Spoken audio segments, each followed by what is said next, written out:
I'm uploading copyrighted content on Patreon at Cultivation Audiobooks*. You can follow and request any novel you'd like. Please like, follow, and comment on the videos of this YouTube channel. It's free for you and a great motivation for me. Chapter 165. The Truth About the Second Assessment. The 50 boxes of weed crystals that were placed by Lin Huang next to the production line, as well as a couple of boxes on the product line, were taken away by Lin Huang and the other 6 people. Lin Huang got the most while the girl in ponytail got the second most. Lin Huang finally got her name from the rest. Her name was Xianxia. Recalling that Xianxia wanted to sell a single weed crystal for 100 life crystals, Lin Huang thought it was completely ridiculous. 1 life crystal was sufficient to purchase 2 to 3 silver-level pieces of equipment. Even if she was the only one who possessed the weed crystal, nobody would buy it from her for 100 life crystals unless it was a recruitment assessment for copper hunters. However, it was only the second round of assessment, and even if they passed through the second round, the possibility of them passing the following rounds were still an unknown. Moreover, there were 7 of them who possessed the weed crystal, and people would definitely compare prices. Therefore, they could not sell the crystal weeds at a high price and could only probably sell each for 1 for 2 life crystals. However, Lin Huang was satisfied with what he got. He had earned himself some life crystals, and nobody knew he was the one behind the massacre. The head examiner, Zhou Lin, was surprised when more than 5,000 of the participants showed up at the Hunter Association with a weed crystal in their hands. Soon, he heard about the massacre in Heisen Castle from some of the participants. He then reported to the management and got them to follow up with the incident. 48 hours had passed. The head examiner Zhou Lin looked at the 5,600 people and started to speak. Aside from the tip that I gave in the second round of assessment, the rest of the information was fake. That includes the 5,000 black crystals that had inscriptions on it from yours truly. It was to prevent all of you from cheating. I believe a few of you had figured out the true purpose of this mission. The first one would your ability to manage information. An outstanding hunter should have the ability to differentiate if a piece of information was real or fake instead of blindly believing in whatever people said, even if the person was your head examiner. The second would be your ability to retrieve information. There are many ways to retrieve information. The Hard Network and Hunter Forum would be the mainstream platform many used to obtain information. However, there are times where a hunter would need to rely on other ways to obtain certain information. In this assessment, there are only 2 people who retrieved the correct information. They are Lin Huang and Xianxia, while the rest of you failed. Third was the ability to work together. I chose a mission that was impossible to be done alone. It was not meant to get you killed, but instead, for you to obtain the item by working together. However, due to this incident, the goal was not achieved. However, luck is considered to play a part in all of this. Therefore, all of you who managed to obtain a black crystal will pass the assessment. Many who were worried were relieved when they heard that. Many of them thought that the result of the assessment would be invalid due to the incident. However, it's too early for all of you to relax. This is only the second round of assessment. Nobody knew how many of you would pass the following rounds. Zhou Lin smirked. What he said was like splashing cold water on those who were excited. Since the second round of assessment was already so difficult, many of them began to worry if they could handle the following rounds. I would like to inform you on behalf of the head examiner of the third round of assessment that all of you must gather at the Hunter Association at 8 a.m. tomorrow. Someone will bring all of you to the assessment point. Don't be late. You would be disqualified if you are late. After informing them about the third assessment, Zhou Lin then knocked on the table with his walking stick. All right, that's all I have. You can leave now. The 5,600 participants then left the Hunter Association. After they left, the head examiner of the first round of assessment, Xu Jinpeng, appeared again. I thought you would only pass the 2 kids who retrieved the correct information. Xu Jinpeng laughed. I gave them 48 hours, but these 2 kids managed to retrieve the information within 2 hours.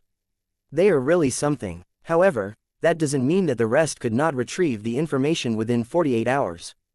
Zhou Lin laughed as he explained. However, if the incident didn't happen, the passing rate would be close to 0.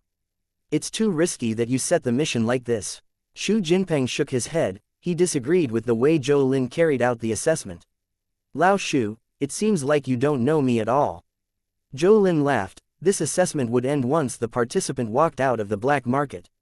It's not important if they managed to find the weed. Did you really believe what I said about working together? I was once a spy, I had never worked with anyone on any missions. You sly fox, you are always lying. Xu Jinpeng did not expect he was cheated by Zhou Lin. Alright, let's talk business. What's the situation now at Heisen Castle? Zhou Lin asked. Xu Jinpeng was the one who was responsible for following up on the incident. Xu Jinpeng frowned. We can't track who did this. All of the surveillance cameras were destroyed, it was a clean-cut job and the culprit can't be determined. There could be 1, 2 or 3 people who did this. It could also be done by a powerful imperial censor who owned many summoning monsters. There were 3 possible scenarios that killed the staff. They were either sliced by a blade, burned by flames, or they probably committed suicide. We could only speculate that the person have mastered the sword, the fire element, and even some illusion or mind control skills. Could it be done by one of the participants? The time that the incident happened seems to match the hunter assessment that's going on. This is skeptical. Zhou Lin suggested. You're thinking too much. Looking at the trails, the murdered killed all the silver-level humans in one hit. Even one of the gold-level rank 3 guards was killed in one hit. This means the murdered was at least gold-level rank -3. None of the participants is silver-level, how could they manage to do that? Even if any of them is an imperial censor, the most powerful summoning monster they could summon would be a silver-level rank -3. Both of us are gold-level rank 3. Why would we be afraid of a silver-level rank 3 monster? Xu Jinpeng shook his head and smiled. If I encounter a double-mutated monster, I would be afraid. Zhou Lin was silent before he responded. A double-mutated monster? Do you think these bronze-level kids could manage to control a monster like that? Xu Jinpeng insisted that Zhou Lin was thinking too much. Alright, you didn't see how clean-cut the murder scene was. The murderer must be someone who's some terrifying combat skills. Even I couldn't do that. I must be thinking too much then. Zhou Lin shook his head and left the thought behind. Lin Huang did not hear the conversation between Zhou Lin and Xu Jinpeng. If he heard them conversing, he would be concerned because Zhou Lin's estimation was very close to what exactly happened. Once the second round of assessment ended, Lin Huang thought that the difficulty of assessment was much harder than he could ever have imagined. He thought the assessment would just inspect their abilities and they would be given a pass. He did not expect there to be unpredictable traps everywhere. Almost all of the head examiners set the assessment contents according to their own personalities, which made the assessment unpredictable. Nobody could tell how ridiculous the head examiner could be. Hopefully the head examiners of the following assessments would not be too eccentric. If they were the same as the head examiner in the second assessment who even lied to us, the passing rate would be rather worrying, Lin Huang said worriedly. Chapter 166, Mr. Fu. On the next day, Lin Huang checked out of the hotel early in the morning.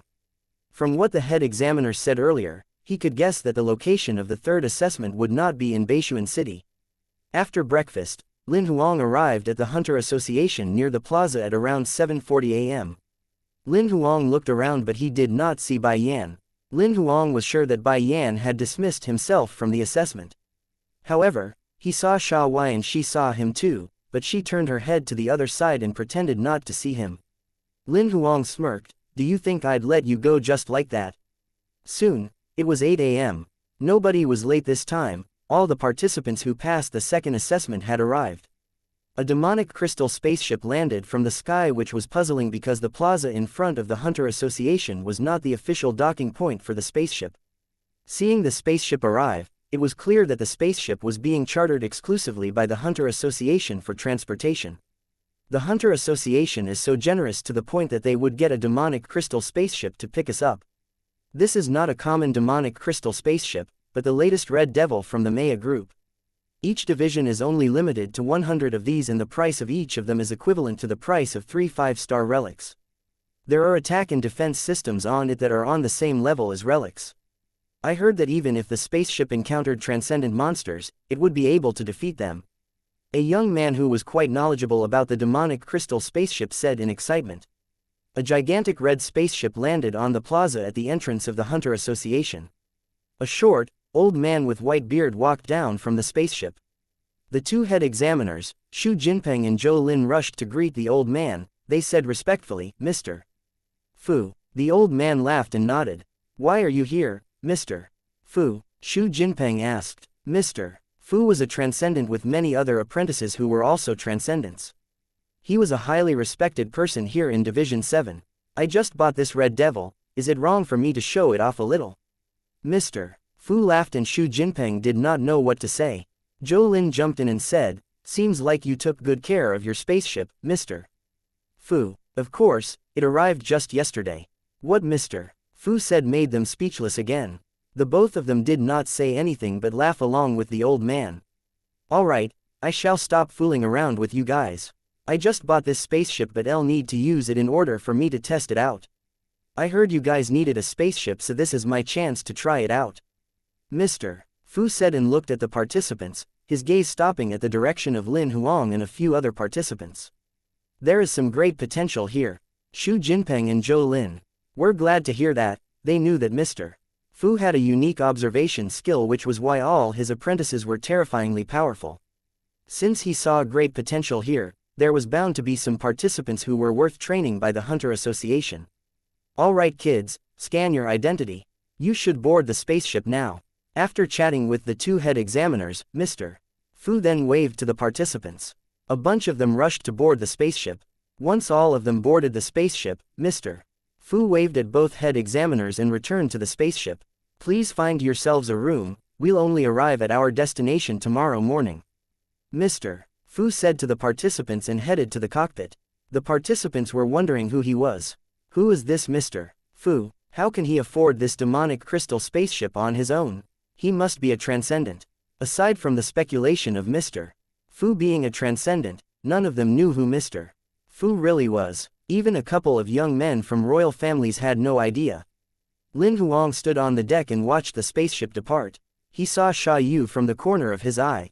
She was standing at the side of the spaceship, looking down at the Beishuan city beneath them with a frown. She seemed to be troubled. Noticing that Lin Huang was watching her, she looked at his direction, but Lin Huang had looked away. She then proceeded to look outside once again. Lin Huang did not care what she was thinking about as he walked towards the residential area. Many of them were trying to get into the VIP area on the top floor, but Lin Huang randomly picked a room on the second floor. The reason why he chose the second floor was simple: he did not want to share the elevator with the others. It was convenient for him to get downstairs, and more importantly, it was quiet. The spaceship had outstanding soundproofing, but the sound of people walking in the corridor could still be heard in the rooms. Although the spaceship was luxurious, it was empty as there were no other crew members on board. There were no kitchenware, plates, or alcohol in the restaurant on the first floor except the equipment. The only entertainment on the spaceship was the swimming pool on the top floor, which could only be used with Mr. Fu's permission. As the sun began to set, the spaceship began descending as well and startled quite a few people. Please do not panic, I wanted to try out the sailing function of the spaceship at night. Just rest on the spaceship as usual. I'll send all of you to the assessment location tomorrow morning.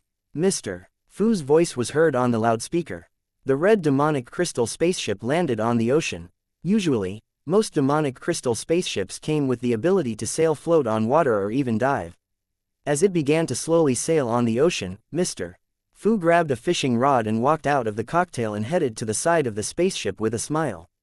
Many were concerned if they could make it to the assessment location on time because the spaceship was moving slowly. They approached Mr. Fu to confirm if they would make it, and Mr. Fu waved his hand. Don't worry, if I don't make it on time, I'll get the Hunter Association to give you your licenses immediately. What he said reassured the participants. Mr. Fu then walked to the side of the spaceship and took up a tall chair from his storage space. There was no bait on his hook, but he sat on the chair and tossed the hook into the sea. He proceeded to smoke a pipe but seemed like he was falling asleep. Meanwhile, Lin Huang was watching the sunset on the balcony. He saw Mr. Fu fishing and used his Emperor's heart ring to take photos of the scenery. The pictures came out good. An old man sitting by the spaceship, fishing with an orange sun next to him. The view was quite breathtaking. Lin Huang then returned to his room and ate some snacks. When the sun was beginning to set, he walked to the balcony again. Mr. Fu did not catch any fish, but he did seem relaxed. Lin Huang thought to himself that since he had nothing to do, he might as well accompany the old man.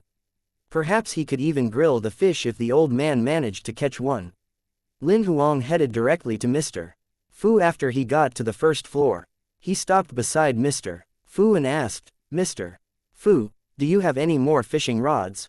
Mr. Fu looked at him in doubt and asked, do you know how to fish? I have tried fishing before, but it was a long time ago. What Lin Huang said was the truth. When he was on Earth, he had a customer who loved fishing. He learned many things about fishing from him, as he would occasionally fish with the customer. That was how he learned how to fish. Mr. Fu did not say anything but passed Lin Huang a fishing rod and a tall chair like the one he was sitting on. Lin Huang took the fishing rod and noticed that there was no bait, so he put his snack on the hook. He then sat on the chair and tossed the hook into the sea. Mr. Fu could see that Lin Huang really did know how to fish, so he gave him a nod and continued smoking. Soon, the bait hooked a fish. Not bad, Mr. Fu complimented and passed Lin Huang a net. After Lin Huang got the fish on board, he used the net to capture the fish while he took out a pail he brought from his storage space. He cut open the top of the pail and tossed the fish in. The fish was quite small at only 1 catty, but this was definitely a good start. After the first fish, Lin Huang was getting luckier. Within half an hour, he managed to catch more than 10 fishes, and the biggest one was almost 10 catties.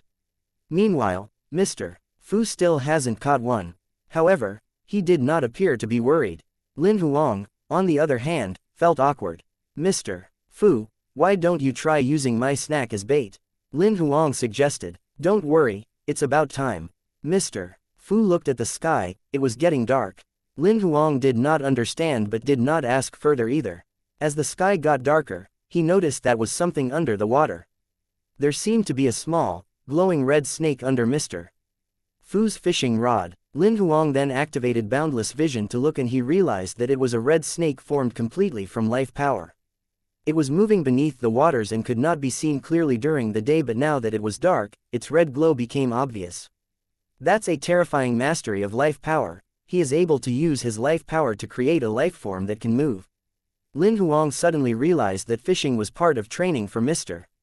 Fu. Suddenly, a gigantic shadow approached his bait at lightning speed.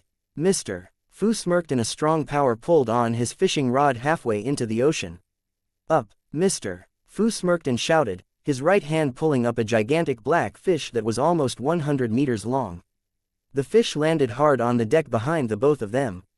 The entire spaceship shook, and many who saw what had happened were shocked. This is a sea queen, a gold-level golden ink grouper.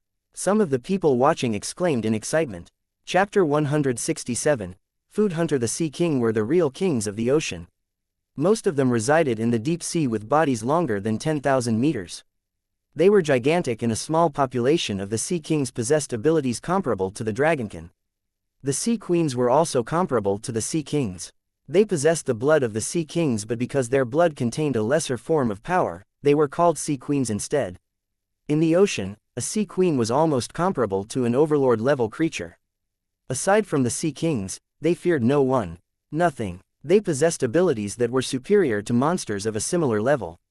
The golden ink grouper that Mr. Fu captured was a Sea Queen.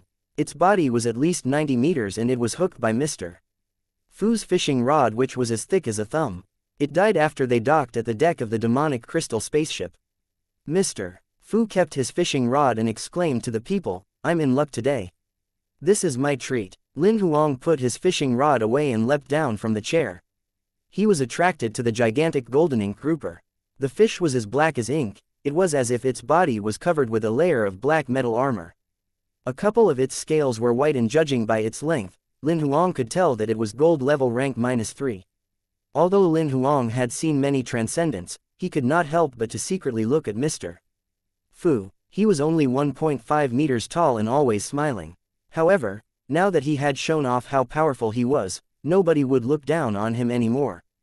Boy, why don't we use the fishes that you caught as side dishes? Mr. Fu suddenly looked at Lin Huang. Sure. Lin Huang nodded immediately. Let's feast, please step aside. Mr. Fu's got down and dirty with his hands. One of his hands transformed into a knife, as red life power shot through his arm. The knife turned into a 20-meter giant knife, and he began to remove the scales from the golden ink grouper. 10 seconds later, the fish was completely sliced into pieces. Not only were its organs and scales removed, it was also sliced into 100 pieces. After putting away the fish slices and fish head, Mr. Fu turned on the automatic cleaning system to clean the area surrounding the spaceship. He then tossed the pail with fishes Lin Huang caught into the air. As he threw the pail, 5 of his fingers transformed into red knives that glowed, and just as the fishes fell back into the pail, it seemed like they were completely clean with their scales and organs removed. Many people cheered, and only Lin Huang and a few others who have mastered the sword could see that Mr. Fu had used a high-level sword skill. This must be at least an epic sword skill. Lin Huang was sure. Mr. Fu then grabbed a normal-sized wok from the air and began to season the meal with chives and ginger. Fragrance soon filled the air, and Mr. Fu tossed all the fish slices into the wok after taking it out from his storage space. The fish cubes shrunk in midair as they landed in the wok. Mr. Fu proceeded to add the 10 fishes Lin Huang caught into the wok. As he cooked, a delicious fragrance of fish lingered in the air, and he poured a special sauce that he specially made into the mixture and stirred. Lin Huang and the rest were drooling. Mr. Fu ended the show with some seasoning, and it had taken him a total of half an hour to cook the fishes. Wash basins that were used as plates were brought out. Although they were huge, each wash basin was only sufficient to contain 1 fish. Soon, the 100 wash basins were arranged in a row on the spaceship deck. I call this big sauced fish slices. Mr. Fu then distributed the fish slices to everyone. After that, he got himself one as well. The color was a bright red, and the fish slices were covered in a flavorful sauce. With the salivating fragrance coming off the fish, many of the participants began to dig in. Lin Huang took a bite as well and almost bit his own tongue off because there were no bones and the meat was as soft as tofu. It was so delicious that it tasted like the food he once had at stable residence. Mr. Fu must be a food hunter. Many began to think. With only 1 bite, Lin Huang could feel changes happening to his life power. If his life power was not full, that one single bite of the fish would fill up his life power. A couple of participants in the crowd experienced an upgrade in their combat strength after eating the fish. 3 of them leveled up from bronze level rank -1 to bronze level rank 2, and 2 people leveled up from bronze level rank 2 to bronze level rank -3. It was such a treat. As Mr. Fu watched, he smiled, but he did not say anything while he ate the fish silently. They finally finished eating in the middle of the night. Lin Huang's stomach was filled to the brim from eating 7 to 8 pieces. The rest were full as well, with many of them holding their stomach while they lay down on the deck. Some even fell asleep on the deck. Lin Huang slept in his room, and when he woke up, it was already 7:30 a.m. He got up from his bed immediately and looked out the window to see if the spaceship had landed. "Kids, it's already 7:30 a.m. You better start cleaning yourselves and get off the spaceship. We've arrived at the location of your assessment. If you don't leave by 8 a.m., don't blame me if you fail the assessment, Mr. Fu's deep voice was heard through the loudspeaker and woke many participants up. Many of them did not even wash their face or brush their teeth as they rushed out of the spaceship. Lin Huang looked at the time, and it was only 7:30 a.m., so he took his time cleaning himself. When he arrived at the deck, there was nobody left on the spaceship. Mr. Fu was standing next to the entrance. Lin Huang walked towards him, and when he heard Lin Huang's footsteps, Mr. Fu turned around and said, "All the best, young man." "Okay." Lin Huang nodded. He recalled something as he was near the entrance. He stopped walking and took out the photo he took of Mr. Fu when he was fishing. "I took a photo of you yesterday. Take it as a gift from me to you." "That's not bad." Mr. Fu seemed happy to see the photo. "Let me add you to my contacts." After adding each other to their respective contact lists, Lin Huang sent the photo to Mr. Fu and left the spaceship. Chapter 168. The third assessment has started. Just as Lin Huang stepped out of the spaceship, he saw a row of gigantic fences, up to 100 of them. A tall and big-sized man stood before the fence. He had bulky muscles and was covered in a beard. He wore army pants, a black singlet and a pair of sunglasses. He looked serious because he stood there crossing his arms. He looked like the type of guy that nobody would want to mess with. There were 2 staff members that wore hunter uniforms standing next to him. Lin Huang could tell that the bald man was probably the head examiner of the assessment. After Lin Huang left the spaceship, the last few people remaining got down from the spaceship after him. The spaceship then flew away and disappeared. When it was 8 a.m., the bald man finally spoke. "My name is Zhang Sen, I am the head examiner of the third assessment." The bald man introduced himself. "I don't appreciate bullshit, and I also don't think of myself as the brightest man in comparison to other examiners. Therefore, this assessment will be simple. I believe all of you noticed the metal fence behind me.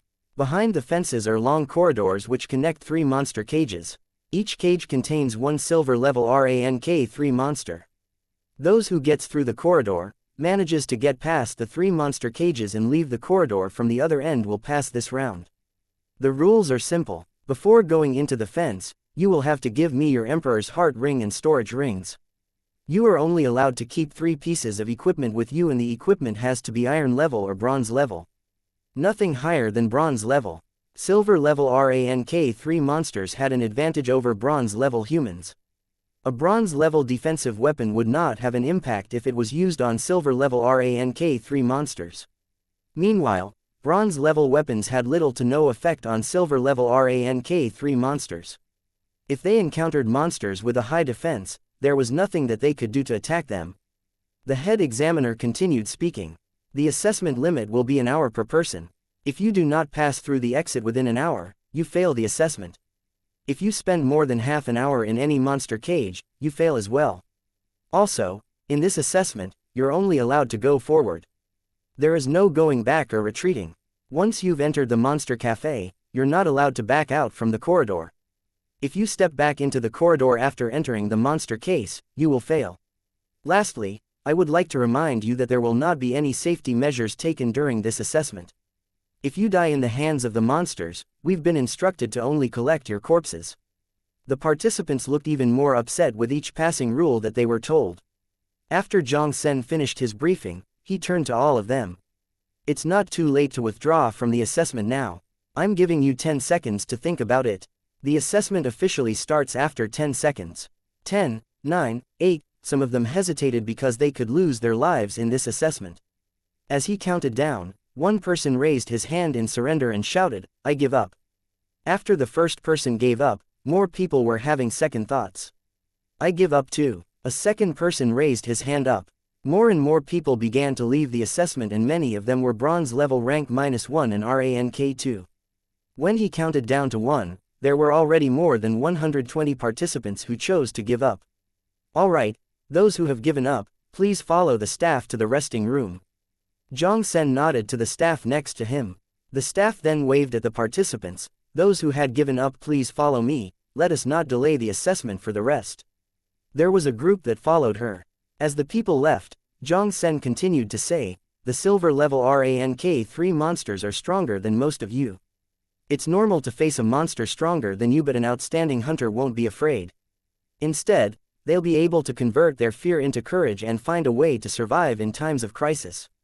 What I'm looking isn't ability alone but bravery as well. This is why I'm giving you guys a time limit for this assessment. You're only allowed to move forward.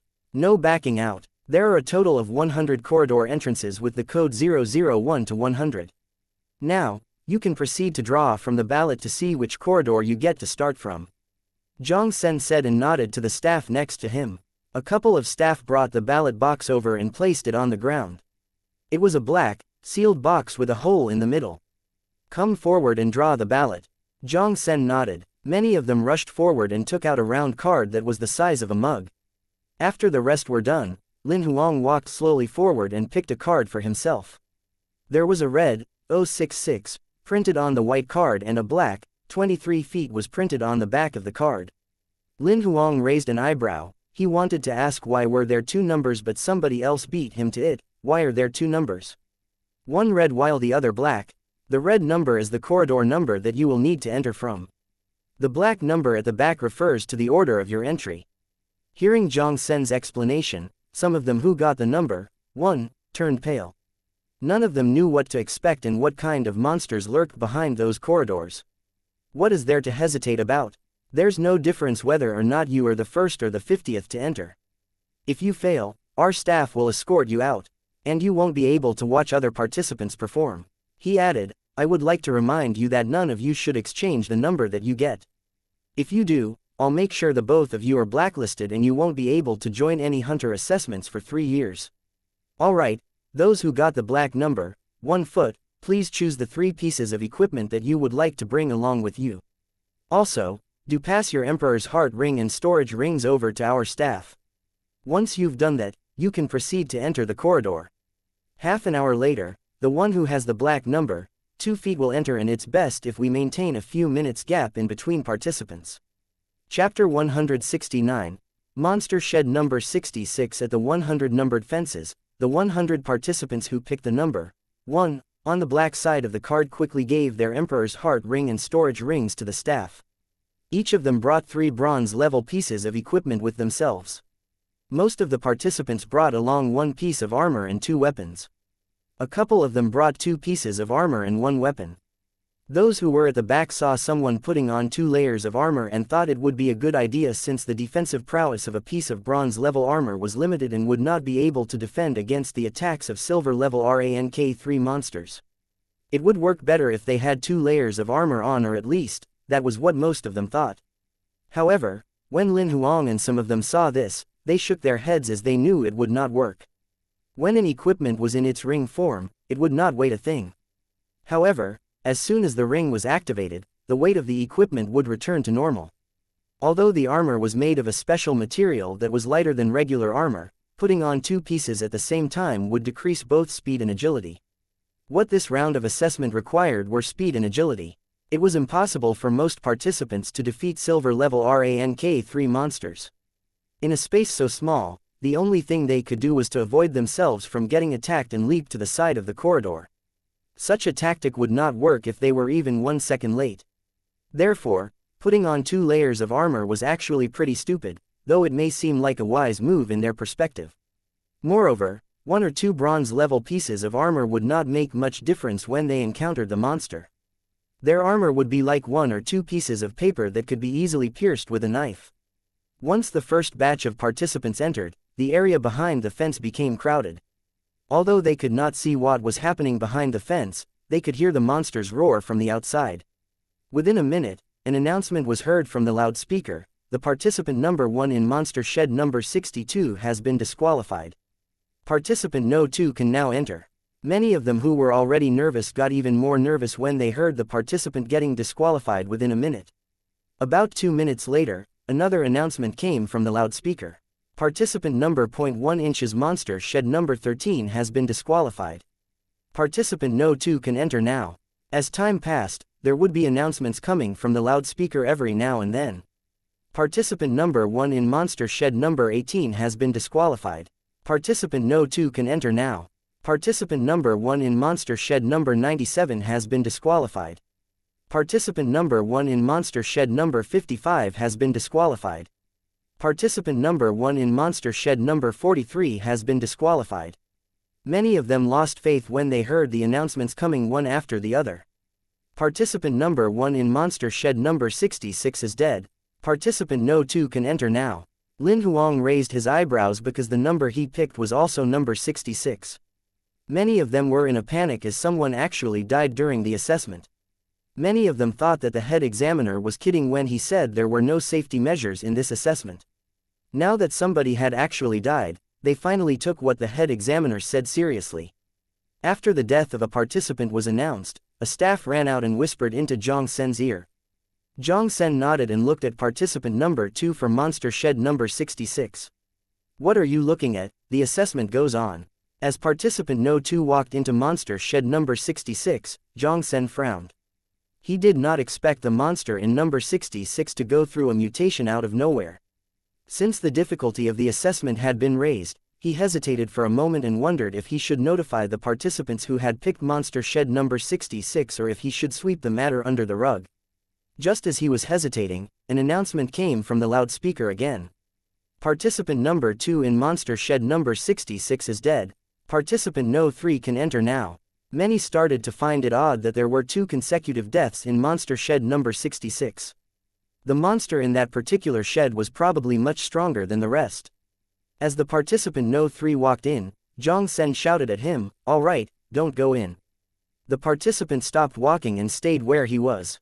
Zhang Sen then took out a loudspeaker and explained, "Those who picked number 66, the first monster that we placed in the shed had just gone through a mutation which caused major upgrade in its intelligence and ability.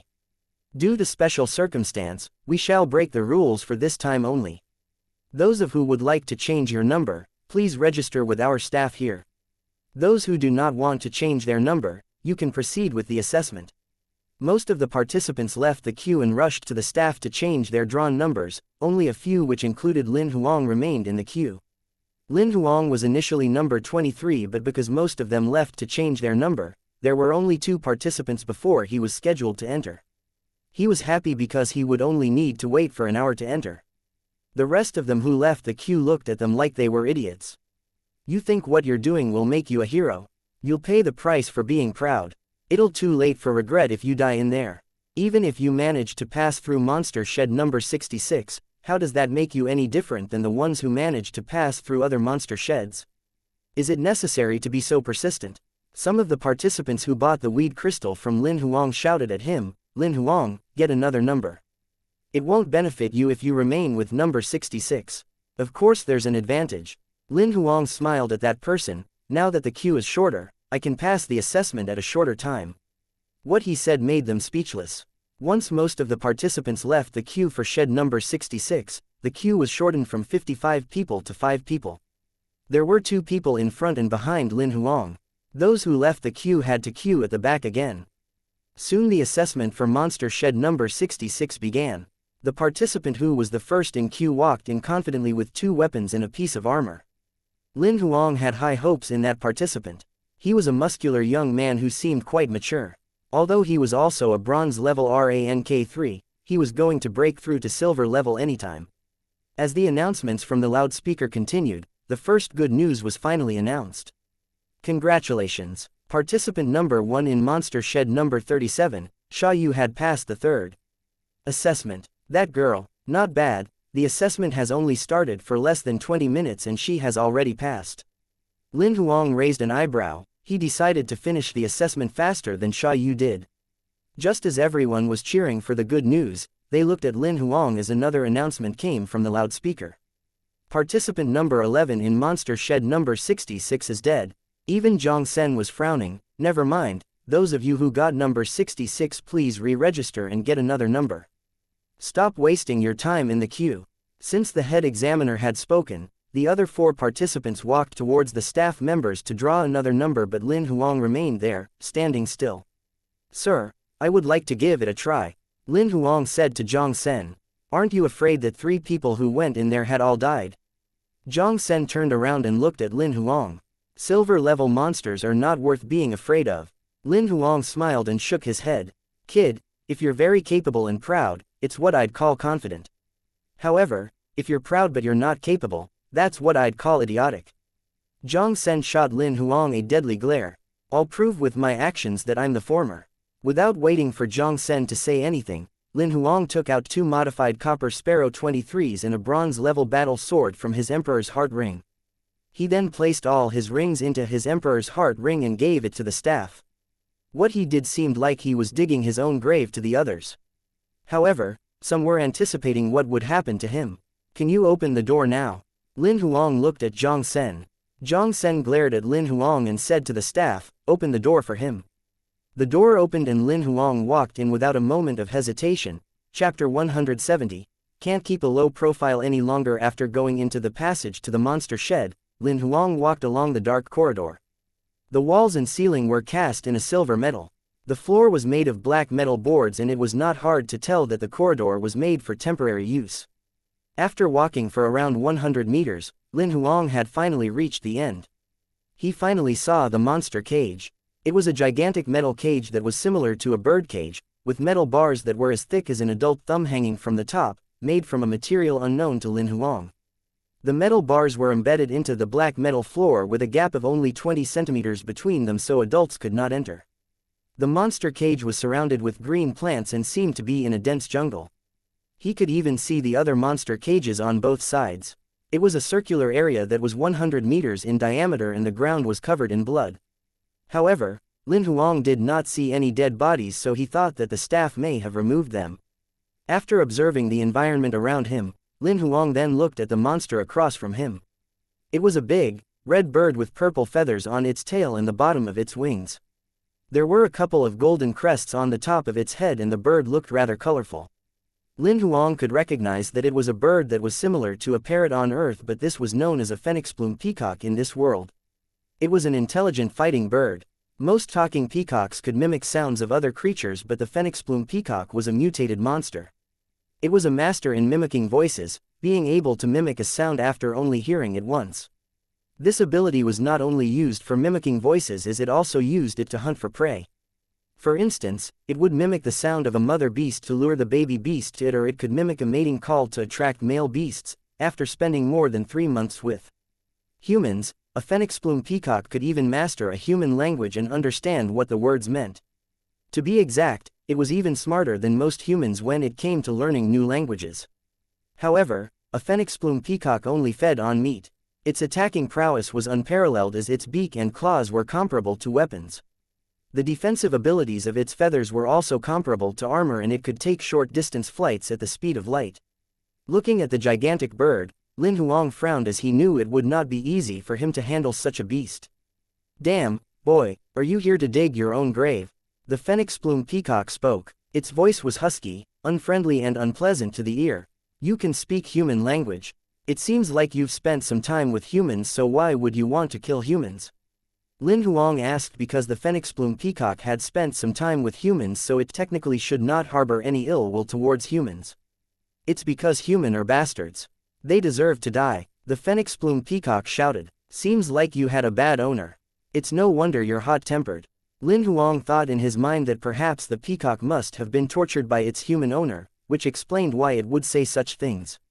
"Nonsense. My master is the best human in the whole wide world.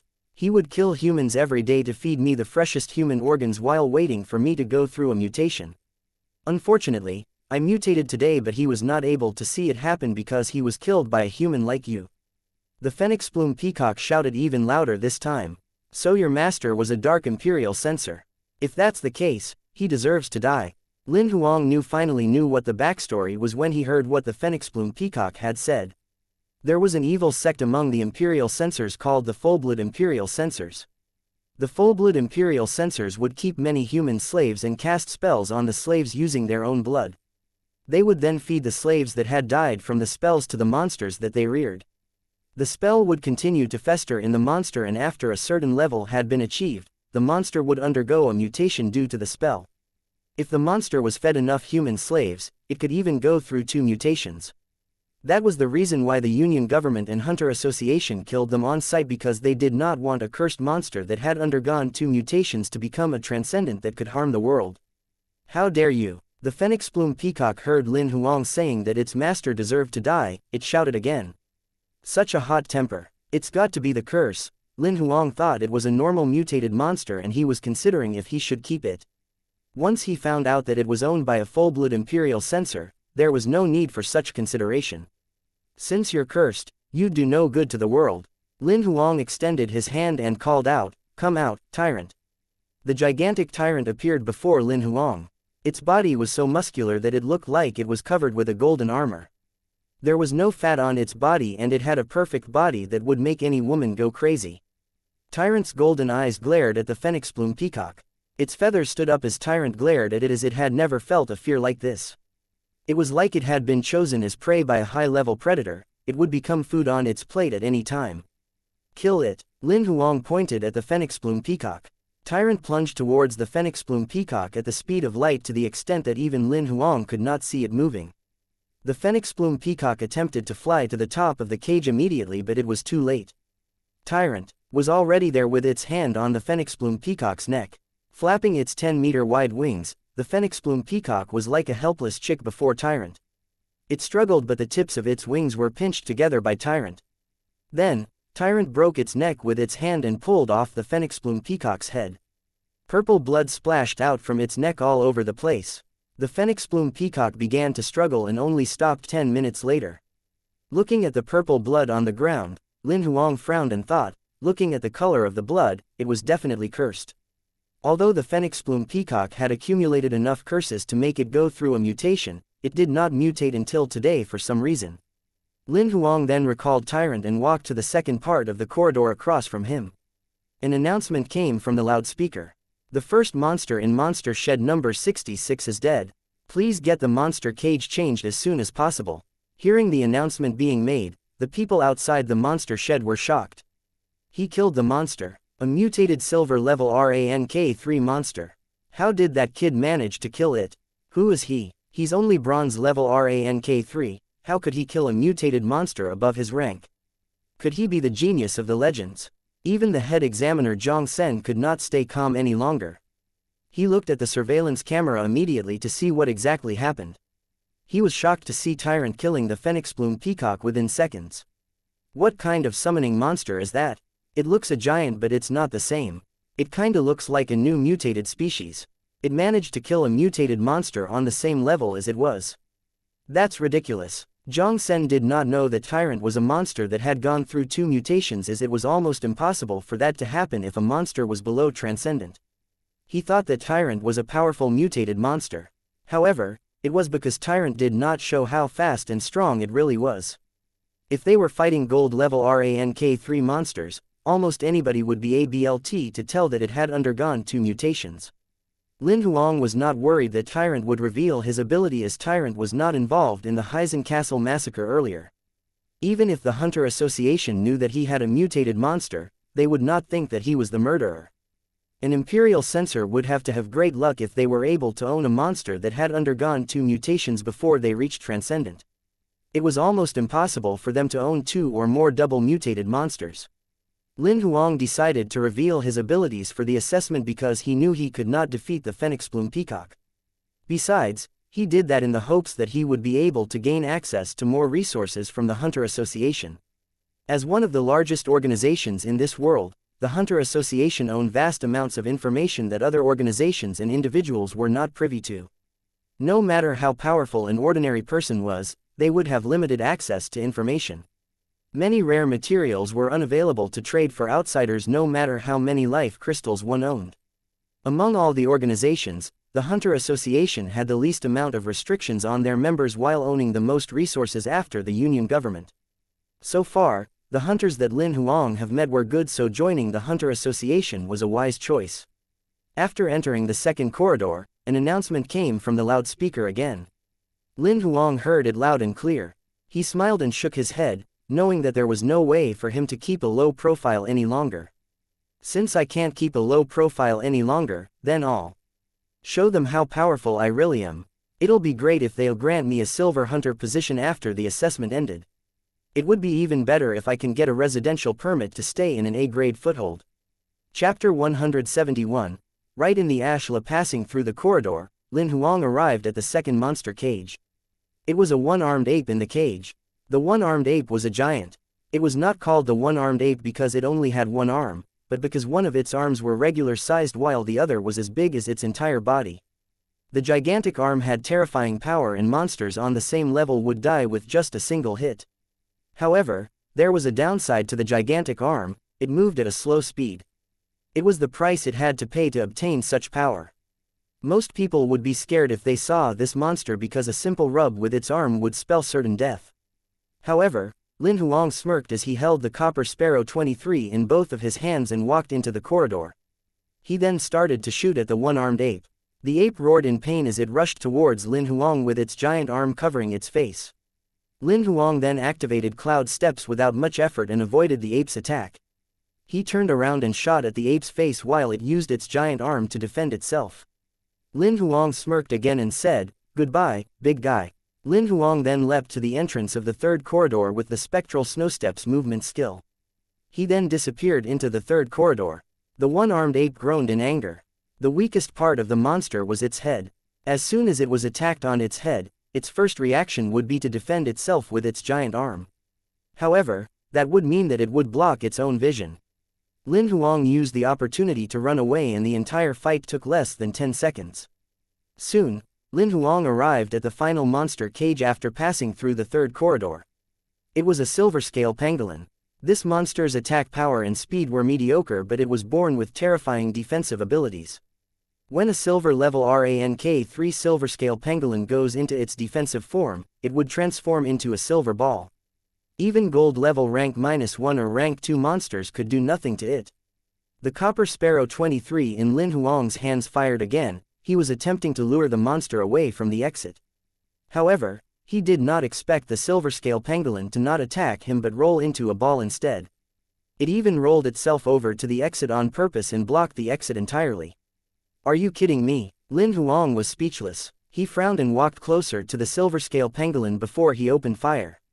It remained in its defensive mode and seemed like it intended to stay that way until Lin Huang gave up. Standing next to the silver-scale pangolin, Lin Huang gave it a kick, but it did not respond at all. All right then, you're the one who forced me to do this. Lin Huang then stored the 2 modified guns and took out his bronze-level battle sword. He activated boundless vision and walked around the silver-scale pangolin. He stopped and grinned. The bronze-level battle sword stabbed into a gap between its scales. The silver-scale pangolin let out a cry and rolled to the side. As planned, Lin Huang entered the exit of the 3rd corridor. The silver-scale pangolin gave Lin Huang a deadly stare, so he put his arms up and tossed the sword away. You're the one who forced me to do this. If you didn't get in my way, I wouldn't have had to stab your ashla. I don't want this sword anymore, keep it as a souvenir. Lin Huang then walked towards the exit. Recalling the expression on the silver-scale pangolin's face, Lin Huang laughed. The defensive ability of a silver-scale pangolin was stunning, but it had a critical weakness. When it was rolled into its defensive form, there would be a tiny gap between its tail and body. It was hard to see with the naked eye, but with the help of boundless vision, the gaps between the scales were magnified. With the right angle, it was not difficult to force a sharp blade into the gap. It was the silver-scale pangolin's ashla, a soft and delicate part of its body. The hole Lin Huang stabbed into earlier was its ashla. Going through the last corridor, Lin Huang was close to the end. Just as he was walking out of the exit, he heard a distinctive voice coming out of the loudspeaker. Congratulations, participant number 23, Lin Huang, who passed through monster shed number 66 and passed the 3rd assessment. Within 2 minutes after the announcement of the first monster was killed, Lin Huang managed to finish the entire journey. That's quick, many of the participants exclaimed. Even the head examiner Zhang Sen could not help but to look at Lin Huang's performance in the 2nd and 3rd monster cages. He could feel the silver-scale pangolin's pain when he saw Lin Huang stab its ashla. This isn't just a powerful imperial censor. He actually has a good understanding of all monsters, habits and weaknesses. His mentality and ability are considered to be close to that of a genius. I must recommend him to the management. Zhang Sen nodded in satisfaction. After downloading the complete video clip of Lin Huang's performance, Zhang Sen wrote a short report and sent it to the Hunter Association of the Division 7's headquarters together with the video clips. In reality, not many people knew that aside from the recruitment of copper hunters through the annual assessment of the Hunter Association, there was a secret evaluation. All head examiners could recommend participants that they deemed fit individually to the headquarters. Each head examiner would a quota of 3 recommendations in each assessment. If any of the recommended participants were selected, the particular head examiner would be given a luxurious reward. Aside from managing the assessment, the responsibility of a head examiner was also to source for talents for the Hunter Association. However, not many participants could pass the evaluation. There were around 180 assessment points in the entire Division 7 with 5 head examiners each.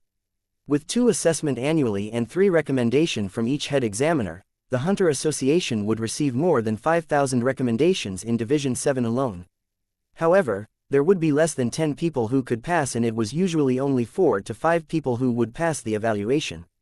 When the list arrived at the headquarters, the respective managers would go through the list for a preliminary review. After that, the documents would be given to the other managers for a review. After the review was over, the managers would conduct a meeting with each other for a final review. Once the final review was over, an application for intensive training would be carried out.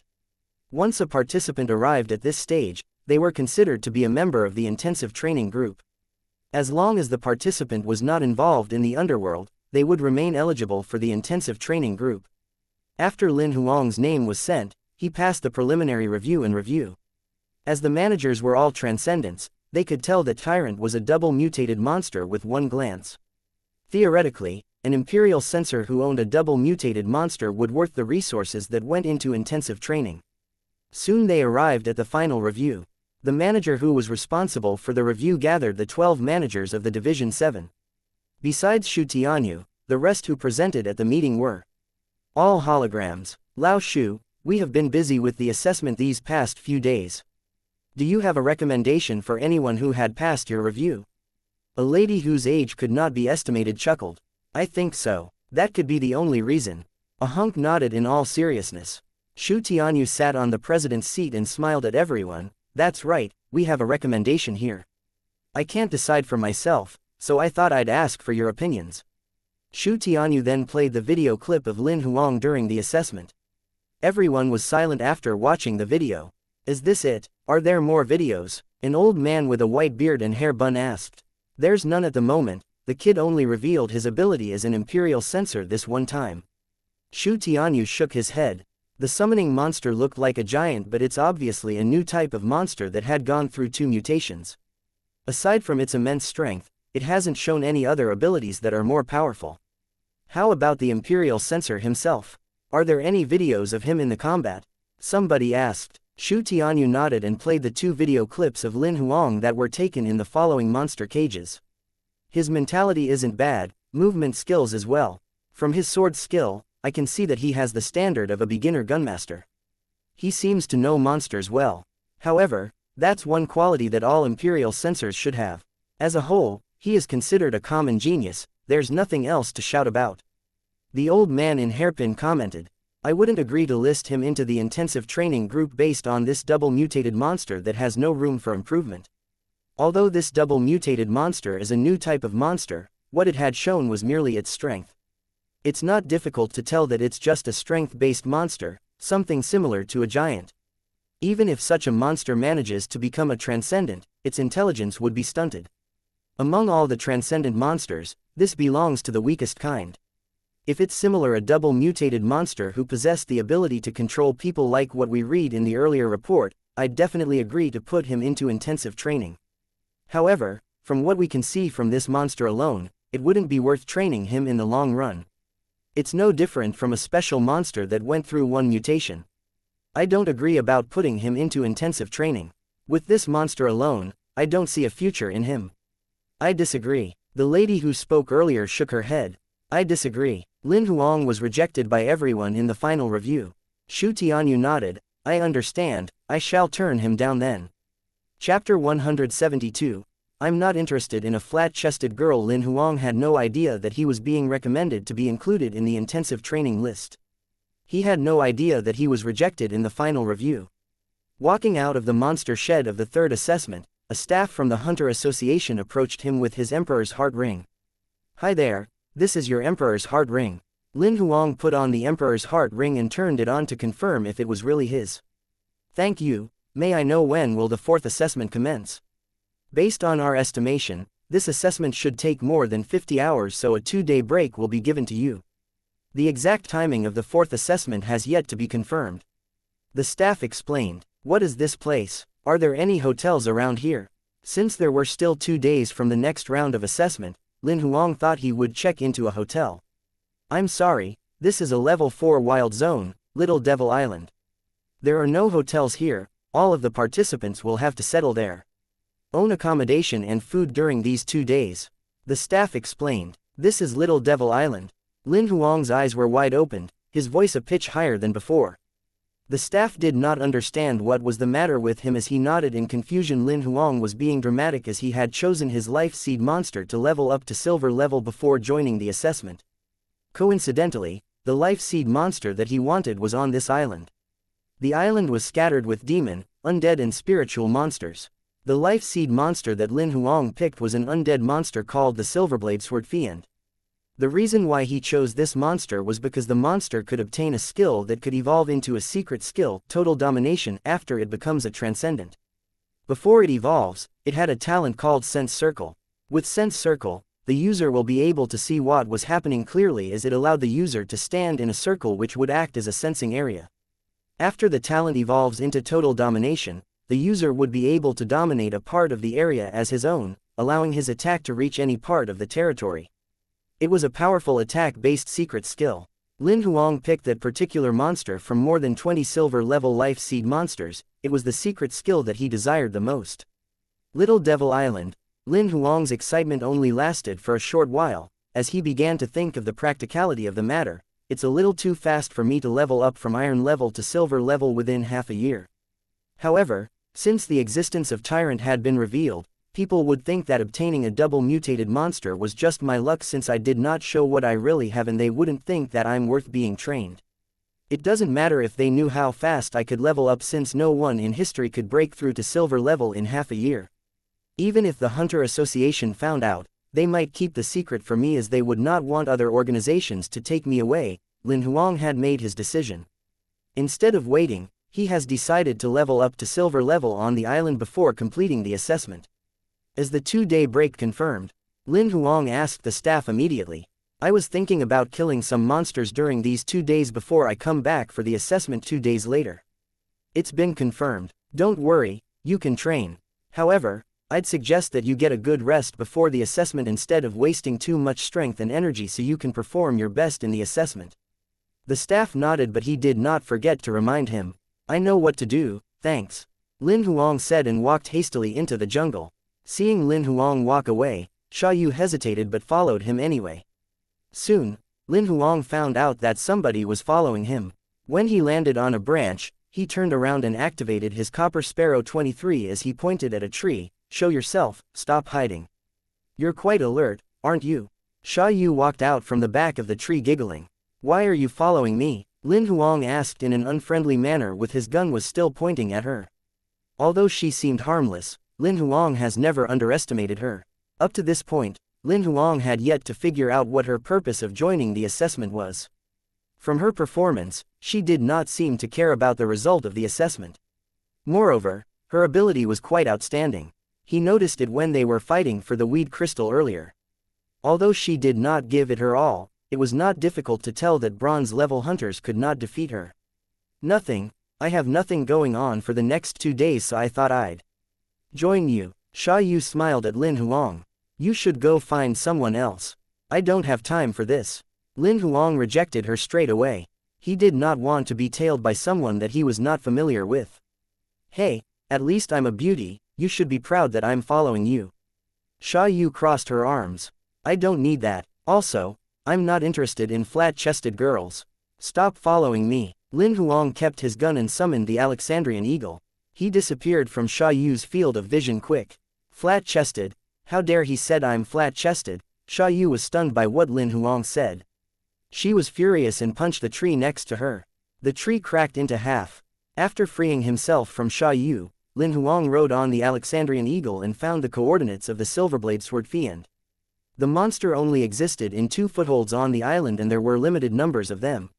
He landed and recalled the Alexandrian eagle. With boundless vision, he ran towards the foothold that had the Silverblade Sword Fiend in it. He wanted to find a mutated Silverblade Sword Fiend, as killing it would result in a higher chance to obtain a life seed. The Silverblade Sword Fiend was a humanoid monster with silver armor. The inside of the armor was covered with black fog, and there were 2 flaming eyes showing from within its helmet. Its eyes were its only weakness. Hiding 100 meters away, Lin Huang did not see any mutated ones after walking around its territory. After hesitating for a moment, he summoned the Alexandrian eagle and headed to the second foothold. When he arrived in the second foothold, Lin Huang stayed hundreds of meters away while browsing his selections. The Silverblade Sword Fiend had a sensing area of its own. If one stepped into the area, it would start attacking. After taking a stroll, Lin Huang was disappointed that he did not see any mutated ones. However, it was at that moment that a Silverblade Sword Fiend turned around and looked directly at him. He had been discovered. Lin Huang was shocked at first, but soon he grew excited as the Silverblade Sword Fiend had only one eye, a sign that it was mutated. He stood 200 meters away from the monster, 100 meters outside the Silverblade Sword Fiend's sensing area. However, he was detected by the Silverblade Sword Fiend. Lin Huang was sure this was the one-eyed monster that he had been looking for. Chapter 173. One-eyed Sword Fiend. Lin Huang did not move when he realized that the one-eyed Sword Fiend had discovered his existence. However, the other Silverblade Sword Fiends nearby seemed to have sensed him approaching as well, and they all looked at Lin Huang's direction. He knew that the Silverblade Sword Fiend had telepathic abilities. As soon as one of them discovered enemies within the sensing circle, the information would be shared with all of their comrades nearby. Lin Huang's excitement faded as he noticed that more than 10 Silverblade Sword Fiend looking at him in unison. There were more than 80 Silverblade Sword Fiends in the entire foothold. All of them should know where Lin Huang's location was by now. As the one-eyed Sword Fiend made its first move, the other Silverblade Sword Fiends seemed to receive an instruction to attack Lin Huang all at once. All of them ran towards the location where Lin Huang was hiding. I thought I could get the ghastly clown to lure it out. Now, it seems like the only solution is to use violence. Lin Huang shook his head. Come out, Tyrant. Tyrant appeared before Lin Huang immediately. Beat up those with two-eyed ones and capture the one with one eye. Lin Huang instructed. Tyrant then plunged towards the bunch of Silverblade Sword Fiends surrounding them. Lin Huang was like a helpless sheep with the Silverblade Sword Fiends surrounding him. It was hard to break away from them. Tyrant punched at them with his fists, and with every punch, several Silverblade Sword Fiends would be defeated. None were able to defeat Tyrant. More than 10 Silverblade Sword Fiends were defeated quickly. Although they were still alive, the armor they had on had become deformed and it would take some time for them to recover. Tyrant then aimed his attacks at the one-eyed Sword Fiend. The one-eyed Sword Fiend seemed to know that Tyrant's mutation level was higher than its own, but it attacked Tyrant without fear. A long sword stabbed at Tyrant's throat. The speed was terrifying. Lin Huang could only see its shadow as it attacked. However, the attack merely left a crack that was less than 1 centimeter with the thickness of a hair, and Tyrant recovered from the injury in no time. When the one-eyed Sword Fiend planned to attack again, it was choked by Tyrant and was immobilized. After the one-eyed Sword Fiend was captured, Tyrant walked to Lin Huang and presented the one-eyed Sword Fiend to Lin Huang, bowing down before him. It did not let go of the one-eyed Sword Fiend, but instead, showed its head to him. Lin Huang was surprised at its gesture. He held his head up and asked Tyrant, "You knew that its weakness was its eyes?" Tyrant nodded. "Do you also know that I'm killing it for my life seed upgrade?" Lin Huang asked again. Tyrant nodded again. Lin Huang realized that he had underestimated Tyrant's intelligence. He had always thought that there was no improvement in Tyrant's intelligence even after it mutated twice. However, it seemed like its intelligence was similar to Bai's. If the managers of the Hunter Association were watching this, they would be shocked. The giants and monsters that were similar to the giants were never appreciated because even when they mutated twice, it would not affect their intelligence much. Even if they became transcendent, they would have to fight with their instincts. The most they could do were to attack with explosive strength. The growth rate of their intelligence was too low. "Tyrant, you surprised me today," Lin Huang complimented. Tyrant smiled so wide that its teeth were showing. Lin Huang did not know it was able to smile. "All right, hold it still. I'm going to kill it." Lin Huang took out the black relic battle sword from his storage space. A glow from his sword flashed in the air and the tip of the sword stabbed right into the one-eyed Sword Fiend's eye. Soon, a notification popped up. "Congratulations, you have received a rare monster card, One-Eyed Sword Fiend." Before Lin Huang could even look at the details of the card, he was covered in a white life light. His body was transforming. Under the bright life light, the color of the life wheels in his body was changing. It was now an extravagant silver color. From the 6 circles of columns, 3 more were added to his life wheel, making it 9 circles now. The columns on every circle were the same as before, 360 columns. The newly added columns were empty and had no life power. Within the life wheels, the initial 6 circles were filled with life power. The color was changing too. It was now a silver color from its original turquoise color. The 4 life wheels that were duplicated using the life power storage cards were transforming too. Once the transformation completed, a grayish-black bead that was the size of a thumb dropped from the one-eyed Sword Fiend's body and drilled itself into the new silver life wheel in Lin Huang's body. "New life seed has been identified. Would you like to turn it into a card?" Xiao He asked. "Yes." Lin Huang nodded. Soon, Xiao He spoke again. "Life seed has been made into a card." Lin Huang then took a look at the new life seed card. Life seed card, life seed name, sensing circle, rarity, rare, type, psychic, talent effect. It could allow the user to stand in the circle which became the sensing area. Within the area, the user could sense what is happening crystal clear within the radius of 300 meters. Card remarks. Nothing special. Now that his life wheels had transformed and the new life seed was in hand, the entire life light baptism was completed. Lin Huang looked at the rare monster card that he had just obtained. Monster card, rarity, rare, monster name, One-Eyed Sword Fiend, type of monster, undead monster, combat level, silver level, rank 3 inches, skill 1, killer sword advanced, skill 2, dark sword, skill 3, sensing circle, summoning limit, activated. Card remarks. Nothing special. Noticing two skills he had never seen before, Lin Huang read the details of the skills. Killer Sword Advance, an exclusive skill of Sword Fiends. Great Killer Attack Skill. Dark Sword. Contaminated Sword. Though it would still be able to retain its original powers and speed, the contamination would enhance the sword to improve its power. These three skills are basically useless to me. I'm not sure what'll become of them when they're upgraded to epic level. Lin Huang was left with 2 advance cards, which was perfect to upgrade the one-eyed sword fiend. Just when he planned to use the advance cards, he sensed something going on within the 300 meters sensing circle. A small-sized girl was walking towards his direction. Lin Huang frowned as he knew who it was. He kept the card in his hands immediately while recalling Tyrant. He managed to keep the one-eyed sword fiend's body into his storage space. Soon, the girl stopped and hid behind a tree when she was 100 meters away from him. You really have nothing better to do, Xianxia. Lin Huang looked at the location that she was hiding. How did you find out when I'm so far away? Xianxia showed herself. She could sense the change to Lin Huang's aura. You have leveled up to silver level. How did you complete the life seed monster kill within such a short period of time? Lin Huang did not want to bother himself with her. Since his purpose here was complete, there was no need for him to stay. He turned around and attempted to leave. Hey, although I didn't see the battle, I heard the roar of the beast from afar. If I'm not mistaken, it was your summoning monster. Xianxia tried asking again. That's none of your business. Lin Huang summoned the Alexandrian eagle. Just as he was about to ride it, Xianxia spoke again. Many organizations are recruiting Imperial Censor. Why would you choose to join the Hunter Association? Hearing what she asked, Lin Huang turned around. So, which organization do you represent? What are you talking about? I don't understand. Xianxia pretended to not know what Lin Huang was asking.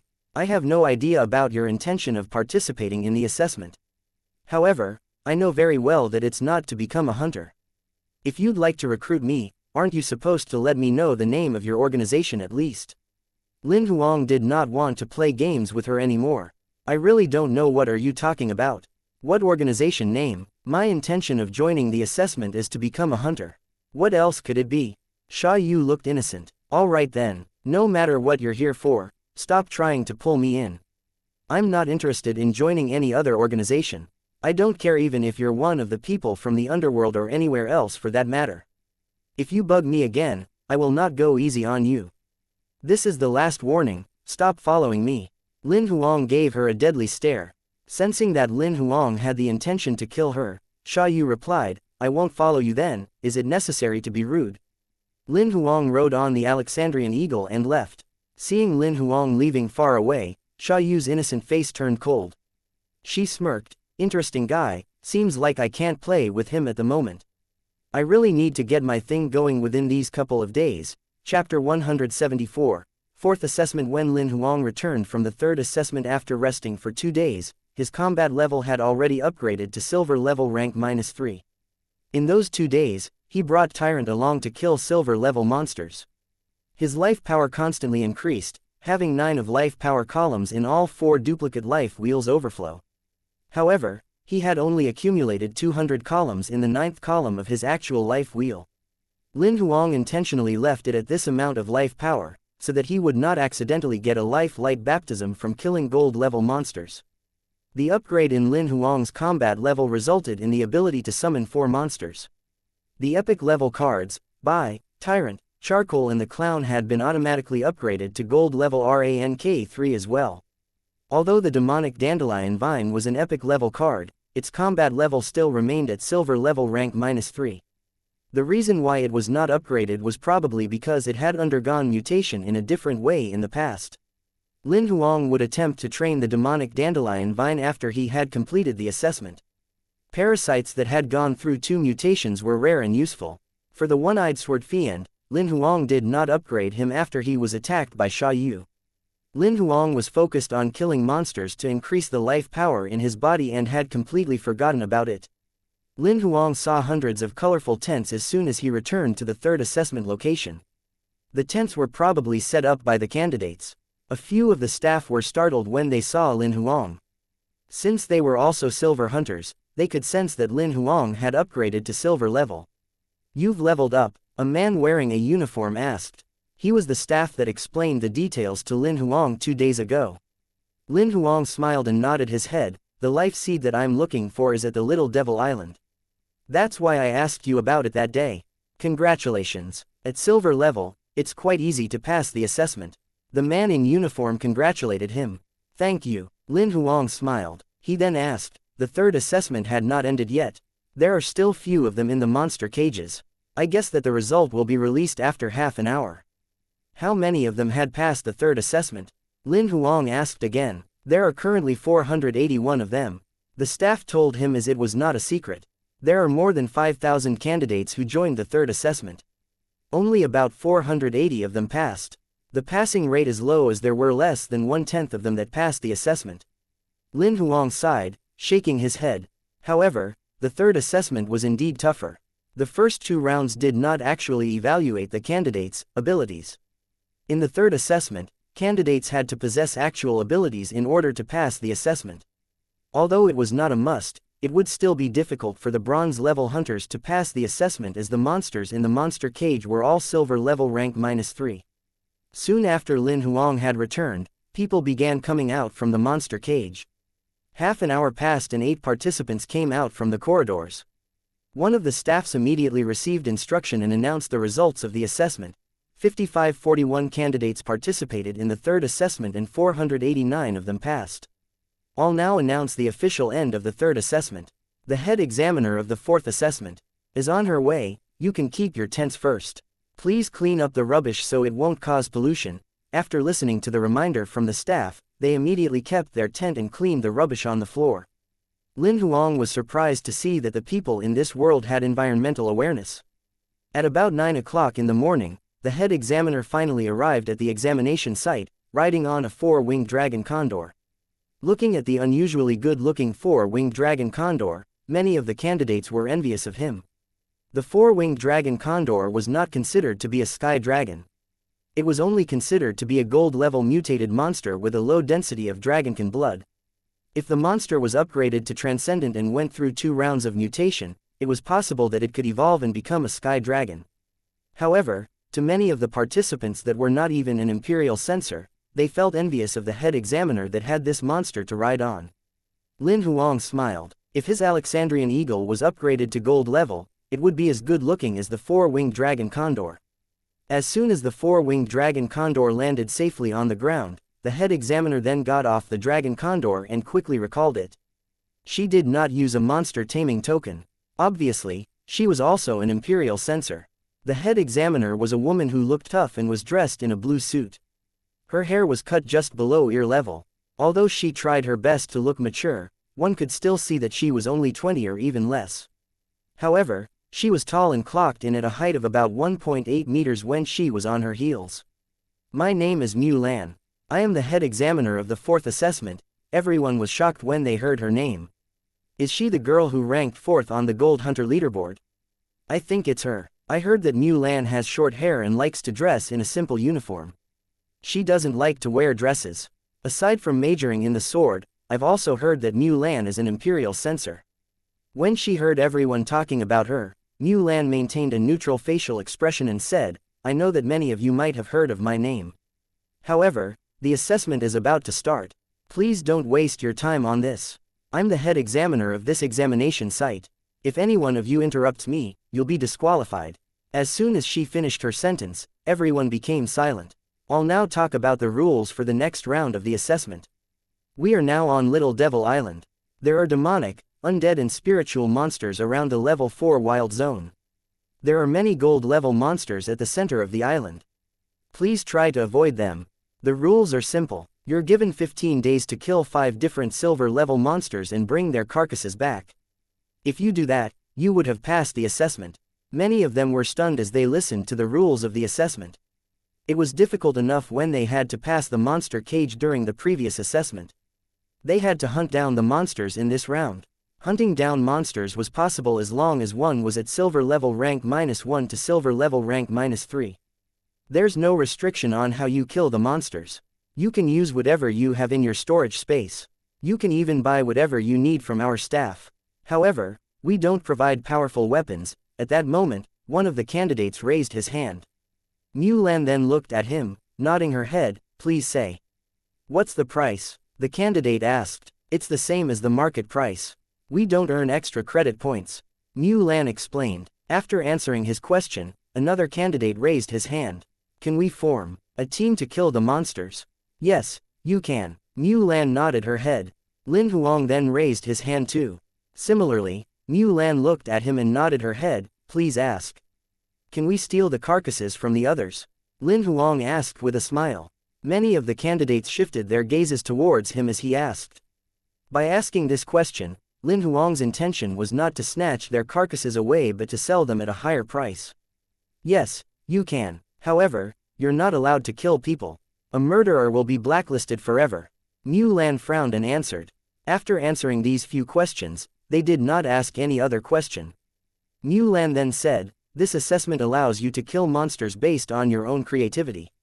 I gave all of you 15 days to complete this assessment by hunting down 5 different monsters. That being said, you'll have 3 days prepare yourselves before killing each of the required monsters.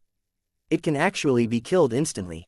However, you'll be given 3 days to collect more information about the monster like its living habits and weaknesses before you decide on a strategy to kill it. Please don't waste your time on nonsense and plan your strategy properly. It's not difficult to pass the assessment. When she uttered that last sentence, she glanced at Lin Huang. After explaining the rules of the assessment, Lan lowered her head and looked at the time. It is now 9:40 a.m. 15 days later. Candidates that come back to me with the carcass of 5 different silver level monsters before 10 a.m. will pass the assessment. Also, the carcasses have to be monsters on Little Devil Island. Using other monsters to meet the monster count will cause you to fail the assessment. She gazed upon the crowd and since nobody raised any more questions, Lan announced, the 4th assessment starts now. Chapter 175. Not a peaceful night. Right after the head examiner had made her announcement, many of them began looking for teammates on the spot. Killing monsters in a team would, of course, be much easier than hunting them alone. Some of them asked Lin Huang to team up. However, Lin Huang just smiled and refused. He went into the forest alone. After walking for a short while, he then jumped into a tree. The tree was located east of the examination site and was also the spot where most of the monsters gathered, so many people would pass by this place. Lin Huang sat leisurely on one of the tree branches, patiently waiting for the rest of them to team up. It would be too obvious if he sold monster carcasses in front of the head examiner. If selling monster carcasses was prohibited, he would not be able to earn some extra credit points. Lin Huang then went to a place that was out of the range of her vision. Soon, the first team came. One of the members of the team had bought some weed from Lin Huang before. He could recognize Lin Huang. Seeing him sitting leisurely on the tree, he invited Lin Huang to join them. Lin Huang, it seems like you're not worried about the assessment at all. You can actually join us. I have killed enough monsters in the past 2 days. I have extra. You can look for me if you want to buy any. Lin Huang smiled proudly. You can choose any monster that you want. That's from silver level rank -1 to silver level rank 3. Is that true? All of them are monsters from Little Devil Island. They were interested in buying some. Yes, of course. After the 3rd assessment, I went hunting for monsters as I have nothing to do. I didn't know that the task to be completed in this round of the assessment would be this. As soon as Lin Huang finished his sentence, he jumped down from the tree, taking out 3 monster carcasses. Here they are. I have carcasses of monsters ranked silver level rank -1-2. Silver level rank 3. They were indeed monsters from Little Devil Island. They had done some research on the monster that would appear on this island. They could recognize that the carcasses were the monsters living on this island. How much does it cost? How much does it cost?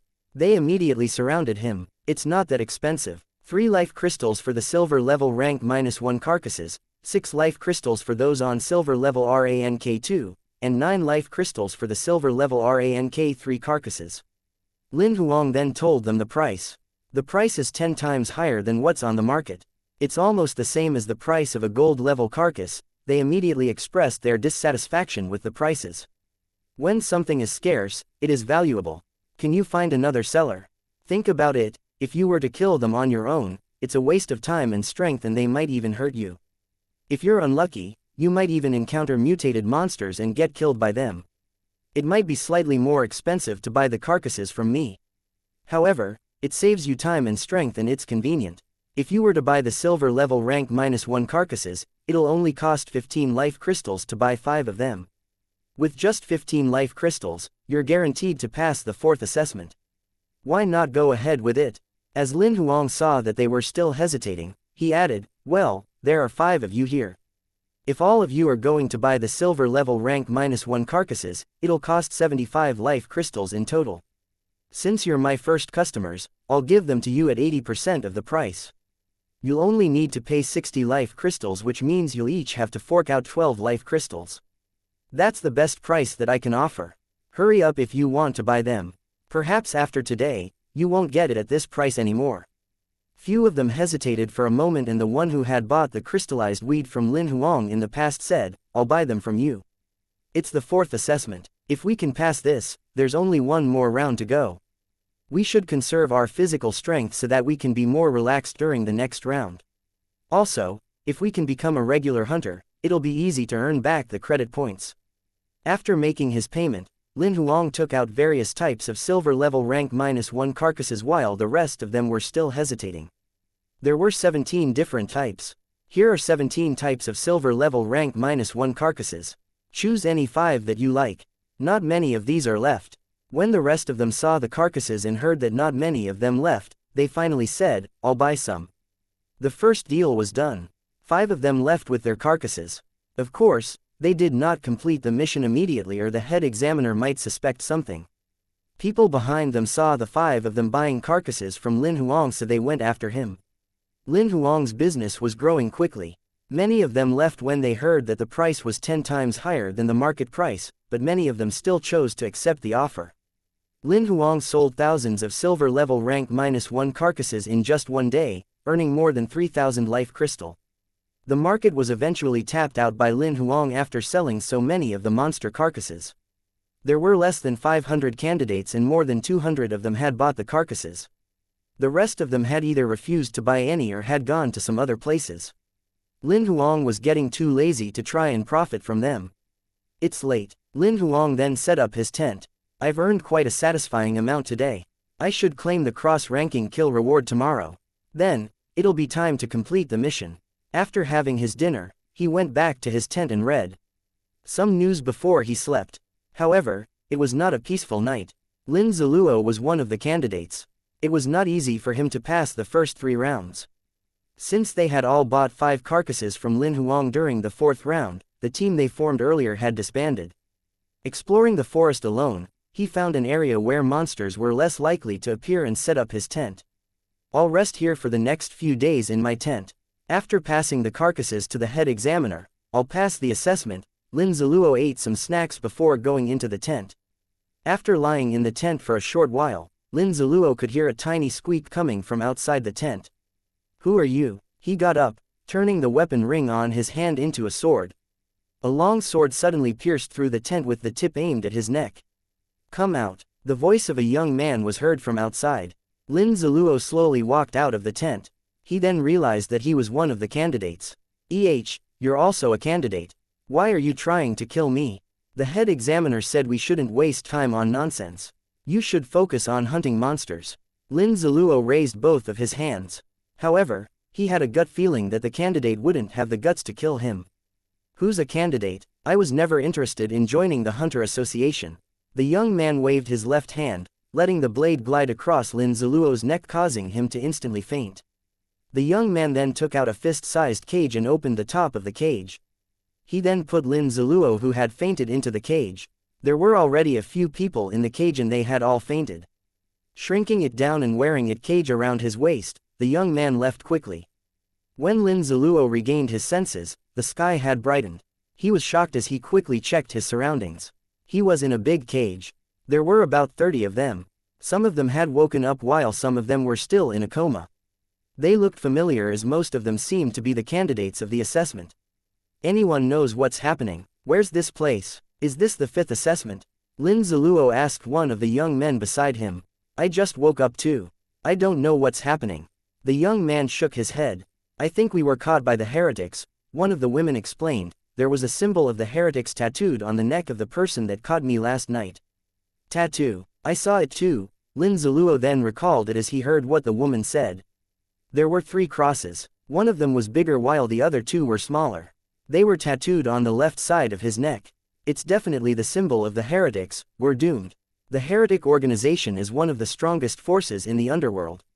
If we're caught alive, we might be killed and turned into human steamed buns or dumplings. Lin Ziluo began to think of nonsense once as he knew that he was caught by the heretics. Stop saying that. I have a strong urge to pee. I can't stand it anymore, another young man beside him immediately said. We have to inform the others to rescue us. Lin Ziluo then thought rationally and immediately opened the communication web page using his Emperor's Heart Ring. It's useless. This is probably a prison-like relic.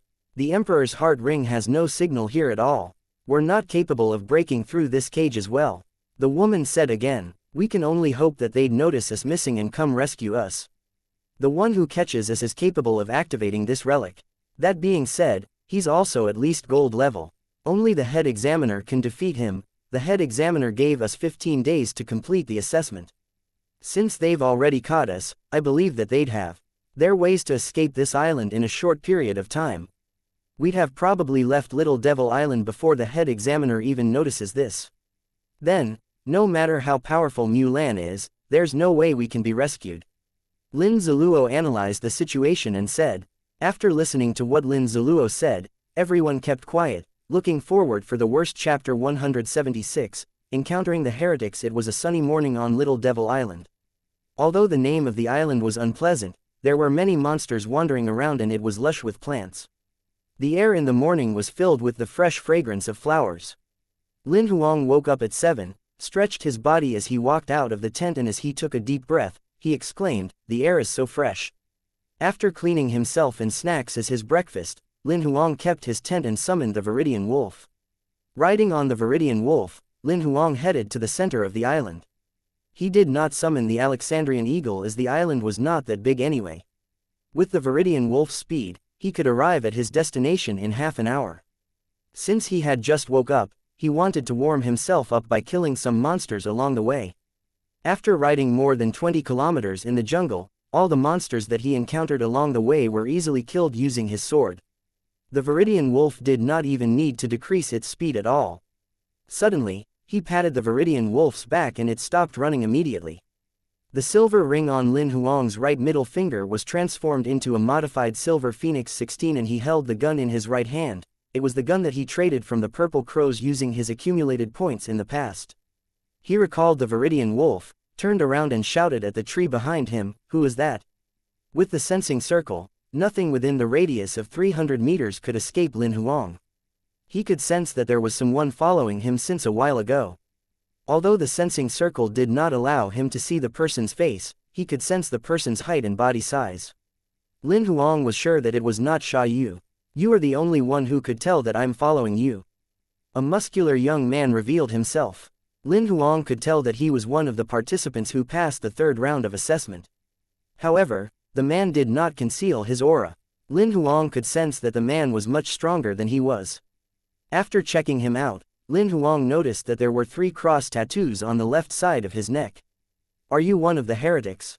"That's right." The strong young man nodded. "I know your name, Lin Huang. You are the most outstanding one in the assessment. You managed to kill a mutated silver level rank 3 monster when you were only a bronze level rank -3. You probably have a powerful summoning monster. Am I right? Since you already know that I do, aren't you afraid that I'll summon my monster and kill you?" "I'm already silver level now." Lin Huang smiled. "Of course I am not afraid. Although you have concealed your aura, you are only a silver level rank -1.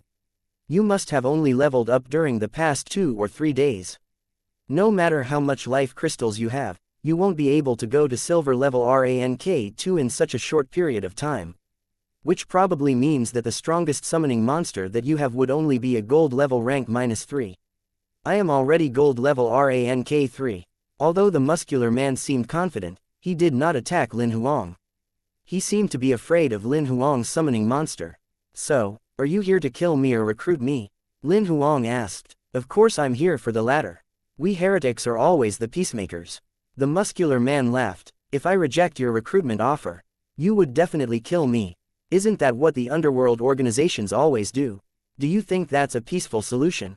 Lin Huang said in a sarcastic tone. No, we don't do that. We like to capture those who reject us and work on their minds until they become one of us. The man shook his head and laughed. So you mean brainwashing? You're really different from the rest. Lin Huang was speechless. Why me? It's not only you. All the kids who passed the third assessment in this area are our targets. You're the 36th person. From the progress, I believe me and my partner can capture all the targets before noon so that the Hunter Association would get nothing. The man laughed. So you let the Hunter Association do the grunt work while you reap the harvest. Lin Huang finally understood what the man was thinking. However, there are less than 500 people who passed the third assessment. Even if you captured all of us, that would do little to your organization. Unless, the man's tone suddenly became serious. Boy, you're asking too many questions. Suddenly, he launched his attack by attempting to catch Lin Huang with his hands that had claws on them. Tyrant then appeared before Lin Huang and punched the man.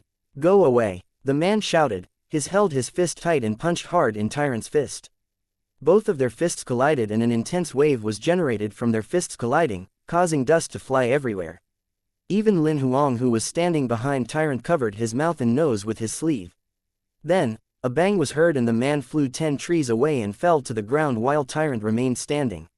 Lin Huang was stunned at how powerful Tyrant's punch was. He knew very well that if he was punched like that, he would have died after crashing into the trees. However, since the man was higher leveled than Lin Huang, perhaps he would not die so easily. Tyrant, see if he's dead.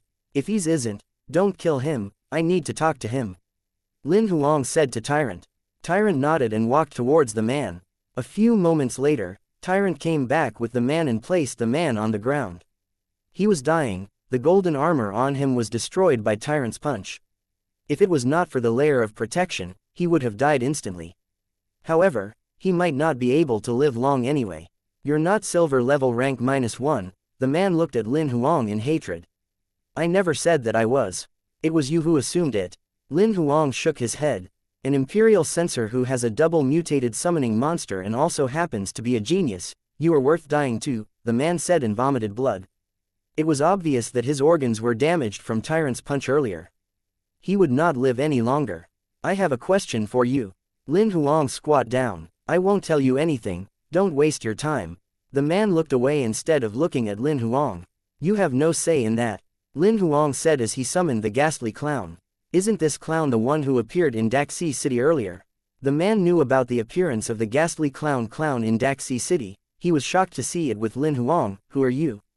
Clown, control him. Lin Huang frowned. He did not expect the man to recognize the clown. A mask was formed in the clown's hand. After putting the mask on, the clown's face was transformed into the man's face. Are there more assessment locations that have been invaded? How many of them have been invaded? Lin Huang asked the questions in his mind. Among the 180 locations in Division 7, we have invaded 63 of them. What is your intention? Is it really to take away all the talents? Lin Huang asked again. Yes, to cultivate them into members of our organization. How did you guys get into the assessment? Lin Huang could guess the answer to this question, but he was not sure. We have spies in the Hunter Association who helped us with our IDs in the assessment location. Our aura was sealed by an immortal level human, and there are also experts who helped us cover our organization tattoo and other marks that might reveal our identity. How many of you are here in this location? What are their abilities? Lin Huang proceeded to ask.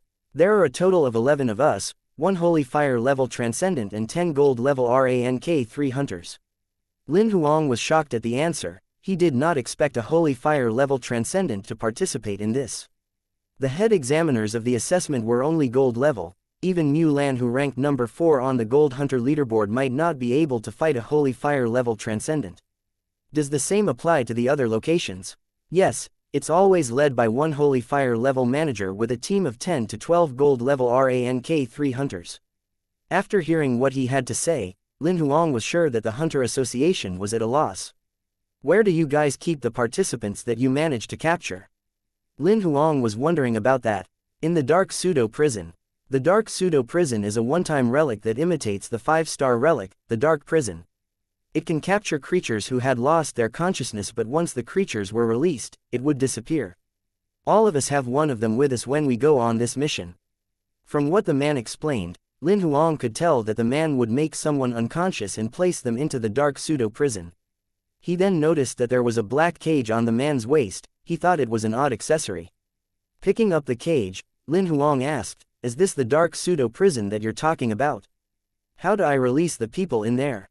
"Yes, there's a spiral life pattern on the cage. All you'll need to do is to insert your life power and follow the pattern 3 times. When you've completed your mission, how do you leave the assessment location?"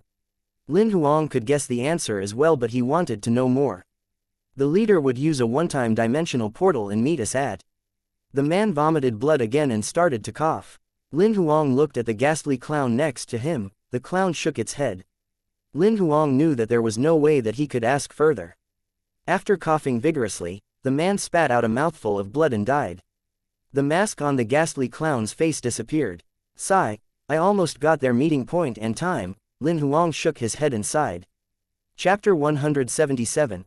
Reporting to the management. Lin Huang did not expect that he would encounter such a thing when he participated in the assessment.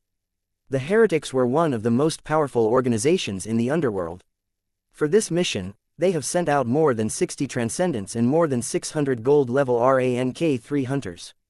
It was crazy. Since the establishment of the Hunter Association hundreds of years ago, they had never encountered anything like this. What the heretics were doing was completely out of anybody's expectation. "Seems like I need to inform the head examiner so she can contact the management and send transcendents here as soon as possible." Lin Huang kept the corpse of the muscular young man as he summoned the Alexandrian Eagle to head to the assessment location. A couple of minutes later, Lin Huang arrived at the assessment location. The head examiner Mu Lan frowned as she saw him. Lin Huang leapt from the Alexandrian Eagle and walked towards Mu Lan after recalling his monster. "Only participants who had completed the assessment can be here. You're breaking the rules," one staff said to Lin Huang. Lin Huang took out the muscular young man's corpse out and looked at the head examiner Mu Lan. "My name is Lin Huang and I'm one of the participants in the assessment. This man is a spy for the heretics. There is a holy fire level heretic transcendent hunter and 10 gold level rank 3 hunters that have infiltrated the assessment. We're not the only ones. There are 63 assessment locations in Division 7 are invaded." Everyone was shocked when they heard what Lin Huang said. "How did you know about this?" Mu Lan asked in doubt. "I managed to ask this man before he died," Lin Huang said and took out the dark pseudo-prison. "This is their purpose. They're here to bring the participants back to brainwash them. The participants are kept in this relic."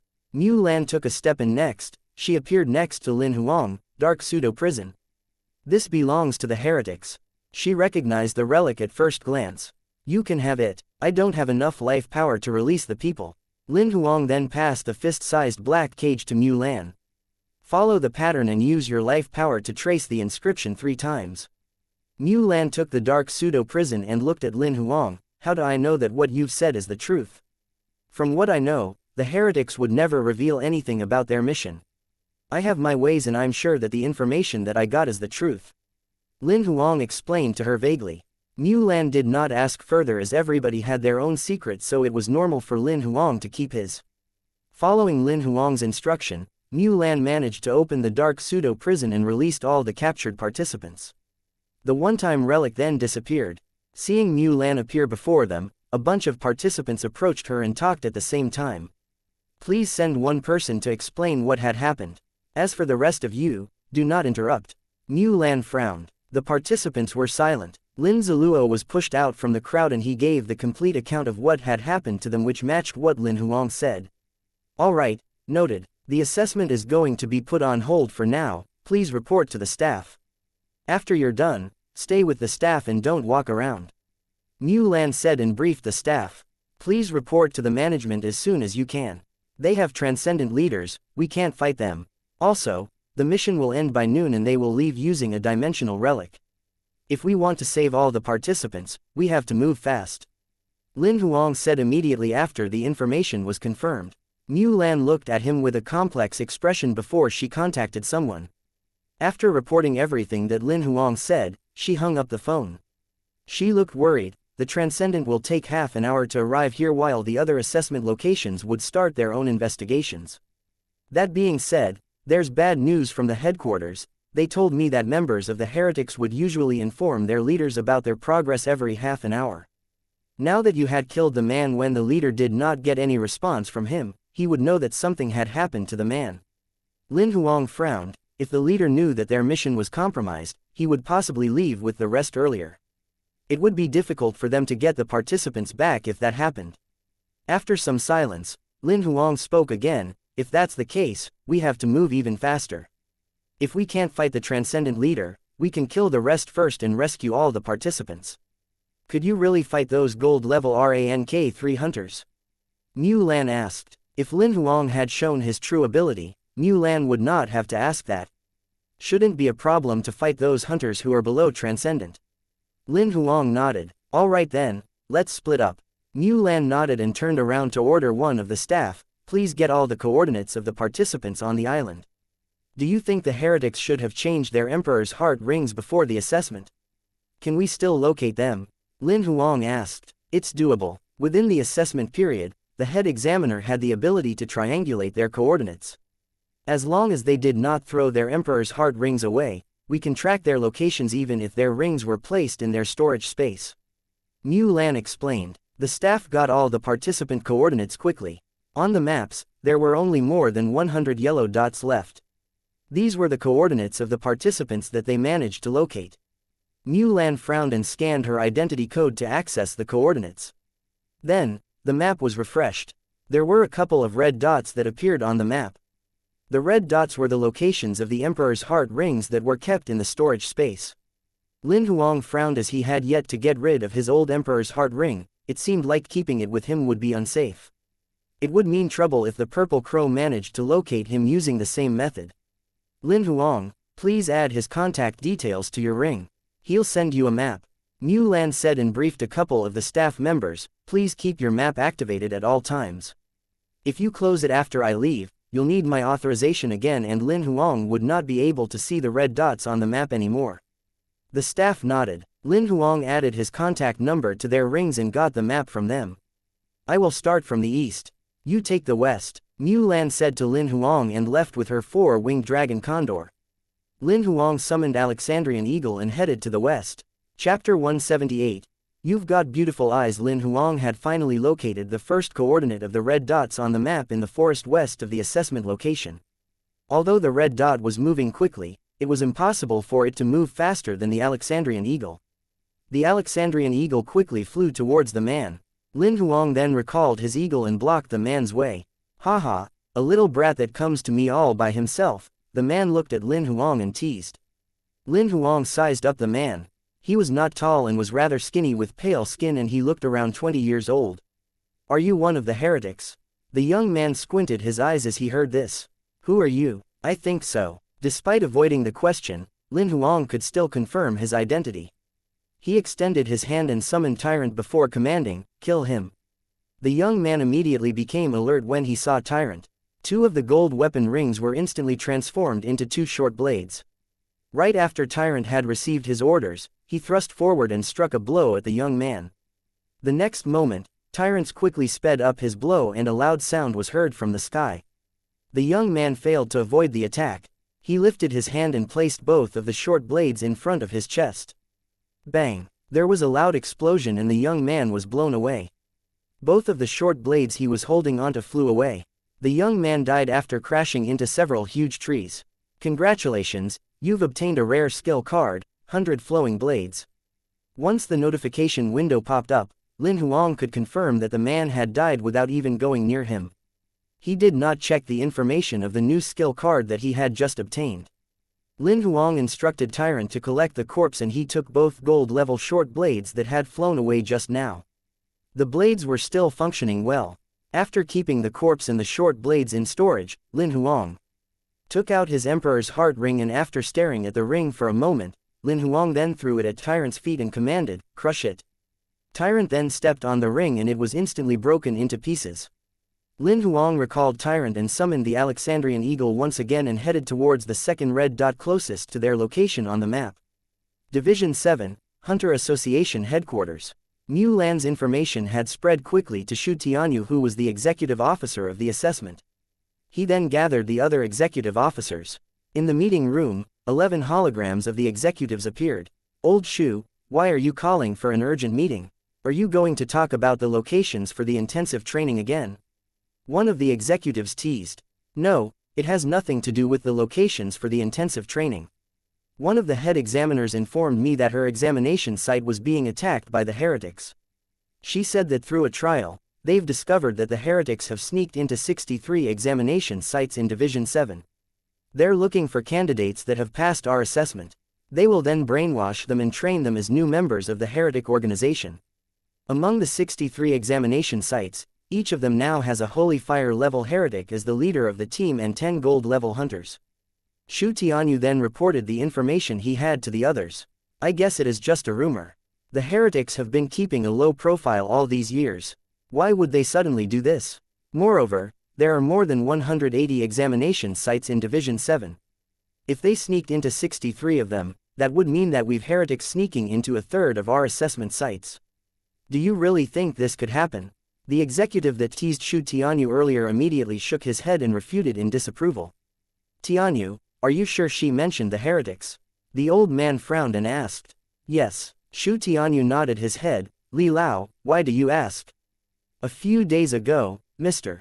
Fu called me. We discussed the assessment. He then reminded me to be aware of the heretics or any other forces. I thought it was just a gentle reminder and did not bother so much.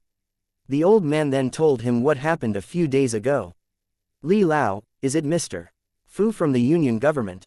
Shu Tianyu immediately asked while the rest of them shifted their gazes towards Li Lao. Other than him, are there any other Mr. Fu's in Division 7? Li Lao glanced at Shu Tianyu. If Mr. Fu was the one who reminded you, could it be true? Who told you about this? A middle-aged woman immediately asked. A female head examiner told me about this. I'm not sure who she was. I'll ask them regarding this matter. Let's listen to the recording of the call when she informed you about this. Li Lao suggested. Shu Tianyu nodded his head and played the recording. After listening to the recording, a woman said, if I'm not mistaken, that should be Mu Lan's voice. I've met her twice. She's quite good and wouldn't report to you without evidence. Is Mu Lan the girl who's ranked 4th on the Gold Hunter leaderboard? Many of the executive officers had heard her name before. Yes, it must be her. Old Shu, please confirm again. The woman told Shu Tianyu. After a moment, Shu Tianyu nodded his head. It's confirmed that the information was provided by Mu Lan. It seems that there's indeed something wrong with the assessment. Li Lao and the other executive officers had a serious expression on their faces. We can't set up an interdimensional blockade now. Otherwise, the heretics would notice it. They'll escape the interdimensional blockade and leave through the dimensional portal before the Holy Fire rescuers arrive. We can't make an official announcement to inform the candidates either, as there are heretics among them. We can only inform the head examiners so that they can figure out ways to delay them. It would be best to rescue them without notifying the Holy Fire heretics. We can't stop the assessment. We have to carry on with it. Otherwise, the heretics might notice our actions. Now, we're going to ask our Holy Fire level Transcendent Hunters to go to the nearest assessment site to them. Upon their arrival, only then will we ask them to stop the assessment and set up an interdimensional blockade. 12 of the executive officers quickly came up with a solution and informed the other assessment sites about it. In less than half an hour, Lin Huang killed 3 heretics continuously. Just as Lin Huang was getting closer to the 4th red dot, Lin Huang could sense that the opponent was a girl. He activated boundless vision and looked through the gaps between the branches and leaves. Lin Huang was stunned when he saw her from the side. She's with the heretics. Lin Huang saw Sha Yu. While Lin Huang was startled from his discovery, she seemed to have sensed Lin Huang looking at her and she looked in his direction. She grinned and suddenly disappeared. Are you looking for me? A voice was heard behind Lin Huang. Lin Huang was taken aback as Sha Yu appeared without him noticing. She was less than 10 meters away from him. However, Lin Huang's sensing circle did not respond to her. This indicated that Sha Yu's had the combat ability of a Holy Fire Transcendent. She must be the Transcendent leader of the heretics. Operation. Oh, I just passed by and I sensed that there was a person moving over there. I didn't know that it was you. Lin Huang's heart sank, but he did not show it on his face. I'm going to continue with my monster hunt. You can continue playing. Lin Huang, do you really like the Hunter Association so much? Privileges are only given to the geniuses involved in intensive training, while other organizations treat everyone equally. Training resources should only be able to be obtained by hunting down monsters or completing a task with their own two hands. Although you are talented, don't ever think about getting a place in intensive training from the Hunter Association. Each year, there are limited slots for intensive training in Division 7. Spots are usually given to the geniuses that are capable of killing enemies that are one level above them. Apparently, Xiaoyu did not know that Lin Huang himself had killed a silver-level rank 3 monster during the third assessment. Otherwise, she would not have mentioned this. I've told you that I'm not interested in joining you regardless of what organization you're from. You don't need to waste your time on me. I believe there are many other talented people out there. You can look other people. Lin Huang then turned his back to her when he was about to leave. We have found many of them and most of them had agreed to join us. Xiaoyu laughed as he heard what Lin Huang said. Oh, congratulations. Lin Huang then summoned the Alexandrian Eagle. You have asked me before which organization I'm from, right? Don't you want to know now? Xiaoyu asked with a smile. It is best to avoid trouble whenever possible. I'm not interested any longer. Lin Huang shook his head and rode off on the Alexandrian Eagle. What if I insisted on you joining our organization? Xiaoyu tilted her head and asked. Bye. Lin Huang patted the Alexandrian Eagle. Fluttering its wings, it flew up to the sky in an instant. Lin Huang was relieved after he acted stupidly just now. Just as he thought that he had managed to escape, a hand suddenly patted his shoulder. Lin Huang was frightened. When he turned back, he saw Xiaoyu stabilizing herself, standing on the Alexandrian Eagle. Back. Do you really hate me so much? Xiaoyu crossed her arms in front of her chest. When did you come on? Lin Huang was startled. I followed after you when you took off. Xiaoyu said proudly. What do you want from me? Lin Huang was helpless. As long as you promise to join us, I'll not bother you anymore. Xiaoyu was not giving up. What do you like about me? Can I change it to something else? You've got beautiful eyes. If you can give it to me, I'd consider giving up. Xiaoyu was simply being unreasonable and Lin Huang was speechless. At that moment, the communication page of Lin Huang's Emperor's Heart ring suddenly popped up and rang. It was an unknown number. Your Emperor's Heart ring rang. Aren't you going to answer the call? Xiaoyu asked. No, it must be those direct sale calls. Lin Huang shook his head because it was likely Mu Lan's number. Xiaoyu was right behind him. If he answered the call, she would have found out. He directly ended the call. Lin Huang was trying to figure out a way to settle this matter. However, after a short while, the communication page popped up again. It's the same number. You should just answer the call. Xiaoyu suggested. No. Just as Lin Huang was about to end the call, Xiaoyu moved a tad bit faster than him and answered the video call. Mu Lan's face was instantly projected before them. She then said, Lin Huang, why are your coordinates on the same location as the red dot? Both of you are heading towards the same direction at a fast speed. Chapter 179. Mu Lan vs. Xiaoyu. Once Mu Lan finished speaking, she noticed that there was a girl behind Lin Huang, bending down her body, staring at the projection suspiciously. Damn, I'm doomed. Lin Huang's facial expression changed abruptly and he quickly closed the communication page. He then communicated with the Alexandrian Eagle telepathically. Flapping hard, it turned a few rounds in the air and attempted to get rid of Xiaoyu. However, Xiaoyu's legs seemed to have deeply rooted itself in the eagle's back as she was standing firmly on it even when it struggled. Even if the Alexandrian Eagle was to hang upside down in the air, Xiaoyu's legs would never leave the eagle's body. Lin Huang was the one who had to bend his body down to hug the eagle tightly. He grabbed its feather tightly as he almost fell. So all this while, you actually know my identity but you acted ignorantly. Xiaoyu stared at Lin Huang expressionlessly. No, I just found out. Lin Huang told her the truth since he knew he could not get rid of her.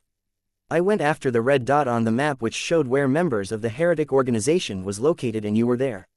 How much do you know about us? Xiaoyu's face was very serious.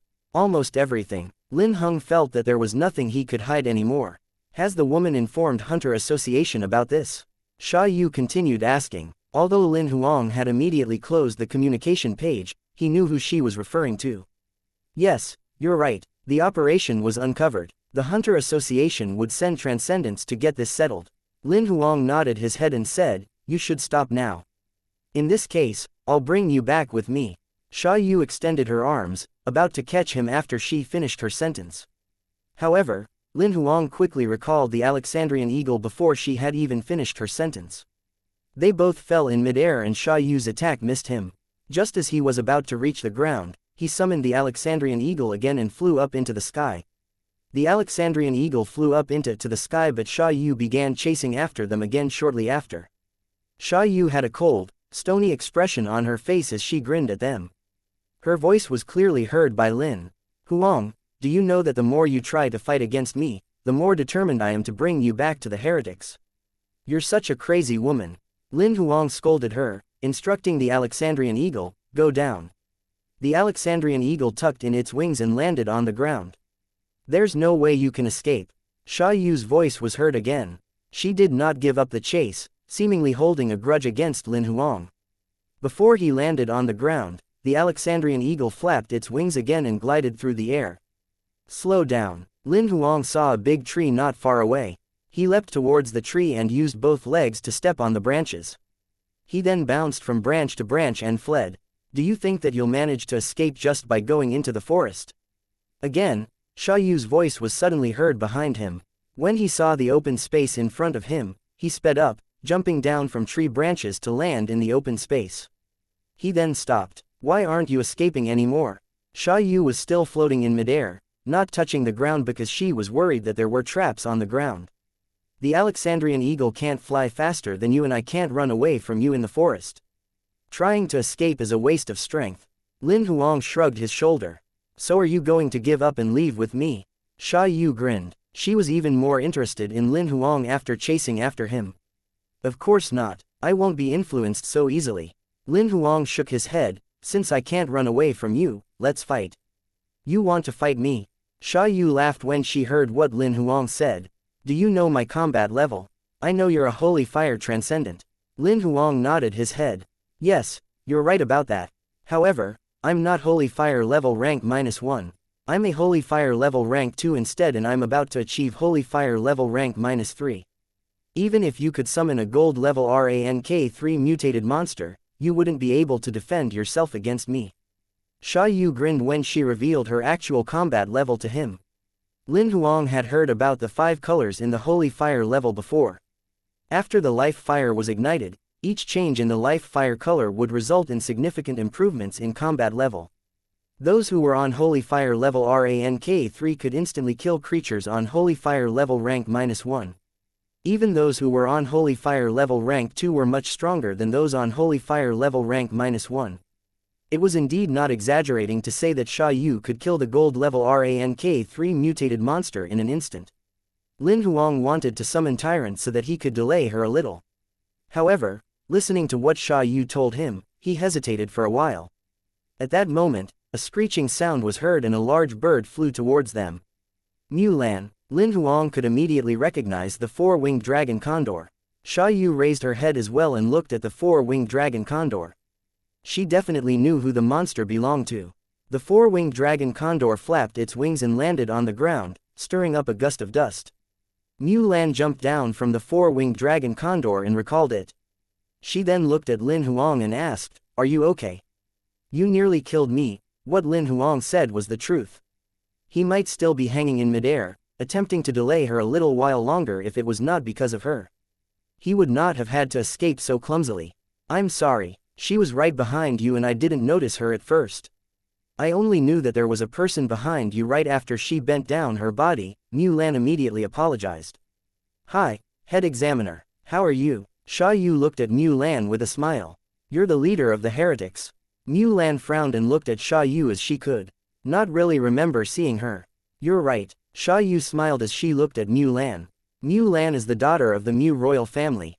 You're 17 years old with gold level rank 3 combat level. You major in the sword and you're an imperial censor. You are currently ranked 4th on the gold hunter leaderboard. I can't believe that you came to me by yourself. If I can capture you, this operation won't be considered a failure. Then let's see if you're capable of doing so. Despite facing a transcendent opponent, she showed no fear on her face. She was holding a blue sword relic in her hand. You're holding a 5-star Sea Chasm sword relic. The Mu family is investing a lot in you. No wonder you're not even afraid of me even though you know fair well that I'm a transcendent. Sha Yu could immediately identify the long sword in Mu Lan's hand. I've killed 3 holy fire transcendents using this sword, Mu Lan said coldly. It's a good sword, however, you can't change the fact that your gold level rank -3. Regardless of how powerful your relic is, you won't be able to fully utilize it. Sha Yu grinned as she said this and a huge black sickle appeared in her hand. So big, Lin Huang sighed as he saw the weapon that looked like Death's sickle. The size of the sickle did not match Sha Yu's body size. Sha Yu's was about 1.6 meters tall in height, but the length of her sickle was approximately 2 meters. I'll show you the true force of a relic when a holy fire transcendent wields it. As soon as she finished her sentence, she turned the large sickle around and grabbed the end of the sword. She seemed to use the sickle with ease. Her sickle released a beam of black light that caused a stir, distorting the air around it as it flew by. Although the beam of black light seemed to be moving slowly, Lin Huang could tell that it was not the case because it appeared in front of Mu Lan in an instant.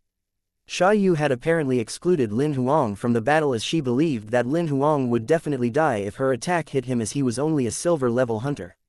In addition, she was not afraid that Lin Huang would run away as she needed only about 2 minutes to defeat the daughter of the Mu family. She could catch Lin Huang after that. Of course, Mu Lan was not going to let this happen. She did not avoid her attacks at all, unsheathing the sword relic in her hand without a moment's hesitation. A beam of blue light streaked across the sky that resembled a blue comet racing across the sky. Soon, the tip of her blue sword hit Sha Yu's black sickle. A loud bang was heard when both weapons touched one another. It was not the sound you would usually hear when weapons collided. It sounded more like 2 immensely powerful forces crashing together. After a short while, the glow from the black sickle disappeared. Mu Lan's body then swayed a little and the blue glow appeared again, like a fiery beam that moved towards Sha Yu. Sha Yu's pupils rapidly dilated, as she put on a serious expression. She brandished her large sickle again and part of her blades disappeared. The moment it reappeared, it was already touching the tip of Mu Lan's sword. A loud explosive noise was then heard. Mu Lan, who was hanging in midair, was blown away and retreated about 10 meters away. No wonder you dared to challenge me. It's unbelievable that the Mu family had taught you the Sword Immortal's path. Sha Yu retreated a few meters away too. I didn't expect this from you too. As far as I know, Trials of Death is a combat skill that the heretics would only teach the saints. No wonder you're already Holy Fire level rank 2 although you're still so young. If you didn't use this skill, I would still think that you're an old woman that behaves like an underage girl. Mu Lan could confirm her identity after the fight. Humph, you're not qualified to call me an old auntie. I should be the one addressing you in that way. Sha Yu was angry. So you're admitting that you have stunted growth? Mu Lan purposely said that with her head held high. Damn, old woman. Sha Yu seemed to be particularly sensitive to this topic. She then waved the sickle in her hand and the blade disappeared again. Mu Lan stabbed her sword into the ground abruptly and a loud clang was heard. Mu Lan then leapt up in the air, retreating back to a tree not far away. She stepped on the tree trunk and her body disappeared in an instant. The next moment when she appeared, the tip of the blade and Sha Yu's sickle hit against each other. No wonder you could defend against my attacks easily. You're wearing the Revolution armor, which is a 4-star defensive relic. Sha Yu finally noticed that as her attacks could do no harm to Mu Lan. It's not too late for you to retreat now. We've killed your companion. If you insist on fighting me, you won't be able to escape later when the Transcendent team arrives. Mu Lan knew that her opponent had no way to defeat her and the attacks had no effect on Sha Yu as well. Humph, if I can't catch you, I will catch him. Sha Yu then extended her arms towards Lin Huang. Chapter 180, Please give me some respect. Lin Huang was alert when both of them were fighting to avoid any unexpected incidents. As expected, since Sha Yu's attacks were rendered useless, she then shifted her aim back at Lin Huang. When Sha Yu was coming for him, before she could even launch an attack, Lin Huang commanded, "Tyrant." The next moment, Tyrant appeared out of nowhere and stood before Lin Huang. He was completely blocked by Tyrant's large body. Sha Yu could not see a thing. Humph. Sha Yu scoffed as she saw Tyrant appear. She turned the claws on her hands that were about to reach Lin Huang into her palm and slammed them against Tyrant's chest. She thought that it would be impossible for gold-level rank 3 monsters, even those that had mutated, to survive such an attack. Tyrant retreated a few steps backward as her palm hit him. However, only cracks that looked like spider webs appeared on his chest. A strong shockwave came off Tyrant's body and hit her, causing her to retreat a few steps back too. Sha Yu was startled and she took a look at Tyrant. The spider web-like cracks that appeared on his chest had healed quickly on its own while she was looking at it. After a few moments, the cracks had completely healed. He's a monster double-mutated monster with impressive defensive and self-recovery abilities. Sha Yu's eyes immediately brightened up. Even Mu Lan, who was standing right next to her, was surprised, seeing Tyrant alive despite being struck by Sha Yu's attack. Mu Lan knew how powerful Sha Yu was as she had just fought her. Although she did not attack using her sickle and just used the claws on her hands, a gold-level rank 3 monster would be incapable of defending itself against such an attack. However, aside than retreating a few steps back, the injuries to Tyrant's body had already healed itself. She instantly knew that Tyrant was a monster that had gone through 2 mutations. His defensive and self-healing abilities are indeed terrifying. Even Mu Lan was amazed by his abilities. Lin Huang, you really surprised me.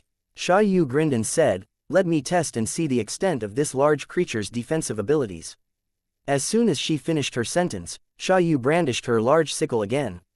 At that moment, there was a beam of blue light that streaked across the sky, flying rapidly towards Sha Yu. Sha Yu frowned and she had to defend against the attack. The black sickle tore through the air and was about to slash at Mu Lan's body. The large black sickle and the blue longsword then collided once again. A sizzling sound was heard when the gold and black life power crashed into one another. The sound was similar to the sound of flowing electric current. After a short while, the impact of their life power had reached its peak, causing an explosion. Mu Lan retreated and landed on the ground, directing all of the forces acting on her body into the ground through her armor. Daughter of the Mu family, are you sure that you're not going to give up? Sha Yu stared at Mu Lan coldly. Lin Huang is a member of the Hunter Association. I won't allow you to bring him back. Furthermore, you're a transcendent. How capable are you if you're trying to bully someone who's only silver level? Mu Lan stood before Tyrant, having no intention whatsoever to retreat. Am I bullying him? I feel that Hunter Association can't provide him with the best training. Therefore, I've decided to bring him to the heretics so that he can be properly trained. I believe that he can shine with the heretics. Also, he hasn't passed the assessment yet, so technically, he isn't considered to be a regular member of the Hunter Association yet. Sha Yu looked towards Tyrant's direction. He is indeed not a regular member yet. However, he's one of the candidates under my supervision. As the head examiner, I won't let you bring him back. In addition, the Hunter Association would definitely train talented hunters. You don't have to worry about that. I believe that Lin Huang can do well in the Hunter Association. Mu Lan then said, so you insist on getting in my way? Sha Yu had a stone-cold expression on her face. Yes, you're right. Mu Lan had no intention of retreating as she shot back a gaze at Sha Yu. That's good. There are some abilities that I've held back on, but you've forced my hand. Sha Yu said as she put her weapon away and weaved an intricate sigil in the air. Mu Lan's facial expression immediately changed as she turned her head around to yell at Lin Huang, leave. Quickly. It's too late. Lin Huang lifted his head and stared at the sky with fear. A powerful aura spread in the air before something seemed to appear, filling the air of Little Devil Island with a terrifying aura. Countless monsters crawled around in fear, bodies trembling as if they were before a king, worshipping him. Although Tyrant did not prostrate on the ground, his body began to shake slightly too. While both of them looked at the monsters, a large sickle made of pure gold appeared before Sha Yu. Regal relic, Godslayer sickle. Mu Lan's face immediately turned pale as she spat out the words. This is the ultimate relic, Godslayer sickle. In heretics, only the 3 saints and president were allowed to activate this relic. Sha Yu said with a smile, looking down at Mu Lan. About the abilities this sickle gives me. You should have heard about it, right? It cuts through everything. Mu Lan frowned. Yes, it cuts through everything. Be it the 5-star Sea Chasm sword in your hand, the 4-star relic, Revolution armor, or that huge creature with its impressive defensive abilities, with just one cut, everything can be cut in half. Sha Yu lifted the large golden sickle that was even bigger than the previous one and pointed it towards Mu Lan. Lin Huang's expression changed after listening to what Sha Yu had said. He never knew that a weapon with such horrifying powers existed in this world. She brandished the gold sickle in her hand after she finished her sentence. A golden glow appeared before of Mu Lan. Mu Lan was not able to dodge the attack and had no time to defend against it. The golden blade then slashed her body. Am I dead? Mu Lan lowered her head and looked at her wounds. She then noticed her armor beginning to crack, but she was not injured at all. Don't worry, I've just removed that annoying revolution armor that you're wearing. It's better to capture you alive than killing you. You are a hunter that is ranked 4th on the Gold Hunter leaderboard and you're also the focus of the Hunter Association. It would be a waste to kill you. Perhaps the heretics would need you. If you upgrade to a Holy Fire Transcendent, your abilities wouldn't be weak at all. Sha Yu's voice was heard coming from above. Lin Huang frowned as he attempted to think of ways to solve this situation. The opponent's weapon was terrifying. She could slaughter any of the monsters he could summon with just one hit. If he were to summon Charcoal and Bai, they would definitely die and they would still be in danger. On the other hand, Mu Lan was nervous as the Godslayer sickle was a very dangerous weapon. It does not only cut through everything but it has invisible attacks as well. Even if she wanted to flee, she would have no way to escape under such circumstances. Daughter of the Mu family, you can now bid farewell to your Sea Chasm sword. Sha Yu grinned and attempted to cut it in half. A golden glow appeared out of nowhere and slashed at the Sea Chasm sword in Mu Lan's hand. A purple laser beam appeared abruptly at just the right moment and collided with the golden glow of the sickle. Unexpectedly, the impact had caused the golden glow to dissipate. A large shadow then appeared beside Mu Lan. It was a middle-aged man with thick brows that had a scar on the left side of his lips. Lin Huang could recognize him immediately. He was the transcendent that fought the ghastly clown in Daxi City. Uncle Zhu Nian. Mu Lan was surprised the moment when she saw him. You're Zhu Nian. Apparently, Sha Yu had heard his name before. I'm surprised that you know me too. Zhu Nian looked at the girl floating in midair with a smile. Of course, how can I not remember the name of the nominated candidate for the position of executive officer in Division 7? Sha Yu said with fear, knowing full well that her opponent was a transcendent that was about to achieve immortal level. Once he was upgraded to immortal level, he would become the executive officer of Hunter Association. With such authority, the powers that came with his position would be incomparable.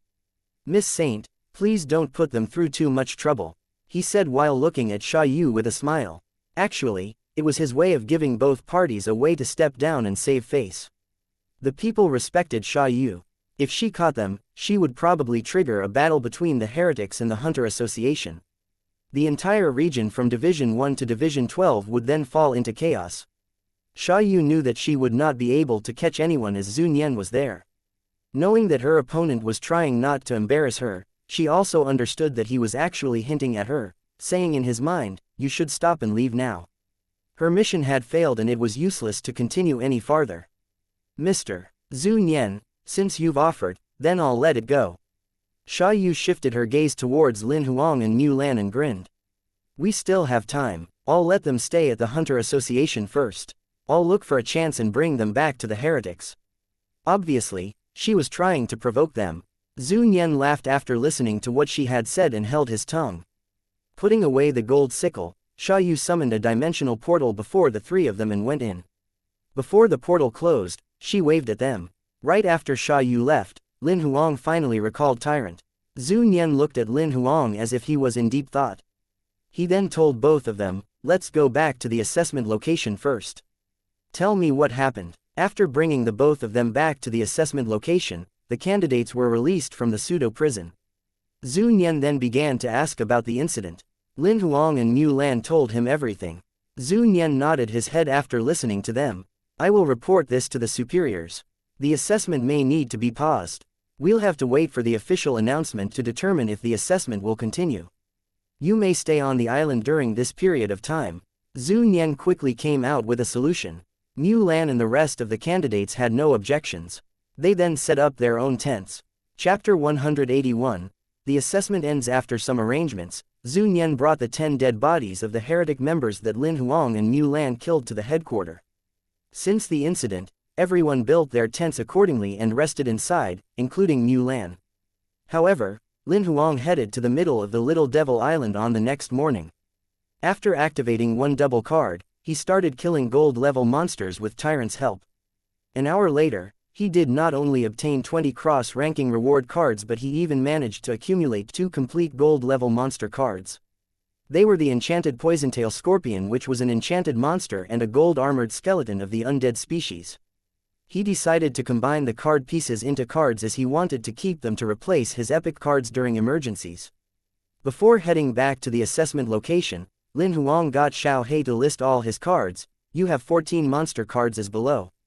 Epic monster cards: Charcoal, Bai, Tyrant, Ghastly Clown, Bloody, Demonic Dandelion Vine. Rare monster cards: One-Eyed Sword Fiend, Alexandrian Eagle. Normal monster cards: Gold Armored Skeleton, Enchanted Poisontail Scorpion, Ox Devil, Lion-Headed Troll, Viridian Wolf, Demonic One-Eyed Ape, Spectre. You have 21 skill cards as below. Talent card: Superhuman Strength Rare, Life Seed card, Sly Hands Rare, Life Replacement Rare, Sensing Circle Rare, Combat Skill card, Great Sword Scripture Epic, Wildfire Sword Epic, Fatal Tactics Rare, Thunder Sword Rare, Mountain Blade Rare, 100 Flowing Blades Rare, Spectral Snow Steps Rare, Cloud Steps Rare. Monster Skill: Blood Spirit, Immense Strength Intermediate, Advanced Disguise, Super Robust, Magic Eye Deterrence Intermediate, Absolute Defense Beginner, Blood Hunt Beginner, Boundless Vision Beginner, Third Eye Beginner. Mask. Control: These are the 20 cards for your cross-ranking reward. Advance card x3, One-Time Skill card x3, Double card x2, Item card x3, Provisional Transformation card x2, Provisional Summoning card x1, Healing card x1, Skill Combination card x1, Treasure card x1, Mission card x1, Challenge card x1, Transportation card by 1 inch. You have 40 functional cards as below. Provisional Transformation card x7, Advance card x5, Healing card x5, Treasure card x4, Double card x4, Prop card x3, One-Time Skill card x3, Mission card x2, Flawless card x2, Skill Combination card x1, Provisional Summoning card x1, Transportation card x1, Challenge card x1, Small Destruction card x1. Seeing a couple of functional cards that he had never seen before, Lin Huang read the detailed description. One-Time Skill card: It can seal the skill that is being used before you, monster and human combat skills, and release the skill upon reactivation of the card. Remark 1. Your ability is restricted. The highest skill that you can seal at the moment would be Holy Fire level skills. Remark 2. This card is limited to one use only. Once the skill is activated, the card will disappear. Provisional Summoning card: One monster can be randomly summoned upon activation. Summon limited to 1 hour only. Remark 1. The combat strength of the random monster will be 1 level higher than the highest level of monster the user owns. Remark 2. A monster that is related to the monster that the user owns will also have the highest chance of being summoned. Remark 3. Consumable upon activation: Each card can be used once. Transportation card 3. You will be sent to the location you specified for 1 time upon activation. Remark 1. 10 seconds waiting time upon card activation. Remark 2. Cannot be used when you are moving. Remark 3. The location has to be somewhere you have been before. Consumable: Each card could be activated for 3 times. The card will disappear after 3 uses. Challenge card: You will be transported into a challenge dimension upon activation. There would be a random monster in the challenge space. Once the user kills the monster, the user will obtain a monster card of the monster that he killed. Remark 1. The monster that will appear in the challenge dimension would be exactly the same combat strength as the user. The monster species and rarity would be randomly chosen. Remark 2. The user would have to fight using his own strength in the challenge dimension. No monster card or other functional cards are allowed. Remark 3. Each challenge card will disappear when the user defeats the monster. The maximum number of challenges is 3 times. If the user fails 3 of the challenges, the challenge card will disappear. If the user dies in the challenge dimension, the user will actually die. Therefore, if the user encounters an invincible monster, it is recommended that the user backs out from the challenge dimension. After looking through the new cards, Lin Huang was in a good mood as the cards had strong practicality.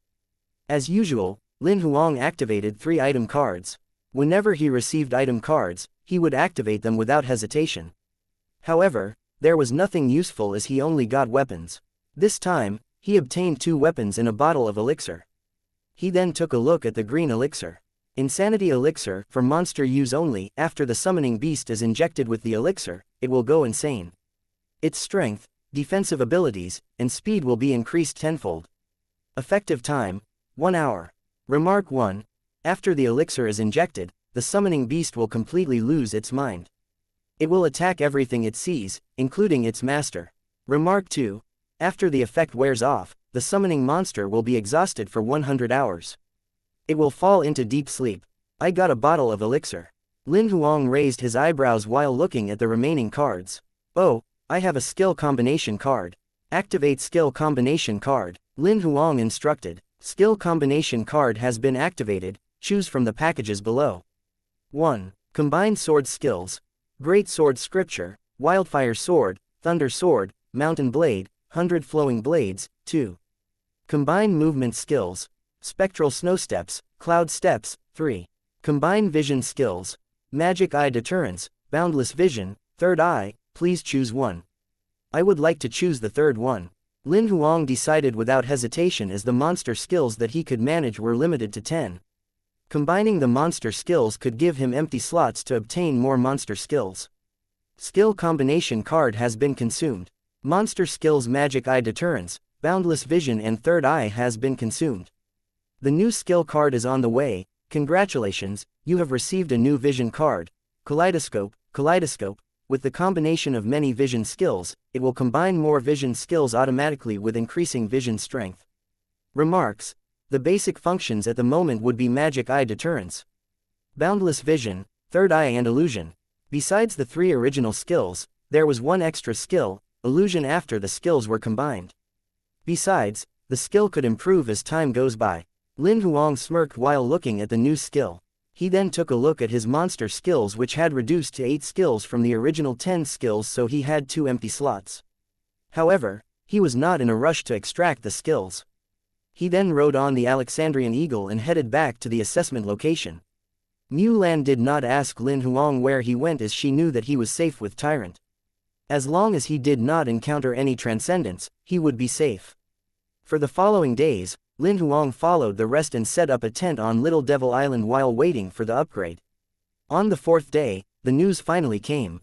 As Mulan reported on time, it had lessened the damages of the Hunter Association. There were 63 assessment locations that were invaded, but only participants from 11 footholds were completely captured. A part of the participants from 37 assessment locations was captured, while the participants from the remaining 15 assessment locations were all rescued. There were more than 12,800 participants that were captured, which were close to 30% of the total number of the 63 assessment locations. All of the 63 assessment locations that were invaded had been suspended. The Hunter Association headquarters announced that all of the remaining participants in the 63 assessment locations would not have to go for the next assessment, and they would officially be regular hunters. When Mulan announced the news to the participants of the assessment location where Lin Huang was in were cheering. However, Lin Huang did not care about that. To him, there was no difference if the assessment was suspended or not. The only thing to be happy about was that he would be able to head home to celebrate the new year. As the assessment was over, the Hunter Association sent a demonic crystal spaceship and brought all participants back to Foothold No. 7B24, Baishuan City. Many in the Hunter Association division in Baishuan City were watching as Mulan brought 489 participants to the registration. Is the passing rate so high this year? It's usually less than 300 people. Someone was skeptical. Yeah, I think there were 12,000 participants this round. The passing rate is 4% this time around. It's usually only 2%. Perhaps the assessment was easier this time. As the Hunter Association had yet to disseminate the news that the assessment was invaded, many were discussing the high passing rate. Although there were many of them, the registration did not take too long, as they were all reserve hunter. The Hunter Association had a record of their personal details. All they needed to do was to update their personal information and retest their combat strength. Each registration would take less than 10 seconds. There were 3 registration counters, which made it quite fast. Lin Huang waited in the queue for less than 10 minutes. Just as he was leaving, he was called by the person who registered him. When you registered in June, you were not even iron level. It's December now and your combat strength is already silver level, rank -1. This means you only took 6 months to level up to silver level. The person was in disbelief. What she did not know was, Lin Huang was holding back his strength during the test. What the person said was heard by all of them in the hall. They looked at Lin Huang. It was terrifying for an ordinary person to level up to silver level in 6 months. Even if a talented person who was trained in a high-level life skill, filling up iron level life power would take at least 1 month per circle and 3 months for 3 circles. It would then take at least 2 months to stabilize the life power. Leveling up to bronze level rank 1 would take almost 6 months. When one reached bronze level, the speed they filled their life power would be slower, approximately 3 times slower than it was before they got to iron level. It would take at least 9 months to fill 3 circles of their life power, while the stabilization would take at least another 2 months. In total, that would take them at least 16 months to be able to reach bronze level. This was someone who was trained in a high-level life skill.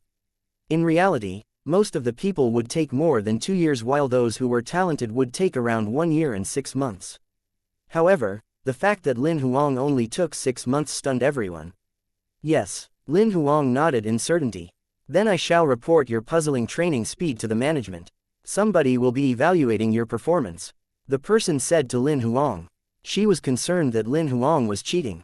If that was so, the punishment would be terrible. Sure, Lin Huang nodded. He knew what did the person mean. There's nothing else, I'll make a move. That will be all. The person waved her hand. Next. Chapter 182. Going through another review. Just as Lin Huang walked out to the hall of the Hunter Association, he was stopped by Mu Lan. Head Examiner Mu, is there anything wrong? Lin Huang thought it was odd. Is what the person at the registration said true? That you managed to level up to silver level from an ordinary person in 6 months? Mu Lan asked directly. It's true. Lin Huang thought there was nothing to hide, as it would be revealed anyway since he registered himself at the association. What kind of life skill did you train? How is it possible that you leveled up in such a short period of time? It's impossible to do such a thing even if what you trained was an ultimate life skill. I think I'm quite talented, and I took almost a year to achieve silver level. Mu Lan revealed her training speed. I trained army attack tactics. Lin Huang looked at Mu Lan with a smile. The early stages of training army attack tactics is not even comparable to a high-level life skill. What level are you on now? Mu Lan frowned. Level 6. Lin Huang lied. You managed to train army attack tactics to level 6 within 6 months. You really are a talented genius. Mu Lan thought it was unbelievable that Lin Huang got to level 6 in army attack tactics within 6 months, as it was difficult. Some people were stuck on level 5 for more than 10 years. Lin Huang smiled without saying a word. Mu Lan then said to him, I'll recommend you for intensive training. Intensive training? Is that something similar to the exclusive pass? It was the first time Lin Huang heard of such a thing. Of course not. The exclusive pass is just for those who had yet to join the reserve hunter assessment to become a regular hunter. There are many of them. However, intensive training is a special pass that the Hunter Association gives out to geniuses. All of the people who obtained the pass were all geniuses. Not only they would be given access to a massive amount of resources, the information that they can obtain is similar to Holy Fire level executive officers, Mu Lan explained in detail. How is it that I've never heard of this? Lin Huang did not think that Mu Lan was lying to him, he was just curious that he had never heard of that before. That's normal. In the Hunter Association, only Gold Hunter and above will have the access to this, let alone outsiders. Mu Lan smiled. If that's true, the slots should be quite limited. If you were to recommend me, I may not necessarily get it. Am I right? Lin Huang had no idea that he was already recommended earlier, but he was declined during the final review. It truly is limited. There are less than 4 people in Division 7 who can pass the review in the entire year. Even if there were exceptions, it would not be more than 6 people. The recommendations that we submit would go through 3 rounds of review. The first 2 rounds are easy, but not the final review, as it has to go through 12 executive officers. As long as one of them disagree, the review would be declined. However, I'm confident that you'll pass the review. Mu Lan had full confidence in Lin Huang. Alright then, I shall thank you in advance. To show my appreciation, I shall treat you to dinner tonight. Lin Huang said. Although he did not think that he would pass the review, he did not want to reject Mu Lan's kindness. I'll take a rain check. I've some errands to run at home, I'll have to head home right after I am done with the registration. Mu Lan smiled. However, I'll submit the registration for you by today. Don't worry about it, it's alright, you can do that anytime you want. Lin Huang shrugged his shoulders. We'll postpone our dinner then. Sure, we'll talk about it the next time we meet. Mu Lan nodded. She asked again, oh right. When are you heading home? I haven't booked the ticket yet. I'm not sure if I can manage to book the ticket for the day after tomorrow. If that's not possible, I'll have to wait until next week. Lin Huang did not think that he could get a ticket as the date was too close. You can check now. If you can't manage to book one, I'll help. Mu Lan took the initiative to help Lin Huang. It's okay. Since the assessment ended earlier and it's still days before the new year, I can leave 1 week later.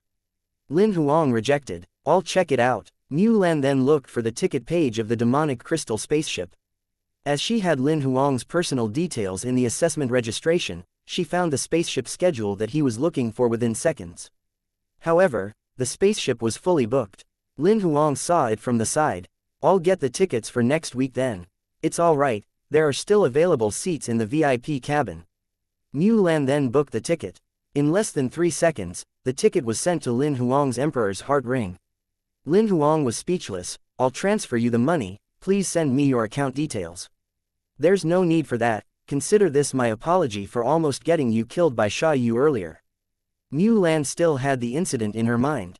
She then turned around and headed to the hall of the Hunter Association. Lin Huang was stunned and remained wherever he was standing. He knew that Mu Lan would not take his money even if he chased after her. He shook his head and headed to the hotel. The hotel that Lin Huang booked located near Beiming Plaza where the demonic crystal spaceship would depart. In the hotel room, he sat on the couch in the living room and stared blankly at the 2 cards on his hand. There were 2 rare monster cards, one was the one-eyed sword fiend while another was the Alexandrian eagle. He had 5 advance cards, which were sufficient to get him 2 epic monster cards. Lin Huang was determined to level up one-eyed sword fiend as it would grow extraordinarily powerful when it was upgraded to epic. However, Lin Huang was not sure if he should upgrade the Alexandrian eagle, which was also a mutated monster as he only had 1 flying monster. If it was upgraded, he could not reveal it as often anymore. Each double mutation would cause a big scene. That was the reason why he was delaying the upgrade. Since the heretic invasion just passed on Little Devil Island, it would be too much if Lin Huang upgraded it right away. He then kept both cards and took out an epic monster card. It was the demonic dandelion vine that he named Bloody.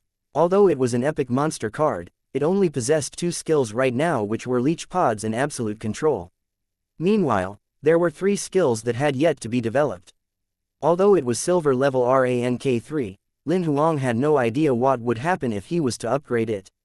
Lin Huang had to extract 2 monster skills as he was waiting for one-eyed sword fiend and demonic dandelion vine to become epic level monsters so that he could extract the skills at once.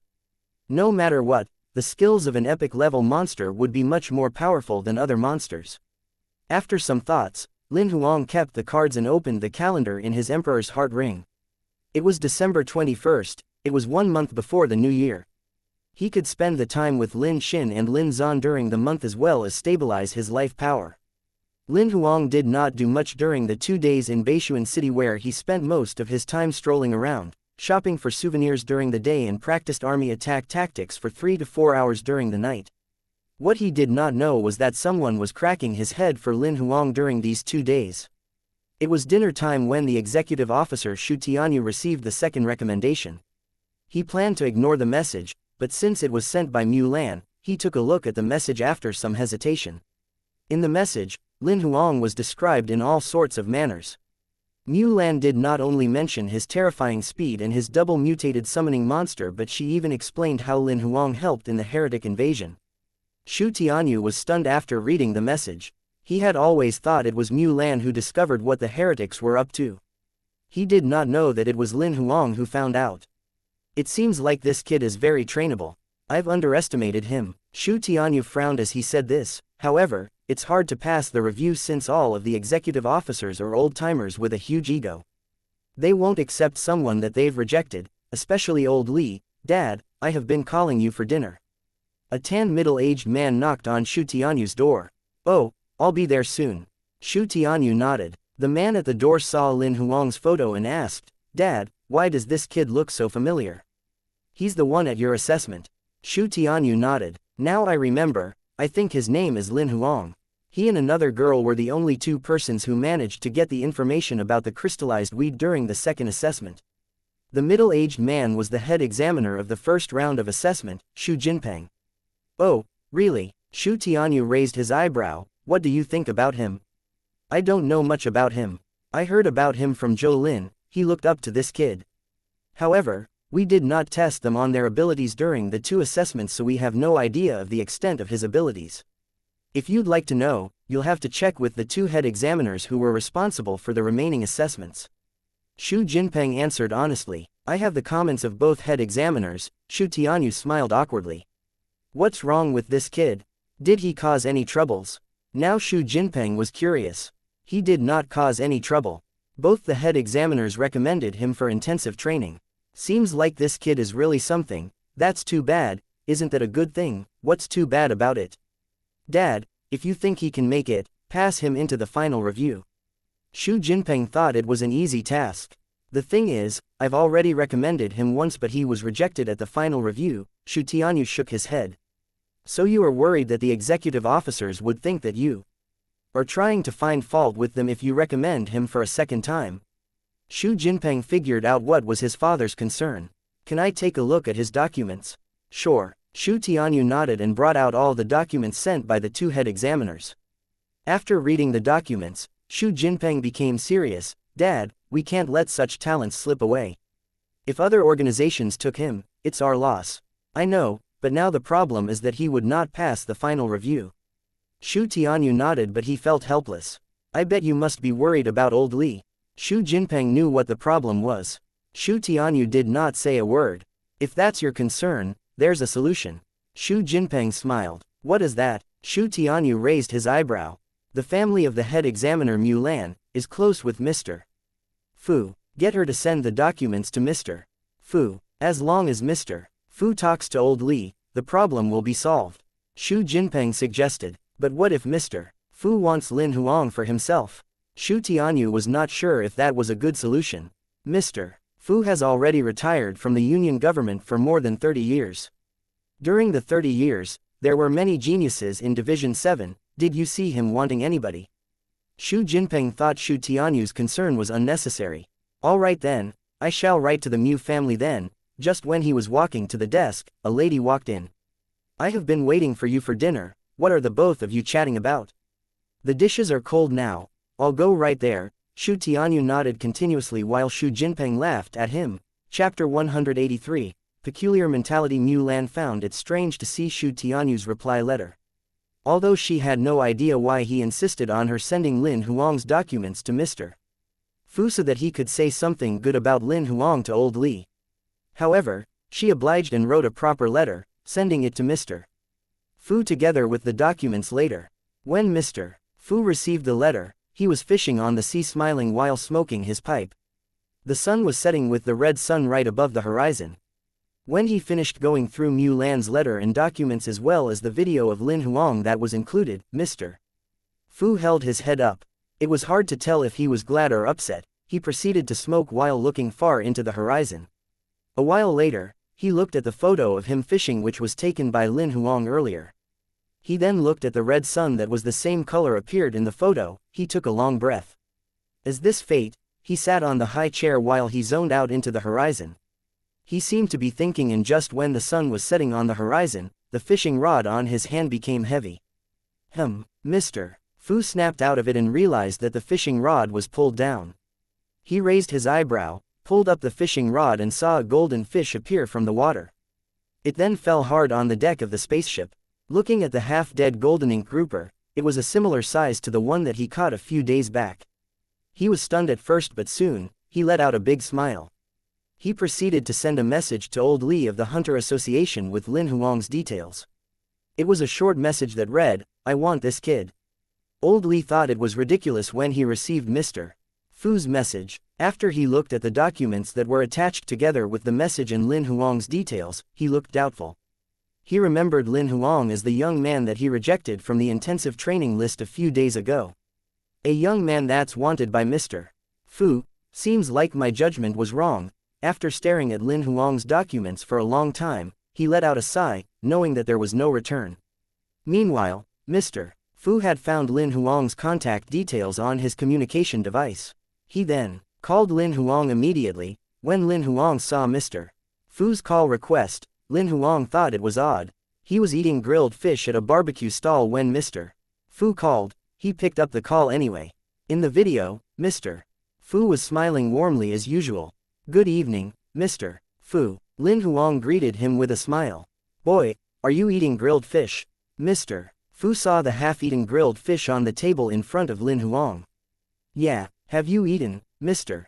Fu?" Lin Huang not sure what was the purpose of the call, but he smiled and answered politely anyway.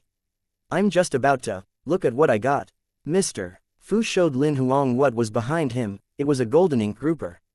Mr. Fu then rotated the screen back to himself and smiled. "Seeing the grilled fish that you're eating, I shall do that today as well." Lin Huang gulped as he remembered how good Mr. Fu's cooking was. It was the cooking of a real food hunter, unforgettable.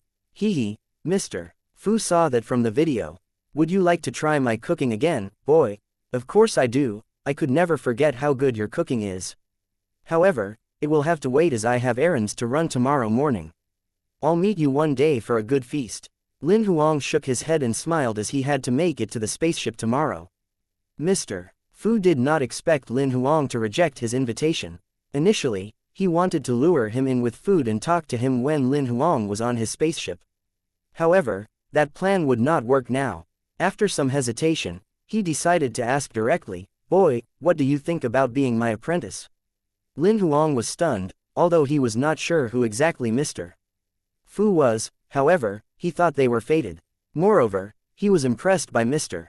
Fu's ability to capture the golden ink grouper with only his life power the other day. Seeing Lin Huang was stunned, Mr. Fu added, "Think about it, let me know as soon as possible. Would you teach to fish like you did as well?" Lin Huang asked. "Of course I'll teach you. However, to be able to perform detachment and objectification with your life power, you'll need to be at least at the holy fire level. If you'd like to disguise yourself as some other creature to escape monsters, you'd need to be on an even higher level," Mr. Fu explained. "I agree." Lin Huang agreed to be Mr. Fu's apprentice immediately. Mr. Fu was stunned this time. He did not expect Lin Huang to accept his request so fast. Just like that. "Is there something wrong?" Lin Huang asked him back. "All right then. From today onwards, you, Lin Huang, shall be Fu Qingxian's apprentice." Mr. Fu was scared that Lin Huang would regret his decision, so he announced it hurriedly. "Shouldn't there be a proper ceremony?" Lin Huang read from novels that apprenticeships must go through some kind of official ceremony. "There's no need for that, it's just for a show." Mr. Fu seemed to despise the so-called ceremony. "I've seen the army attack tactics that you were training. I could tell you that you're at least on level 7 or even level -8. Mr. Fu said to Lin Huang, "Which level are you really on?" "Level -8. Lin Huang did not expect Mr. Fu to see through him. "What's your combat level now? Which rank of silver level?" Mr. Fu asked again. "White silver level rank 3.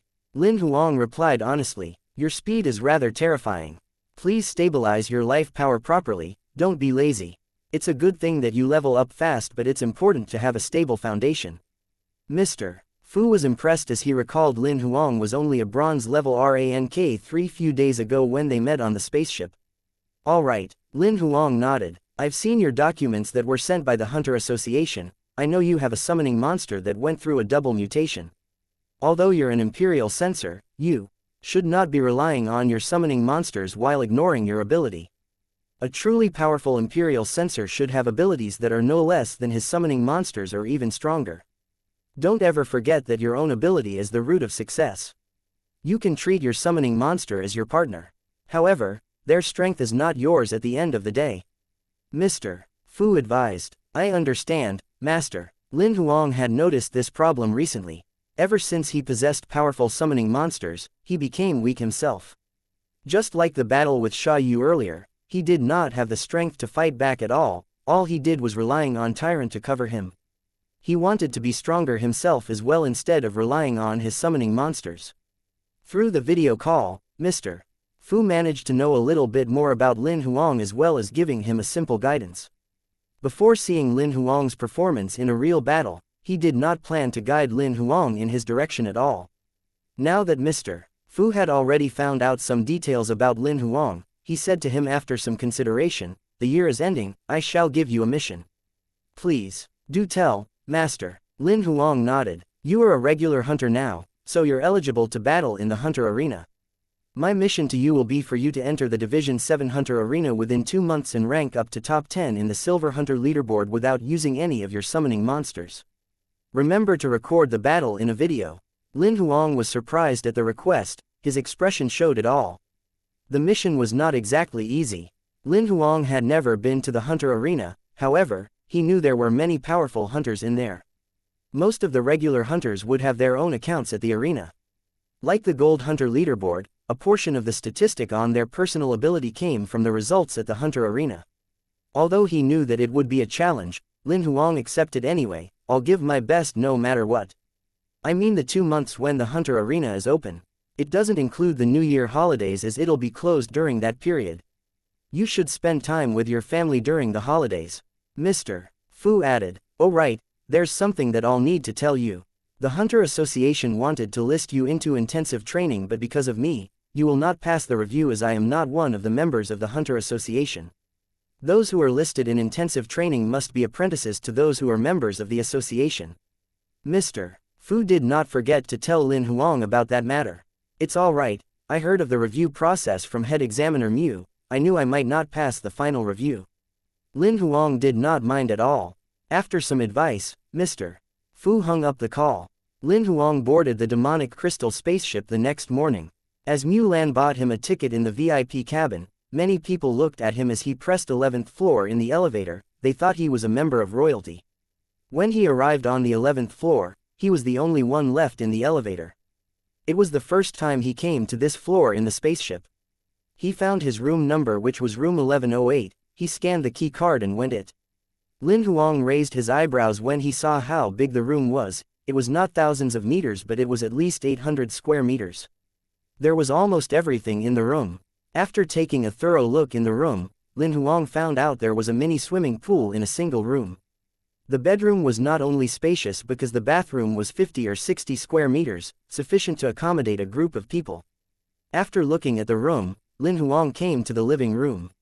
As he was planning to take a look at the Hunter Arena, a news video popped up. It was a video of the Hunter Association opening up about the invasion of heretics at the assessment. After the Hunter Association condemned the heretics, they declared war upon the heretics in Division 7. The heretics were asked to publicly apologize and release all the captured hunters, or else their members in this division would be badly affected. A couple of minutes into the video, the heretics responded. The presiding judge was wearing a black robe with a white, scary mask on his face. "I would like to apologize on behalf of the organization for the troubles caused to the Hunter Association. We will release all of the 12,800 people within a month after the evaluation. We would also pay for the damages caused to the Hunter Association so that we are at peace. We never meant to start a war with the Hunter Association and the Union government. We hope the public would understand that we are not some terrorist, we have just a normal organization that practices freedom. If you are interested, you may call the number at the bottom right of the screen to join our assessment." What the hell is that? How does an open apology become a TV commercial? Lin Huang thought the mentality of these heretics was quite puzzling. They'll be released within a month. Would the Hunter Association still want them? Chapter 184. Hunter Arena. Not many people knew what exactly the heretics were about. All they knew was that the heretic organization was one of the most powerful organizations in the underworld. However, the Hunter Association knew very well that although the heretics belonged to the underworld, they were on a whole other level. It was unlikely that they would create trouble, and unlike other organizations where human lives were nothing. However, their members were untamable, where they did whatever they wanted without thinking of the consequences. After seeing the apology of the heretic organization's presiding judge, the executive officers of Division 7 were upset. He managed to apologize within 3 minutes after the Hunter Association released the video. It was obvious that he came prepared. The apology was proper. He did not only apologize, but he even wanted to pay for the damages and release the victims. However, could it be possible that he would dare use the people he captured?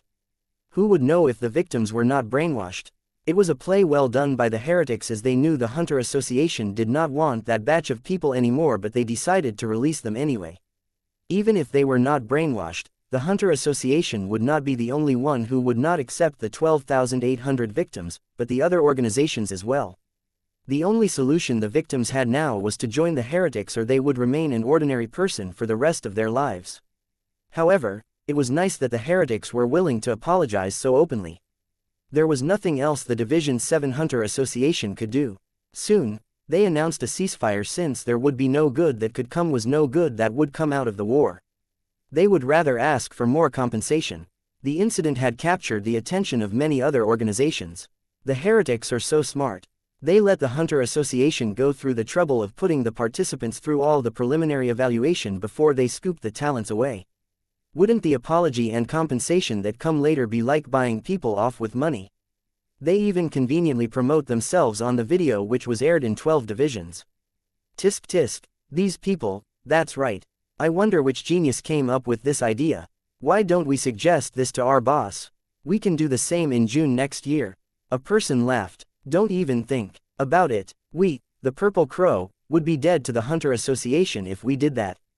Division 7 wouldn't be the only one to declare war on us. The other 12 divisions might do the same and band up with the Hunter Association. You should know that we're considered as a terrorist group within the Hunter Association. The heretics would only be labeled as mentally ill among the other organizations if we did that. The Purple Crow were not the only ones. Other underworld organizations were tempted to do the same as well, but they gave up copying the heretics when they thought about the uniqueness of what they did. The Hunter Association went easy on the first attempt. If there was a second time, the consequences would be dire. If the Hunter Association did not show what they would do to people who would dare repeat such an invasion, people would think that the Hunter Association was a pushover and there would be more attempts in the future. Taking these factors into consideration, the other underworld organizations decided not to follow them. Since the incident happened, the Hunter Association was already up and running again. Xu Tianyu brought up the matter of including Lin Huang in the intensive training list again. When Xu Tianyu projected new documents of Lin Huang before the executives during the meeting, many thought it was strange. Old Li did not say a word but later proceeded to mention, "Old Xu, I know he's your favorite. However, no matter how much we like this kid, there's nothing that we can do anymore." "What do you mean by that?" Xu Tianyu was confused. "Theoretically, Mr. Fu should have spoken to Old Li. Why would Old Li intervene now? The kid has been taken in by Mr.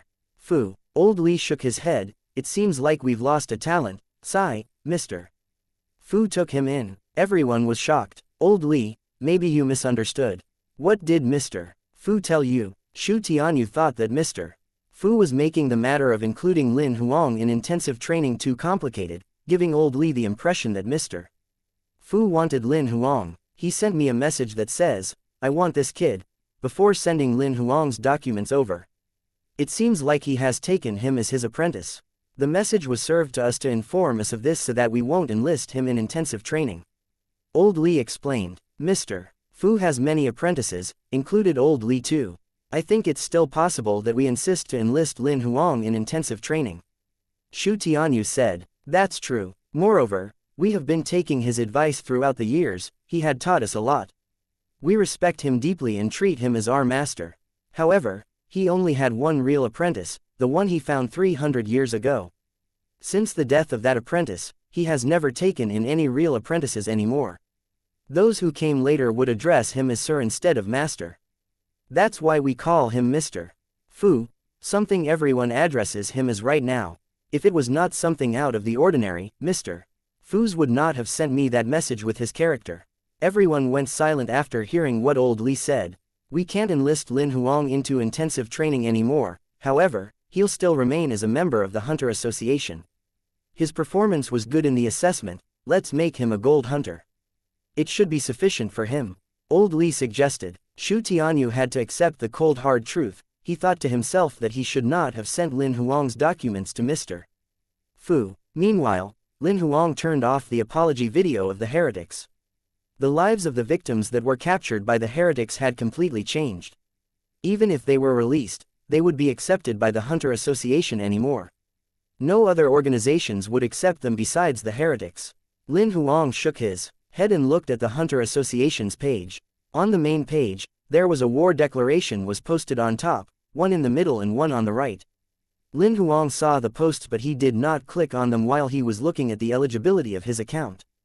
It had a copper logo. He had been given the authority of a regular hunter. He found Hunter Arena on the download page and proceeded to download the game. 2 to 3 minutes later, the game was downloaded and a plugin page popped up. The plugin download was fast. Soon Lin Huang was on the login page with the background of an ancient hall. Lin Huang scanned his ID and the login was done within seconds. Please register a nickname for yourself. This nickname will be used in battles. A lady in a pink dress said as she smiled. Sword Overlord. Lin Huang thought of a nickname for himself. I'm sorry, this nickname has been taken. Lin Huang raised his eyebrow. He did not expect this to happen in this world. Heaven's Sword. I'm sorry, this nickname has been taken. This too. Lin Huang frowned. He then thought of another nickname, Sword Genius. The nickname, Sword Genius, is available. Should you want this as your nickname? Yes. Lin Huang nodded. Hi, player Sword Genius, the game will be controlled by your consciousness. We'll scan your body and create a body for you in the game following the data we extract from your body. All the bleeding, pain and death in the game would simulate 100% of what's happening in real life. If you're ready, please press Enter Game. After the 10-second countdown, your consciousness will be pulled into the game. Lin Huang nodded and entered the game. The lady in pink disappeared, was replaced with golden 3-dimensional numbers. It spun as it counted down from 10. A final beam of red light was shot out of the number to scan Lin Huang's body. After the countdown ended, Lin Huang was led into darkness and appeared in a building that he had never been in before. He looked at his body. It was the same as before. He then looked at the cards in his body. They were all there. Xiao He, are you there? Lin Huang contacted Xiao He with his mind. Yes. Are you in the game too? This is an incomplete virtual reality. It's normal that I'm able to enter. After chatting with Xiao He, Lin Huang began to look around. The enormous building was crowded with people. There were many commercial boards with a variety of elixir and weapons. However, the most obvious one was the huge 3-dimensional screen in the middle. It was an introduction of the Hunter Arena. Selected battle scenes were being played in the video. Lin Huang became exuberant after watching the video. Finally, there was a guide at the end of the video. All of the information was connected to the Emperor's heart ring. As long as the ring was active, the guide would appear. Lin Huang opened his Emperor's heart ring. The function was different than usual. A lady's voice was heard together with a golden arrow on the interface. There's an image of crossed swords on the left. That's the challenge button. When you press the challenge button, the system will randomly choose an opponent for you following your level and ranking in the game. The image of an eye on the left was the watch button. It allows you to watch all the live battles available within your authority level. The third button, which was an image of a person, would be your personal details. You can look at your personal details, which include your ranking in the game. The points system in the arena is set as below. Win, 1 point. Killing opponents with 1 hit will get you double point, which is 2 points. Tie, 0 points. Achieving ties for 10 battles will get you 1 point. Lose, -1 point, getting killed by your opponent in 1 hit will deduct double points, which is -2 points. Additional rules. Win for 10 consecutive battles, 20 battles, 30 battles will double accumulated points. Lose for 5 to 10 battles, point deduction will be doubled. Lose for more than 10 battles, point deduction will be multiplied by 3. If there's a tie between a consecutive win or lose, the streak would be suspended. After spending a couple of minutes listening to the introduction, Lin Huang knew how the game was basically run. He then tapped on the ranking board and looked at one of the silver level players. Looking at the points of those who ranked in the top 10, Lin Huang frowned as the points were above 10,000. Without the double points from winning streaks, I would have to win 10,000 battles to get into the top 10. To accomplish this within 2 months isn't easy. Chapter 185, Killed in 1 hit. Lin Huang calculated the possible scores, following the point system. Winning 10 battles would mean 10 x 2 equals 20 points. Winning 20 battles would mean 20 plus 10 x 2 equals 60 points. Winning 30 battles would mean 60 plus 10 x 2 equals 140 points. With his calculation of the double points, he would have to win 90 consecutive battles to accumulate more than 10,000 points. A single draw would not be allowed, as it would stop the double points and he would have to start all over again. The mode of battle was chosen randomly, and the more winning streaks he got, the more points he accumulated. It also meant opponents were more powerful as time went on. Towards the end, the winning streak would be a lot harder to keep. After looking at the rules for one last time and making sure that he did not miss anything, Lin Huang proceeded to press the challenge button. Player Sword Genius has successfully applied to the challenge. According to your level, which is silver level rank -3. You will be sent to the 6th floor. Within seconds, Lin Huang was sent to the 6th floor of the arena. There were fewer people on this floor, but it was still crowded. Player Sword Genius, you currently have 0 points. Please wait while the system randomly matches you to your opponent. Opponent found. Players can choose not to reveal their real face with a mask challenge. You can also choose to battle without a mask. Please make your selection now. Lin Huang thought about it and decided not to reveal his own face. Mask battle then. Player is being sent to ring number 188 of the arena, on the 6th floor. Not long after being sent to the 6th floor, Lin Huang was matched with an opponent and sent to the ring. As he entered, a silver mask was attached to his face. The mask was a perfect fit, leaving just enough space to move, with no discomfort at all. All the others could see was his pair of eyes. Looking around, Lin Huang noticed he was alone, with no audience around the ring either. He had arrived earlier than his opponent. 2 to 3 seconds later, a topless hunk appeared. Golden numbers appeared on top of the ring and the countdown started. 10, 9, 8, nickname, Sword Genius, combat strength, silver level rank 3 inches, battle count, 0 inches, accumulated points, 0 inches, winning percentage, 0%. Looking at Lin Huang's score, the hunk laughed. It seems like I'm a lucky guy today, encountered a rookie in my first battle of the day. Hearing what the hunk said, Lin Huang then looked at the score of his opponent. Nickname, Overlord Golden Gun, combat strength, silver level rank 3 inches, battle count, 251 inches, accumulated points, -19 inches, winning percentage, 46%. Lin Huang was surprised when he saw the person's score, which was negative. He then recalled that it would happen when one lost a battle, especially when the person lost more than they won. Overlord Golden Gun, is he using a gun? Lin Huang raised his eyebrow. Once the countdown ended, Lin Huang plunged towards the hunk. No matter the person was using a weapon gun or a spear, Lin Huang figured things would not go wrong as long as he got closer to him. Seeing Lin Huang plunging towards him, the hunk grinned. Ah, another kid who fell into my trap. The Overlord Golden Gun isn't a real gun, nor a spear, but the gun in my pants. What I'm expecting is close quarter combat. Lin Huang had no idea what the hunk had in mind. Even if he did, he would not mind at all. The hunk's winning percentage was only 46%, which showed that his ability was just mediocre at best. All he wanted to do was to kill him as soon as possible and obtain the points. The rings on the 4th to 6th floors of the hunter area were 20 meters wide. It seemed spacious, but for the people of silver level, it only took 2 to 3 steps to walk 20 meters away. Using spectral snow steps, Lin Huang appeared in front of the hunk like a ghost. Although Lin Huang was fast, the hunk still managed to see him. Noticing that he was coming, the hunk punched towards Lin Huang's shadow with his muscular arm. I have been waiting for this.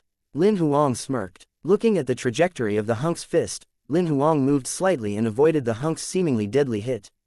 He then got closer to the hunk and fully unleashed his level 8 army attack tactics. The 96 circles of life power worked like a drill on the hunk's tummy. Bang! An intense burst was created. Even Lin Huang was shocked and retreated. While he retreated, he noticed there was a hole the size of a bowl in the hunk's tummy. Through the hole, he could see the seats that were empty behind him. The now dead hunk fell to the ground. His dead body, fading into pieces, the blood that was spilled on Lin Huang's hands and body as well as on the ring disappeared too. Lin Huang remained shocked. He did not expect his punch to be that terrifying. Although the hunk was not wearing any armor, he was still a silver level, but Lin Huang had killed him in one hit. The combination of army attack tactics and fatal tactics was that powerful. Lin Huang thought it was unbelievable. Congratulations, you have won the battle. You managed to kill your opponent in one hit, you have obtained 2 points. Hearing the notification, Lin Huang looked at his personal score. Nickname, Sword Genius, combat strength, silver level rank 3 inches, battle count, 1 inch, accumulated points, 2 inches, winning percentage, 100%. if I managed to kill my opponent for 10 consecutive battles in one hit, I would not only get 20 points, but 40 points. The first battle gave Lin Huang confidence. It was normal that he was given weaker opponent in the beginning as he did not have any points yet, which made getting a winning streak easier. He started to aim higher, which was to kill his opponents in one hit. I shall try my best to kill all of them in one hit then. Lin Huang decided. Would you like to continue to battle? A notification box popped up before Lin Huang. Yes. Lin Huang selected immediately. The system is matching you with an opponent. Please wait, matching has been completed. Soon, an opponent was sent across the ring. It was a tall lady in revealing attire. She wore black stilettos that were 30 centimeters high with black stockings pulled up to her thighs. She wore black leather panties and above that was a black leather corset which covered most of her breasts, leaving her cleavage just showing with her back, shoulders and arms revealed. She wore a black metal mask, not supplied with the system, she brought that mask along with her. Holding a black whip in her hand, she looked at Lin Huang in a snobbish manner. Lin Huang then looked at the score.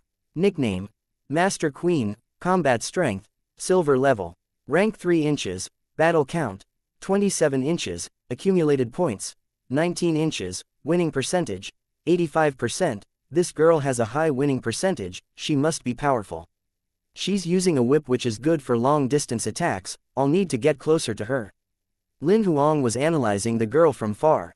The lady was calm after looking at Lin Huang's score.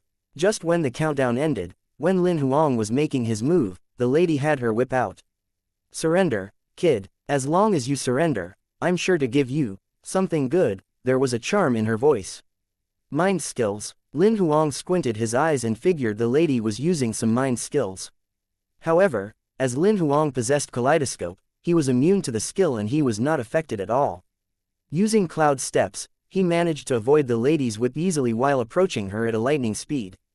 As long as you say, I surrender, I will be sure to love you, the lady's voice was echoing in Lin Huang's ears. You sure you want to do this? Lin Huang's eyes became swirly as he used kaleidoscope. Will you really love me? The young man was always just across from the lady wherever he was. Of course, I love such boys like you, the lady grinned. Come, listen to me, say, I surrender. Just when the young man started to speak, the lady felt an intense danger was coming towards her. She planned to escape but the young man's voice came into her ear. Your sweet dreams should end now. The lady felt an immense pain in her tummy. She looked, there was a hole that was size of a bull through her tummy. She held her head up, the young man in the silver mask was stood 3 meters away from her, while looking at her without an expression. Soon, the lady's body was breaking down and the blood on the ring disappeared. Lin Huang stood where he was and smirked, I didn't know I could use other abilities here. It seems like I could use all monster skills in the battles, including sword skills and combat skills. Congratulations, you have won the battle. You managed to kill your opponent in one hit, you have obtained 2 points. Would you like to continue to battle? Yes. Lin Huang selected immediately. The system is matching an opponent for you, matching has been completed. Lin Huang's third opponent was then sent to the ring. Chapter 186. Level up to Gold Hunter with the Magic Eye Deterrence. The evil eel stood at where it was. Its head exploded with Lin Huang's punch. Seeing the blood and brain juice that spilled all over, Lin Huang took a step back as he watched the headless body fall to the ground before it disappeared. Congratulations, you have won the battle. You managed to kill your opponent in one hit, you have obtained 2 points. Congratulations for 30 consecutive wins. Lin Huang managed to win all 30 battles with only 1 hit each. The name, Sword Genius, was now known by many. Since his 20th consecutive win, people started coming to watch. On the 30th battle, there were more than 500 people surrounding ring number 188. Would you like to continue to battle? Lin Huang looked at the time when he saw the notification, it was 9:30 p.m. He chose to leave. His body disappeared from the ring. It's only 9:30 p.m., why did he leave so early? Maybe he has something else to do. Maybe he's tired, he had been fighting for 30 battles, it's normal to take a rest. It's strange that his name is Sword Genius, but I have never once seen him using a sword. All the 10 battles that I watched were close distance attacks. Maybe it was a random nickname, nobody says he must use a sword if his name is Sword Genius. Seeing that Lin Huang has left, the audience started discussing among themselves. After leaving the ring, Lin Huang appeared in the hall on the 6th floor of the arena. Nickname: Sword, Genius, Combat Strength, Silver level rank 3 inches, Battle count, 30 inches, Accumulated points, 280 inches, Winning percentage, 100%. Lin Huang took a look at his score before logging out of the game. When his conscious has returned to his body, Lin Huang closed the game page and started watching the battle videos that he had recorded. Lin Huang did not have many battle opportunities with humans before. The 30 battles allowed him to improve tremendously. He grew with each battle. However, he knew that there was still room for improvements. He watched each and every battle video and noticed that his improvements were significant. However, he also found a couple of mistakes. After watching all the videos, he watched some of the detailed parts repeatedly before concluding on his performance. The good thing about me is that my body physique is so much more powerful than the other silver level rank -3. My strength alone increased 10 times with my superhuman strength, along with the increase of the intermediate immense strength by 4 times, my strength overall is 14 times more than those of the same level. It even surpassed most of the gold level rank 3. With the super robust, which boosted my body physique by 10 times more. My resistance and adaptation abilities are comparable with those of gold level rank -3. Although my absolute defense is only at a beginner level, it could give me immunity to 50% of the attacks. Besides, Kaleidoscope enhanced my vision beyond that of regular people. To me, these are all the biological advantages that I have. The only thing that I cannot compare with a gold level rank 3 would be my speed. My movement, attack speed and reaction speed. My movement speed can be compensated with my body movement combat skill, while my attack speed can be compensated with my sly hands and sword skills. My reaction speed can be increased as I battle more. My speed level is just of a normal silver level rank 3. In conclusion, my ability ranked the top in silver level rank -3. Although I can't fight gold level rank 3 players yet, I might be able to defeat gold level rank 2 players. However, as compared to the silver level rank 3 old-timers in the arena, I lack battle experience. Looking back at the videos, I was not calm enough whenever the frequency of attacks increased. My dodging speed was not fast enough. There were also a lot of extra movements. I exposed my flaws easily and did not react timely, which wasted many good opportunities to attack first. I am much weaker when it comes to mastering the battle rhythm. I was even taken advantage of during some of the battles.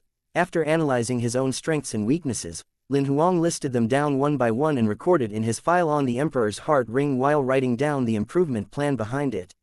From tomorrow onwards, I will only do 10 battles while trying my best to improve my weaknesses.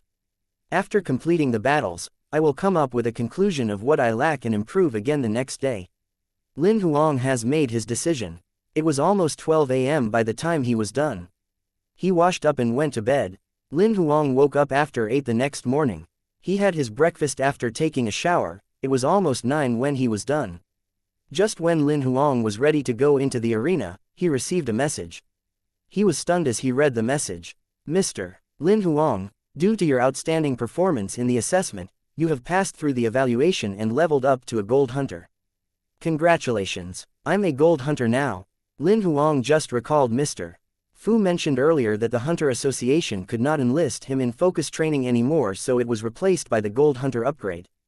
That's not bad, at least I am entitled to all the information Transcendent could access. However, Lin Huang thought of another matter immediately. Since I'm now a Gold Hunter, that means I should have an upgrade in my authority in the Hunter Arena.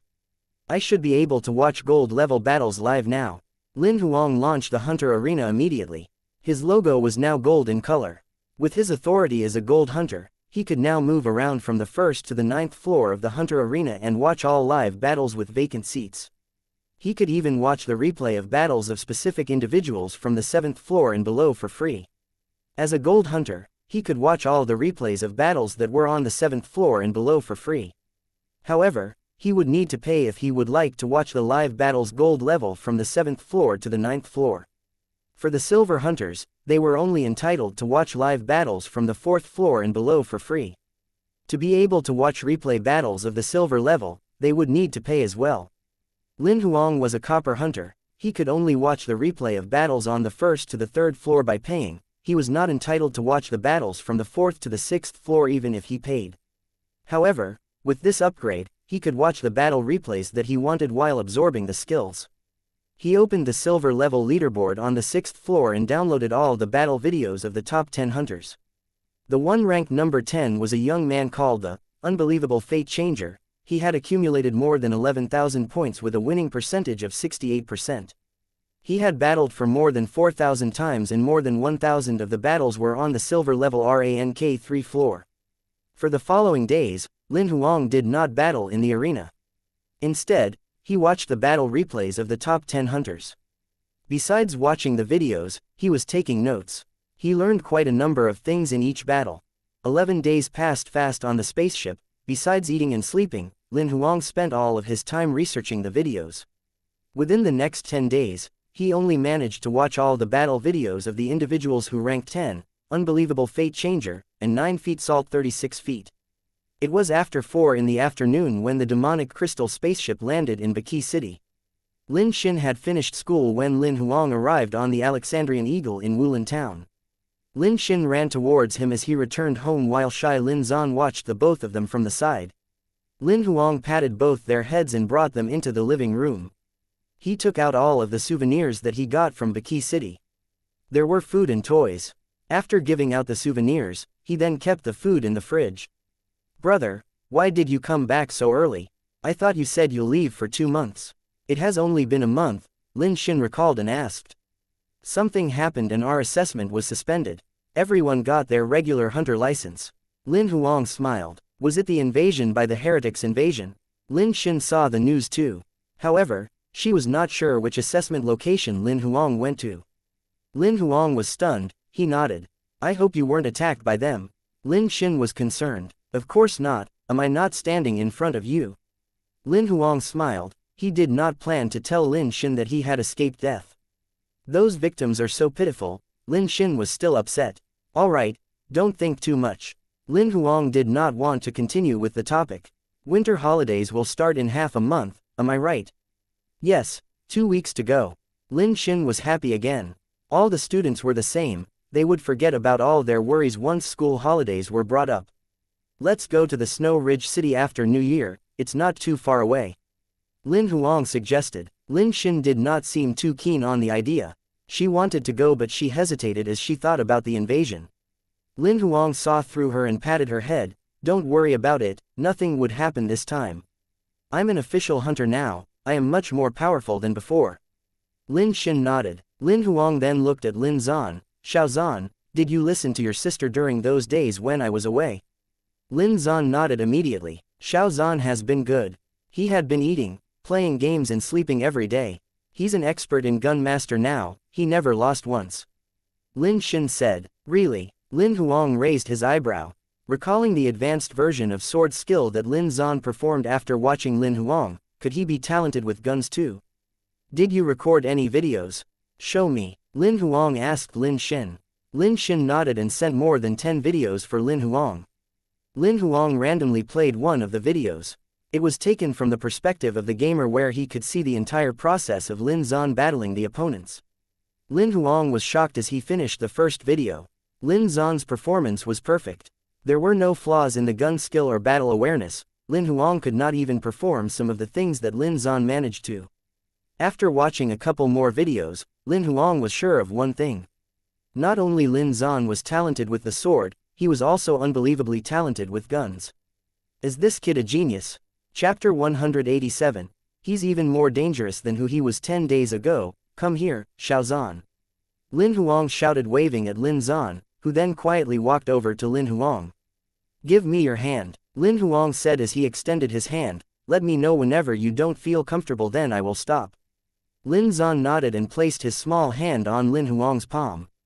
As their hands touched, there was a silver glow coming out of Lin Huang's palm. It then entered Lin Zan's body through his palm. Lin Huang's life power took a stroll in Lin Zan's body. There was nothing unusual and Lin Zan did not feel any discomfort or pain. Lin Huang watched as no reaction came from the life power in his body. That means he's just an ordinary person. Lin Huang could not figure out where Lin Zan's talents came from. He noticed that there was a slight exhaustion of life power later on. However, he did not dwell into that as he thought it was normal. "Do you feel any discomfort?" Lin Huang asked after checking his body. Lin Zan shook his head. That's great, I will buy 2 more gun master rings within these 2 days. You will not have to take turns to play with your sister. Lin Huang patted Lin Zan's head and placed the order. Lin Xin was curious. Brother, Xiao Zan doesn't have an Emperor's Heart ring, he cannot register an account in Gun Master. Could you get him one? It's okay, I will come out with something. Lin Huang nodded. He was thinking of bringing Lin Zan to the Union government to get him an identity. However, the process was troublesome. Moreover, he would not be able to receive his Emperor's Heart ring in such a short period of time. After ordering the Gun Master, Lin Huang called Yang Ling. Yang Ling accepted the video call immediately. He still looked as relaxed as he always was. Hehe, do you need a second identity now? This time not for me, it's for somebody else. I need it to be able to register with the Hunter Association, is that possible? Lin Huang did not bother to carry out small talk with him, so he asked directly.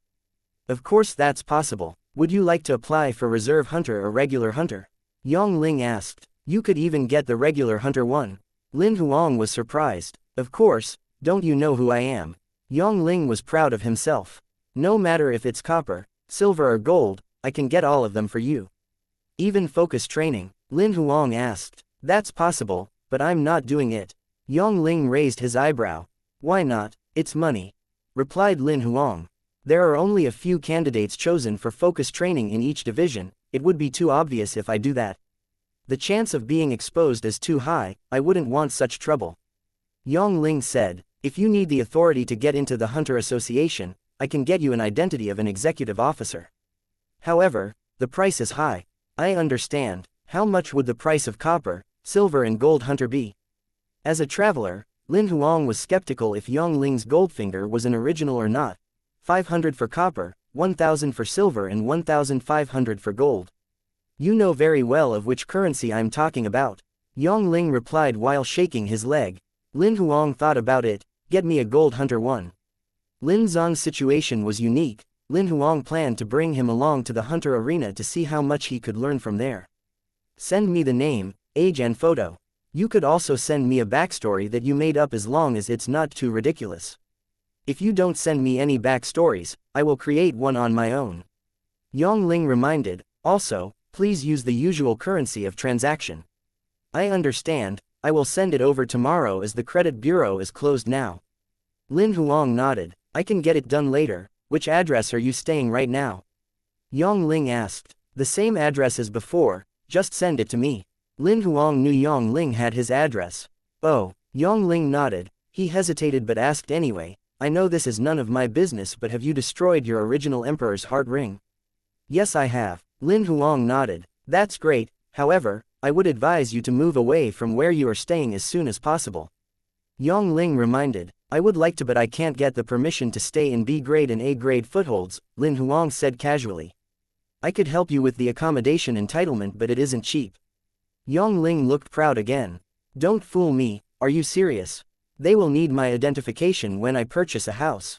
Lin Huang did not expect Yang Ling could even get that done. Let me ask you, did the Emperor's Heart ring that you got from me ever fail? Yang Ling asked him back. Don't worry, I guarantee you that it works. I have done it at least 800 times, none of them failed. How much is it? Lin Huang asked immediately. A-grade foothold ranges from 100,000 to 1 million, while B-grade foothold would range from 10,000 to 30,000. The exact price depends on which foothold you want. This doesn't even require delivery, I can get it done right now, all I need is 3 minutes. Yang Ling was confident in the business. A-grade foothold is so expensive. Lin Huang was surprised at the price, as the currency Yang Ling was talking about was life crystals. B-grade foothold isn't cheap either. Lin Huang only had 8,000 life crystals at the moment. Deducting the 1,500 for the new Emperor's Heart ring for Lin Zan, he could not even afford the accommodation in the B-grade foothold. Yang Ling seemed to notice Lin Huang's hesitation. Since you're a regular customer, if you don't have sufficient life crystals now, you could pay by installment. There would not be any interest. Lin Huang smiled in an embarrassed manner. Thank you so much. Which foothold are you looking at? I can get it done for you now. Yang Ling wasn't worried that Lin Huang couldn't pay right now. I haven't decided yet, the most ideal one would be the Qiantang city in the A-grade foothold. But looking at the price, I will have to put it aside. Lin Huang smiled awkwardly. I haven't decided on a property in the B-grade foothold. I shall contact you when I have decided then. You have high standards. Do you know how much the accommodation is right now for Qiantang City? Yang Ling smirked. 800,000. Lin Huang was shocked when he heard the price. He could only get a couple of life crystals for a gold-level monster from the Hunter Association. To be able to obtain 800,000, he would need to kill hundreds of thousands of gold-level monsters. Alright then, let me know when you have decided. I shall get the Emperor's heart ring done first. Quickly send me the details. Yang Ling hung up the phone right after he said that. Lin Huang sent Lin Zan's basic details and a photo to Yang Ling immediately. It was past 6 o'clock in the evening when Lin Huang was done. Lin Xin had made grilled meat for Lin Zan and the takeaway had arrived. The grilled meat was cooked by the barbecue machine that Lin Huang had bought earlier. Lin Zan's meals depended on the machine as he would only eat meat. There was nothing that Lin Huang could do. Meanwhile, the takeaway food was for Lin Xin and Lin Huang as they could not eat grilled meat every day. Although delicious, it would be sickening if they were to eat that every day. After dinner, Lin Huang returned to his room and entered the Hunter Arena. After 10 days of analyzing and learning from watching the battle replay videos, he could not wait to perform what he had learnt. He pressed the challenge button after entering the 6th floor of the arena. Soon, Lin Huang was sent onto an empty ring. Just as he was adapting to his surroundings, there were people entering the audience seats. Not only one, there were more than 100 people. Lin Huang recognized some of them. They were the same bunch of people who watched him 10 days ago. However, the sound from the audience was isolated from the ring with the purpose that the fighters on the ring would not be affected. Lin Huang saw a couple of them were yelling at him. Before he could figure out what it was they were shouting, his opponent was sent onto the ring. From the person's size, he should be a young man like Lin Huang. He was also wearing a silver mask with a silver gun on his hand. He was wearing all white. He looked like a professional. Lin Huang raised his eyebrow and checked out the opponent's score. Nickname: White Gun, Combat Strength, Silver Level Rank 3 inches, Battle Count, 128 inches, Accumulated Points, 299 inches, Winning Percentage, 91%, although the number of battles was not high, his winning percentage was high. He should have outstanding abilities available. When Lin Huang was checking out his score, it was obvious that he was checking Lin Huang's too. He grinned and said to Lin Huang, 30 consecutive wins weren't easy, however, it's unfortunate that you encountered me today. Your winning streaks will end now. I'm afraid you will be disappointed. I don't plan to stop before winning 90 consecutive battles. Lin Huang told him his goal. Wow, you sure are arrogant. White Gun scoffed when he heard about Lin Huang's ridiculous goal. The countdown ended together with the end of their conversation. White Gun took the first move. Instead of moving forward like he usually did, Lin Huang remained standing wherever he was while waiting for White Gun to come to him. Seeing that he got the advantage, White Gun grinned while pointed his gun at Lin Huang. It was an outstanding gun. It was fast and stable. It aimed directly at Lin Huang's heart. His silver life power covered the entire gun, especially the mouth of the gun, where there was a whistling sound as the gun moved through the air. Lin Huang was impressed. The gun was above standard. This alone showed him that this opponent was stronger than the 30 opponents he had encountered before this. If this happened 10 days ago, Lin Huang would have chosen to avoid him while planning his move if he was taken advantage of. However, he was different from what he was 10 days ago. He leapt with the tip of his toe and avoided the attack. The back of his left hand collided casually on the gun. White Gun felt an intense force coming towards him. The gun on his hand almost fell. He was shocked. He held his gun tight at an instant. However, as Lin Huang approached him, he felt an immense pain on his chest. He looked down. Lin Huang was pressing 2 fingers on his heart. White Gun then fell on the ground and his body faded away. The audience noticed Lin Huang changed his way of battle. His vibe was completely different from 10 days ago. He's even more dangerous than who he was before, a young man in a golden robe commented. Chapter 188. The keeper of the 50th battle. After squeezing the opponent's neck with 3 fingers, a gigantic body fell on the ground. Congratulations, you have won the battle. You managed to kill your opponent in 1 hit. You have obtained 2 points. Congratulations for 40 consecutive wins. As he completed the 40th win, Many people came to the room to watch him after hearing the notification that was announced on the 6th floor. However, all they could see was Lin Huang disappearing from the ring. Not many people managed to win 30 battles consecutively, let alone 40 battles. Those who have won 40 battles consecutively were all professionals. If someone did manage to win 50 battles consecutively, the announcement would not only be posted to the entire 6th floor but would also be played from the 1st to the 9th floor. In the whole of Division 7, from the 1st floor all the way to the 9th, the number of people who have managed to win 50 battles consecutively was only in the single digits. With his mask, Lin Huang stood in the arena hall on the 6th floor to check his score. Nickname: Sword Genius, Combat Strength, Silver Level Rank 3 inches, Battle Count, 40 inches, Accumulated Points, 600 inches, Winning Percentage, 100%, 600 points. There's still a long way to go. Lin Huang frowned. He decided to leave the game anyway. Little did he know that many in the audience of the ring were still talking about him.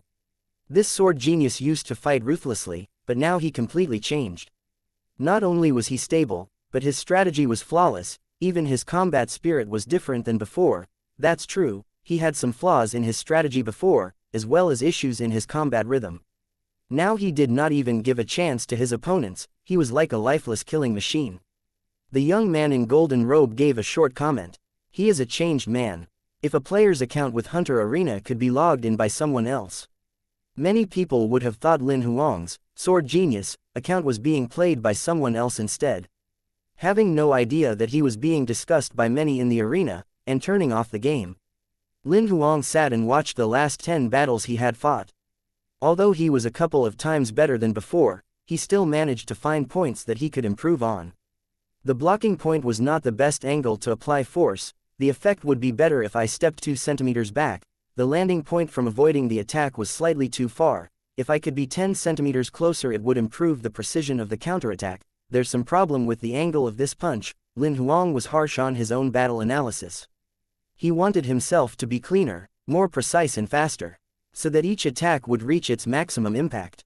After he was done with the analysis, Lin Huang took a look at the battle videos of the person who ranked no. 1 feet South Palace Laugh. He only went to bed after midnight, in the early hours of the morning. The Gun Master ring arrived the next day at noon. Lin Huang gave one to Lin Zan and kept another one for himself. However, Lin Zan still had to use Lin Xin's ring as he could not create an account yet. The Emperor's Heart ring that Lin Huang bought for him would only arrive at least a week later. For the following days, Lin Huang had been researching on the South Palace Laughs videos before entering the game again. As he pressed the challenge button, he was soon sent to a ring that was surrounded by people. Although Lin Huang could not hear the voice, he could see that there were more people than the last round. There were at least 2,000 people in the crowd and the number was increasing. However, he did not think that the people were here for him, more like the fans of his opponent. He then started to check out his opponent. He was a tanned man of 2.5 meters tall. He was half naked, showing his tanned upper body with terrifying muscles. He was not considered handsome, however, he gave out a ferocious vibe. Especially his eyes, they looked crazy and dangerous. This is a dangerous man. That was the first impression Lin Huang got when he saw his opponent. Then he took a look at his score. Nickname: Mad Tiger, Combat Strength, Silver Level Rank 3 inches, Battle Count, 989 inches, Accumulated Points, 711 inches, Winning Percentage, 83%. Since he had fought almost 1,000 battles, he should be an old-timer. Moreover, he managed to maintain his winning percentage at 83%. It showed that this person was a professional. 40 consecutive wins, all were killed in one hit. Mad Tiger licked his lips after checking out Lin Huang's score. Although Lin Huang did not fight many battles, however, it was not easy that he managed to win 40 battles consecutively. Furthermore, from his score, it was not hard to tell that he managed to kill all his opponents under one hit. It had piqued Mad Tiger's interest. There were more and more people in the audience. Looking at both scores, they were excited about the battle. One was a powerful old-timer while another was a rookie who had never lost a battle before. Who would win? As the countdown started, seeing Lin Huang not using his sword, Mad Tiger yelled at Lin Huang, "Since you call yourself Sword Genius, you must be an expert in sword skills then." If you don't pull out your sword now, you wouldn't have the time later. It's all right, thanks for your reminder. Lin Huang replied. He had never denied the truth that he was an expert in sword skills, however, many were curious. Since he said that, is he really an expert in sword skills? I think he has never once used any sword skills throughout the 40 battles. Could he be too arrogant to use his sword here? Mad Tiger looked upset on the ring. Not only Lin Huang did not deny his sword skills, he refused to use his sword. Mad Tiger perceived that he was not worthwhile for Lin Huang to bother to use his sword on him. Kid, your arrogance will kill you. Lin Huang figured out why was he mad, however, he did not want to explain. He could see that although his opponent was strong, if he really used his sword, it would be a sure kill for Mad Tiger. Lin Huang thought that, when encountering an opponent such as Mad Tiger, showing how much he respected him would be to fight at a close distance. Not from afar. The countdown soon ended, leaving Mad Tiger really mad. Just as the countdown ended, he plunged towards Lin Huang like a tank. His speed is okay, however, running in a straight line would give out his trajectory too easily. As he runs, he charges his punch. The power should be there. Maybe he's too tall, the bottom part of his body doesn't seem too stable. Lin Huang managed to see many flaws from Mad Tiger. If it was another person in the ring, they would have been scared just by his vibe, which was like a tank. His force was terrifying. He plunged right in front of Lin Huang. Fists charged, aiming right at him, but at the last moment, Lin Huang avoided his attack by slightly moving his body. Mad Tiger tripped, falling to the ground. Just when he wanted to get up, he felt a cold wind blowing behind him. His head was pressed by an immense force. His face was crashed into the ground and crushed by the force. Bang! The ground of the ring cracked with gravel flying everywhere. There was a hole in the ground. Meanwhile, Mad Tiger's head, which was crushed to the ground, was destroyed. Lin Huang then let go of his hand on Mad Tiger's head. The audience's jaws dropped when they saw Sword Genius wins on the notice board. All they saw was Mad Tiger plunging towards Sword Genius, then a quick blur as Sword Genius avoided the attack. Then again with such speed he leapt, smashing the head of Mad Tiger into the ground. All happening within 3 seconds. The audience sat in silence, amazed, followed by cheering and clapping. Congratulations, you have won the battle. You managed to kill your opponent in one hit. You have obtained 2 points. Lin Huang was expressionless when he heard the announcement. The opponent was not weak at all. He underestimated Lin Huang. Although the result would be similar if they do it all over again, at least the opponent would not lose in an ugly manner like he did. This Sword Genius is getting unpredictable. The young man in the golden robe who had been watching Lin Huang's battles looked very serious. For the following battles, Lin Huang won easily. Up until the 49th battle, there was no opponent that was as powerful as Mad Tiger, and after killing all his opponents in one hit, Lin Huang welcomed his 50th opponent. The 50 winning streaks was a great honor in the Hunter Arena. Not many people would obtain that every year. There were less than 10 people, even combining the fighters from the 1st to the 9th floor. The 50 winning streaks were difficult, and as the 49th battle came to an end, the system would no longer follow the usual way of matching a player. Instead, it would ask the winning fighter to choose a powerful opponent as the keeper. The keeper would be chosen from those who rank top 100 on the leaderboard. However, usually, the fighters chosen would be ranked lower than 50th. It was rare that those who were within the top 50 would be chosen as the keeper. As the system was matching the 50th opponent for Lin Huang, the audience stared at the ring without blinking. Soon, the matching was done, and a person was sent into the ring. The audience was stunned by the appearance of his opponent. Chapter 189. The appearance of Sword Genius across from Lin Huang was a young man in white. He looked older than Lin Huang, about 16 or 17. He was not that tall and looked like he was 1.7 meters. His hair touched his chin. He had a small braid at the back of his head while the front was messy. However, Lin Huang had to admit that he was handsome. If he was to be placed on Earth, girls would totally go after him. The most unique part about him was his small, long eyes that looked mysterious. Lin Huang noticed there was a thin, long sword on his waist. From the size of the scabbard, the sword seemed to be different from a regular sword. It could be custom made. After checking him out, Lin Huang's conclusion was this man was powerful, as he could sense a dangerous vibe from this young man. It was the first time he had such feeling in the ring.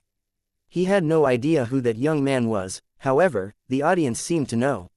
After the young man was sent to the ring, within 3 seconds, the seats were all full with 10,000 people. Who is that kid in the mask? Why would he challenge Master White? Somebody asked. It's not that he challenged Master White, he was chosen by the system to be the keeper of his 50th battle. Someone explained. How is that possible? The keeper would usually be chosen from top 50 to top 100. It would only happen 2 or 3 times, where the top 30 would be chosen, but Master White is 18th. How could he be chosen as the keeper? Somebody found that unbelievable. It's true, perhaps this sword genius is too powerful. However, the system is cruel to send Master White to be his keeper. The winning streak might end now. After checking him out, Lin Huang took a look at his score. Nickname: Master White, Combat Strength, Silver Level Rank 3 inches, Battle Count, 1,273 inches, Accumulated Points, 8,761 inches, Winning Percentage, 98%, he had battled more than 1,000 times with outstanding points and winning percentage. Although Lin Huang had no idea who this person was, with the number of people who were watching this match, he could tell that this person was popular on the pitch floor. So the system is challenging me. Lin Huang smirked as he knew at the 50th battle and above, he would be given a powerful keeper. Looking at the sword on his waist, Lin Huang did not want to risk his life. He then took out his silver level battle sword. The sword genius finally took out his sword. Someone exclaimed, that person must have been watching Lin Huang's matches and knew that Lin Huang had never once used a sword in the battles. There were a couple of Lin Huang's past opponents among the audience. They had been watching his battles since they were defeated, including Mad Tiger and White Gun. They were upset when they saw Lin Huang pulling out his sword, as that meant Lin Huang did not show them his sword skills he had in early battles. Interesting, seeing that Lin Huang took out his sword, Master White was not surprised. Instead, he was excited. He squinted while checking out Lin Huang. Meanwhile, Lin Huang stood wherever he was like a piece of rock without an expression. The countdown ended. Master White launched his attack. Drawing his sword out of the scabbard in a flash, within a breath, he leapt tens of meters forward and arrived right before Lin Huang. His sword was even faster than his feet. It was then pointed at Lin Huang's throat. That's fast, many in the audience thought as they watched. Some of them were concerned looking at where the sword was pointing at, as they knew they would be dead if it was them in the ring instead of Lin Huang. However, the man in golden robe did not think that Lin Huang would die under that attack. The speed of attack was fast, probably faster than Lin Huang could comprehend. Master White had a gift in speed. Combining this skill, which grew and improved as time passed by, speed was definitely his advantage. Moreover, to increase its speed, Master White even modified the shape of his sword. It was longer, even the arc of the blade was modified to lessen the air pressure to reach its optimum speed.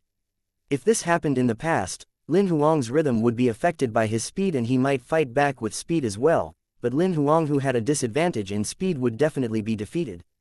However, he was a changed man. Seeing the lightning sword coming his way, he was calm and firmly stood his ground. Just when the sword was reaching his throat, he avoided the attack with the help of cloud steps. At the same time, he swiped his battle sword at Master White and sliced him across the waist with great sword scripture. He waited for that moment, as he knew there was no way that Master White could avoid his attack. Even if he attacked 1 second earlier, Master White could change his way of attack at any time. Lin Huang's goal was to create an illusion where he did not have time to escape from Master White's lightning speed, and just when he almost got him, only he would launch his attack. Master White was shocked as he saw Lin Huang manage to avoid. He did not expect Lin Huang to escape when the tip of his sword had left a slight cut on Lin Huang's neck. However, it was too late. He was defeated by his own speed. If he was slower, he could have retreated from what Lin Huang was going to do to him. As Lin Huang avoided, Master White's sword, the silver-level battle sword, sliced across his waist. He was stunned. Soon, blood was splashing with the top half of his body falling onto the ground. The audience was shocked at what they were seeing. The Master White, who ranked 18th on the leaderboard, was sliced in half. It was shocking to all of them. When they saw Sword Genius Wan on the notice board, only then they realized that they were not dreaming. What they saw on the ring was real. Master White, was defeated in one hit. Congratulations, you have won the battle. You managed to kill your opponent in one hit, you have obtained 2 points. Lin Huang remained expressionless when he saw the notice. Soon, a different announcement came from the system. Congratulations player, Sword Genius, defeated Keeper, Master White, on the 6th floor of the arena and won 50 consecutive battles. The voice sounded like an old person, it was different from the lady's voice from previous announcements. It only stopped after repeating for 3 times. 50 winning streaks were different from other winning streaks as the announcement could be heard not only on the 6th floor but from the 1st to the 9th floor as well. All the players in Division 7 could hear it. Hearing the different announcement, Lin Huang frowned while touching the wound on his neck. He then left the ring and returned to the hall on the 6th floor. Watching the screen playing the scene where he sliced Master White's waist, he was speechless. He knew that Master White would hate him if he was to see this. He shook his head and looked at his score. Nickname: Sword Genius, Combat Strength, Silver Level Rank 3 inches, Battle Count, 50 inches, Accumulated Points, 1,240 inches, Winning Percentage, 100%, Honor, 50 consecutive wins. There was an honor added to his scoreboard and it was glowing in gold. It was sparkling and caught many's attention. Lin Huang turned off the projection and left the arena. After leaving the arena, he downloaded his own battle videos. After watching from the beginning to the end, he watched the match between him and Master White repetitively. The more he watched, the more he frowned. He was not satisfied with his own performance. It seems like I took a risky move, it was not the best move that I have. If the person had the skill to speed up or extend the length of his sword, I would be dead in the battle. I did not think it through, there are other better ways of confronting him. After concluding his mistakes, Lin Huang wrote down the strategies that he would have taken. Later, he switched on the arena and found Master White on the leaderboard, 18th. Lin Huang only just found out that Master White, who he had just killed, ranked so high on the leaderboard. However, he did not dwell on it while downloading all the battle videos of Master White on the silver level rank 3 arena. He wanted to see how did the others defeated him. Perhaps he could find other strategies that he had never thought before. Even if he did not explore more strategies, watching the videos could benefit him where he could apply strategies when encountering opponents who had lightning speed. Chapter 190. 2 packages. It was past 12 midnight when Lin Huang turned off the videos. As he was ready to take a shower, he noticed the bed not far away from him. There was a light silver glow flowing on Lin Xuan's body. The glow was insignificant, and it could not be seen when there was light.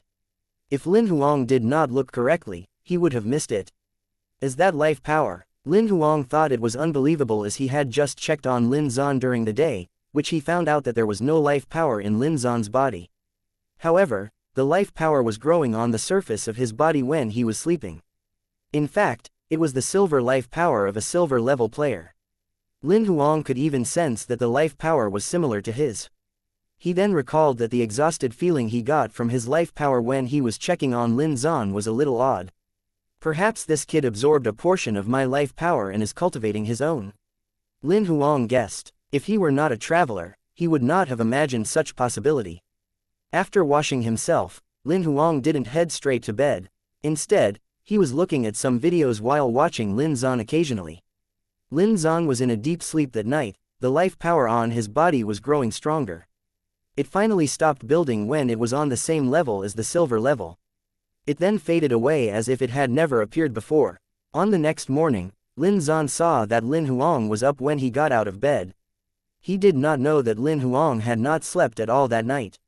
Seeing that Lin Xuan had woken up, Lin Huang immediately asked, "Did you feel any discomfort last night?" Lin Xuan shook his head in doubt. He did not understand why did Lin Huang had asked such a question. "Come here, give me your hand." Lin Huang waved to him. Although he was doubtful, Lin Xuan walked to Lin Huang in his pajamas. He then put his hand on Lin Huang's palm. Soon, Lin Huang's life power flowed into Lin Xuan's body. This time, once the life power entered, Lin Huang could sense that Lin Xuan was now a silver level rank 3 with a mighty life power. His life power was neither weaker nor stronger than Lin Huang's. I knew it. After releasing Lin Xuan's hand, Lin Huang confirmed that Lin Xuan had cloned his life power and cultivated it on his own. Lin Xuan was gifted if a traveler's Goldfinger was a conduit in this world, then Lin Xuan's body itself would be a powerful conduit. If he could clone my life power, he might be able to clone the life power of a gold-level person. Not sure if he had any skills in cloning. If he did, he could level up to transcendent or even demigod from an ordinary person. Lin Xuan's origin was getting more and more mysterious, and Lin Huang was concerned. We must move away as soon as possible.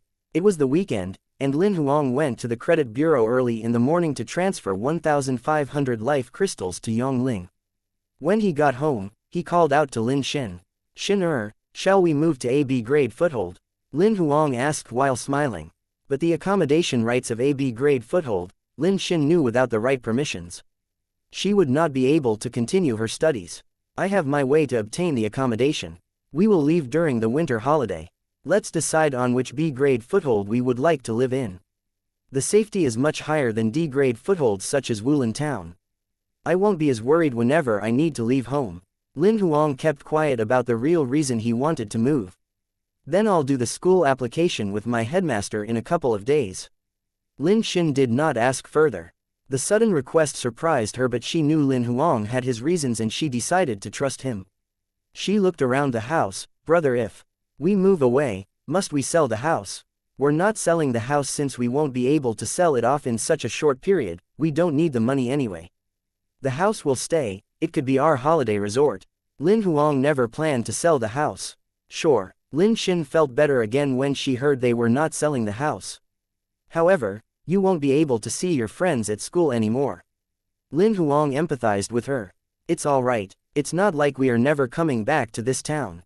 Lin Xin had an open mind. "Besides, even if we didn't move away, after I graduated in half a year, everyone would leave anyway. We wouldn't be able to see each other often, so it really doesn't matter." "All right then, let's settle your school application within these few days before the winter holiday. I will book the ticket, and we shall leave during the holiday. Let's not go to Snow Ridge City, let's go to Winter City in the B grade foothold. If we like it, we shall stay there. If not, we could see other B grade footholds after watching the snow." Lin Huang had done up the preliminary arrangement. Lin Xin nodded immediately. She was a girl who loved snow. Winter was her favorite season, and she was excited when she heard they might be staying in Snow City. For the following days, Lin Huang gave Lin Xuan his gun master's account. Lin Xuan did not have any opponents anymore in the normal zone. Many of his battle videos were uploaded to the network as learning material. Now that he had life power, he could enter the exclusive zone for a hunter. That was why Lin Huang gave him his personal account. Meanwhile, he proceeded to evaluate Master White's battle videos to come up with a strategy to combat opponents who were expert in speed like him. Through the videos, he had learned many battle experiences and concluded some strategies that were suitable for him.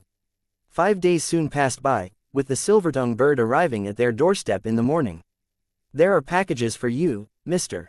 Lin Huang." After feeding the bird a bunch of sweets, the bird dropped 2 packages from its feather. There was a package that was the size of a fist. Lin Huang figured that must be the Emperor's heart ring that was sent by Yongling. Meanwhile, the other box was 30 centimeters tall and wide. After moving 2 boxes into the room, Lin Huang opened the box that was the size of a fist first. It was covered with layers of shockproof materials. It was a silver-colored Emperor's heart ring. He called out to Lin Xuan immediately and passed the ring to him. He then taught Lin Xuan how to activate the ring as well as creating an account for him in the Gun Master. After Lin Xuan went back upstairs, Lin Huang looked at the unfamiliar box. Skeptical, he opened the top of the box. He was surprised to see what was inside. It was a black jar. The pattern on the jar was simple. Lin Huang recognized it was the jar which Scarface used to contain his ashes when he was watching as the specter in the Purple Crow. He opened the cover of the jar. It was empty. The deceiving effect from the card had worn off. Lin Huang frowned and broke the jar. He then carried the box out and tossed them into the rubbish together with the jar pieces. Chapter 191. Danger is coming. After the 50-win streak, Lin Huang had not been to the Hunter Arena for a couple of days. During that few days, the Hunter Arena was crowded. It was close to the new year, and Lin Huang was the 4th person who managed to win 50 consecutive battles this year. Not only that, he had completed all 50 fights in one hit. The name, Sword Genius, had spread around. In the Hunter Arena, there were only a couple of them who managed to achieve 50 consecutive wins every year. However, the last person who managed to kill all 50 opponents in one hit was 11 years ago. The person was now a transcendent as well as the executive office of a major organization. Another unique point was that it was the first time the Hunter Arena had someone in top 20 to be the keeper of the 50th battle. The most powerful keeper they had from the first floor all the way to the 9th was the person ranked 33rd, none of them were before number 30. What Lin Huang had encountered was a first time even for other players.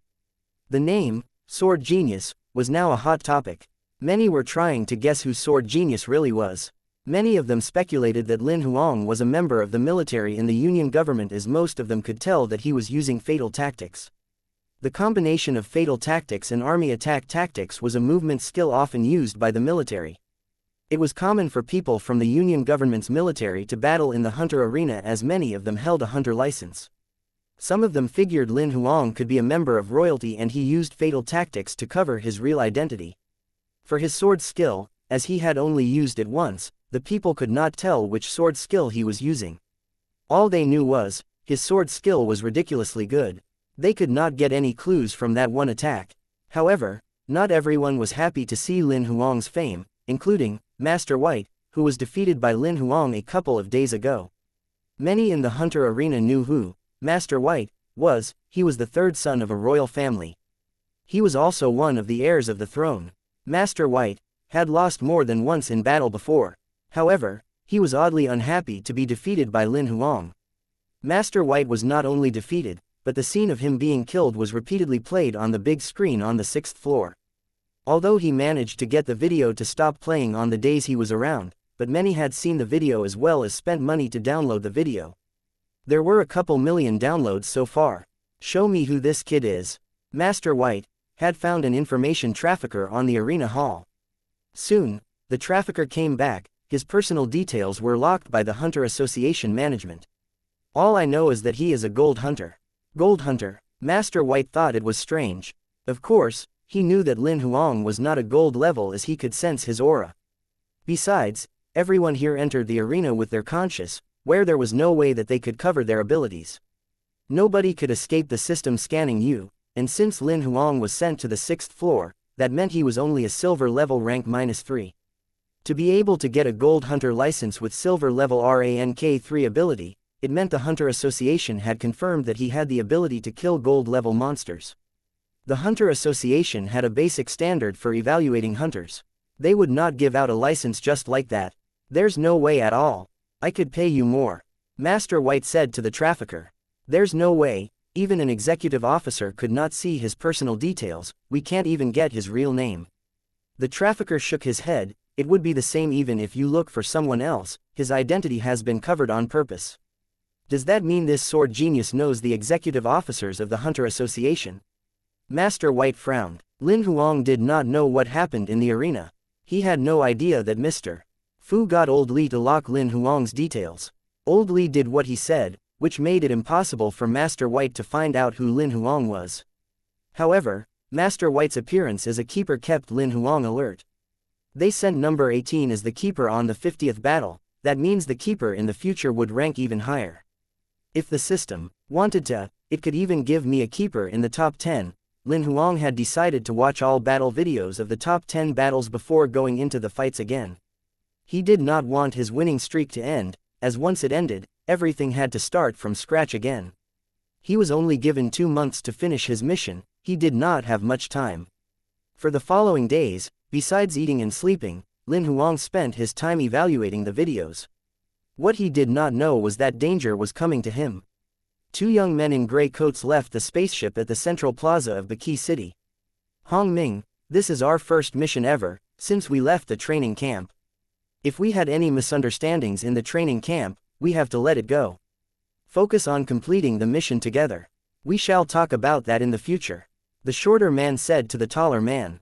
What could happen? We're just here to get a girl that was not even an iron level, how could we fail? The tall man who was named Hong Ming glared at the shorty. Ren Yan, weren't you all heroic in the training camp? Why are you such a sissy now? What sissy? It's called being cautious. Ren Yan shouted at him. How is that necessary? We're both gold level reserve members of the Purple Crow.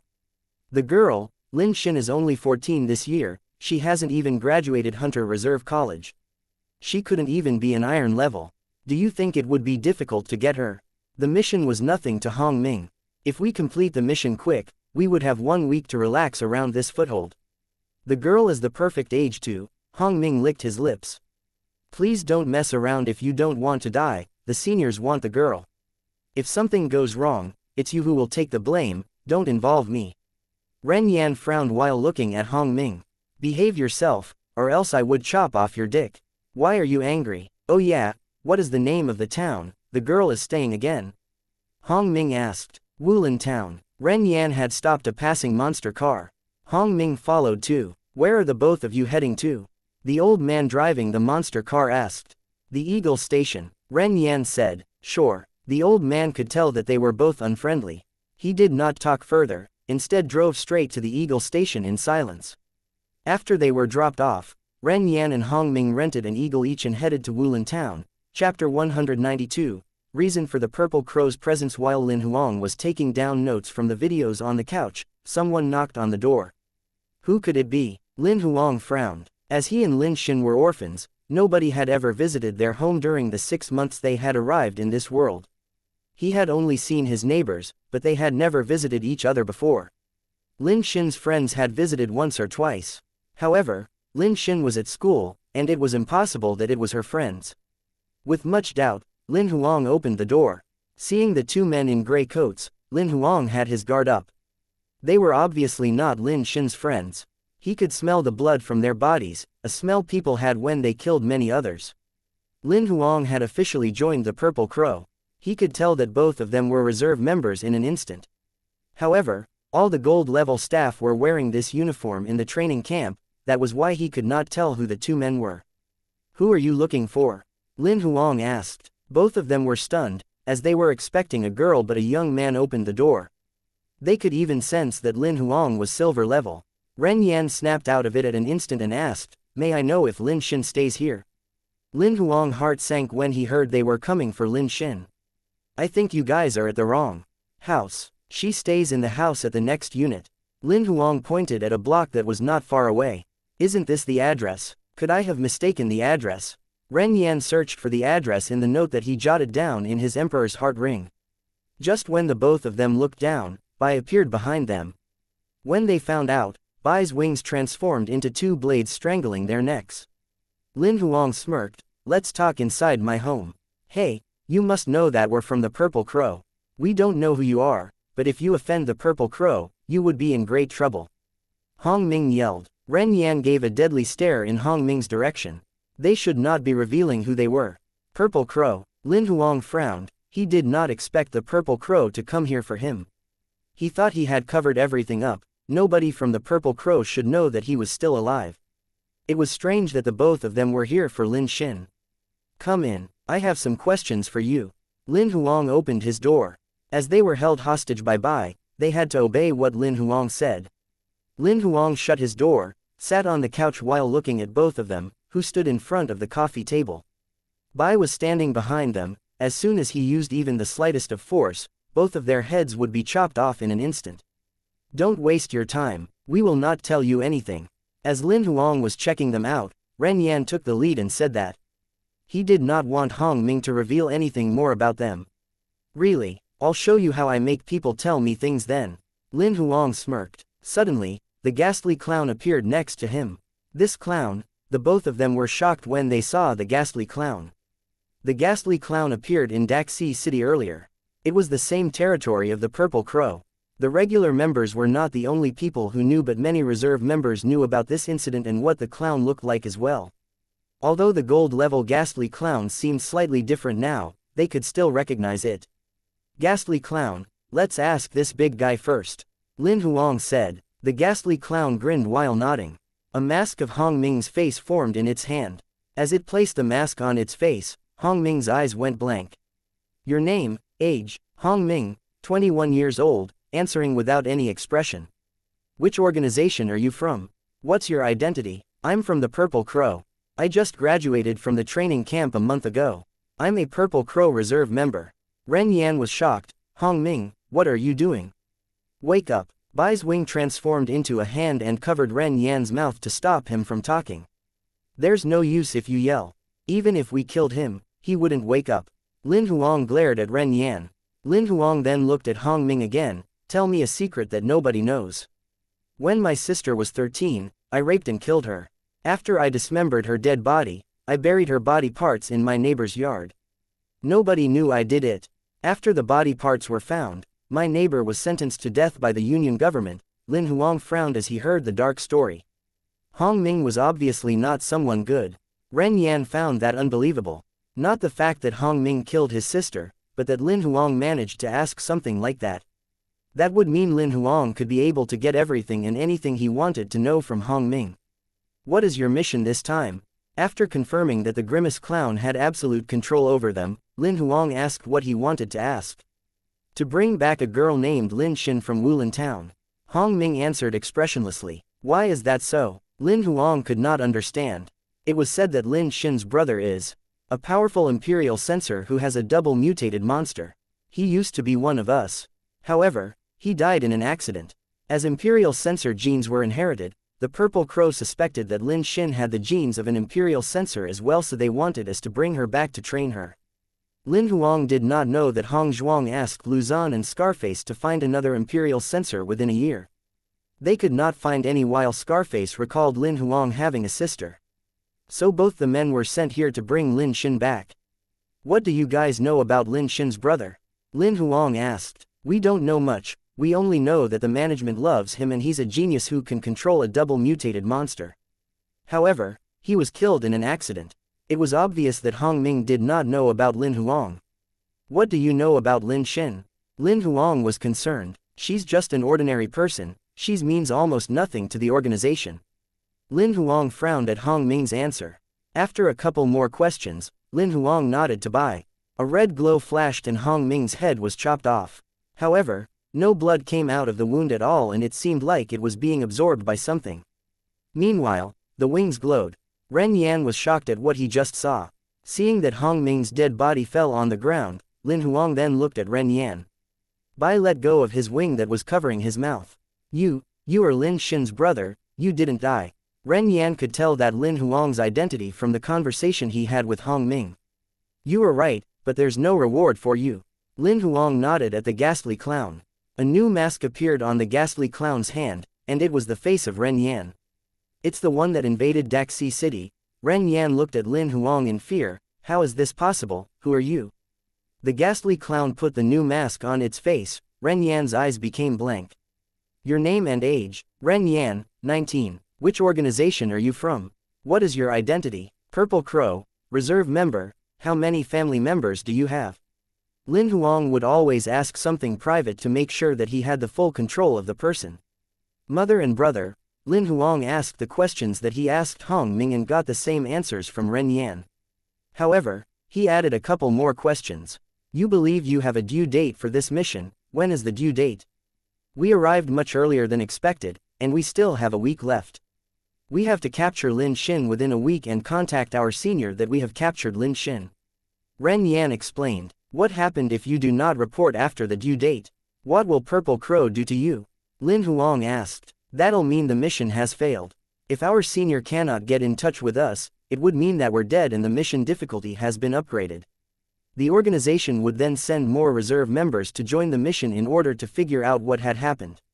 They would then know when they should send the official members. Lin Huang frowned. Soon, the mask on the clown faded.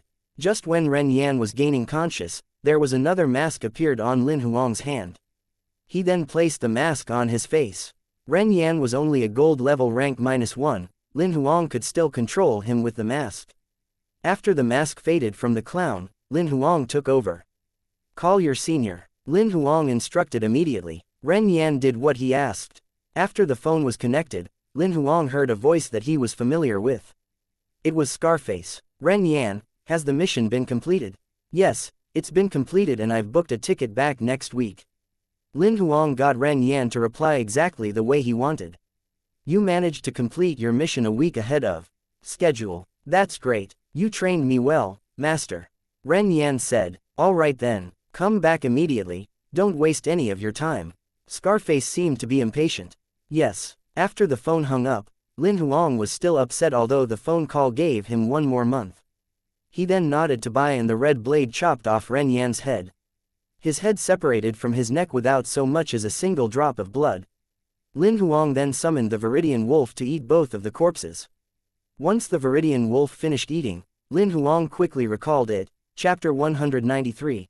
Leaving Wulin town after settling the 2 dead bodies of the Purple Crow members, Lin Huang frowned.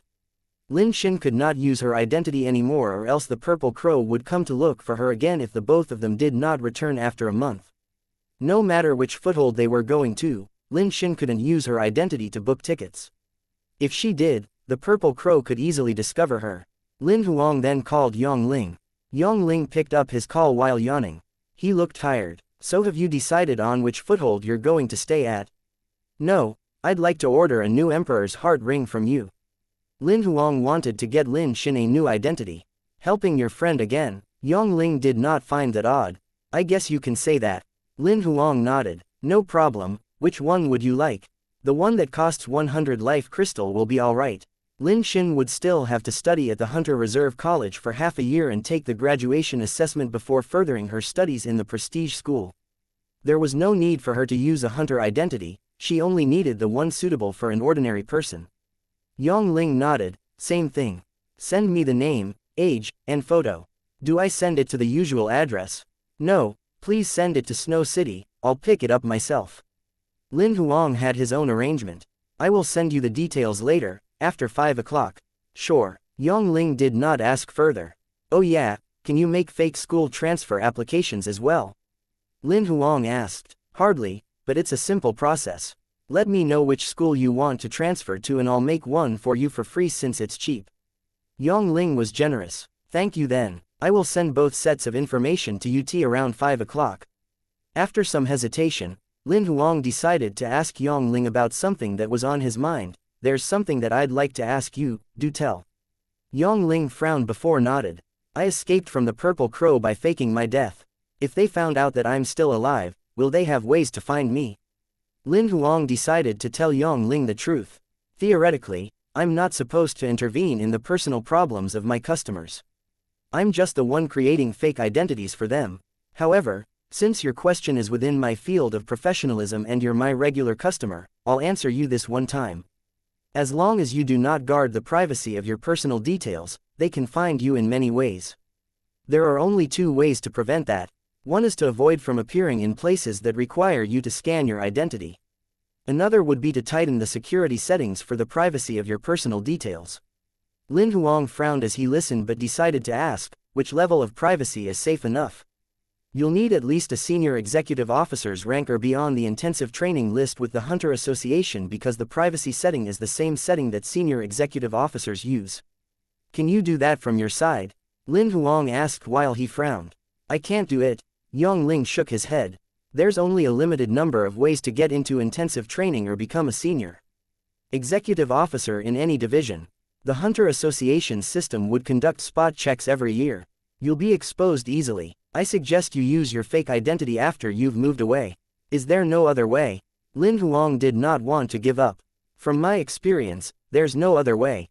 Yang Ling shook his head while he opened a page in front of Lin Huang. Let me show you. Your identity is ranked under the regular rank in the Hunter Association. I could easily hack into the system or the Union government's system to get your personal details. Just when Yang Ling was ready to show Lin Huang, he realized that he could not find anything about him. What happened? What's wrong? Lin Huang did not understand what Yang Ling wanted to show him with the blank page. Hold on. After a couple of attempts, Yang Ling still could not find anything about Lin Huang. Later on, he finally found Lin Huang's details after using a unique technique. He then looked at Lin Huang. Hey, were you listed in the intensive training list? No. Lin Huang shook his head. I'm just a gold hunter. I did not pass the final review for intensive training. That means somebody did something to your privacy settings. Yang Ling was sure. Your privacy has been upgraded to that of a senior executive officer's rank. People below that rank will not be able to access your details. It has been done officially as well, and the person who applied this setting for you is Li Mingzhang. I didn't know that you had such a powerful background. Who is this Li Mingzhang? Why did he upgrade my privacy rank? Lin Huang thought it was strange, but soon, he thought of his master Mr. Fu. Perhaps master got somebody to do it. Lin Huang thought about it again, that was the only possibility. Although Mr. Fu was not a member of the Hunter Association, from the assessment, it was apparent that he was close to the Hunter Association. To protect Lin Huang, he got the association to protect his privacy. He was the only one who would do that. That means I don't have to be worried that the Purple Crow could find me. Lin Huang asked. That right, with your privacy rank now, there's no need to worry. In the Hunter Association, only senior executive officers or people who are ranked higher than them could gain access to your details. Outsiders, union government included, cannot get access unless they get an approval from Li Mingzhang. Yang Ling nodded. You got through, are you sure others will not be able to get access? Lin Huang was skeptical. Hey, it's different for me, my case is unique. Don't worry, outsiders won't be able to access your personal details unless the Purple Crow has a spy who's ranked at the senior executive level or higher. Else, they'd never find you. Yang Ling gave Lin Huang a firm answer. Lin Huang had no idea that his privacy ranking was so high. All right then, I'll trust you. Thanks. If that's all, I'll hang up now. Send over the details of the new identity and school transfer application as soon as you can. That will be all. I'll send both to you later, replied Yang Ling. Lin Huang felt a deep sense of relief after the phone call ended. It was after 5 o'clock in the evening when Lin Xin came back from school. Xin bring your stuff. We're leaving Wulin town tonight, Lin Huang said to Lin Xin just as she entered. I thought we'd only leave a week later. I didn't even have a chance to speak to my teacher yet. Lin Xin was shocked. I have gotten my friend to apply for the school transfer for you. We need to leave today. After some hesitation, Lin Huang told Lin Xin, I offended the Purple Crow earlier. They sent somebody here looking for us, and I killed them. If we don't leave now, there'll be more people coming for us. Purple Crow, from the underworld. Lin Xin was shocked when she heard what Lin Huang said. Lin Huang nodded. That's the real reason why we need to move away. I didn't expect them to come so soon. I'll go upstairs to pack my stuff then. Lin Xin sensed the urgency and went upstairs. Lin Huang headed to his room as well. After briefing Lin Zan, he began to pack his belongings up. He spent half an hour to get things done and managed to bring along Lin Zan's stuff as well. Lin Zan didn't have a lot of things to pack. It was mainly clothes and shoes as well as toys and gifts given to him by Lin Huang and Lin Xin. Lin Huang then went to the balcony on the 4th floor and took the barbecue machine with him. As he walked down, he shut all the doors and windows. When he arrived on the 1st floor, he grabbed everything he needed. 10 minutes later, Lin Xin had finally finished. Seeing Lin Xin coming down, Lin Huang said, Xin transfer all your stuff into my Emperor's heart ring. You can't use your ring anymore or the Purple Crow will be able to track you. But there are so many credit points I could spend. Lin Xin didn't want to waste any of the credit points she had. That's nothing, silly. The Purple Crow will find out if you do a transfer. I can make that small amount of credits in your account in just one day. Lin Huang shook his head and smiled. Lin Xin then placed the stuff on the couch and coffee table and Lin Huang put them away into his storage space. After everything was stored, Lin Xin took off her Emperor's heart ring with a heavy heart and gave it to Lin Huang. After all, she had been wearing it since the day she came to this world. Lin Huang, on the other hand, did not have any feelings towards the ring. He tossed it on the floor and crushed it. After throwing the pieces away into the rubbish bin, the three of them left the house. Lin Xin took a good last look at their home while Lin Huang closed the door, shaking his head. He then threw a couple of trash bags into the rubbish bin at the entrance. Lin Huang turned around to look at the luxurious 4-story house. He then summoned the Viridian Wolf, and the three of them headed to the east gate. Brother, where are we going? Lin Xin just realized that she had no idea where they were heading. Let's head to Li City in foothold number 7C88.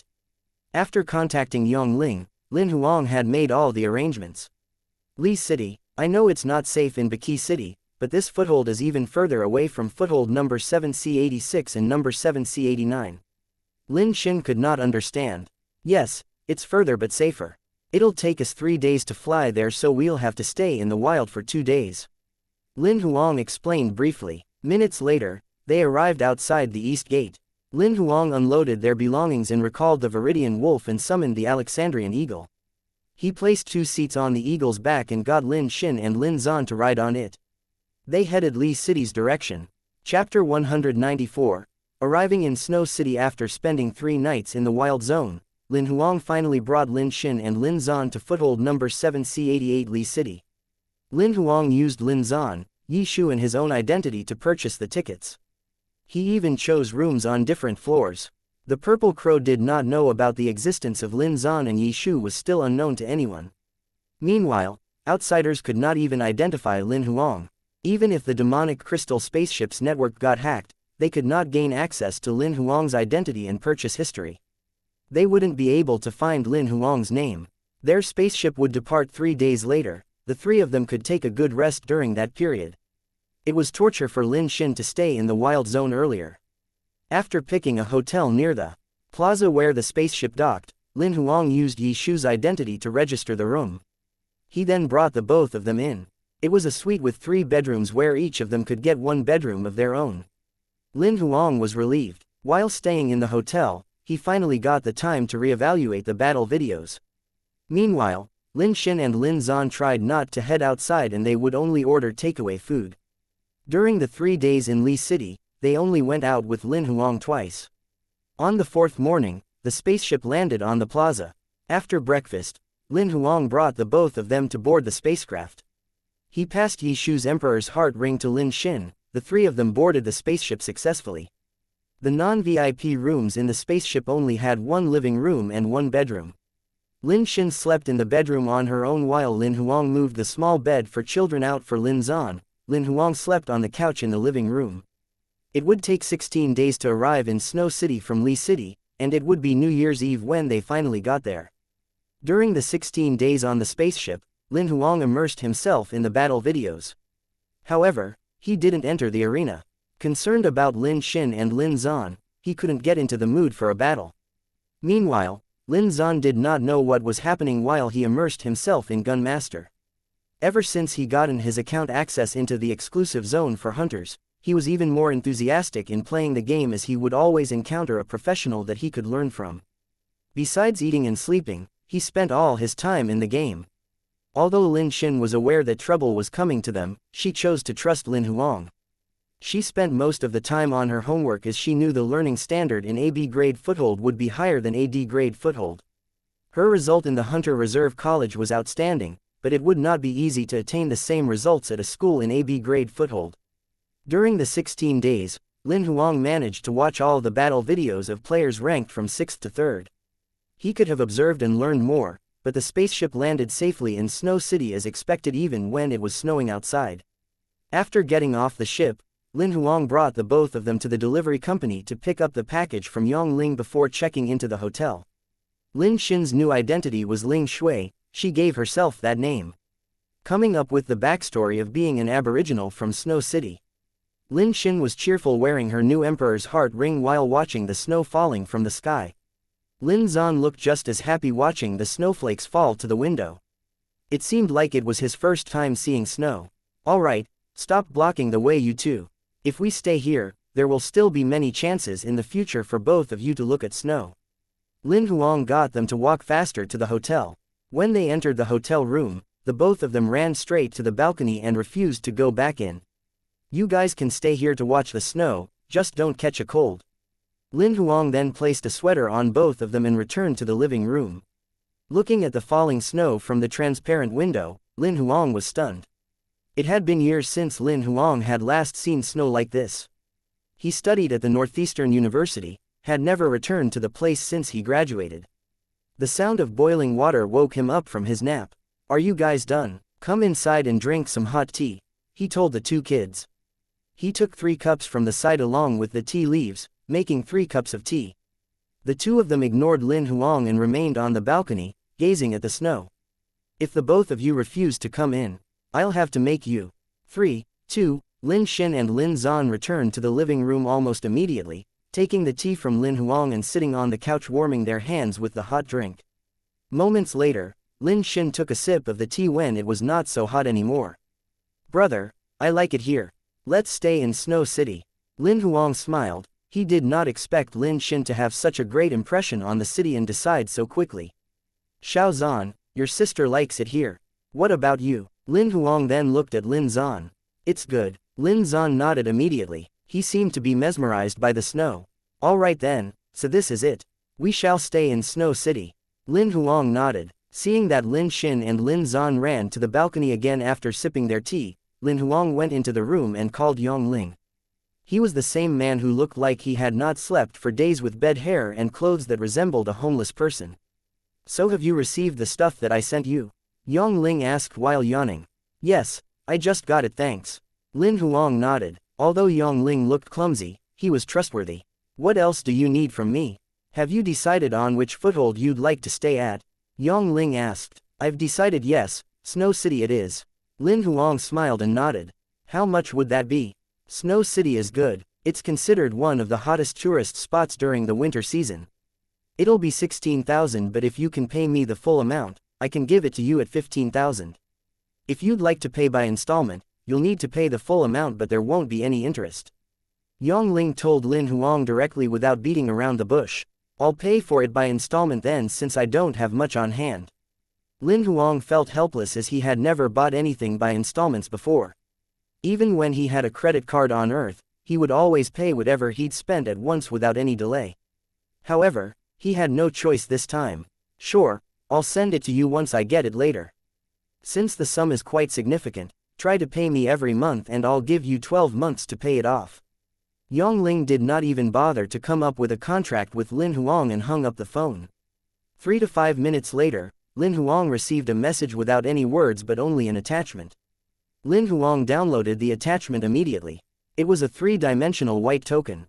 It was the residential token which represented one's right to claim residence in Snow City. He tapped on the token. Yi Shu's identity was displayed along with the residential area Snow City. It'll be New Year's Eve 2 days later.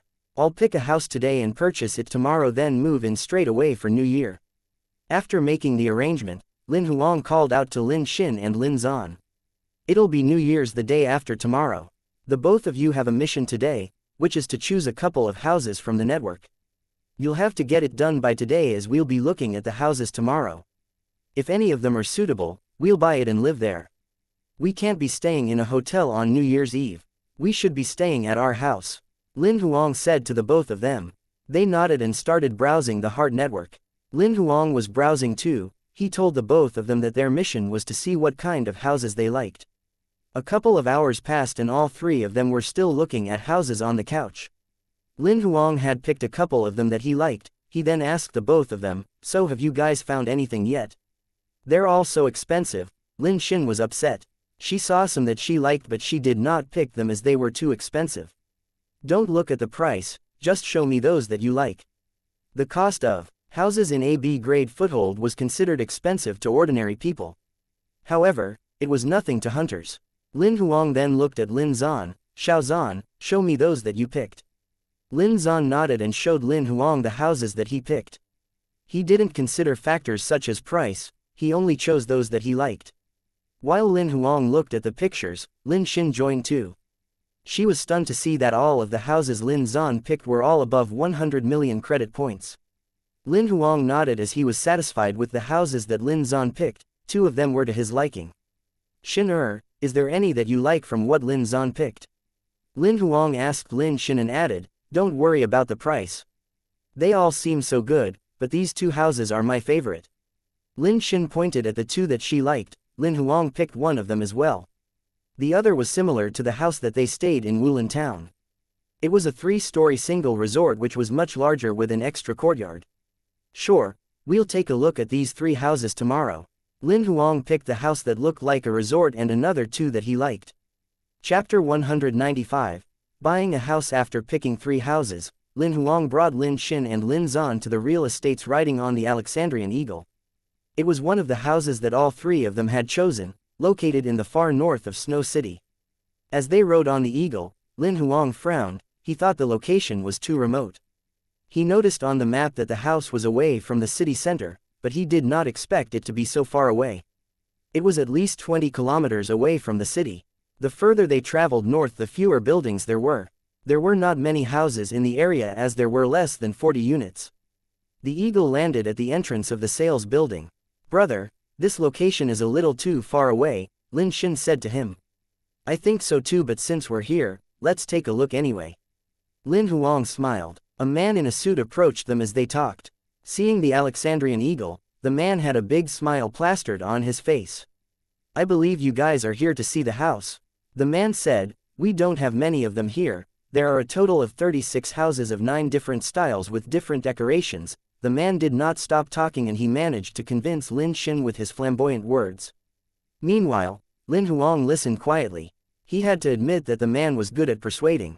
After the man was done talking, Lin Huang said, bring us to the one with the best environment then.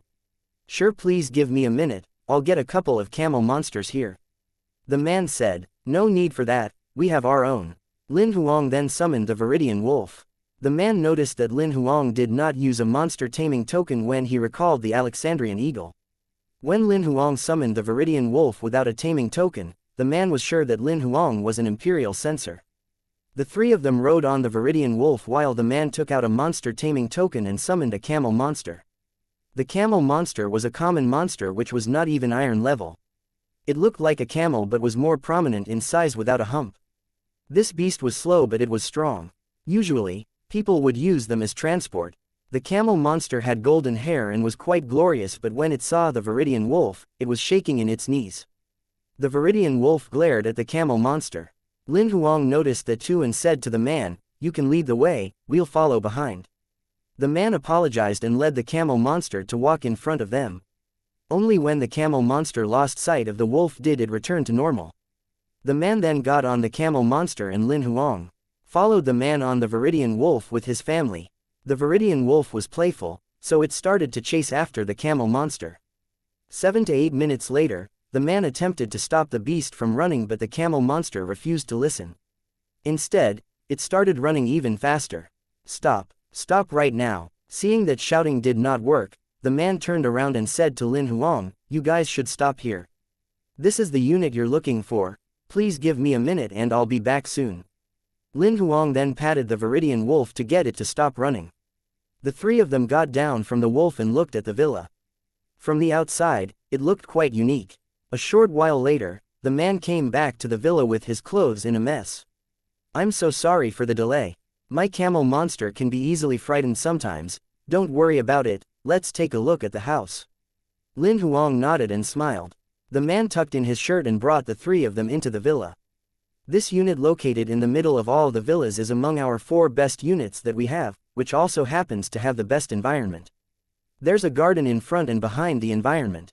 The main building was a triple-story building attached to a double-story building on the other side. There was an open-air garden on the 3rd floor. After a simple introduction, the man opened the door with his ID card and brought the 3 of them into the house. It's such a big living room, Lin Xin exclaimed as she walked in. The living room was not spacious, it had a porch with an overhang that was more than 10 meters high. We have taken the solidity of the building into consideration, so we designed the porch to be 15 meters high. There are 2 parts to the living room, which includes the front portion, and when you walk further in you'll see the main living room. The height of the living room will be 3.5 meters, the man explained as they looked at the villa. When they arrived at the balcony on the 3rd floor, they were amazed by the glacial mountains facing the balcony. There are 2 balconies in this house. As we are located in the north, we can see the North Glacial Wall directly. The North Glacial Wall referred to the glacial mountains that they were looking at. The mountains were divided the north and south zones of Division 7. At the north side of the glacial wall, winter would last at 6 months while the south had the usual 4 season. Although the glacial wall was tens of thousands of kilometers long, it only occupied a small part of the east side of Division 7. The weather on the northeast side was different from other areas, which meant that the glacial walls were unique to this area, making it a unique view. Standing on the balcony, Lin Xin seemed to be convinced. However, Lin Huang was being realistic when he said, I guess this is more like a holiday villa. If we were to stay here permanently, it would not be ideal. We have thought of that as well, which is why the amenities are complete. However, as a whole, this is indeed more like a holiday villa. Of course, it is perfect for those who enjoy peace and quiet. The man said, the environment outside, the style and design inside including the view of the glacial mountains are perfect, but it's just a little too remote. Lin Huang voiced his concern. He was satisfied with the house, but it was too far from the city. Lin Huang did not enjoy noise, but living in solitary was not ideal as well. After all, humans were social animals. It would not be healthy for them to avoid social contact for extended periods of time. Lin Huang had no problem with that, as he would not be staying at home most of the time, but he was concerned about Lin Xin and Lin Zan. They then left the place on the Alexandrian Eagle to the second location. The second house was chosen by Lin Huang and Lin Zan. Located in the middle of the foothold, it was front and center in the busiest area in the city. However, it was not a villa but a high-rise condominium instead. The unit was huge, measuring about 1,200 square meters, and it came fully furnished with a variety of amenities. Lin Huang and Lin Zan were satisfied with the house, but not Lin Xin. This is good, but something seems to be lacking. It doesn't feel like a home, it feels more like a hotel room. Lin Xin commented. Lin Huang thought about it and agreed with Lin Xin. Let's take a look at the last one then. They left the second house and headed to the third location. It was a villa located in the east of Snow City. There were more than 80 villas in the area, but the size of this unit was much smaller than the one they saw in the first location. Arriving at the sales building, they were treated warmly by the salesperson. Was a lady in her late teenage years. She seemed to be a sweet lady. This area is considered to be the second most popular location in the city. There are many other luxurious areas around, and the area is quite safe. That aside, we have everything close by, which includes the credit bureau, hospitals, a garden, supermarkets, delivery companies and street food. They're all within 2 kilometers and you'll be able to get there by feet. It's pretty busy here. Have many people purchased the units already? Lin Huang smiled and asked. Yes, we've just started selling the units a few days back. We've already sold more than 60 units, so there aren't many left available. The salesperson smiled. However, the price for the units isn't cheap at all. Are most of the buyers hunters? Lin Huang asked. Some of them are hunters and some of them are businessmen. Since there are hunters here, it would be safer. That's one of the reasons why more businessmen are willing to pay a premium to stay here. The salesperson said, I understand now. Please bring us to your best unit. Lin Huang did not want to look for more houses anymore. Since this place was complete with amenities, he planned to purchase it on the spot if it was suitable. Soon they arrived at the villa. It was a triple-story villa with a courtyard. There were balconies on the second and third floor. There was nothing to shout about, as it was much smaller than the first villa they saw. However, Lin Xin seemed to like it a lot.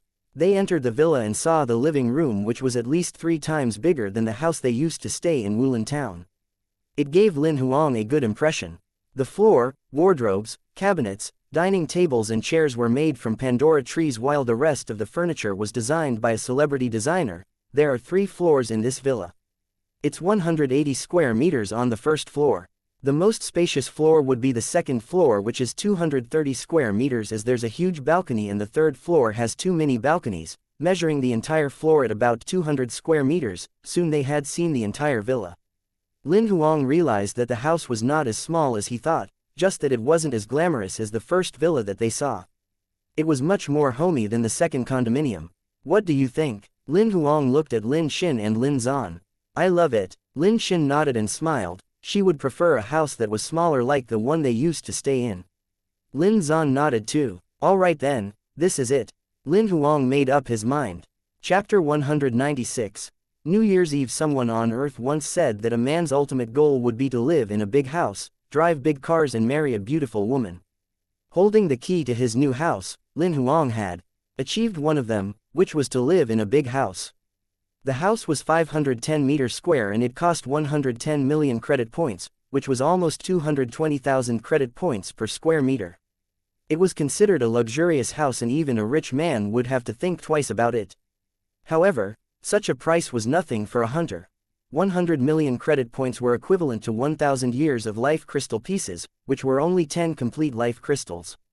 A hunter such as Lin Huang could make that money back anytime he wanted. He was worried that the residential permit would not be approved when he purchased the house, but it was. He registered the house under Lin Xin's new identity, Ling Shui. They moved into the house right away after the payment was done. They did not even return to the hotel, as Lin Huang checked out from the hotel online. He booked the hotel room for 3 days, but they only stayed for a day. The hotel refunded him immediately. On the first floor of the house was a living room, an open kitchen, and 2 bathrooms. There were 3 bedrooms and 2 bathrooms on the second floor.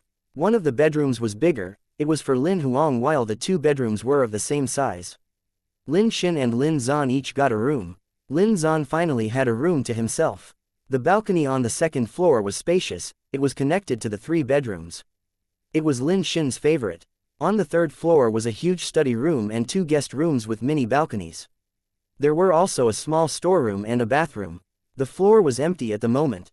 After moving all the stuff out from his storage space, it officially became their new home. It'll be New Year's Eve in 2 days, let's clean up the house today and buy the stuff tomorrow morning. Give me a list of what you guys would like to eat and buy, or you might forget by tomorrow. Lin Huang said to the both of them. New Year's Eve was the biggest festival in this world.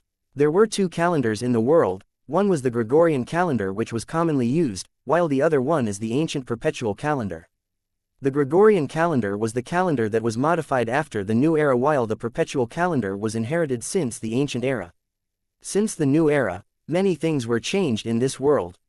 Even the cultivation system was different than before. However, festivities such as the New Year's Eve remained. The festival was similar to the New Year that was celebrated on Earth. The families would prepare snacks such as dried fruits, candies, as well as meat, fish and other foods. The kids were allowed to not eat vegetables during the festival, and they would not be punished by their parents. Besides that, there would be all sorts of red items sold on the streets, including lanterns and knitted goods. The color red represented a brand new year and hoping for new breakthroughs in life. During the New Year's Eve, the elders would buy gifts for the kids while adults would buy gifts for the elders. It was not a friendly gesture but rather as a form of appreciation. Kids were the happiest during this festival. However, the adults would have to spend. It was the first New Year's Eve that Lin Huang would be celebrating ever since he arrived in this world. Although he had fond memories of the festival, it was not the same in this world. At night, after churning out a list of his own and receiving Lin Xin and Lin Zan's list, he went to bed. In the morning, Lin Huang brought them both out shopping. The streets were filled with the ambiance of the festivity, where red lanterns were hung on the doorways of shops as well as calligraphy. The calligraphy was similar to the couplets on Earth. However, in this world the calligraphy functions as a decoration with no symbolic meaning. It was the first time for Lin Xin and Lin Zan to do New Year's shopping. They were excited. Although it was Lin Huang's first time shopping in this world too, he was calm since he had done it numerous times on Earth. Brother, that lantern is so pretty. Let's buy that. Brother, that calligraphy is so pretty. Let's buy that. Brother, that doll is so pretty. Let's buy that. For the things that she wanted, Lin Xin would say, that is so pretty, whereas Lin Zan would hint to Lin Huang the things that he wanted, by standing in front of the shops. After shopping for the entire morning, Lin Huang only managed to buy presents for the 2. Not much on the list was crossed off. The good thing was, everything could be kept inside the storage space, which made shopping easier. After lunch, the 2 were excited and wanted to shop again. Lin Huang shook his head. We should buy everything on the list first before we start buying the other stuff. New Year's Eve would be the day after tomorrow, we have other stuff to do tomorrow. The 2 nodded. They knew they could always come back to do more shopping as the shopping streets were just a kilometer away from home. In the afternoon, Lin Huang spent a couple of hours purchasing all the items on the list. After dinner, Lin Huang accompanied the both of them to shop. They returned home at night after 10. Lin Huang went straight to bed after his shower. He thought shopping for the entire day was even more tiring than fighting monsters in the tower during the Purple Crow training camp. The next day, Lin Huang woke them both up early in the morning. It was a day before New Year's Eve. After breakfast, Lin Huang took out all the decorations that they bought yesterday and started decorating their rooms. They managed to finish by noon. Lin Huang placed some snacks and fruits on the living room's coffee table. They went shopping again in the afternoon. Lin Huang did not want to go initially, but he did not want them to go on their own. A day passed just like that. It was New Year's Eve. In the morning, Lin Huang made a dinner reservation at a highly recommended hotel nearby. He then placed the gifts for Lin Xin and Lin Zan at a side in the living room. When they woke up, they neither brushed their teeth nor washed their faces. They began opening their presents. These were all the stuff that they had wanted from shopping. There were 50 to 60 items. Meanwhile, Lin Huang sat on the couch and watched them open the presents. He did not have any siblings on Earth, it was pure bliss for him to be able to do this. With his maturity, they could even be his own children. He was not worried that he might spoil them, as he could be strict with them when necessary. It started snowing as they were opening their presents. Lin Huang got up and lit up the black rock in the furnace. He bought that 2 days ago. It was similar to charcoal on Earth. As it was pure mineral, it would burn slowly in the fire to release heat and emit a red glow. Seeing that the furnace was fired up, both of them moved their presents in front of the furnace and continued unwrapping. When they were done, they were asked to wash up before breakfast. As they were brushing their teeth, they noticed that the snow was getting stronger. After breakfast, the both of them played with the snow in the courtyard. As Lin Huang leaned on the door with his cup of tea, Lin Xin threw a snowball at him. Lin Huang smiled and dodged it. Lin Zan followed Lin Xin as well. They started a snowball fight where Lin Xin and Lin Zan threw snowballs at him while Lin Huang dodged all of them. Soon, Lin Huang noticed that the snowballs that were tossed by Lin Zan were getting faster and faster. He seemed to apply the skill he obtained from Gun Master onto the snowballs. Half an hour later, Lin Zan's snowball managed to hit Lin Huang. "Alright, I surrender. You guys should go in now." Lin Huang raised his hands and got them both back into the house. The both of them sat on the floor before the furnace while eating snacks. Lin Zan did not want to eat any nuts or fruits, he did not even want to eat candies. Lin Huang prepared dried meat for him. At night, dinner was served. The three of them sat together on the dining table with a delicious meal to celebrate the end of the year. Snow was falling, the fire was bright in the house. The shiny rock reflected onto the ceiling like a starry night. "This New Year's Eve isn't that bad at all." Lin Huang smiled as he watched the both of them enjoying their dinner. Chapter 197. Yu Moli. After finishing up some minor errands, Lin Huang could finally focus on the mission that was set by Mr. Fu. A month had passed and Lin Huang did not have much time left, as he was supposed to complete the mission in 2 months. Everything would go as planned if he managed to maintain his winning streak, but if he were to lose one battle or meet a draw, he would have to start from square one. He was only left with battle videos from 2 individuals. One was the person who ranked number 1, Yu Moli, and the other was ranked number 2, Ebenella. As Lin Huang played the video, he found out that Ebenella was a lady. She was not only a lady, but a gorgeous young lady. She looked like she was only 16 or 17, but she was at least 1.7 meters tall. She had a unique weapon, it was a black umbrella. After watching a couple of her battles, Lin Huang noticed that it was a special weapon which could morph into different things, including a defensive item, a firearm, a spear, a sword, and even a short blade. It was the most versatile weapon which could morph interchangeably into different forms that Lin Huang had ever seen. The lady was outstanding as she professionally mastered all the 5 forms. The change from one form to another was flawless. This lady really is something. Lin Huang spent a couple of days watching all of her videos. He could not find any flaws in them. It was not because it was flawless, but was because she managed to cover up her flaws as she switches between the different forms of the umbrella. She could trick her opponents with her flaws and lures them into her traps. However, with Lin Huang's vision skills, he could not tell if those were her actual flaws or traps that she had set up. She's only number 2, what could number 1 be? From the videos, Lin Huang knew very well that he might not be able to win if he encountered an opponent like this lady. However, Yu Moli, who ranked number 1, had accumulated more than 160,000 points, 5 times more than number 2. This made Lin Huang curious, wanting to find out more about this person. Why does this nickname sounds like a real name? Lin Huang activated the arena and looked for the person. He then found out that the guy was using his actual name in the game. Yu Moli was royalty from the Yu family. He was the most outstanding one among the younger generation in his family and possessed the abilities of a genius. Although he was only silver level rank 3, his abilities were even more powerful than someone who was gold level rank -3. He did not even bother to use a nickname in the game. He looks like an obnoxious person. Everybody calls him a genius, he must be really powerful. Lin Huang proceeded to watch the first video of Yu Moli. Lin Huang was stunned as Yu Moli launched his first attack. There was a purple flame coming out from his hand and it looked like a real flame. To be able to create such a realistic flame with life power meant that one would have to at least be holy fire level. No matter how powerful one's life power was, people on holy fire level would not be able to do such a thing. How does he do that?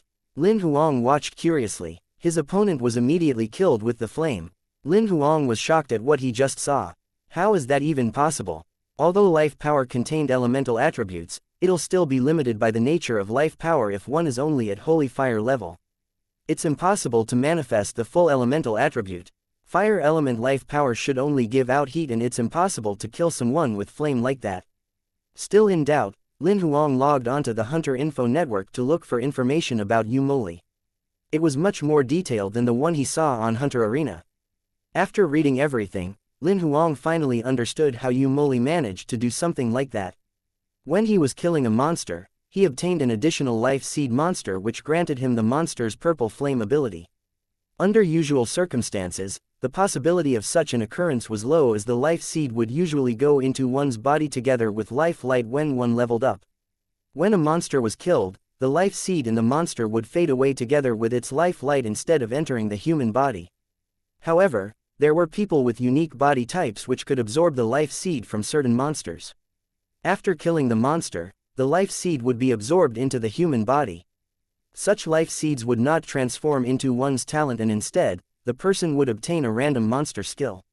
It was similar to Lin Huang's skill extraction, but it was rare, as only 1% of the people would have this ability. Yu Moli was one of the few lucky ones who could obtain a monster skill from a life seed. Lin Huang did not know that others could obtain monster skills as well. He would always avoid letting others know about his skill, and he did not even dare to use blood spirit, as he did not want them to think that he was a monster. After reading about Yu Moli, Lin Huang knew that he did not have to hide any longer. He would only be labeled as a lucky person by everybody else. Seems like I can use my blood spirit wings, since others would think it's blood power anyway. Lin Huang inherited the blood spirit wings from Bai, a powerful ability. With the help of the wings, he was even thinking of attempting to challenge someone on gold level rank -3. Lin Huang spent the following days watching all of Yu Moli's battle videos. After evaluating his own, Lin Huang realized that Yu Moli's battle strategies were the least useful ones among the top 10. He only relied on his flames to kill his opponents and did not display any other abilities at all. The flame could be activated with just a slight amount of life power, which was about the same amount as what Lin Huang's blood spirit wings would need. This was the benefit of a monster skill, it drained only minimal amounts of life power. That was the reason why Yu Moli was able to use his flame like it was nobody's business. He mastered the ability and was able to bring the flames up to high temperatures, which allowed him to kill his opponents easily no matter who they were. It's no wonder he managed to accumulate so many points. With such an ability, no ordinary person could even think of defeating him. Lin Huang finally knew how Yu Moli accumulated the points. He never lost. Lin Huang spent another 2 days to conclude and digest all the information that he managed to get. Later, Lin Huang logged onto Hunter Arena again. Chapter 198, the second keeper since his 50 winning streaks. Lin Huang did not log into the Hunter Arena for almost a month. Many noticed that he signed in again. There was a follow button in the arena which would notify you if the person you're following came online. The same thing would happen if the person you were following entered the arena. You would receive a notification and you could choose to watch the battle immediately. Ever since his win streak, his followers had increased from less than 500 to more than 300,000 people. Most of them were the people of silver level rank 3 on the 6th floor. Besides those who were in battles at the moment, the 100,000 followers who were online received the same notification. The person, Sword Genius, that you are following is online now. It started a discussion. Sword Genius is online. I thought he would quit after his 50 win streak. Finally, he's making a comeback after so long. I knew he wouldn't stop at his 50 win streak. Even if he didn't manage to number 1, he'd at least want to be top 10. He must be here to challenge further. I must watch him live this time. Standing in the 6th floor in the arena, Lin Huang was stunned at the number of his fans. He knew that came from his 50 winning streaks. 330,000 fans, seems like I'm not that far away from getting a blue tick. Lin Huang teased himself and pressed the challenge button. Soon, he was sent onto an empty arena. The moment he entered the arena, tens of thousands of people entered the room within seconds, and within 3 seconds, the room was filled with 50,000 people. Lin Huang just noticed that the room was much bigger than the previous one. The challenge room Lin Huang was sent before he achieved his 50-win streak could only contain 10,000 people. It was the standard arena. After the 50-win streak, the arena got an upgrade. Fortunately, the size of the ring remained the same, or Lin Huang might not be able to adapt in such a short period of time. His opponent was sent at an instant. It was a young man who dressed like an ancient scholar with an ink-painted fan in his hand. As this cosplay, Lin Huang was speechless when he saw his opponent's attire. Meanwhile, the opponent was shocked at the amount of people who were watching. He was so shocked that he dropped his fan. Soon he noticed that he was unfortunate that he was randomly sent to fight a powerful opponent. He then looked at Lin Huang's scoreboard. Sword Genius. The man finally knew who he was encountering. The name had been a hot topic since a month ago. I never expected to be sent to the genius who managed to achieve a 50-win streak. This is his first battle after disappearing for a month. The man was in great pressure. Lin Huang was stunned when he looked at his scoreboard. Nickname: Great Pressure from a Mountain of Books. Combat Strength: Silver level, rank 3 inches. Battle count: 1,502 inches. Accumulated points: 1,321 inches. Winning percentage: 71%. What's with your nickname? Lin Huang asked. I wanted to call myself Scholar, but it was already taken. So I changed it to Scholar in Great Pressure, but the system mistaken it as Mountain of Books. I pressed the confirm button too fast and that's how my name came about. The man seemed upset. Ah, okay. Lin Huang thought he met another traveler. As they finished talking, the countdown ended. You go first, Lin Huang said to him, as he knew the opponent would not have a chance to attack him if Lin Huang was to attack first. I surrender. The man raised his hand and surrendered. It was the first time Lin Huang encountered someone who surrendered at the first moment. He did not expect him to do that.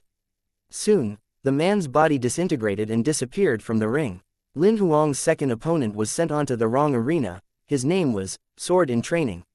Even after he was picked to fight Lin Huang, he was not afraid. Instead, he was excited. However, he was killed within the first 3 seconds and was sent out from the ring. The crowd was quite chaotic, as most of them watching Lin Huang fight live for the first time, which proved the rumors they to be true. Many of them imagined themselves as Lin Huang's opponents and figured they would have died too. After revealing his ability in the second battle, most of the people no longer doubted his abilities any longer. As the third and fourth opponents were killed with one hit, nobody dared to doubt Lin Huang. He's so powerful. He's killing people like he's cutting vegetables. Marry me, master. A hunk with beard shouted. You sure about that? A bunch of people glared at him. 9 battles in, Lin Huang had won all of them without even breaking a sweat. Aside from the first battle where his opponent surrendered, he managed to kill the other 8 opponents with just one hit. He was already at a 59-win streak. Who could be the keeper of the 60th battle? Many were anticipating that answer. Although the arena did not reveal information regarding the 60th keeper, everybody knew that the keeper after the 50th win streak would get increasingly more powerful. It was an unspoken rule. When Lin Huang was on his 50th battle, his opponent was Master White, who ranked number 18. Now that it was the 60th battle, it was likely that he would face someone who was ranked even higher than Master White. Who would it be? Everyone had the same question. After the 59th challenger's body disintegrated from the ring, the crowd went silent. There was not even cheering for Lin Huang's win. Everyone stared at the ring without blinking, waiting for the appearance of the keeper. Meanwhile, Lin Huang remained standing, without any expression on his face. He knew very well that the keeper would be much more powerful than Master White, and soon, a person was sent onto the ring. The person was covered in an intense white glow which made him look like the main focus of the ring. That was the usual entrance gimmick of the keeper. The crowd could only tell that it was a man. Nobody could see his face clearly due to the intense white glow. Soon, as the glow faded away, the features of the keeper were finally showing. It's Feng Wu. Someone among the crowd recognized him in an instant. Chapter 199. Feng Wu ranked number 11 on the 6th floor of the arena and was a sword expert like Lin Huang. It was unsure if it was arranged by the system on purpose, but the battle was between 2 sword experts. Before Feng Wu appeared, many in the crowd knew that the keeper of the battle would not be anyone from the top 10. Instead, it would be someone from number 11 to number 17. Many of them had guessed that it would be Feng Wu. If Lin Huang achieved a 60-win streak, the keeper would have to be one of the people in the top 10. The appearance of Feng Wu implied that if Lin Huang managed to defeat him, it would be more difficult for Lin Huang to win in the future. Lin Huang looked at Feng Wu's scoreboard. Nickname: Feng Wu, Combat Strength, White Silver Level Rank 3 inches, Battle Count, 4,208 inches, Accumulated Points, 10,569 inches, Winning Percentage, 93%. Lin Huang did not know Feng Wu. However, there were only 12 people who managed to obtain more than 10,000 points on the leaderboard. He saw Feng Wu's name ranked at number 11. However, Lin Huang neither knew what weapon Feng Wu nor did he know his combat style, but he was not afraid of him. In reality, when Lin Huang saw Feng Wu's name, what crossed his mind was not his name, but the fact that his nickname actually sounded like an actual name. As expected, Feng Wu was his real name. The reason why he decided to use his actual name was different from the obnoxious Yu Moli. He tried using 4 to 5 nicknames unsuccessfully when he was registering. After several tries, he did not bother to come up with a nickname anymore, so he decided to use his real name instead. Feng Wu had battled with Master White at least once. Although he had never lost, he knew Master White's ability very well. Knowing that Master White was killed by Lin Huang in one hit during his time as a keeper, he downloaded the battle video immediately. He was surprised to see how Lin Huang used his sword. As a sword expert himself, Feng Wu could see that Lin Huang was a true sword master. That was what Feng Wu had been dreaming of before he leveled up to Transcendent. A normal sword expert could usually master a sword skill after he was at Holy Fire level. One who managed to master it before getting to Transcendent would be a great talent, while those who managed to master it before even getting to gold level like Lin Huang would be considered to be a genius. In the name of researching Lin Huang's sword skills, Feng Wu downloaded all Lin Huang's battle videos. He then realized that Lin Huang did not use his sword at all before his encounter with Master White. He wasted his points downloading those videos. However, Feng Wu did not give up. He had been following Sword Genius in the arena so that he would be able to watch him live as soon as he started a battle. Nobody knew Lin Huang would not even log into the arena for a month. He was excited to see Sword Genius not only sign in but start a battle as well. However, he failed to enter the ring as there were no seats remaining. Just when he was thinking of ways to get himself in, Feng Wu was sent into the ring as the keeper of Lin Huang's 60-win streak. He was over the moon. Lin Huang had chills going down his spine when he saw Feng Wu looking at him passionately. He's not gay, is he? Sword Genius, could we please be best friends? Feng Wu asked before the countdown ended. Lin Huang had his guard up and declined. I don't swing that way. Although people in the ring could not hear the sound outside, everything that happened in the ring could be heard loud and clear outside. The crowd heard everything that they were saying in the ring and most of them were puzzled. Feng Wu humbled himself to show kindness. This Sword Genius is arrogant. Who does he think he is? How dare he said that to Feng Wu? He could totally do that. It's not like Feng Wu had never battled with Master White in the past, but has he ever killed Master White in one hit like Sword Genius did? Feng Wu probably knew that he could not defeat Sword Genius, so he wanted Sword Genius to show him mercy. True powerful men are all weird. Perhaps Sword Genius has poor social skills because he only focused on training his swords. It's normal that he rejected Feng Wu. Many thought Lin Huang was arrogant for rejecting Feng Wu's offer to be best friends with him. However, some of them supported Lin Huang. Feng Wu was stunned at the rejection. He thought about it and it was truly an absurd move. It was normal that Lin Huang had his guard up and rejected him. He smiled awkwardly and shook his head, the silver level weapon ring on his hand transforming itself into a battle sword. Seeing the battle sword, Lin Huang recalled that he had seen Feng Wu's battle with Master White before. He noticed that Feng Wu's sword was unique as the sword's body was long and thin. From that, Lin Huang could tell that he was a sword expert that focused on speed. However, when Lin Huang was watching the video, he did not notice the name of the person nor his appearance. He only managed to connect the dots when he saw the sword. This is the guy. Lin Huang was impressed by Feng Wu's sword skill because he was one among the few people who actually managed to defeat Master White. Master White had the advantage in speed, which allowed him to launch his attack before his opponents in most battles. However, Feng Wu's speed was not much slower than his. Master White's speed did not affect Feng Wu much. Rather, it was the other way round, as Master White was affected by Feng Wu's attack rhythm, causing him to lose. Stunning sword skills, lightning speed, amazing rhythm. That was Lin Huang's comments for Feng Wu when he watched the video.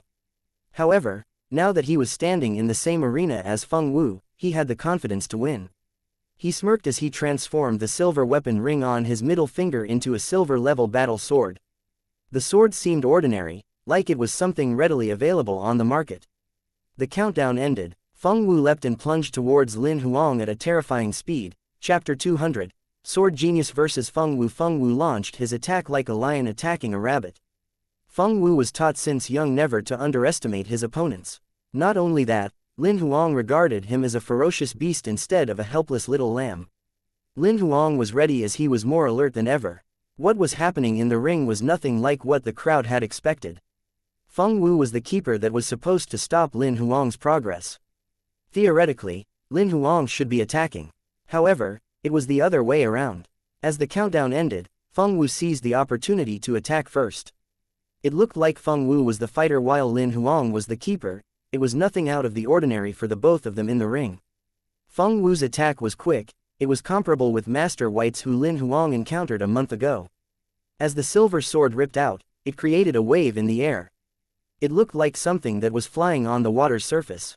A deadly aura that felt like the Grim Reaper's scythe was heading for Lin Huang's neck. Lin Huang stood at where he was while waiting for Feng Wu to come to him, his eyes looking fearless. He suddenly raised his sword. There were shadows in the air moving in slow motion. However, the tip of the sword managed to meet Feng Wu's sword that was coming to him at lightning speed.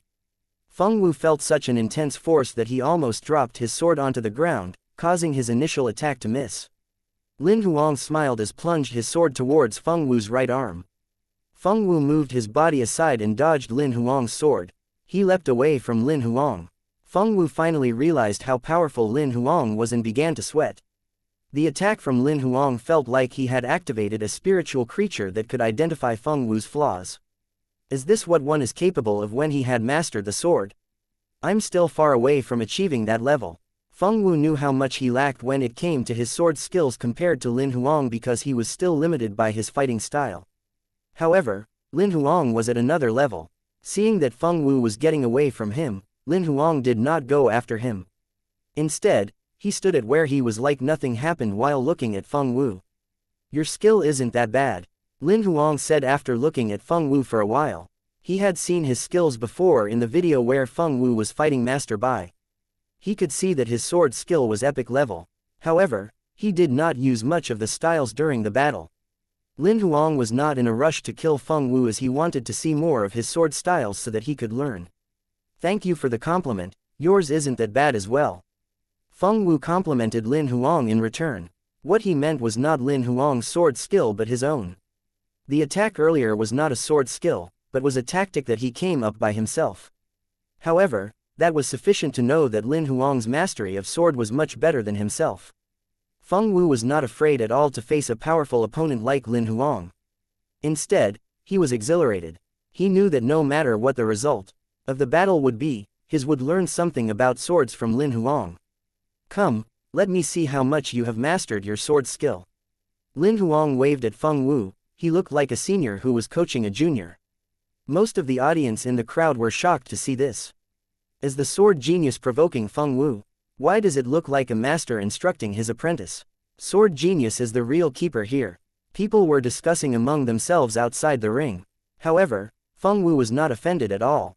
Lin Huang was more skillful than he was. It was normal that he wanted to see what he has so that he could point out his mistakes. Furthermore, he was there to learn from Lin Huang. The sword skill that I'm practicing is called Thunder Touch. It's a transcendent level combat skill. Unfortunately, I'm not qualified yet, so I've yet to master this sword skill. Feng Wu raised his sword again and looked at Lin Huang intensely. Here goes nothing. Feng Wu dashed towards Lin Huang again. This time he was faster than before. He was so fast that he cracked the ground of the ring. They were initially more than 10 meters apart from each other, but now they were then less than a meter apart. This time, Feng Wu had his sword pointing straight at Lin Huang's heart. The tip of the sword looked like it was distorted from a high temperature, which also caused the air around the tip to be distorted. It was silent. Lin Huang stood motionlessly as Feng Wu attacked. He raised his sword again with slow motion shadows in the air, pointing towards Feng Wu's sword that was heading towards him. Suddenly, Feng Wu's became twice as fast as he was. The rhythm of the air around him was messed up as he aimed at Lin Huang's heart at lightning speed. A strange pattern appeared in Lin Huang's eyes. Soon, his sword became 2 times faster as well.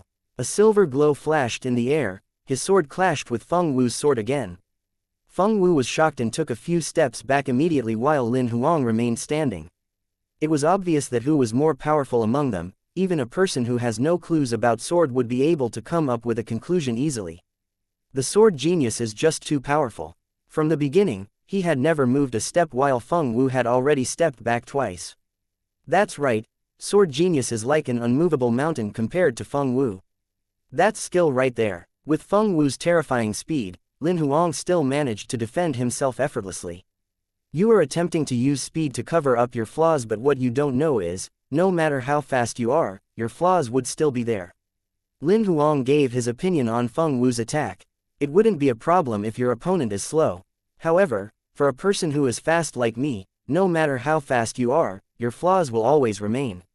Feng Wu flushed as Lin Huang revealed his flaws. He hesitated and asked, "So what should I do?" "Your flaws have nothing to do with your sword skill, it's about you. You have yet to master the skill. Your attack seemed powerful, but you become exhausted when you are using the skill. It feels like you're riding on a monster that you have yet to tame. It would be alright if you're using it just for a stroll, but if it were to run at full speed, it would definitely escape your grasp." Lin Huang pointed out Feng Wu's problem. There are 2 solutions. One is to spend some time to master your sword skills, and another is to train in another sword skill that's not as powerful. Feng Wu smiled awkwardly and shook his head as he listened to the solutions that were given by Lin Huang. "I'm not gifted. Even if I spend my time training, the results would be minimal. Forget about switching to another sword skill. If I gave up on a powerful sword skill and go for a lower level skill instead, I'm afraid I'd become weaker in the future." Seeing that Feng Wu did not want to take his advice, Lin Huang did not bother to continue to say any further. As their conversation ended, Feng Wu attacked Lin Huang again while he remained standing in the same spot. The more he attacked, the less powerful his attack was, but more of his flaws were showing through. After displaying all of his skills, Lin Huang decided that it was unnecessary for him to waste his time any further. Instead of standing where he was, he ran towards Feng Wu. Although he was not as fast as Feng Wu knew he could never escape from his attack. The sword emitted a purple glow. Feng Wu was shocked by what he saw. Lin Huang passed by, and the purple glow slashed through his neck. A trail of blood appeared along Feng Wu's neck, his head fell to the ground followed by his body. Lin Huang stood behind Feng Wu while transforming his silver-level battle sword into a ring. The best thing has to be something that suits you most, it has nothing to do with what it's worth. "Congratulations, you have won the battle." A notification appeared before him. Soon, an announcement came from the sound system in the arena. "Congratulations. Sword Genius defeated Keeper Feng Wu on the 6th floor of the arena, winning 60 battles consecutively." Lin Huang remained in the ring and checked his scoreboard as Feng Wu's body disappeared. Nickname: Sword Genius, Combat Strength, Silver Level, Rank 3 inches, Battle Count 60 inches, Accumulated Points 2,516 inches, Winning Percentage 100%, Honor 60 win streaks. Many players who were online heard about Sword Genius' 60th winning streak. Many of them remembered that he managed to get his 50-win streak a month ago. Now that he got his 60-win streak, some of them who underestimated him were shocked. There were a couple of them who managed to get 50-win streak annually. However, there were only 1 or 2 players who would achieve 60-win streaks yearly, and sometimes even none. As the keeper would become increasingly stronger each time, the one that was sent during the 50-win streak was considered to be the weakest, while the keeper for the 60-win streak would be much more powerful. That was the reason why some of them did not expect Lin Huang to win. However, the 60-win streak had shocked many, as they had expected Lin Huang to disappear for a while after this round. Lin Huang was still standing in the ring. "Would you like to continue to battle?" Just as the notification popped up, Lin Huang pressed the button on the left. "Yes." Chapter 201. The consequences would be dire if you offend me. Many did not expect the Sword Genius to make a glorious comeback with a 60-win streak after disappearing from the arena for a month. Besides, the players on the 6th floor and those from the other floors who did not follow Lin Huang's news thought he did not manage to win 60 consecutive battles. Many were surprised when they learned that Sword Genius had defeated Feng Wu on his 60th winning streak. The 50,000 people who were watching him live in the room were the most surprised. Not only did they witness Sword Genius' 60-win streak, but they were also witnessing a miracle as Lin Huang chose to continue to battle. Soon, his 61st opponent was sent into the ring. It was a girl who looked 16 or 17. She was bespectacled with a round face, but she was not fat. She was excited as to be sent into the ring but got a shock when she saw Lin Huang's scoreboard. "Are you really Sword Genius? What do you think?" Lin Huang smiled. However, he just put on a face so the girl could not read his true emotion. "Even if the name is similar, the score will not lie. I think you're the real Sword Genius," the girl said after thinking about it. "I have been following you since a month ago. I saw the notification when you logged in earlier. However, I could not watch you live as the room was already full. The moment I got to know you were on your 60-win streak, I regretted that I was unable to watch you in battle. It's rare for someone to win 60 battles consecutively, but I've missed the live match," the girl continued talking even after the countdown ended. Lin Huang stood at the same spot without interrupting her. The crowd was speechless. The girl was a blur as she just realized that the countdown had ended after she was done talking. However, she did not attempt to attack but said to Lin Huang, "Can I have your autograph?" "I can do that, but you can't bring it out from the game even if I did gave it to you." Lin Huang did not reject her. However, he was unsure how he was supposed to give her his autograph. "Let me add you as a friend.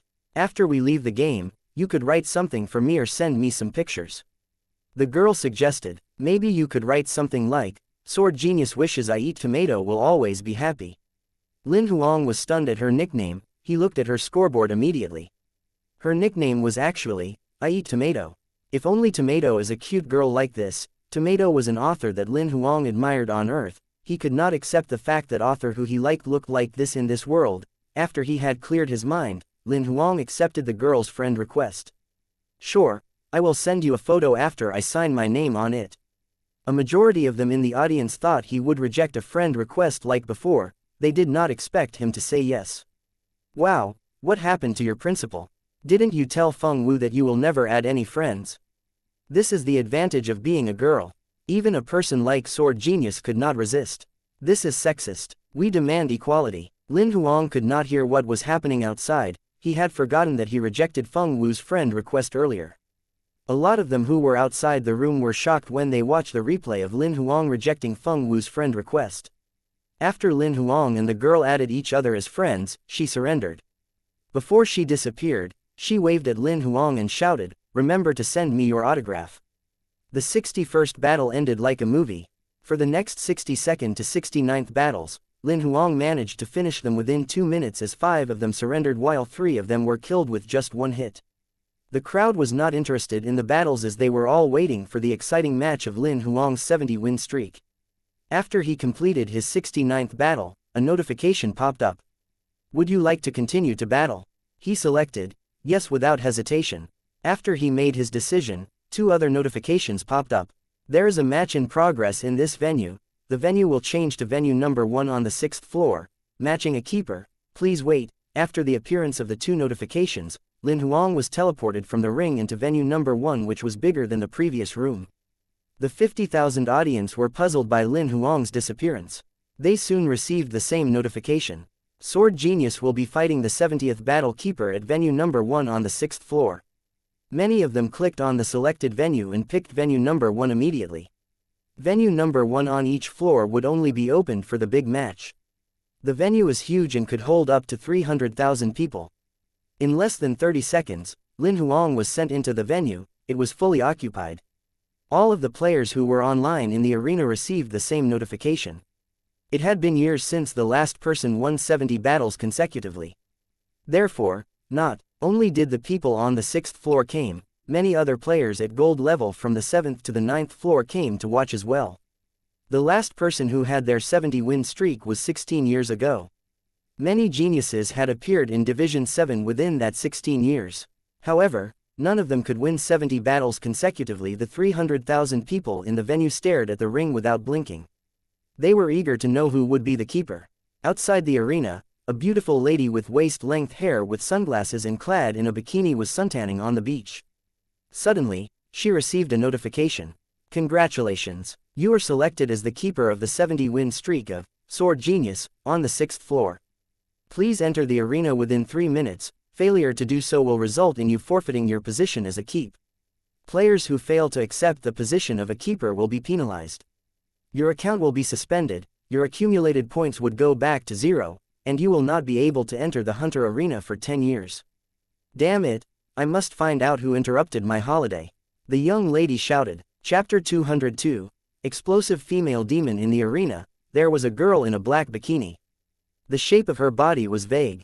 Within an audience of 300,000, most of the male spectators had their eyes wide open. Her height barefooted was about 1.8 meters. She was in a black bikini which exposed her fair and long legs, and her legs were perhaps about 1.3 meters in length.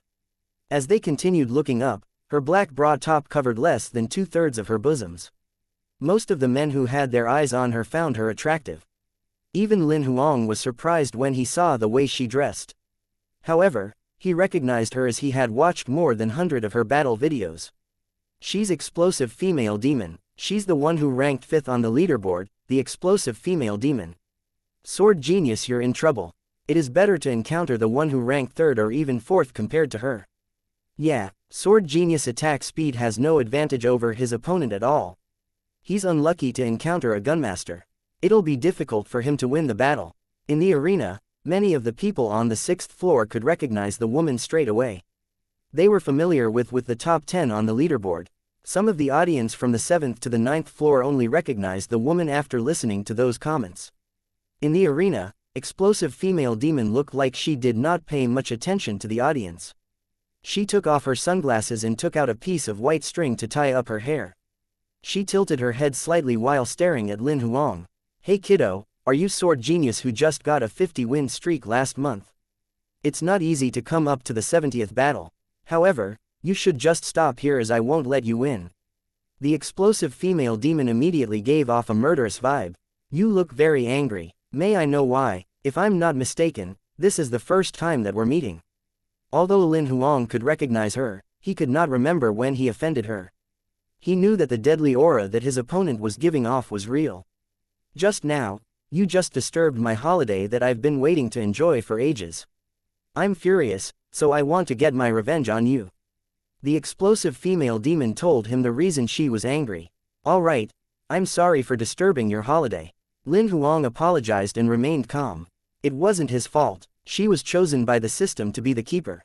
You're so young, but yet you are such a gentleman. The Explosive Female Demon laughed as Lin Huang apologized to her. However, I'll not accept your apology.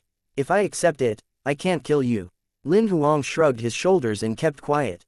Many of them who were watching the battle between the both of them knew that the Sword Genius was unlucky as soon as they heard what the woman said. Right after she had finished her sentence, 2 of the silver rings on Explosive Female Demon's fingers abruptly transformed into 2 modified silver Phoenix 16s. He had to admit that she looked rather heroic, clad in her bikini while wielding 2 guns. Lin Huang then quickly transformed the silver ring on his finger into a battle sword, getting ready for the battle. He did not choose a gun as a weapon as she was an actual gunmaster. She was at least a mid-level gunmaster. He would definitely lose if he chose to use a gun. Soon, the countdown in the arena ended. She lifted her guns without a moment of hesitation just as the countdown ended. Pointing both of her guns towards Lin Huang, she pulled the trigger. The silver bullets were fired endlessly at Lin Huang. The audience shifted their gaze to Lin Huang. However, in the arena, Lin Huang's eyes never left her hands. He then activated cloud steps and avoided the bullets without even breaking a sweat. Lin Huang's steps resembled the flowing motions of clouds, and water had caught many people's attention. His movement was so smooth it was as if he was dancing. On top of that, Cloud Steps was extremely efficient in dodging enemy attacks. It was unbelievable that he had avoided the hail of bullets in the arena. Sword Genius has a weak attack speed. He avoided all the bullets. What movement skill is Sword Genius using? It's so effective in avoiding bullets. Many of them started to discuss what they just saw, and they were envious of his skills when it comes to movement skills. What do you think? The young man in gold robe had noticed Lin Huang from the beginning. He asked the man in black robe beside him. His speed is normal. There's nothing special about his movement skill as well. The reason why he could dodge multiple attacks is because he's as good in predicting his opponent's next move. The man in black robe knew what was happening. The modified Silver Phoenix 16 is firing bullets at about Mach 4, and he was able to avoid them easily. Is he a genius? The gold-robed man asked and laughed. The main focus is to observe the hand movement of the gunmaster during the fight. Then, he would be able to make a judgment based on the gunmaster's movement and avoid the attacks. By just staring at the bullets, even a transcendent wouldn't be able to avoid the attacks. It solely depends on one's ability to predict and to dodge the bullets. It has nothing to do with the speed of the gun. The black-robed man explained. You sound like you don't think he will win. The gold-robed man frowned and asked. He has a high possibility of losing the battle if this is all he has up his sleeves. Up until now, the opponent has only used part of her basic gun skills. There are still many powerful gun techniques and gunfighting techniques that she has yet to utilize. Moreover, he did not reduce the distance between them. He put himself in a passive position of having to receive attacks all the time. If he does not consider fighting back, he is attempting to win by avoiding his opponent's attack, in the hopes that she'll use up her life power. Without a doubt, he'll lose. The black-robed man gave his judgment. I have been watching his matches since his 20th match and never missed a single one of them. He's never failed to surprise me. I believe that he'll be the winner. Apparently, the gold-robed man had confidence in Lin Huang. Let's not argue. Instead, let's make a bet. What do you want to bet on? The black-robed man looked at him. Don't bet too much on it, to avoid conflicts. We should just bet with 3-star relics. The gold-robed man said with a smile. Not a problem. The man in black robe nodded his head without hesitation. Deal. I bet that sword genius will win the match. The gold-robed man then took out a golden dagger. The black-robed man quickly took out a short black blade and said, I bet he is going to lose. Chapter 203. Sword Genius vs. Explosive Female Demon. In the arena, 2 of the guns that explosive female demon was holding had never stopped firing bullets at Lin Huang. Not only were the bullets of the modified Silver Phoenix 16 fired with a speed of Mach 4, its shooting speed was incredibly fast as well. In her hands, about 50 shots were fired from both guns per second. Its speed was on par with that of an automatic rifle. Despite having to dodge 50 bullets per second, Lin Huang managed to do it with ease. His boundless vision was activated all the time. He was staring at his opponent's hand. Lin Huang did not shift his gaze from her hands as he makes notes of even the slightest change in their movement. He could then predict the trajectory path of the bullets and dodge the attacks in advance. Many of them had their mouth wide open when they saw what was going on. The shooting speed is incredibly fast. If I am him, I'd be shot through like a sieve. Most people would have relied on their defensive weapons against such a powerful attack. It's the first time I'm seeing a player like Sword Genius who dodges the attacks by only using his movement skill. It's unlikely that he's going to win. The bullets fired by the modified Silver Phoenix 16 are traveling at Mach 4. Even if Sword Genius is struck by the bullet only once, he'll be severely injured. His performance will be affected, and he'll be defeated. Sword Genius is not trying to reduce the distance between them at all. Under such a powerful attack, he'll be exhausted just from avoiding the attacks. If this continues, it's less likely that he'll win the battle. The best he can do is to end the battle with a draw. They doubted his abilities, by just looking at her powerful attacks. Sword Genius was completely pinned down by his opponent. Those who had been watching Sword Genius battles all along hoped that a miracle would happen and he could achieve his 70-win streak. However, as they watched his performance in the arena, many of them instantly lost their confidence in Sword Genius. The explosive female demon was too powerful. Despite the fact that she ranked 5th on the leaderboard, the battle between her and Ebonella, who ranked 2nd, ended in a draw. Her abilities were evident. Most of them on the 6th floor knew that even though exploding female demon ranked 5th on the leaderboard, but she was stronger than the player who ranked 4th. It was not exaggerating to say that her abilities were on par with the player who ranked 3rd. She was indeed too powerful to be the keeper of the 70th battle. In the arena, Lin Huang was cornered by her attacks. He had been standing in his original position to dodge the attacks, not once trying to shorten the distance between them. It was not because Lin Huang was incapable of doing so, but it was because he was trying to adapt to his opponent's combat style. In other words, he was just warming up. Lin Huang had never encountered such a powerful enemy in the previous battles. Aside from the abilities she possessed, her attack speed was incredible as well. Her attack speed was the most powerful one among all the opponents he had encountered. The opponent's attack speed was a furious storm. Since it was his first time encountering such an enemy, Lin Huang had to spend some time in getting used to his opponent's combat style so that he could reset his bodily responses towards her attacks. It was like a warm-up session that one has to carry out before an intense workout to prevent injuries. Lin Huang had been drifting between her attacks so that he could quickly adapt to her combat frequency. His body was stiff at first, but soon, it improved. After about 5 minutes, his body had completely adapted to the frequency and all the uneasiness had rapidly subsided.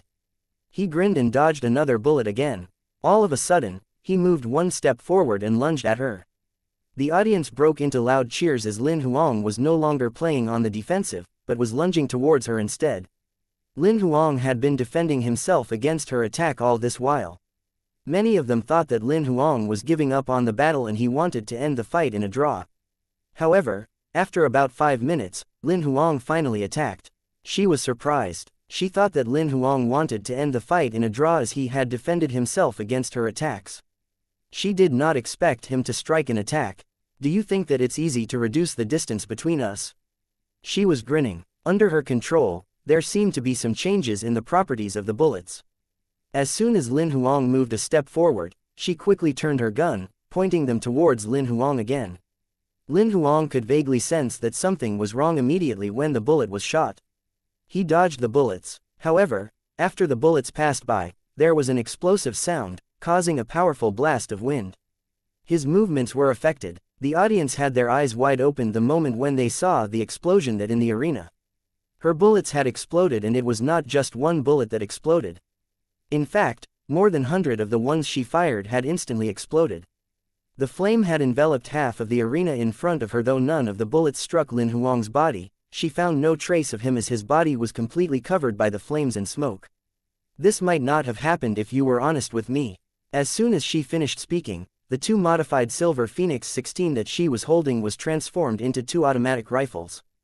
2 of the rifles pointed towards the area that was filled with smoke. A muzzle flash was seen. Countless silver bullets were fired and they were flying everywhere forwards. After switching to a rifle, the speed was faster than that of the Silver Phoenix 16. The audience was stunned. They had never expected her combat style to have such a tough appeal. She was like a man, firing at such speed. Perhaps Sword Genius is dead. His front view is blocked by a pall of smoke. If Sword Genius can't see her hand movement, he will not be able to avoid those bullets as well. She's indeed as a female demon. The name suits her. Many of the men who were drooling over her were shocked when they saw this.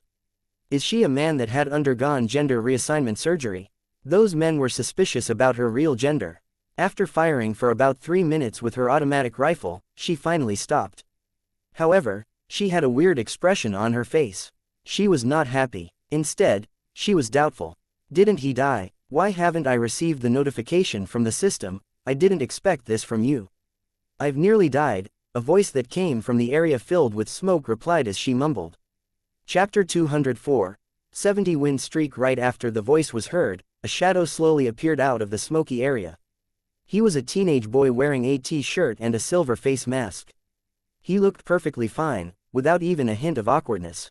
Again, she switched 2 of her weapons to guns, aiming them at Lin Huang. Without a moment of hesitation, she raised her gun and shot. However, it was strange that Lin Huang did not avoid the bullets at all. He walked slowly towards explosive female demon. The audience was startled, seeing the scene in the arena. Sword Genius was walking slowly towards explosive female demon. She kept shooting him, but not a single shot hit. Sword Genius did not dodge the bullets at all. How could it be? Lin Huang's body passed through the bullets. However, no trace of bullets was found on his clothes. She was shocked and felt puzzled. Why did she keep shooting towards the other side? Did she do it on purpose? A keeper can't deliberately lose a game. If she does, it would mean that she has admitted defeat and she'll be severely punished. Her account in the arena will be banned for at least 3 years. She seems to be acting weird. It seems like you're going to lose. The gold-robed man laughed, looking at the black-robed man. Illusion. This indeed is out of my expectation. Although the black-robed man was saying in this way, he sounded calm. Then, he passed the black short blade to the young man. "Haha, The gold-robed man took the short blade and immediately stored it in his storage space as if he was afraid that the black-robed man would go back to what he had said. Do you want to place another bet? The black-robed man asked as he saw that he had kept the relic. What do you want to bet on? The gold-robed man asked and smiled. The battle between Sword Genius and you Moli. I bet you Moli will win. The black-robed man suggested. All right, deal. Even if I lose, I will just give the short blade back to you. The gold-robed man decided to stand by Lin Huang's side. No, this round, if you lose, you'll have to give me 2 3-star relics. The black-robed man doubled the bet. The gold-robed man hesitated when he heard the terms of the bet. Aren't you confident in the little brat? The black-robed man sounded insulting. Fine, 2 relics then. Still, the gold-robed man had decided to trust Lin Huang. In the arena, his opponent soon noticed something was wrong. Illusion. Yes, you're right, Lin Huang smiled, nodding his head. When did you activate it? She remained calm. I activated it within the first few minutes of the battle. Lin Huang was being honest with her. Even if you've used an illusion and my senses have been affected. I don't rely on my senses to attack, I randomly fired the bullets. Also, you can't even see my hands and you can't judge the trajectory based on my movement. How did you dodge the attacks? She could not understand. That's simply because of used certain defensive skills. Lin Huang was forced to use his blood spirit wings earlier when the air was filled with smoke so he could defend against her attacks. Otherwise, he would have been shot through and look like a sieve. I knew it. Right after she had finished her sentence, she then picked up her gun. Following a peculiar trajectory path, silver bullets were fired out of her Silver Phoenix 16. The silver bullets then formed a big net, flying towards Luo Yuan's direction. Many of them could recognize that it was her unique gunfighting technique, Sky Net. Since her sensory organs were severely distracted by Lin Huang's illusion, she could not estimate her enemy's position. Therefore, Sky Net was undoubtedly the best gunfighting technique to use. She had been chatting with Lin Huang. It was not because she gave up defending herself against him but because she needed some time to figure out ways to counterattack. Then, she thought of this skill and resisted desperately. However, the audience was puzzled. During the conversation, the Sword Genius was walking around a semi-circle path and he was now behind her. However, her Sky Net was attacking the region in front of her and Sword Genius was not even within the Sky Net attack range. His illusion skill is amazing, I have to admit that although she is shooting at air, she still seems heroic. What? She's too manly. Don't get cheated by her appearance. Though she looks like a woman, she can't hide the fact that she's a man. If you don't trust me, marry her and you'll know. I'm sorry, I can't stop winning. Lin Huang was standing behind her, placing his long sword around her neck. Admit defeat. Lin Huang removed his illusion, only then did she find out that there was a sword pointed at her neck. HMPH, I'll admit defeat. She scoffed. Eventually, she admitted defeat. Congratulations. Player Sword Genius has won the battle. As soon as the pop-up notification appeared, Lin Huang kept his sword. As her body began to disintegrate, she stared at Lin Huang and said, I'll remember you, Sword Genius.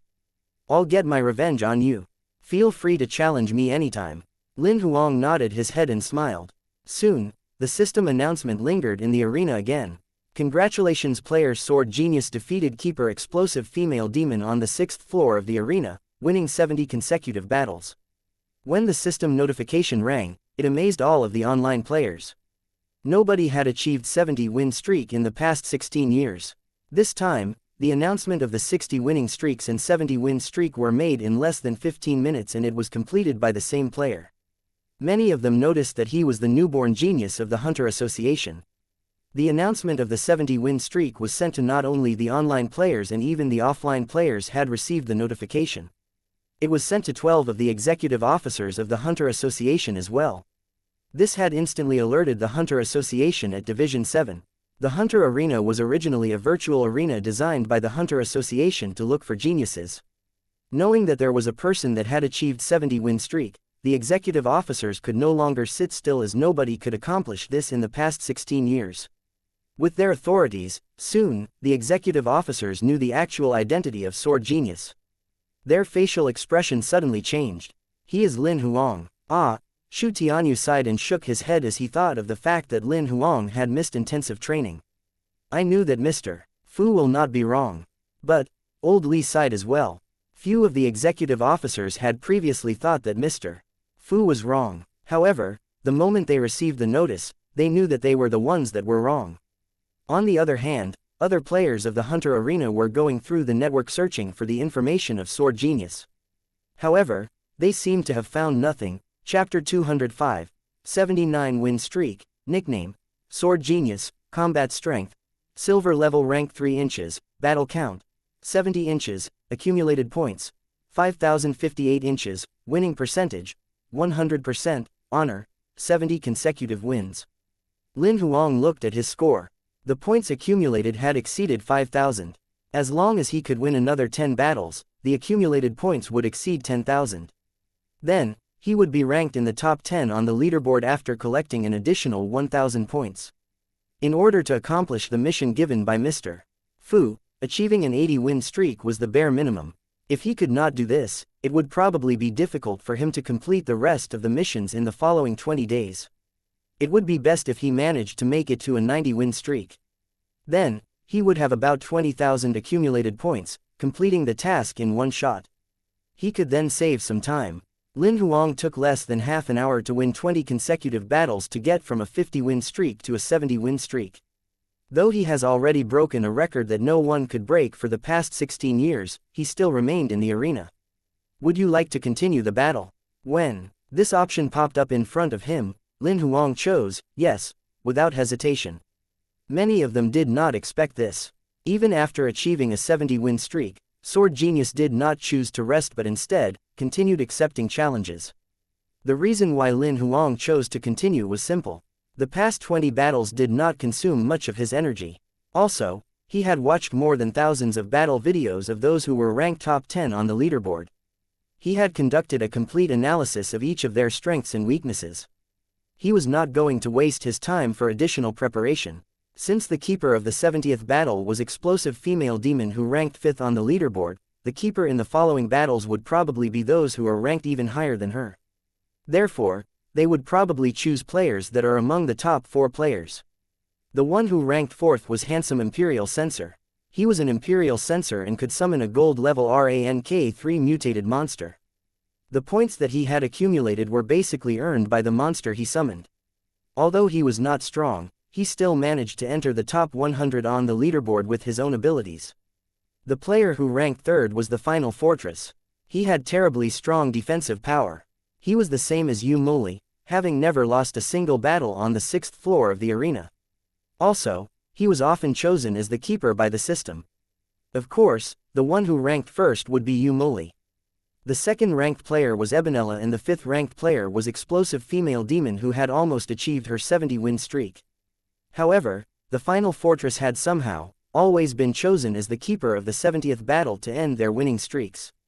Be it the Explosive Female Demon with amazing attack speed, Ebonella with her various combat techniques, or Yu Moli who was the invincible player on the 6th floor, they were unable to break through and achieve their 70-win streak because of the Final Fortress defense which usually caused the battle to end in a draw. Lin Huang actually did not want to bump into this opponent as well because he was not confident that he could break through the opponent's defense. Compared to him, he would rather encounter Ebonella or even Yu Moli as the keeper of the 80th battle. He shook his head, snapping himself out of his deep thought, and his 71st opponent was sent to the arena. His opponent was a young gunmaster. The moment he saw Lin Huang in the arena, he immediately activated his Silver Phoenix 16. Many of the audience found it interesting when they saw this. Sword Genius had completed his 70-win streak. Although the opponent had accumulated 5,000 points and it was not considered low, he was still too weak compared to the previous 2 keepers. The audience did not have any hope in his opponent. Sword Genius, I didn't know that I'd randomly bump into you. The gods are being too kind. The young man was excited. Lin Huang glanced at his ID and it read, "Please give me your signature." "I can give you my signature. After I go offline, I'll send you some photos when I'm free." Lin Huang explained. "Who wants your signature?" The man immediately said, "I created the ID for my goddess." "Oh," Lin Huang replied insincerely. He waited patiently as the countdown timer had not ended. "Do you know who my goddess is?" "She's Explosive Female Demon, the one you bullied earlier." The signature guy asked and answered his own question. "Oh," Lin Huang sighed as the countdown timer had not ended yet. I want to take my revenge on you. The signature guy finally told him the reason why he was happy. Oh, Lin Huang answered politely as usual and still, his eyes were staring at the timer above him. You bullied my goddess. I must defeat you. I want to take it out on you. Have you finished talking? Lin Huang suddenly asked. No, Lin Huang suddenly extended her hand, pointing at the timer that had reached 0. He then lunged towards him and said, sorry, I'm in a hurry. The next moment, Lin Huang moved one step forward, passing by his body. Before the man even managed to fire a single shot, a sword cut through his waist. Congratulations. Player Sword Genius has won the battle. You've killed the opponent in one hit, you have obtained 2 points. The audience started discussing the man who just appeared. Tisk tisk, the guy has unusual taste. How could he like her? Perhaps he was an innocent teenager who was cheated by her appearance, probably he likes her act of violence.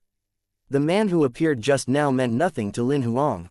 After the 71st battle had ended, the challengers were sent to the arena one after another. The moment they found out that their opponent was Sword Genius, 8 of the fighters who were sent to the arena decided to give up the battle. To them, they knew that they would have no possibility of winning when they encountered Sword Genius who had completed his 70-win streak. Giving up the battle would be better compared to getting killed by just one hit in front of more than hundreds of thousands of people. With that, Lin Huang successfully completed his 79-win streaks and welcomed his 80th battle, who would be the keeper this round. 300,000 audiences stared at the arena, patiently waiting for the keeper to appear. Even Lin Huang started to feel nervous as this battle would decide whether he could get 10,000 points or otherwise. If he wins this battle, he could be more relaxed in the following days. However, if he lost the battle, he would have to achieve another 70-win streak to collect more than 10,000 points. He would then require more time to complete the mission. After about 1 minute, a shadow appeared on the other side of the arena. Chapter 206, Arrival of the Ultimate Keeper. Sometimes, *T happens. The moment he saw a skinny shadow appear in the arena, Lin Huang could immediately confirm his identity. It was the 3rd-ranked person on the leaderboard, the Final Fortress. The Final Fortress was shorter than 1.4 meters, and he was very skinny. He might even weigh less than 60 caddies and look like a 10-year-old boy. However, he was actually already 17 years old and looked like this because he had stunted growth. It was because of his body size that allowed Lin Huang and the rest to recognize him before the light was even shown on the keeper. Although he looked like a harmless kid, the Final Fortress was the one opponent most players on the 6th floor did not wish to encounter. He was recognized as the final keeper on the 6th floor. Even Yu Moli, who ranked first on the leaderboard, had never defeated him in the arena after several battles. Lin Huang did not want to bump into him as he had no confidence that he could break through the opponent's defense. When the audience saw the appearance of the Final Fortress, they observed a moment of silence for Lin Huang. It seems like Sword Genius winning streak will end here. The system did really send the final keeper here. Yu Moli had said this before. None of the silver hunters could break through his defense. Only a gold level, attack-type relic could do it. Although I feel like seeing Sword Genius create another miracle, it seems like it'll remain a wish. Most of the players on the 6th floor knew the Final Fortress from watching his previous battles. The moment he appeared in front of Lin Huang, they lost all hope for Lin Huang in this battle. Regardless of how strong Sword Genius was, his combat strength was only silver level rank -3. The strength of his life power could not activate a gold relic. Even if he used a gold level battle sword to attack, it was still impossible to break through his opponent's defense. Countless hunters had tried but failed. Lin Huang clearly understood that. He had been watching his battle videos repeatedly. He was afraid that he might encounter an opponent with such a powerful defense. The results of his analysis showed that when one's defensive skills were enhanced to a certain level, that person would be unbeatable. Unleashing a stronger power was the only way to break his defense. Other than that, nothing could help him. Lin Huang did an analysis of the weaknesses of the top 10 players on the leaderboard. He thought of ways to kill them as well. However, he had no idea how he could defeat the Final Fortress. In fact, it was not his abilities that were unbeatable. If his defensive skills were not taken into consideration, he would only manage to achieve top 30 on the leaderboard. However, he was invincible because of his incredible defensive skills. While Lin Huang was sizing up the Final Fortress, His opponent did the same thing on Lin Huang too. It has been 16 years since the last player achieved a 70-win streak. Congratulations. The final fortress smiled at Lin Huang. Thank you. Lin Huang nodded his head. I've watched your battle videos, you're so strong. Fortress admitted that Lin Huang was strong, therefore, I chose to defend the arena in this battle. As long as you can break through my defense in half an hour and leaving a wound on my body, I'll concede. As long as it's allowed, you can use any skills. Apparently, he knew that Lin Huang had heard of him before. He was lazy to banter on with him. He then explained to him the rules that he had set. Alright, Lin Huang agreed with him. Then let's begin. The final fortress took a look at the countdown timer. A complicated pattern was formed by both his hands when the countdown was about to end. Right after the pattern was formed, a layer of a shell-shaped object made of a material that looked like metal and stone was formed in the air in before his body. The object gradually became thicker, extending towards the final fortress, and in less than 3 seconds, he was completely covered by it. A gray, ball-shaped object instantly appeared in the arena as well. It had a diameter of about 2 meters and it had a stone and metal texture to it. The ability was unique to the extent that even Lin Huang could not confirm if the layer he formed was a skill, a blood inheritance or a monster skill. Looking at the countdown timer above him Lin Huang did not attack immediately.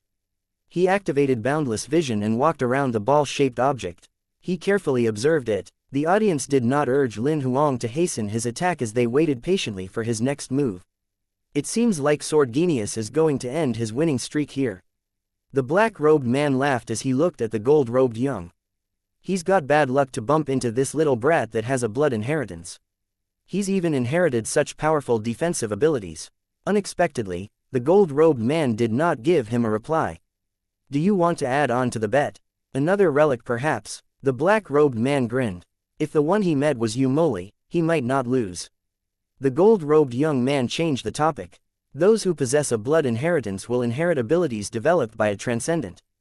Their combat strength is restricted and they are not allowed to fully unleash the power of their blood inheritance. However, this brat possesses a blood inheritance skill that cannot be broken by those who are below the transcendent level. He can only be defeated by those who also have a blood inheritance. Despite the fact that Yu Moli has obtained numerous monster skills, it would still not be enough. Regardless of how strong the skill is, it would still a silver-level mutated monster skill. It is not comparable to a blood inheritance. The black-robed man explained with a smile. Regardless of whether Sword Genius can win Yu Moli or not, he'll definitely lose this battle. Unless he has a blood inheritance as well, stop talking nonsense. Let's watch the battle quietly. The gold-robed man was getting lazy to listen to him and interrupted him. The black-robed man laughed arrogantly, he then kept quiet. Lin Huang walked slowly around the ball-shaped object in the arena. He tried to touch the object's body but made no attempts of an attack. The audience started to feel impatient. Sword Genius, are you a man? Why are you looking and touching the ball instead of doing what you're supposed to do? Do you even dare to pick up a gun and fire? Some of them even shouted at him. What do you know? This is foreplay. Another man responded from afar. The foreplay is too long. I'm going limp already. Another man yelled at him as well. Everyone burst out laughing as they listened to their conversation. After carefully observing the ball-shaped object in the arena, he finally stood still. Chapter 207, I can't accept a draw. Lin Huang walked about 10 rounds around the ball-shaped object, observing each and every detail with boundless vision repeatedly. The ball-shaped object looked like a gray-colored stone. However, when he touched it, it felt cold like it was metal. There were no cracks on the ball-shaped object and it looked like its entire body was painted in some light silver-colored patterns. Lin Huang did not discover any flaws. He retreated 10 meters away and remained still. Lin Huang took out a gold ring from his storage space. He then held the ring between his right thumb and index finger, inserting life power into the ring. Soon, the gold-level weapon ring transformed into a gold-level gun. Despite the fact that silver hunters could activate gold-level weapons, most players would use a silver-level weapon by default during the battle on the 4th floor to the 6th floor in the arena. Normally, a gold-level weapon could be activated by using gold life power. Gold life power was a lot denser than silver life power. If the user was a silver hunter, life power consumption would be increased in order to activate gold-level weapons and one would not feel comfortable using it. During the battle, Such details would actually affect the result of the game when encountering an opponent with combat abilities that are almost similar. Therefore, it was not appropriate for silver hunters to use gold-level weapons during the fight. Furthermore, the players of this game were not in need of money. Everyone could afford gold-level weapons. If one of the players changed their weapons, the other players could change their weapons as well. Therefore, the effect of combining weapons was not significant. They would just use silver-level weapons because winning the battle was based on one's ability. However, the audience did not raise any objections when Lin Huang took out the gold-level weapon ring. This was because the defensive skill of the final fortress was considered cheating. Most of the hunters that encountered the final fortress had used a gold-level weapon to attack him as well. However, after the weapon ring was activated, everyone was stunned as they saw that he was holding a gun instead of a sword. They had never seen Lin Huang use a gun before. Sword Genius is holding a Gold Eagle 11. Why does it look a bit different? It is a modified gun. If Sword Genius can modify a gun, he's a qualified gunmaster without a doubt. Perhaps it can generate a powerful attack. However, Explosive Female Demon has used modified Gold Eagle 11 to attack the final fortress in the past and she wasn't able to break through his defense. There is a big difference between modified guns. Some players modify its shooting speed while others will increase its attack power. She must have increased the speed of both of her guns. It's sufficient to maintain the original attack power of the Gold Eagle 11. However, if Sword Genius increases the attack power of the gun, its attack will be 2 to 3 times stronger, possibly even more. Furthermore, the life power of different gunmaster varies, resulting in different type of bullets. Therefore, the effect caused by the attack will be different as well. Many of them started discussing as Lin Huang, a master in wielding his sword, had suddenly become a gunmaster. Staring at the big, ball-shaped object, he raised his gun and aimed at one of the points. After accumulating his life power, he pulled the trigger. Beams of muzzle flares appeared and soon, more than 10 bullets were fired, striking at the same position on the ball-shaped object. Bang, bang, bang. Many of them were surprised as he fired consecutive shots. From his movement, I know that Sword Genius is a true gun master. Looking at the way he holds the gun, I can know if he is truly a gun user. A gunmaster is indeed an attractive profession to the women. All his movements are so charming. Many of the young girls were screaming in excitement the moment Lin Huang fired the bullets. Lin Huang had taken about 50 to 60 shots. This was the maximum number of shots that he could fire at the same point. If he continued shooting, the bullet's path would be shifted. A normal person would be unable to withstand the recoil from a Gold Eagle 11. Beginner gunmasters could normally take about 30 consecutive shots. There were some of them who could fire 40 consecutive shots. Firing 50 to 60 shots was the standard benchmark for an intermediate gunmaster. The audience was counting the number of shots fired. After listening to the sound of shooting, most of them could basically confirm Lin Huang's identity as a gunmaster. In the arena, Lin Huang had a serious expression on his face. Right after he stopped shooting, his boundless vision could clearly see that nothing had happened to the location on the ball-shaped object that he shot with the bullets. Only several slight cracks appeared in the area which was less than 10 square centimeters, like a small spider web. However, within 1 minute, it had returned to its original state. Such an attack can only destroy its outer surface. The depth of the cracks were less than 1 millimeter. The thickness of the defensive layer is more than 20 centimeters. Furthermore, it has an extremely powerful self-healing ability. Lin Huang frowned. He began feeling like it was less likely he can break through his opponent's defense. Soon, the Gold Eagle 11 in his hand transformed into a fully automated rifle. Lin Huang inserted his life power into it and placed the rifle on his shoulder. He started shooting towards the same position and about 80 consecutive shots were fired. The attack launched had destroyed the defense layer to quite some extent. 80 consecutive shots had resulted in a thumb-sized hole on the surface of the defense layer, reaching a depth of about 1 centimeter. However, the thumb-sized hole disappeared in less than 5 seconds. The audience all witnessed this, sending a glance of sympathy to Lin Huang. It is not easy to strike a hole on the final fortress defensive layer. The attack power of the modified Gold Eagle 11 is at least 3 times stronger than that of a regular Gold Eagle 11. Unfortunately, it still can't break through the defensive layer. His defensive layer is incredible. It seems like Sword Genius is going to end his winning streak here. In the arena, Lin Huang remained stationary as if had fallen into deep thoughts. Firing 87 shots at the same point using a rifle was the best he could do. If he continued shooting, the bullet's trajectory would deviate from the muzzle, making his shots useless. In order to break through his defense, he had to keep attacking the same position. Otherwise, it would be a waste of life power. With such an attack, the resulting impact is only about 1 centimeter deep. Lin Huang frowned. He basically had confirmed that his opponent's defense layer was even stronger than he expected after several attempts. It's a bit troublesome. An 80-win streak was the key. If he could not win this battle, he would be unable to double the 5,000 points he had right now. He would have to achieve another 70-win streak in order to collect 10,000 points. The time and strength required would be doubled as well. Furthermore, it was likely that the system would send the final fortress as the keeper of the 60th battle or even the 70th battle. He would have to start everything again.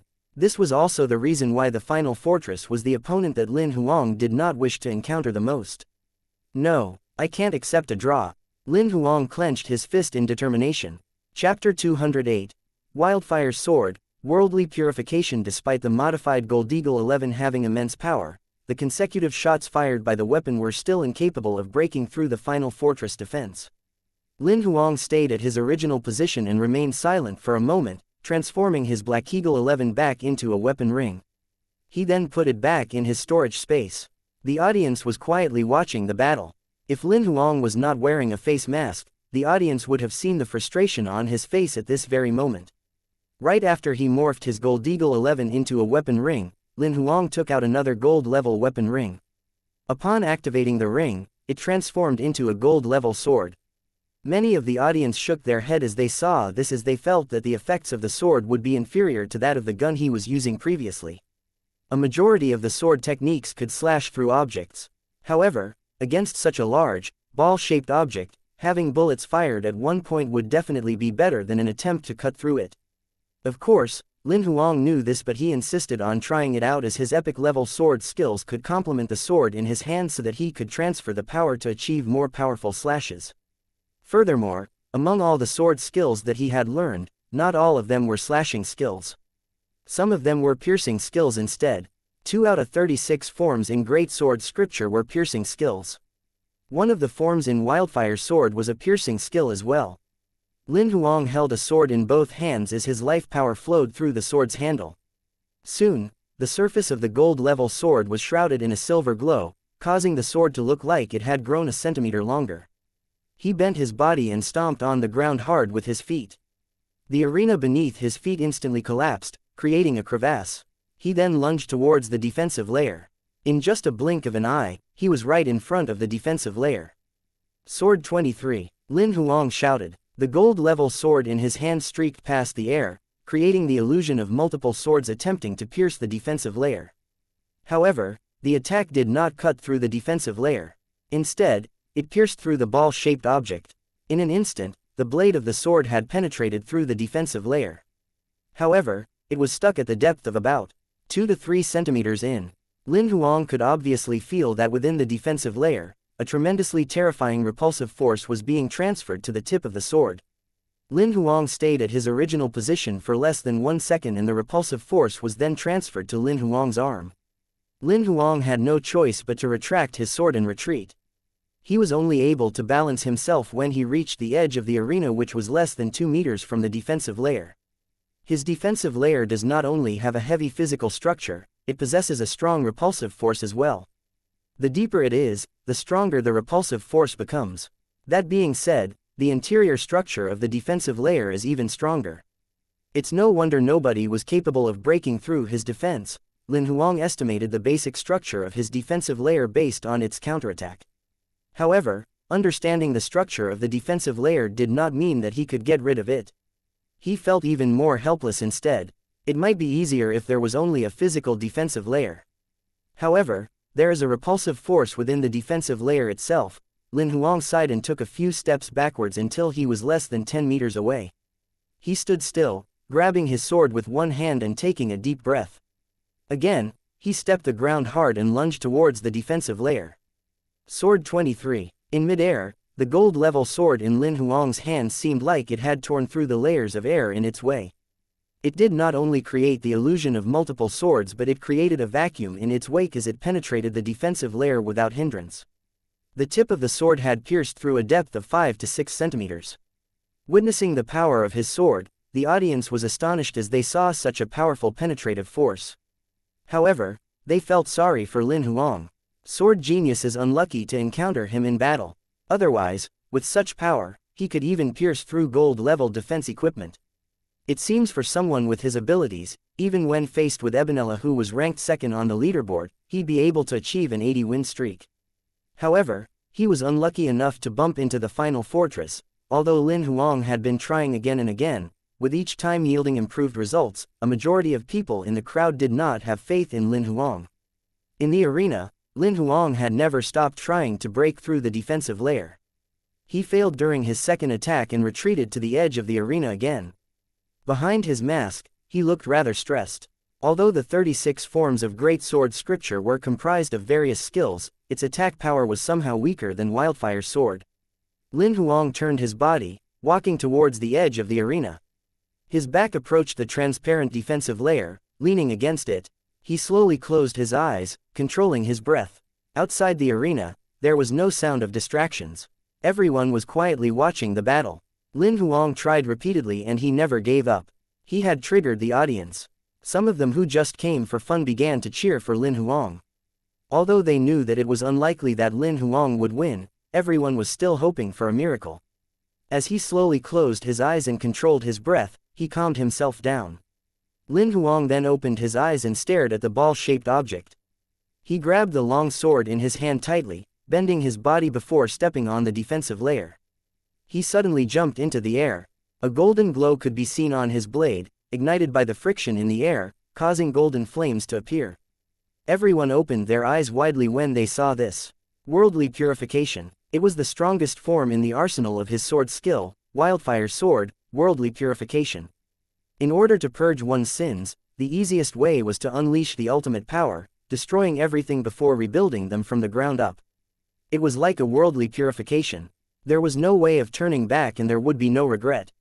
With all his strength, he struck an attack that destroyed everything in his way.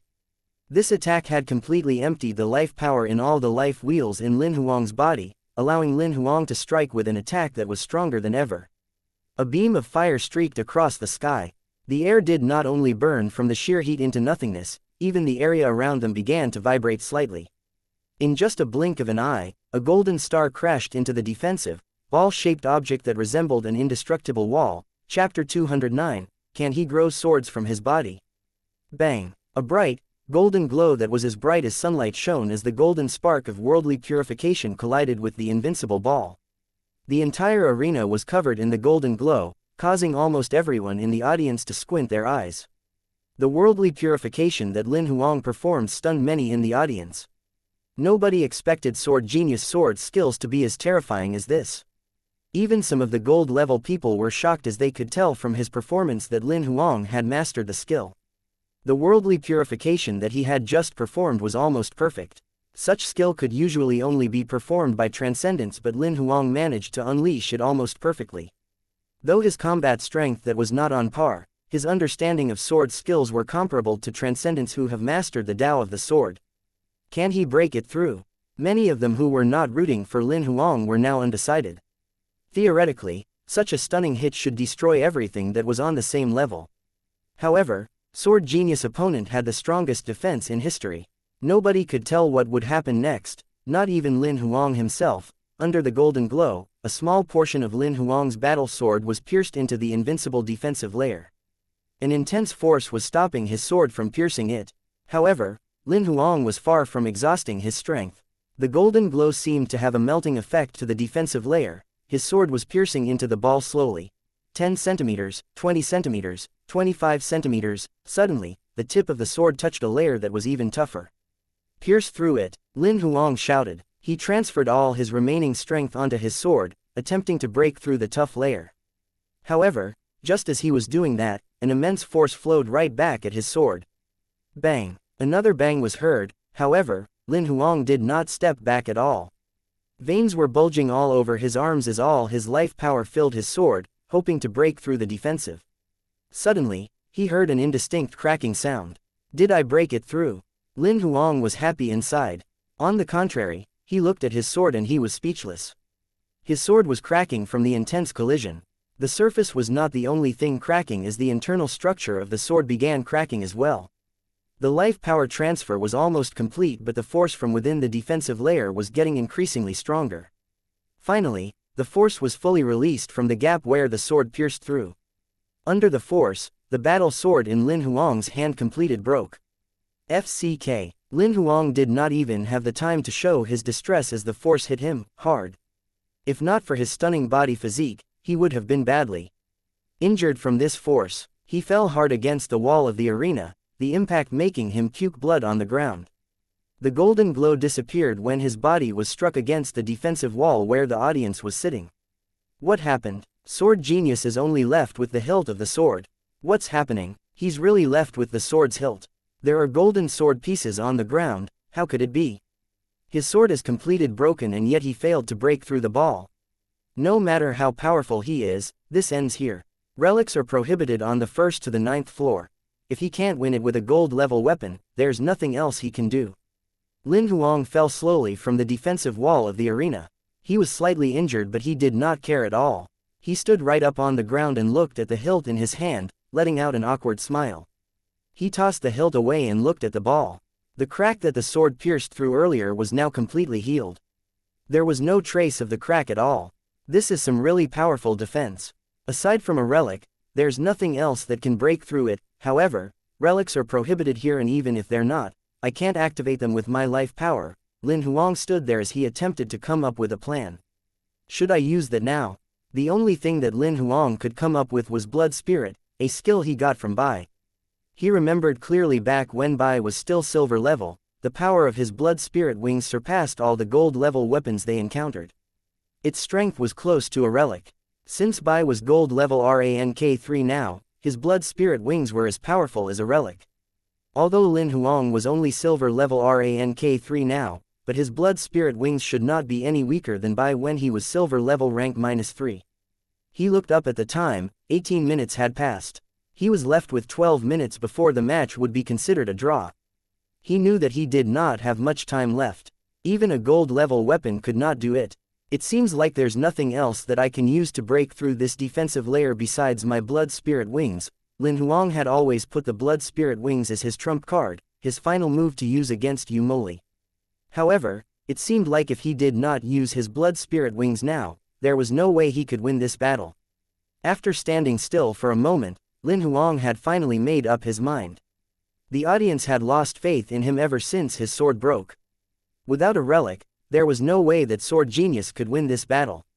However, Lin Huang stood up straight, the frown under his mask turning to an expression of relief. Seeing that, the audience became excited. Could he have something even more powerful up his sleeves? It can't be. What he performed just now was already so powerful. How is it possible that he has something even better? Why do I have the feeling that Sword Genius might turn it around? This must be an illusion. His gold level weapon is broken now. What else can he use? Perhaps he can grow swords from his body. Lin Huang's eyes turned a shade of red. At the same time, Blood Spirit spread out of his pores and enveloped his body. A pair of gigantic Blood Spirit wings grew out of his back. Chapter 210. The most powerful spear versus the toughest shield. What just happened in the ring shocked everyone around the audience. Is that vampire's blood power? Could Sword Genius's real identity be a vampire? That's a dumb thing to say. How is it possible that the Hunter Arena could not recognize a monster? Sword Genius must be a human with monster skills. This is interesting. The young man in the golden robe who had been sat quietly chuckled to himself. The 4 Blood Spirit wings are a monster skill of a gold level. However, no matter how strong it is, it would be the same with a gold level weapon. It is quite impossible that this could break through the defensive layer which was from a blood inheritance, said a man in a black robe. The blood power of a gold level vampire is the same as a gold level weapon, but if it is a mutated vampire, the strength of the blood power should be much more powerful than a gold level weapon.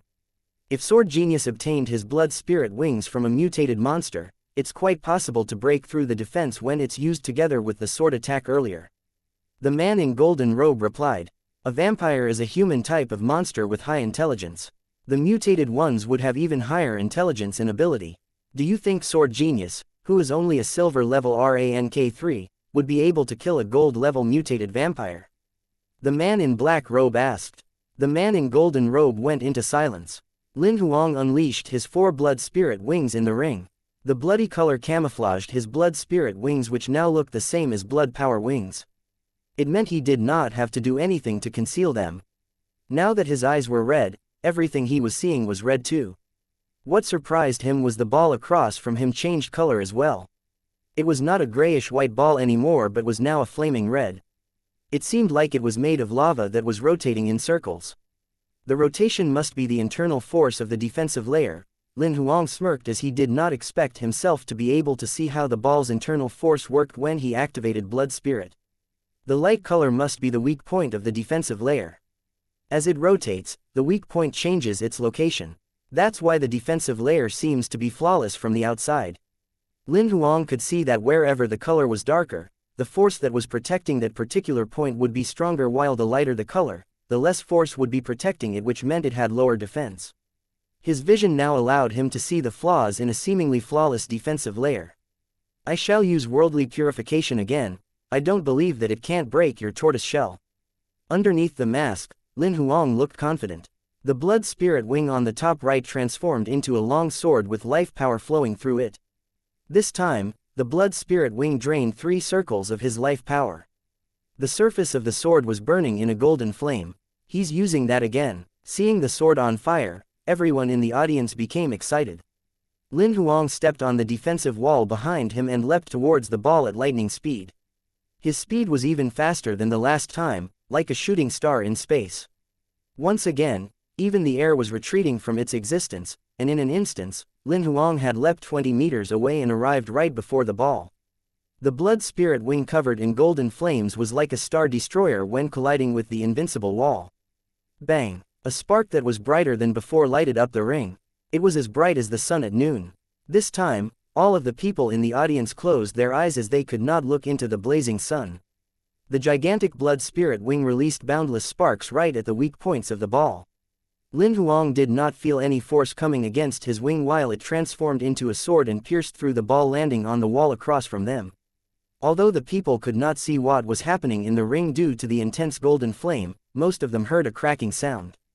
As the defensive layer broken, they were shocked as they tried to open their eyes to look. However, it was impossible for them to do so as it was too bright, so nobody could tell what happened in the ring. What they did not know was that the cracking sound came from the wall in the ring, not the defense layer of the final fortress. It was the first time the defensive wall on the 6th floor arena had cracked. The ball blocked Lin Huang's vision, so he did not know what had happened to the defensive wall. He thought the cracking sound was the breaking of the ball. He looked at his wing, most of it was inside the defensive ball. He was relieved as from what he was seeing, he had won the battle. Above all, the final fortress who was sitting inside the ball was the one who got the biggest shock. Although nobody could see through the ball, he could see everything from the inside. From the inside, the ball was the same as a pane of transparent glass. He saw everything Lin Huang had been doing for the last 20 minutes. He was shocked the first time when Lin Huang used the worldly purification form, as his sword had penetrated almost 30 centimeters into the ball. It touched the last layer of defense before he withdrew it. What shocked him the most was Lin Huang's last attack, which seemed like it was not even affected at all. Instead, it pierced straight into the ball, through his chest and back. What was more terrifying was that the sword even pierced through the defensive layer behind his back. It was the first time that the final fortress lost a battle on the 6th floor of the arena. He always thought that he was invincible. I didn't know a silver level rank 3 could be this powerful. The final fortress spat blood while in shock. He could clearly feel that the wing had pierced through his body and was absorbing his will to live. Within seconds, he was dead. His body then disappeared altogether with the grayish-white ball. Congratulations! You have won the battle. Before the golden flame faded, Lin Huang received the notification of him winning. In the next second, an announcement from the system echoed through the entire arena. Congratulations! Player Sword Genius defeated Keeper the final fortress on the 6th floor of the arena and has won 80 consecutive battles. Chapter 211, 80 win streak. Congratulations! Player Sword Genius defeated Keeper the final fortress on the 6th floor of the arena and won 80 consecutive battles. The online players were not the only ones to receive the notification, but all registered players who were offline also received a notification too. The last person who managed to achieve 80 consecutive wins in Division 7 Hunter Arena was 118 years ago. Without a doubt, Lin Huang had broken the ice that formed more than 100 years ago. The 12 senior executive officers in the Hunter Association were shocked. When they saw the notification, they looked for the shared video of the battle. All of them shook their heads after they watched the video without saying a word. However, Old Li and Xu Tianyu were in distress. Old Li blamed himself for underestimating and excluding Lin Huang from the focus training list by judging him too fast. Meanwhile, Xu Tianyu blamed himself for asking for Mr. Fu's help. If not for Mr. Fu, Lin Huang would be on the list of Hunter Association's focus training and be trained as a candidate for the senior executive officer role. Unfortunately, everything was too late now. The news of Lin Huang's 80 consecutive wins caught the Dark Organization's attention. They were trying to find out who this sword genius was. They knew very well that if Lin Huang were found and trained by the Hunter Association, he would be a transcendent one day and become a nightmare to the Dark Organization. Therefore, they were eager to find out Sword Genius's identity so that they could get Lin Huang into their organization before it was too late. Many of the registered players who had yet to enter the arena were shocked when they saw the notification. All of them knew that the last person who got 80 consecutive wins was more than 100 years ago. Many players logged into the game on purpose just to see who this sword genius was. He became a hot topic in the arena as he managed to get 60, 70 and 80 consecutive wins within a single day. With all the time taken added up, he had taken less than 1 hour to achieve that. The 6th floor of the arena was the most crowded place inside of the Hunter Arena as all of the players were discussing Lin Huang with each other. It was a miracle that that had happened on the 6th floor. Moreover, everyone was familiar with the keepers who fought Lin Huang. Has Sword Genius really won 80 battles back to back? Not only that, he even defeated the final fortress. Even Yu Moli had never defeated that fella before. The ability of Sword Genius is too terrifying. Since he defeated the final fortress, does that mean he's even more powerful than Yu Moli? Let's see if he can achieve a miracle and continue to 90 consecutive wins. It was very crowded outside venue number 1 on the 6th floor of the arena. However, there was nothing but complete silence in the venue as everyone was shocked at the announcement. They had no idea what just happened. The golden flame in the ring faded after the announcement came over the system.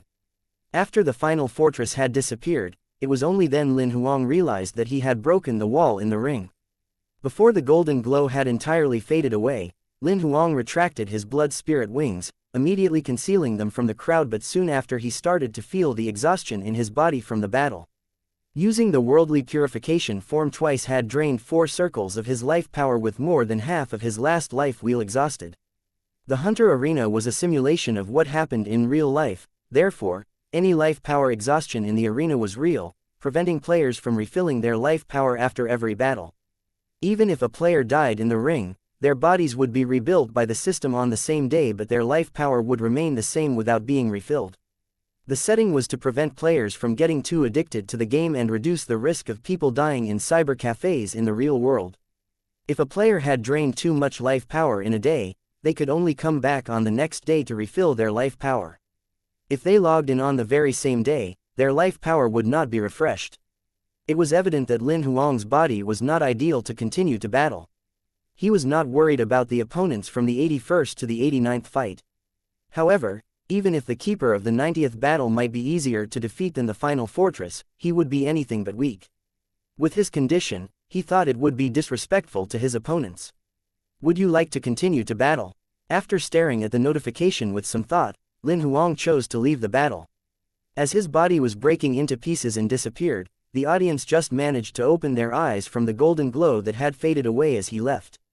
He's not fighting anymore. Many of them were disappointed. Perhaps the last battle was too much for his body and he must rest now. After all, the final fortress was not an easy fight. Guys, look, there are cracks in the arena's defensive wall, someone shouted. A guy who was sitting very close to the wall looked at the wall and realized there were cracks. He stood up and pressed against the wall. A cracking sound was heard as the guy touched it and the wall broke into pieces. Everyone was shocked at the scene. It's not me. There were cracks before I went there. All I did was give it a light push, the guy explained. Of course, the rest knew it was not the guy's fault. They knew it must be Sword Genius who did that, as the final fortress stayed in his defensive mode throughout the entire battle without attacking. As the ball completely blocked the previous attack of Sword Genius, the only thing that could happen was the sword that pierced through the ball and penetrated straight into the wall. Everyone thought it was terrifying. All of them knew that the arena wall was unbreakable even with a gold-level weapon from a gold-level rank 3 hunter. When the man in a black robe, who hadn't been rooting for Lin Huang, saw the broken wall, he said, "I underestimated him, this Sword Genius really is something." "Hee, the best of him and you Moli," the young man in golden robe smirked.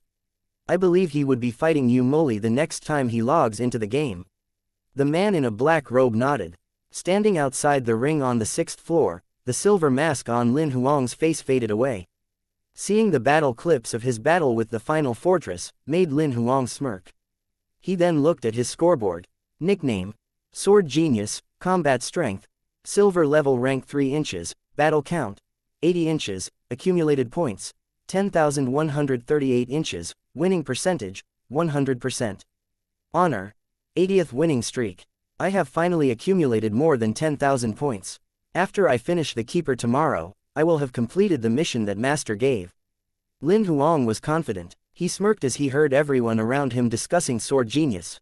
Soon after, he logged out of the game to let his life power regenerate. Chapter 212. Level 2 Sword Power Realm. After exiting the Hunter Arena, Lin Huang saw that the top news on the game's page was about him. Player Sword Genius has broken the ice that lasted 100 years and achieved 80 consecutive wins.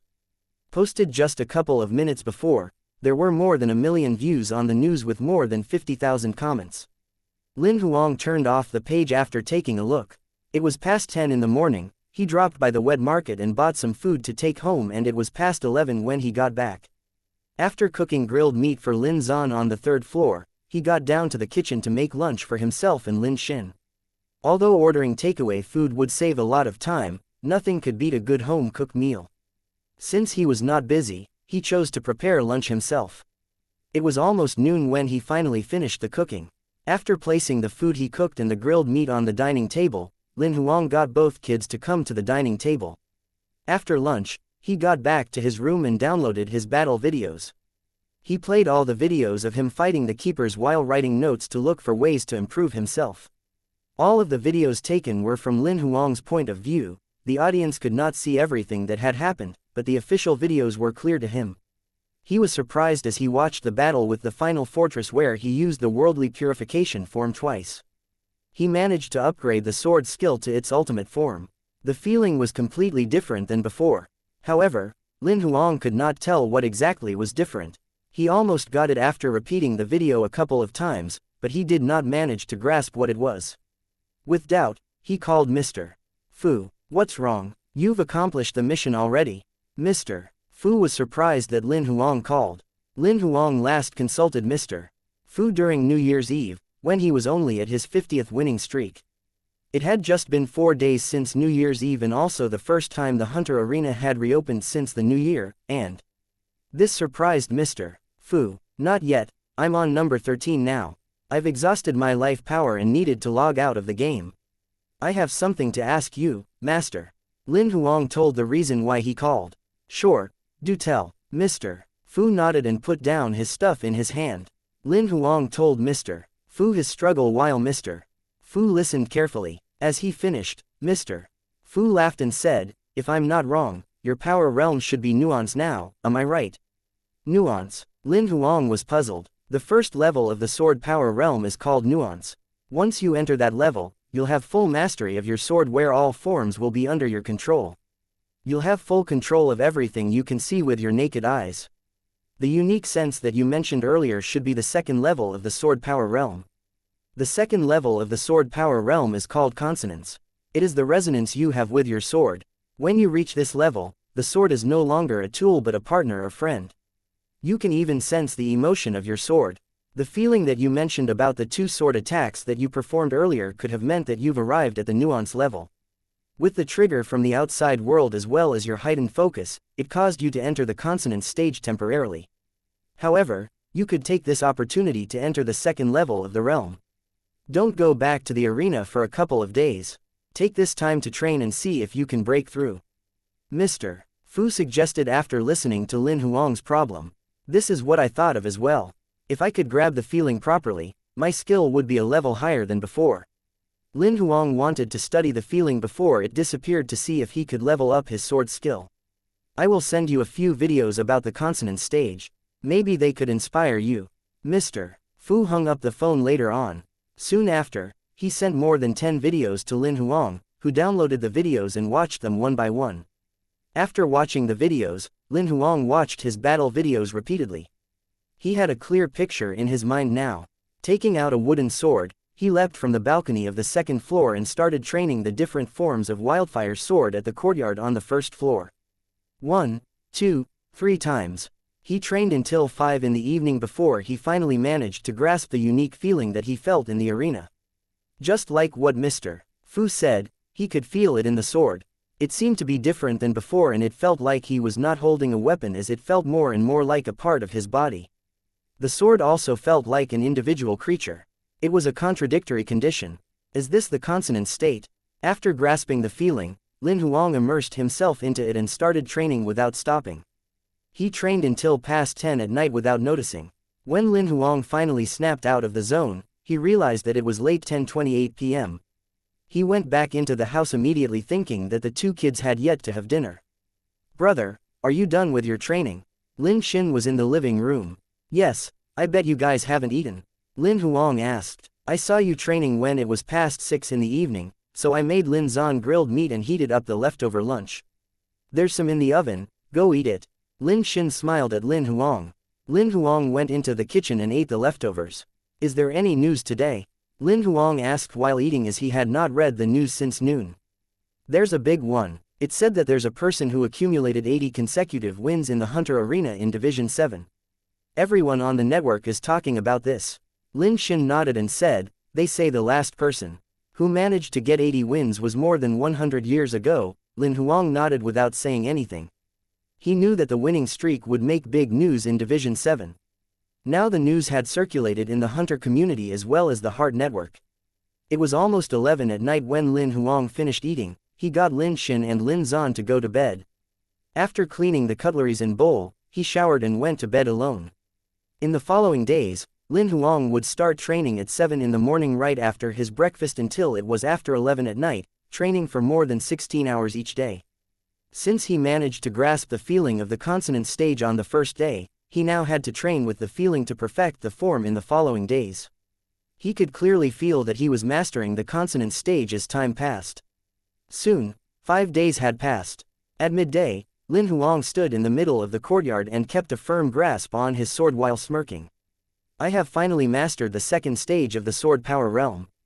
Tomorrow I shall continue to battle in the arena. I wonder who my keeper will be. Could it be Humoli or Ebenella?" Chapter 213. Unbelievable Fate Changer. On the next morning, Lin Huang went to the Hunter Arena page in his room after having breakfast. The top news on the main page was still the news of his 80 consecutive wins, where the views were up to 100 million with 800,000 comments. If Hunter Arena was open to regular hunters that were below bronze level, perhaps the views would be 10 times more. After reading the next page and failing to find anything worth his time reading, Lin Huang logged into the game. He noticed that he had more than 5 million followers now and still counting. "I'm an influencer now." Lin Huang was shocked when he saw the number of followers that he had. He only had 300,000 followers 5 days ago and it had been less than a week and his followers were now 17 to 18 times more. Just as he logged into the game, a notification was sent to everyone who followed him. Many of them logged into the game early in the morning as they wanted to wait for Lin Huang's entrance. They wanted to see Sword Genius live in action. Just like what happened on Earth, where people would buy a plane ticket to fly to another country just to watch a football or basketball match. It was different watching a live battle than one on the television, and people hoped to see Sword Genius creating more miracles. Lin Huang checked his body condition. It was good as new with full life power. After confirming, he pressed the challenge button. Soon, he was sent to the number 1 ring on the 6th floor. Theoretically, the number 1 ring was meant for players who ranked top 10. It was the first time the system allowed this to happen, as Lin Huang defeated explosive female demon who ranked 5th in his 70th battle. Now that he was sent to the number 1 ring, it was clear that the system did some restructuring and gave Lin Huang the privilege like other players in the top 10. Lin Huang was familiar with this ring, but this time when he entered the room there was nobody inside. Did I come too early? Lin Huang thought it was strange. Please hold on, the system is expanding the venue. Seeing the notification, Lin Huang realized that the venue was expanding. When Lin Huang pressed the challenge button earlier, all of his followers who were online received the same notification. Player Sword Genius has entered the ring number 1. Many of them wanted to enter the venue, but they then received another notification that said, "The venue is under maintenance, please enter later." The seats available in the venue were increasing from 300,000 to 1 million within 1 minute. The expansion is completed, the audience can now enter venue number 1. Seeing the notification, many clicked to enter the venue. Within half a minute, the 1 million seats were taken. Most of the audience was watching Lin Huang's battle live for the first time. Seeing Lin Huang with a silver mask on, many of them were curious about what he really looked like. Please wait while the system matches your opponent. A notification appeared on top of the ring. Lin Huang did not think it was odd that the system had yet to match him an opponent, as he had accumulated more than 10,000 points now. There were not many people who were eligible to fight him. What he did not know was, a sleepy young man received a message from the arena. He looked at the message and thought it was a mistake. I haven't even logged into the game, why did they give me a match? He did not even bother to read the full message. Just when he was attempting to delete the message, the arena called. It was the voice of a robot. "We're sorry to interrupt you, unbelievable fate changer, you have been matched to fight Sword Genius. This is a special mission from the arena. If you defeat Sword Genius, you'll be rewarded with 10 times more for whatever points you accumulate during the match. If you'd like to accept the challenge, please log in within 3 minutes. Failure to log in within 3 minutes results as the player surrendering and losing the match. Declining the challenge will not result in any punishment, you have the freedom to choose if you'll battle or not. 10 times more.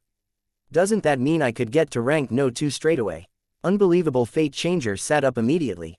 But my opponent is the one who defeated explosive female demon in the final fortress 5 days ago, damn it, I shall give it a try. Since I won't lose anything even if I do get defeated. Unbelievable fate changer put on his slippers and entered the arena.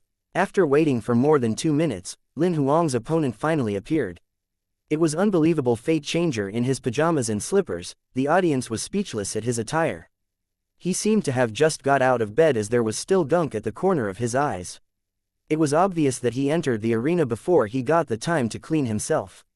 However, Lin Huang was not surprised at the random opponent he'd been given. Unbelievable fate changer ranked number 10 on the 6th floor leaderboard with more than 12,000 points. Encountering such powerful opponent in his 81st battle, Lin Huang could foresee who was going to be his next opponent. That means I'll have to fight those who ranked number 10 to number 1 during my 81st to 90th battles then. If I defeat Yu Moli, who would be my opponent after my 90th battle? Lin Huang was thinking of that. The audience was thinking the same thing too. Unbelievable fate changer stood across from Lin Huang and tossed his slippers aside while digging his ears. You must be thinking, who will your opponents be after me, am I right? Yeah, I was guessing. Lin Huang nodded. However, looking at your condition, I supposed you were not online before you were sent here, am I right? What did the arena offer you that you are willing to give up your sleep to fight me? The arena is generous. Unbelievable fate changer laughed when he heard what Lin Huang asked. They said I would get 10 times more of my current accumulated points if I defeat you. I don't think anybody could reject such a sweet temptation. Oh really, thanks. Lin Huang was surprised. The audience finally understood that the arena treated Sword Genius as the ultimate boss in the game, so they came up with a matching reward. It was normal that many would be willing to try their luck since they would not lose anything anyway.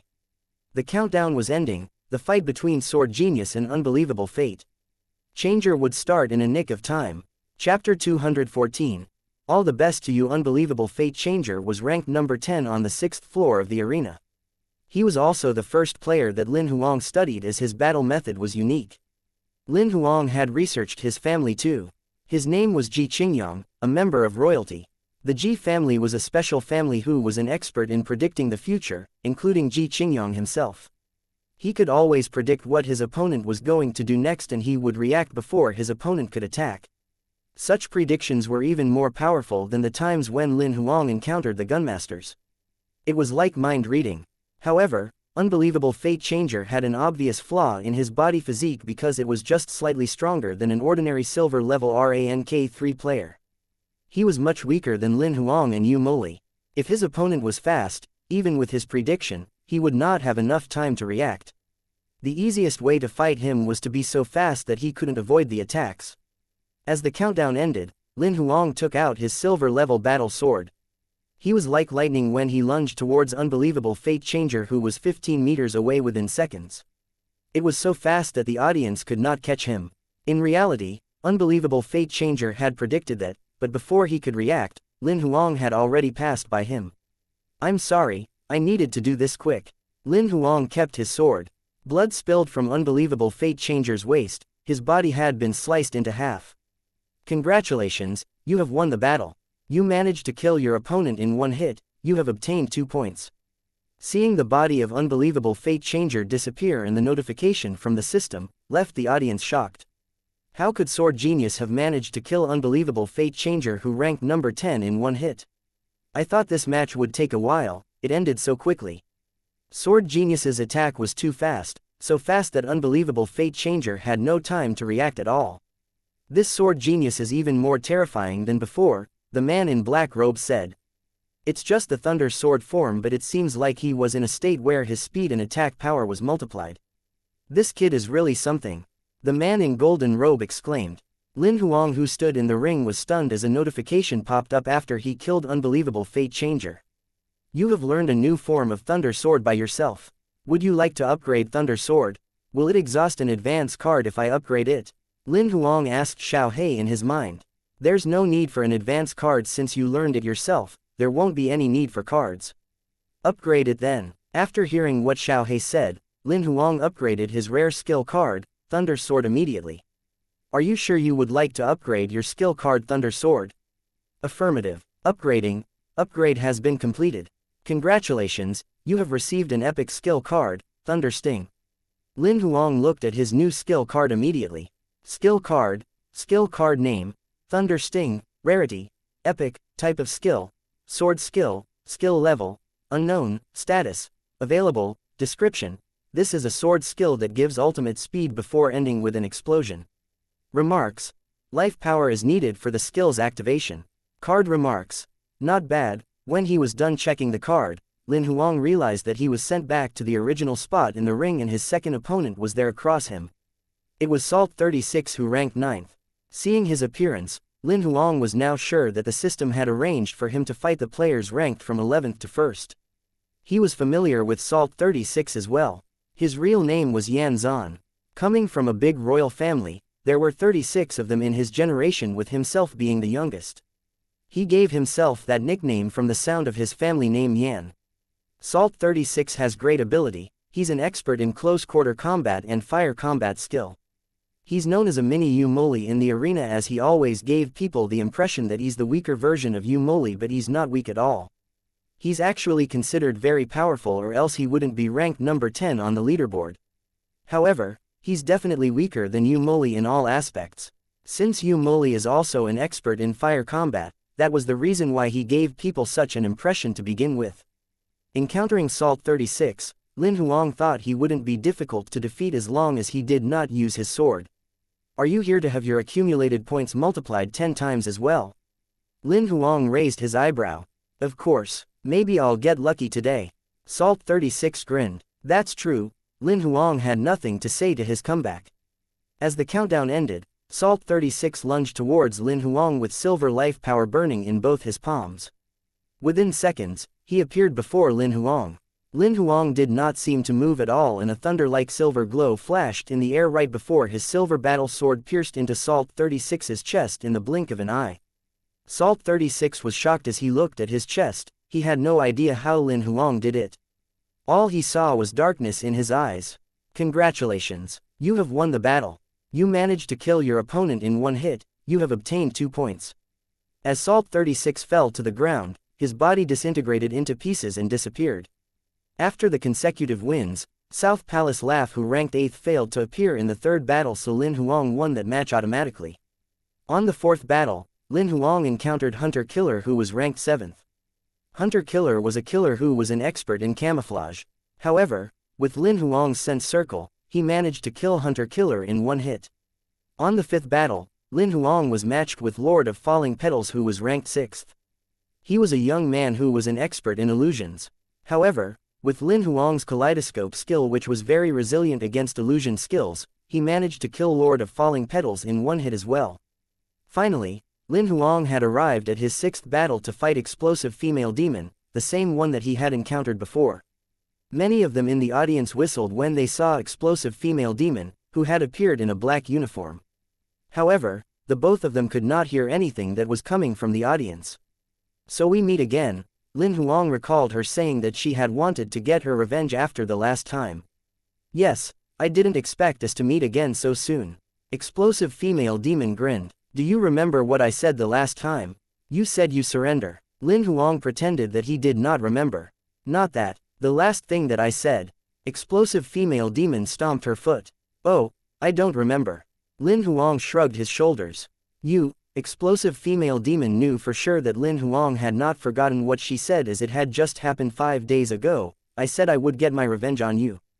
"Oh, that, now I remember."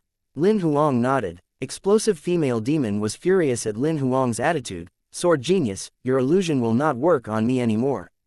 What I said to you 5 days ago shall become a reality. I shall take my revenge on you." "Oh, all the best to you then." Lin Huang encouraged her in a calm tone. Explosive Female Demon had nothing to say to Lin Huang's comeback. Chapter 215. Besides her face and body, which part of her looks like a lady? Soon, the countdown ended. Explosive Female Demon activated the 2 modified Silver Phoenix 16 on her hands to the automatic rifle mode and aimed at Lin Huang and pulled the triggers at the same time. Fires were shot, silver bullets were raining towards Lin Huang's direction. Seeing what was happening in the ring, the first impression the audience had of her was, "This lady is violent." Meanwhile, Lin Huang decided to change his plan. Instead, he activated Blood Spirit immediately. The 4 bloody wings extended from his back, where the bottom 2 wings became a 2-hemisphere defense layer, blocking all the bullets. The other 2 wings on top were transformed into whips, striking towards Explosive Female Demon. The power of his Blood Spirit wings were much stronger than a gold-level weapon. The defense ability of his shield was no weaker than the Final Fortress. It managed to block all the bullets that were coming from the rifles of Explosive Female Demon. Under the attack of the whips, Explosive Female Demon had to hide instead of attacking Lin Huang. He then transformed his shield into whips and proceeded to attack. The match was turned around in an instant. Initially, it was Explosive Female Demon who attacked Sword Genius without mercy, but now that Sword Genius was attacking Explosive Female Demon with 4 whips, it was Lin Huang who showed no mercy. Sword Genius is definitely more powerful in this match. 4 whips, this Sword Genius must have some fetish. How could he bully a lady like this? Besides her face and body, which part of Explosive Female Demon looks like a lady? Although Explosive Female Demon was trying her best to avoid the rapid attack of the 4 Blood Spirit wings, it was tough for her. Soon her left leg was caught by one of the Blood Spirit wings. As she struggled, another 3 Blood Spirit wings were transformed into sharp blades that pierced through her chest. Explosive Female Demon didn't have much to say about her loss this time, as she knew that she was far behind Sword Genius. As she was dying, she gave Lin Huang a deathly stare without saying a word. Seeing that the body of Explosive Female Demon was fading away, Lin Huang recalled his Blood Spirit wings as her bloody eyes returned to normal. "Congratulations! You have won the battle." The audience cheered as they heard the notification. Lin Huang had managed to win 86 battles consecutively. Nobody doubted his ability now. Even some of them who criticized him for beating Explosive Female Demon with illusion forms earlier now agreed that Lin Huang was powerful. Soon, his opponent for the 87th battle was sent to the ring. As expected, it was Handsome Imperial Censor who was ranked 4th on the leaderboard. Handsome Imperial Censor wore a white suit with his hair properly combed. He looked like he was on a date. Although he was quite good-looking, giving himself such a nickname and dressing like this had backfired. Many of them gave him another nickname, Narcissistic Imperial Censor. Lin Huang did not think that he was a tough competitor, as he had killed more monsters than humans, and monsters usually had flaws that were usually more obvious than a human's flaws. Besides, new types of monster weaknesses could be found in the monster encyclopedia. Lin Huang was familiar with Handsome Imperial Censor's summoning monster. After checking out Lin Huang, Handsome Imperial Censor said, "Sword Genius, you're in bad luck today, as I just obtained my second mutated gold level rank 3 summoning monster a few days back. I didn't expect to receive a notification from the arena where I would receive 10 times the amount of my accumulated points. I would like to apologize and thank you. Sorry, your winning streak will end here, and thank you for the multiplied points. I shall be number 1 on the leaderboard." The audience was irked by Handsome Imperial Censor's attitude. It's too early to tell that he will win. He's just waiting to be killed. A gold level rank 3 mutated monster is powerful, but why do I have a feeling that it's just an appetizer for Sword Genius? You're not the only one, I have the same feeling too. Although Handsome Imperial Censor's summoning monster was powerful, none of the people in the audience thought that he would win. Lin Huang was speechless at his arrogance. As the countdown ended, Handsome Imperial Censor summoned both his monsters. Lin Huang knew both of the monsters. One of them was the gold-armored ape that Handsome Imperial Censor had been using, while the other was the newly obtained monster, a crimson-horn python. The gold-armored ape was a monster with immense strength, speed, and explosive force. Besides its slightly weak agility, it was flawless. In the eye of an Imperial Censor, such a monster was not worth training, as there was nothing too outstanding about it. Meanwhile, the crimson-horn python was also a monster with great strength. However, it was just a mediocre monster that was even weaker than the gold-armored ape. Putting them both together would not be any help. Lin Huang frowned as he saw both of the monsters. It was not because they were powerful, but because of the messy combination. Seeing the gold level rank 3 mutated monster punting to him, Lin Huang stepped out and avoided the gold-armored ape's punch and landed on the head of the crimson-horn python. He leapt and landed before Handsome Imperial Censor before he took out his sword and slicing through his neck. It only took a single second and the battle had ended.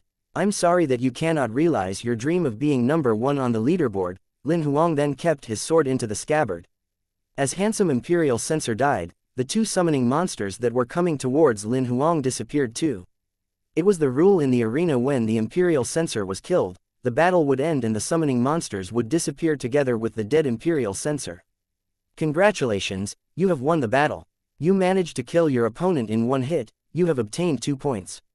Since the death of Handsome Imperial Censor, many were anticipating the 88th battle, as most of them did not see the battle between Sword Genius and the final fortress the first time. The battle between the most powerful spear and the toughest shield would definitely be exciting. Moreover, since his loss 5 days ago, the final fortress should be wanting to challenge Lin Huang again to win his pride back. That was what the audience thought. However, a notification was heard. The opponent matched by the system, the final fortress, has rejected the challenge. Sword Genius has won the battle. Nobody saw that coming, although the audience had expected something like that to happen, as the most powerful strength the final fortress had was his defense, and since Sword Genius managed to break it once, that meant he would be able to break it again. Without strengthening his defense or coming up with another new tactic, he would probably lose the second battle, so choosing not to fight was wise. With the final fortress's decline to challenge, Lin Huang managed to win the 88th battle with the 89th battle about to start. Soon, the matching was done, and as expected, the opponent was a tall, gorgeous lady. Chapter 216, Ebonella, so you're Sword Genius. You don't look like you're anything special. The young lady commented as she checked Lin Huang out. I'm just an ordinary person, there's nothing special about me. Lin Huang nodded. Can you take off your mask? The young lady asked. Sorry, I can't do that. Lin Huang rejected directly. Why not? The young lady did not give up. Because I'm ugly, I don't want to scare people away.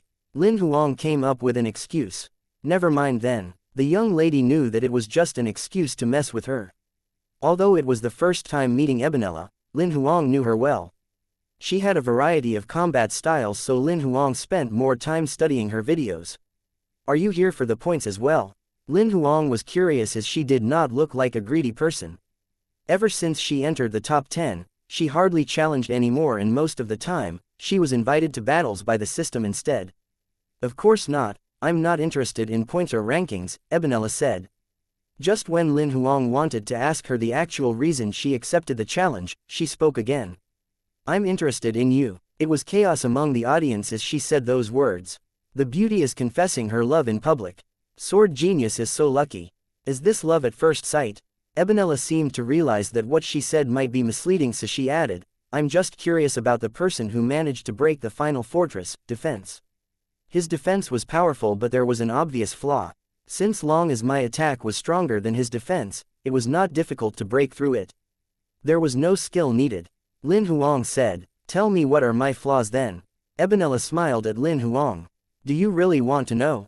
What I'm going to say might not be something you want to hear. Lin Huang smiled. As long as it's reasonable, there's nothing that I can't accept. Ebonella crossed her arms. As they spoke, the countdown ended. However, they did not have the plan to attack anytime soon. Alright, I shall tell you then. Lin Huang nodded. You are similar to the gold-armored ape that the Imperial Censor summoned earlier. Ebonella became furious as she listened to what Lin Huang described her. However, she wanted to let him finish, so she tolerated, I'll kill you if you don't give me a reasonable explanation. The audience gasped as Lin Huang compared Ebonella with the gold-armored ape. The gold-armored ape isn't weak at all, no matter how you slice it. Its strength, explosive power, and speed were immensely powerful. However, among all the summoning monsters, it's hard for it to climb to the top. Since it was good in all aspects, it caused the ape to not reach its peak. Just like you have strong strength, speed and explosive power with rich combat experiences as well as the mastery of the battle rhythm. You have many combat styles, so nobody can foresee which weapons you're going to use. There seems to be no flaw. However, that's your biggest problem. You can never peak. Unlike the defensive ability of the final fortress, the attack ability of Yumoli and the speed of explosive female demon, their combat style was structured by their biggest advantage. You have no advantage in your combat style, so you're easily affected by those who have superior combat strength during battles. As soon as your rhythm is affected, the only thing you can rely on is to change your weapons to adjust your rhythm. When you encounter opponents who can adapt to the battle rhythm quickly, you'd have to change weapons many times to defeat your opponent. A simple battle would then become difficult and drain all your energy. Lin Huang's analysis made many in the audience realize that the Ebonella would always change her weapons rapidly in battles. Although Ebonella knew Lin Huang was right, she did not want to admit it. HMPH, I don't accept your explanation. How dare you say I'm similar to a gold-armored ape? You are the one who's like a gold-armored ape. You and your entire family are gold-armored apes as well. A white paper umbrella appeared in Ebonella's hand. She pointed the umbrella at Lin Huang and opened fire. Her attack speed was much weaker than explosive female demon. Lin Huang did not even activate his blood spirit wings as he walked towards her with cloud steps. Seeing Lin Huang approaching her, Ebonella attempted to change the form of her weapon. The umbrella rotated and transformed into a spear. The spear was long and seemed like a dragon lunging towards Lin Huang. She attempted to get Lin Huang away from her with the length of her spear. However, it was a naive thought. Lin Huang avoided her attack easily and walked towards her again. Ebonella was shocked. She pulled out a short sword from the middle of the umbrella and stabbed it towards Lin Huang's chest. Suddenly, a sword appeared in Lin Huang's hand, and before the short sword managed to reach him, a purple glow flashed in the air. Ebonella stopped moving. As she looked at her waist, blood continuously came out of it. How did this happen? Your sword is slower than mine. Lin Huang put his sword away and explained. Ebonella was sliced in half and disappeared from the ring. Congratulations. You have won the battle. You managed to kill your opponent in one hit. You have obtained 2 points. Many of them did not expect the battle to end so fast, including Lin Huang himself. If this happened 5 days ago, the battle between him and the Ebonella would be dreadful. However, since Thunder Sword was upgraded to Thunder Sting, his speed was more than 3 times faster than before, which allowed him to kill her in one hit. It's the 89th battle now. My next opponent should be Yumoli. Lin Huang was excited as Yumoli was a powerful opponent. Moreover, as long as he managed to defeat him, the multiple of points from the 90-win streak would allow him to accomplish the mission that Mr. Fu assigned him. Everyone in the audience was anticipating the last match. After the body of Ebonella disappeared, Lin Huang was sent back to the original point in the arena. His opponent, Yumoli, appeared as expected. Chapter 217, Lin Huang vs Yumoli as expected. the keeper of the 90th battle was Yu Moli, who was ranked first on the 6th floor leaderboard. The crowd became excited when Yu Moli was sent onto the arena. It was the match that everyone had been waiting for. As the glow on Yu Moli's body faded, the ladies in the audience screamed. Nickname: Yu Moli, Combat Strength, Silver Level, Rank 3 inches, Battle Count, 3,618 inches, Accumulated Points, 153,926 inches, Winning Percentage, 99%, Honor, 60 win streak. After checking Yu Moli's scoreboard, Lin Huang began to check him out in person. It was the first time he encountered Yu Moli in the arena. Although he had seen many of Yu Moli's battle videos, Lin Huang was still impressed as he stood before Yu Moli, who seemed like he was only 16 or 17 of age. However, he looked much more mature than people his age. He was not only almost 1.8 meters tall, but his face looked like that of a grown-up as well, and he gave off a royal aura. If he was on Earth, he would be labeled as the tall, rich, and handsome, as he was tall, had a rich family, and had good features.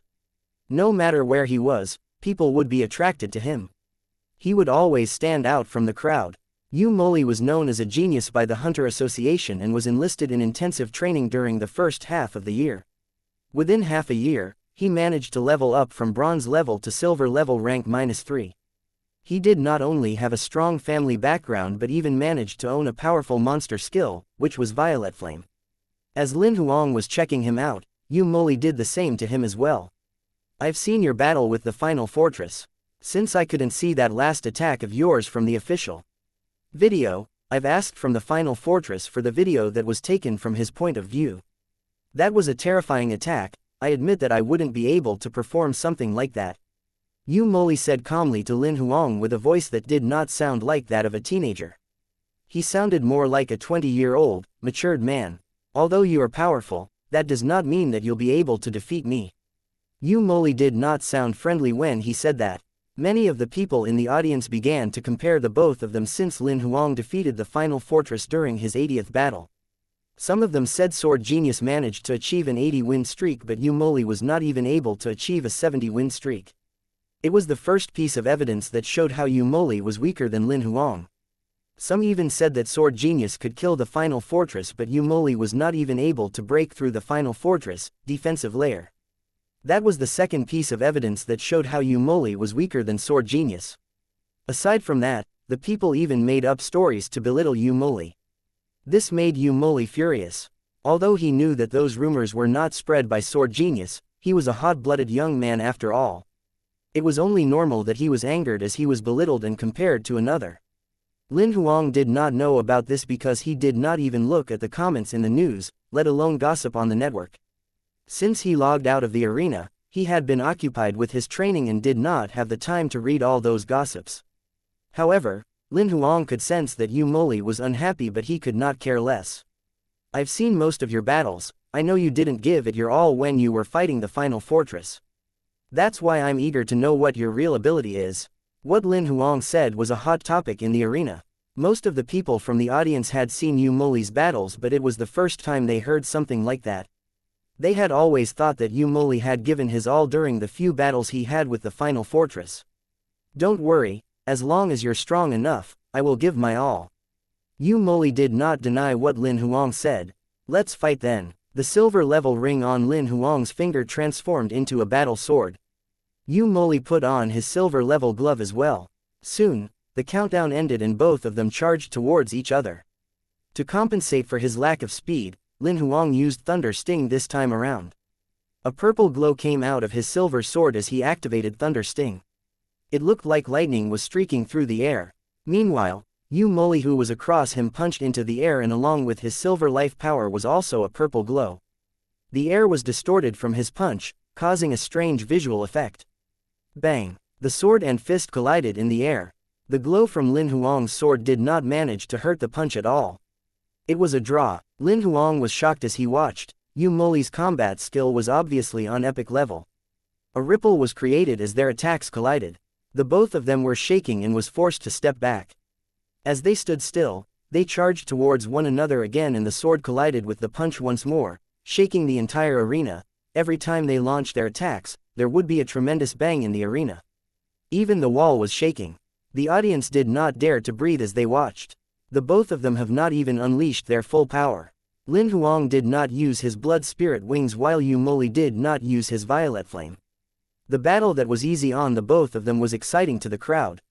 As Yu Moli's combat skill is so terrifying, how is it possible that it's comparable to Sword Genius? I have seen many of Yu Moli's battles, he used violet flame most of the times. It's the first time I'm seeing him fight like this. I haven't seen him fight like that either. I've always thought that he's not so good at close distance battles. It seems like the past opponents were not worth him fighting them in close combat. They've yet to unleash their true power and it's already so intense, I can't even see what they're doing clearly. I agree with you, this battle has exceeded the standard of a silver level. Lin Huang and Yu Moli could not hear the discussions going on outside the arena. The collisions were getting more and more vigorous with the both of them continuously upgrading their attacks to test their opponents. Before they revealed their true power, they wanted to determine the limits of their opponents. After hundreds of collisions, Yu Moli stepped out of the battle circle. He shot a deadly stare at Lin Huang and said, "Let's end our warm-up now." "Let's start then." Lin Huang looked at the time and realized it had been 2 minutes since the battle started. If there was no win or lose within half an hour, the battle would be considered a draw. That was not what he wanted. The real fight is finally starting. The audience held their breath while staring at the arena, they did not want to miss a thing. Chapter 218. Destruction pursues the great on the ring. Lin Huang and Yu Moli stood at opposite sides across each other. Lin Huang activated Blood Spirit. His eyes turned a bloody red while 4 blood spirit wings extended from his back like they were struggling out of a cage.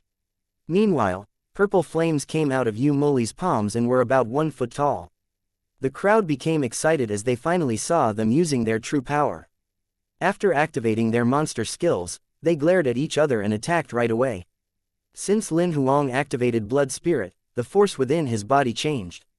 His speed was affected by as well, making him fast. Without the help of Thunder Sting, he would not be any slower than Yu Moli. As he charged towards Yu Moli, his blood spirit wings transferred into 4 ferocious blades, leaving a trail of white flame in the air. Yu Moli's flame was then transformed into 2 gigantic fire snakes slithering in the air, distorting the air around them. The swords and fire snakes collided in the middle of the arena.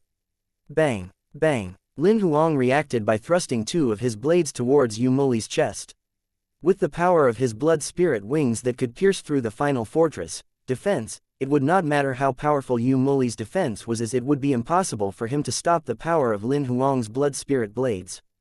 The 2 blood spirit blades were like snakes approaching Yu Moli's chest at lightning speed. Suddenly, 2 gigantic purple arms grew out of Yu Moli's waist and collided with the blades. Bang! Bang! A shockwave was created from the collision, causing the ground and the walls to shake. The audience who were watching could feel the tremors as well. After a couple of failed attempts, Lin Huang turned his gold-level ring into a gold-level sword. His blood spirit wings expanded and he charged towards Yu Moli with Thunder Sting. He aimed at Yu Moli's throat, causing his opponent to be shocked as he saw Lin Huang's sword closing in on him in an instant. He opened his mouth and retaliated with a purple flame that collided with Lin Huang's sword, foiling Lin Huang's attempt again. After the collision, the both of them stepped back to the sides of the ring. The audience excited from watching the battle. A hit from the attacks they performed earlier could easily kill 90% of the people in the audience. As they went to their corners, 2 gigantic flame arms grew out of Yu Moli's waist, adding to the existing 2. Yu Moli smiled at Lin Huang. "It's 4 versus 4 now. A fair fight." Lin Huang shrugged his shoulders without saying anything. It was obvious that Yu Moli was imitating his combat style. Perhaps he did not have any solutions go against 4 of Lin Huang's blood spirit wings. However, Lin Huang managed to confirm that Yu Moli's monster skill came from a double mutated monster as well, or else Violet Flame would not be able to go against his blood spirit wings. "I have a question," Lin Huang said to Yu Moli after they clashed. "If you want to know how I obtained Violet Flame, don't bother your time because I'll never tell you." Yu Moli did not want anyone else to obtain the same monster skill he possessed, so he stopped Lin Huang right in his tracks. "That's not what I want to know. Why did you lose to the final fortress on purpose?" The reason Lin Huang asked this was because he was almost certain that Yu Moli could definitely break through the final fortress defensive layer. "From what I can tell, it'd be easy for you to break through his defenses." The crowd was shocked at what Lin Huang asked. However, many of them believed what he was saying. He definitely had the right to say something like that, especially since he had defeated the final fortress himself. The reason was simple. I don't want a 70-win streak. Yu Moli said with his arms open. Why? Lin Huang was puzzled. Someone told me that during ancient times, there was an idiom, destruction pursues the great. Nothing good will come to the person who went after fame without first obtaining true power. Yu Moli explained. I'd advise you not to continue with your battles after you defeat me. If you manage to achieve a 100-win streak, there'll be more people watching you and they won't only be from Division 7, thanks for the reminder. Lin Huang heard about something similar in the past. As long as someone in the arena achieved a 100-win streak, the Hunter Association division would report to the headquarters and in turn, the headquarters would notify other divisions. By then, everyone would know that such genius existed and he'd be targeted by all the underworld organizations. Although the Hunter Association would keep his identity a secret, it was still possible that there would be an identity leak. Moreover, there were many brainwashing techniques in the underworld organizations. If he was captured, the consequences would be unimaginable. Since Yu Moli reminded him, Lin Huang gave up his intentions of continuing further. He was curious about the kind of opponents the system would assign to him if he defeated Yu Moli. However, it seemed like he had to give up on that thought and keep his life in one piece. However, I think it's a little too late now. I think you've already been targeted by the underworld organizations. Although your identity is sealed, some of them will always be able to find ways to get to you. It's just a matter of time. Yu Moli looked at him with pity. The methods that the underworld organization uses are unimaginable. I'll worry about that later. The battle between us hasn't ended yet. Lin Huang did not want to talk further. Let's fight. Lin Huang charged towards Yu Moli and Yu Moli did the same. Soon, the blood spirit blades and fire snakes collided in the middle of the arena. Chapter 219, Flame King in the arena. Lin Huang and Yu Moli clashed again and again. Each time they clashed, an immense tremor would be spread through the arena and the walls. The tremors began to spread to the seats as their battle grew more intense. Both their shadows flashed through the arena and most people in the audience could not even see their movements clearly. Only several gold level rank 3 hunters managed to keep track of their attacks. The hunters were shocked as their abilities were comparable with the standard of gold level rank -3. No matter their speed or strength, combat experiences or techniques, they were no less powerful than an actual gold level rank 3 hunter. Those are real geniuses, some of the gold level rank 3 hunters exclaimed. Yu Moli was not familiar with Lin Huang's combat style in the beginning and Lin Huang managed to suppress him most of the time because his defense was quite clumsy. However, he adapted over time and before long, he grew less passive as he adapted to Lin Huang's combat style and began to attack before Lin Huang did. Lin Huang's blood spirit wings were flexible but compared to Yu Moli, the latter had more powerful attacks. However, Yu Moli was not as agile as Lin Huang but he could always turn it around with his battle experience. After they have been fighting for almost 20 minutes, Lin Huang's attacks were getting more intense because he had to defeat Yu Moli within 30 minutes or the battle would be considered a draw, an end to his 90-win streak. He was now ranked number 13 and in order to be in the top 10, he would have to go through another 60-win streak just to achieve that if this battle ended up in a tie. As the blades that transformed from the blood spirit wings collided with the fire snakes, an intense spark was created. Seeing that Yu Moli had slowed down, Lin Huang transformed one of his wings into a whip and slithered it up the fire snake to Yu Moli's chest. Yu Moli shouted and spat purple flames from his mouth in order to stop Lin Huang and backed off immediately. Seeing Yu Moli panting from his life power that was seemingly growing more unstable, Lin Huang could tell that he had the advantage in terms of physique. With the help of his immense strength, Lin Huang's physique was comparable to a gold level rank 3 person. His tolerance and physique was much stronger than Yu Moli's. Although he had almost exhausted the first of his 5 life wheels in his body, he still had 4 life wheels to back him up. The monster skills did not drain much life power but under such intense conditions, the exhaustion of life power was multiplied several times compared to when they used their monster skills under regular circumstances. Lin Huang was left with less than 1/10 of his first life wheel. He could tell that Yu Moli did not have much life power left. Noticing that Lin Huang was checking him out, he said, "You've such a monstrous body, if I'm not mistaken, you do not only have superior physique and tolerance but you also must have at least 2 life wheels in your body, right? Many of the audience were puzzled at Lin Huang when they heard what Yu Moli had said. They realized that Sword Genius was still exuberant, seemingly unfazed by the battle while Yu Moli was panting hard. The audience could not see the amount of life wheels they possessed as they moved too fast in the arena, making it impossible for them to observe them in detail. Only a couple of people in the audience who were on gold level rank 3 realized that the Sword Genius Blood Spirit blades were stable from the start of the battle till the current stage. Meanwhile, Yu Moli's Violet Flame was not as strong as it started. Lin Huang smiled without saying anything and did not answer Yu Moli's question. However, nobody could see him smiling as he was wearing a mask. They could only see him holding his tongue. Lin Huang then looked at the time and noticed that they were only left with 10 minutes. Lin Huang knew he should not delay this any further. Without waiting for Yu Moli to attack, Lin Huang charged towards him.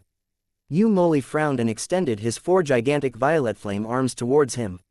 They clashed again and Lin Huang pulled out his sword to charge towards Yu Moli using Great Sword Scripture. Within seconds, Yu Moli felt like he was drowning in the sword that was coming in his direction like waves in an ocean. Soon, a bang was heard as Yu Moli took countless punches with his violet flame arms and managed to make Lin Huang take a step back. Lin Huang stepped back until he reached the edge of the arena. This time, he did not take the initiative to attack but watched Yu Moli instead. The 4 violet flame arms went back into his body and even the flame on his palms disappeared.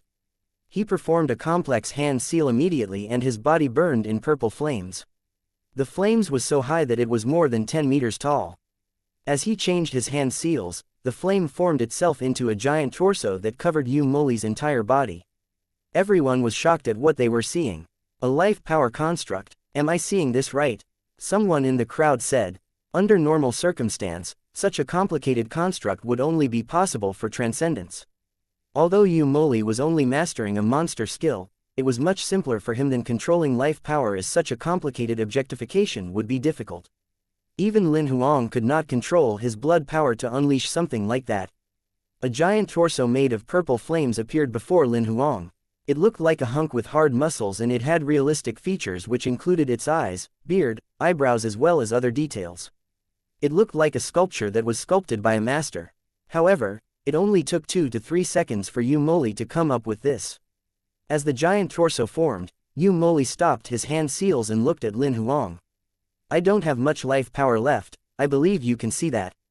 This will be the last card I have up my sleeve, it's called Flame King. It's my ultimate shield and is almost my ultimate skill. If you can defeat this giant, you will be able to defeat me in this battle. I'm exhausting my life power, I don't have the strength to fight anymore. Yu Moli admitted. Just as he was done talking, the Flame King seemed to activate. Its eyes opened and without missing a beat, it shot a deadly stare at Lin Huang. Chapter 220, 90 Win Streak. Lin Huang was stunned with Yu Moli's ability to summon a giant torso with his life power. This level of life power mastery was not the most impressive. What surprised Lin Huang the most was the giant torso that was looking at him like an actual human. Theoretically, the giant torso was an undead creature that was constructed using violet flame and should not have been able to exhibit human-like qualities. However, Lin Huang could feel that the giant was staring at him with anger, but soon, the feeling faded away. Perhaps it's just an illusion, Lin Huang did not dwell on it. As the giant torso shot a deadly stare at Lin Huang, it punched him all of a sudden.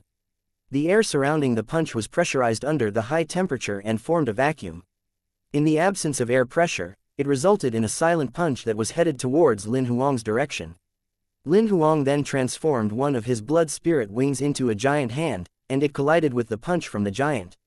After the collision, the giant torso remained motionless while Lin Huang stepped further away, only stopping once he reached the edge of the arena.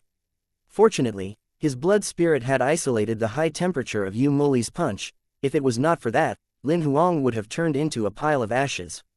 The force in that punch has surpassed gold level rank -3. Even though isn't on the level of a transcendent, it's not too far away. I'll be in trouble if the flames touch my body, Lin Huang frowned as he looked at the giant torso. It was a tough fight. Without giving Lin Huang a chance to catch his breath, the giant punched him again. Lin Huang did not avoid the punch. Instead, He extended the arm that was transformed using blood spirit. The giant's punch sent Lin Huang smashing into the wall and breaking the wall in the process. However, the giant's punch that collided with the blood spirit wing shot into the air, forming a giant web that covered the entire giant arm that was made from violet flame. Since one of its arms was locked, the giant waved its other arm at Lin Huang. Lin Huang used his second blood spirit wing to tackle the punch. Similarly, the punch got caught in the giant web above. Both of its gigantic arms were struggling in the web like fishes trapped in a net. Lin Huang was pulled right up into the air as the intense shaking made it difficult for him to stand still. However, Lin Huang did not panic as he transformed his last two blood spirit wings into two blades and aimed it at the giant's head with the help of Thunder Sting. Since the giant's arms were trapped, it prevented it from retaliating. Frustrated, it opened its mouth and spat out purple flames at Lin Huang that did not only block off his blade but also headed in his direction like waves in an ocean. Helpless, Lin Huang recalled his two blades and transformed them into half-spheres as a defensive layer to block the violet flame that was headed his way. Under the spitting flame, the entire arena looked like a purple sea of fire. Many of them had their vision blocked by the violet flame. They were concerned that the sword genius would be defeated facing such a wide area of attack. However, after the flames died down, Lin Huang remained standing in the arena. Let's try attacking it from behind then.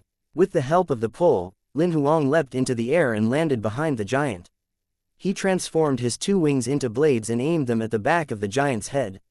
Suddenly, the giant turned its head 180 degrees and spat violet flame at Lin Huang. Everyone was speechless with what they saw. Only undead monsters and spiritual monsters could make a 180-degree head turn. However, it made sense as the giant was not alive but a structure that was formed by force. Lin Huang frowned. Since the usual attack could not break it, it seems like I must use this then. As Lin Huang was coming up with a plan, the giant roared as the flames on its body burned more intensely. Yu Moli, who was in the giant, felt odd. His life power was leaving his body and moving into the giant's body. Suddenly, he fell to the ground and looked like he had completely lost his strength. Then giant grew a couple of meters taller and its hands broke free from the blood spirit web. Life seed engulf. Lin Huang frowned. Many of them in the audience could tell what was happening as well. Life seed engulf was a situation whereby the monster's consciousness takes over the human body before it's able to completely purge. Under normal circumstances, the life seed would be absorbed into the human body as the human leveled up while the monster's consciousness would clear up without any side effects. However, when a player does not level up the life seed in their bodies, it will result in a life seed engulf. The host would not notice what had happened because once the monster's consciousness enters the human body, it will hide from its host. The monster's consciousness would grow as time passed and eventually, it would wipe out the host's consciousness before taking over the body once the host became weak. It was the life seed takeover. It was a soul parasite, but it would be harder to track as the parasite does not exist physically. It must have taken advantage of Yu Moli's weak body. Lin Huang spent days studying the scenarios when a human obtains a life seed under normal circumstances, so he was familiar with what Yu Moli was experiencing at that moment. I must get rid of the monster right now before it takes over his body. Although Lin Huang did not know Yu Moli very well, he was a good opponent after all. Lin Huang did not want to see such a genius taken over by a monster. A golden glow sparked on the blood spirit sword. Everyone was excited again, and they knew Lin Huang was going to unleash something powerful. As the giant torso grew bigger, it released a purple flame from its mouth once again. The flames covered the entire arena and Lin Huang. Lin Huang immediately transformed 3 of his wings into a sphere and covered himself with it. Meanwhile, Lin Huang transferred all his life power from the 4 life wheels into his blood spirit sword. He would lose if the attack failed. The giant continued attacking even after the flames fade. Its 2 gigantic fists were heading towards Lin Huang. Lin Huang recalled 3 of his wings and dodged the giant's punch. He landed in front of the giant and leapt high up with his golden glowing blood spirit sword. After it saw what just happened, the giant spat violet flame again in an attempt to push Lin Huang back. This time, Lin Huang's blade was like a meteorite hitting the ground. The force was invincible. It broke the flames that were coming out of the giant's mouth. Things that came into contact with the blade flew away. A bright golden glow shot everywhere and many in the audience had to close their eyes from the bright glow. Bang! It made a loud thud. The entire arena collapsed along with its walls. Many of them who were in the front row were affected, but Lin Huang ignored what was happening around the arena. He looked up and saw the blade had pierced through the giant's open mouth and went through the back of its head. Its head began cracking with a spiderweb pattern, and eventually the crack spread through its entire body. Before long, the violet flame body broke into atoms. As the giant disappeared, Yu Moli, who was in the giant, was faded away as well. Thank you. Yu Moli managed to thank Lin Huang before completely disappearing from the arena. Congratulations. You've won the battle. As Yu Moli's body disappeared, Lin Huang saw the battle notification. In just a second, a notification came through the sound system and echoed in the arena. Congratulations. Sword Genius has defeated Keeper Yu Moli on the 6th floor of the arena and has won 90 consecutive battles.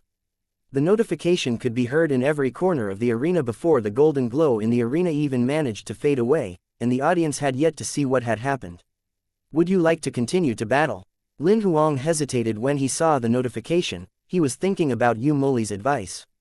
He looked at the leaderboard. He was now ranked No. 3 with 20,308 points. After confirming that he had accomplished the mission, he pressed No on the notification. His body faded from the ring. As the golden glow faded, the audience only managed to see Lin Huang disappearing from the ring. Chapter 221, A Man's Secret. Congratulations. Sword Genius has defeated Keeper Yu Moli on the 6th floor of the arena and won 90 battles consecutively. The announcement of the results turned the arena chaotic, especially on the 6th floor.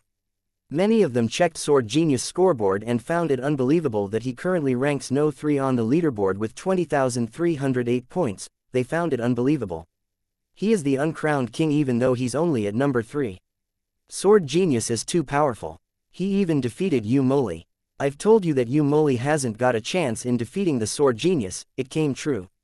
Sigh, I thought Yu Moli would win this time. I didn't know that Sword Genius is that powerful. It was not only the 6th floor, but everybody else on the other floors were also discussing about Sword Genius. He was now a legend as he managed to go from a 60 to an 80 win streak within a day. Now that he had achieved a 90 win streak, he was the third person who had managed to come this far since the establishment of Division 7. The last time a player got a 90 win streak in Division 7 was 186 years ago. Many of the Transcendents who were playing from the 9th floor and above started to talk about Sword Genius as well. The 12 senior executive officers were silent when they read the news. After leaving the arena, Lin Huang was sent back to the main hall. He was not wearing a mask so nobody could tell who he was. He looked at his scoreboard before signing out. Nickname: Sword Genius, Combat Strength, Silver Level Rank 3 inches, Battle Count, 90 inches, Accumulated Points, 20,308 inches, Winning Percentage, 100%, Honor, 90 win streak. Lin Huang then signed out from the game. Upon regaining his consciousness, he saw that the top news on the main page of the Hunter Arena had changed, but most of the news was still about him. The uncrowned king, Sword Genius, has completed a 90 win streak. I wonder how Yu Moli's doing now. I've only wiped away a portion of the monster's consciousness. Will he able to clear the remaining monster consciousness that was left in his body? Hopefully, his body won't be taken over by the monster. Yu Moli was a genius. Lin Huang did not want him to become the puppet of a monster. In the arena, the system would usually be able to detect the difference in consciousness, but what happened to Yu Moli was rare. As part of his consciousness was absorbed into the game, the system must have mistaken the monster's consciousness for his, which caused the monster to take over his body during the battle. If Lin Huang did not kill the monster, Yu Moli's consciousness would not be able to return to his body as he had lost control of it during battle. Instead, the remaining monster's consciousness would have taken over his body. That was the reason why Yu Moli thanked Lin Huang before he left the game. After getting rid of Yu Moli from his mind, Lin Huang checked the time. From the 81st to 90th battle, it took him less than half an hour. It was not even 9:30 in the morning. Lin Huang watched all the videos that were recorded during the battles. He watched the one of him and Yu Moli fighting repeatedly while he took notes. After that, he sent all the videos to Mr. Fu with a short message: "Master, I've completed the mission." Soon, Mr. Fu replied his message: "I've received your message, I'll get back to you after I've watched the videos." It was past 11 in the morning when he was done. Lin Huang then made grilled meat for Lin Zan before heading out to buy some ingredients for lunch. He cooked in the kitchen while Lin Xin and Lin Zan enjoyed the meal. Later on, Lin Huang started a conversation with the both of them while he did the dishes. "How's your gun training? I hardly lose in the regular arena anymore. I've been watching the videos that were recorded by Xiao Zan and have learned a lot from there. Xiao Zan is even more powerful now, he's fighting with some gold hunters in the hunter's exclusive zone. Initially, he would have been defeated but not anymore. He was given a nickname by some of the other players, the Game Terminator." Lin Xin complimented Lin Zan's skill.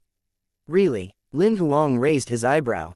He knew Lin Zan was a fast learner but he did not expect him to be able to fight with gold-level gunmasters when he was only at silver level. Those gunmasters had powerful gunfighting techniques. "Xiao Zan has knowledge of gunfighting techniques as well?" Lin Huang asked. Lin Zan nodded. "How many of them do you know?" 126 types. Lin Zan's answer left Lin Huang speechless. His learning speed was simply terrifying. "Brother, I know some too. Xiao Zan taught me 3 types and I've mastered 2 of them. Too bad I don't have any life seed to unleash its power," Lin Xin said. "You know some too." Lin Huang did not expect Lin Xin to have surpassed him in terms of gun skill by now.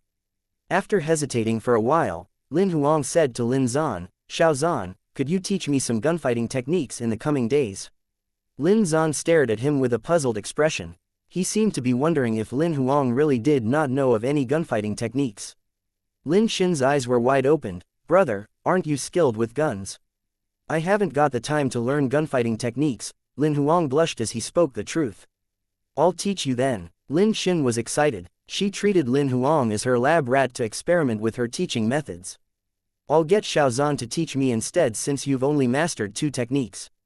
Lin Huang smiled and shook his head. He did not think that Lin Xin could teach him anything when it came to gunfighting techniques. Lin Xin went to the living room to watch the news. She then asked, "Brother, since you've playing in the arena these couple of days, have you heard of this person called Sword Genius?"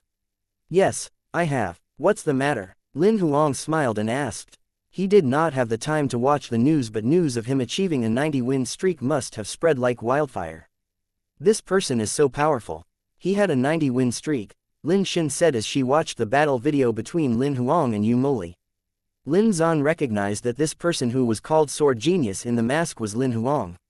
He said, "Brother," Lin Xin was surprised, "do you mean Sword Genius is our brother?" Lin Zan nodded. Lin Xin looked at Lin Huang in disbelief and asked, "Brother, are you really Sword Genius?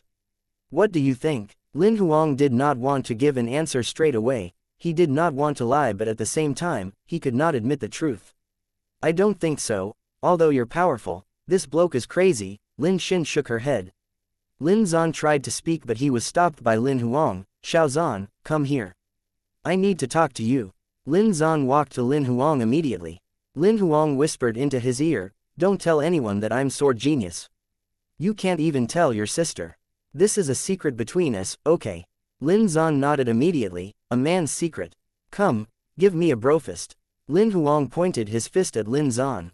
Lin Zan made a fist in confusion. Lin Huang then bumped his fist with his and smiled. "Since we've bumped our fists, this means you must keep the secret." "Okay." Lin Zan nodded hard. Lin Huang then rubbed Lin Zan's head. "Let's play Gun Master together and you can teach me some gunfighting techniques." "Me too." Lin Xin heard and joined in the conversation. "I want to see how you learn gunfighting techniques from him." "Sure, come with us."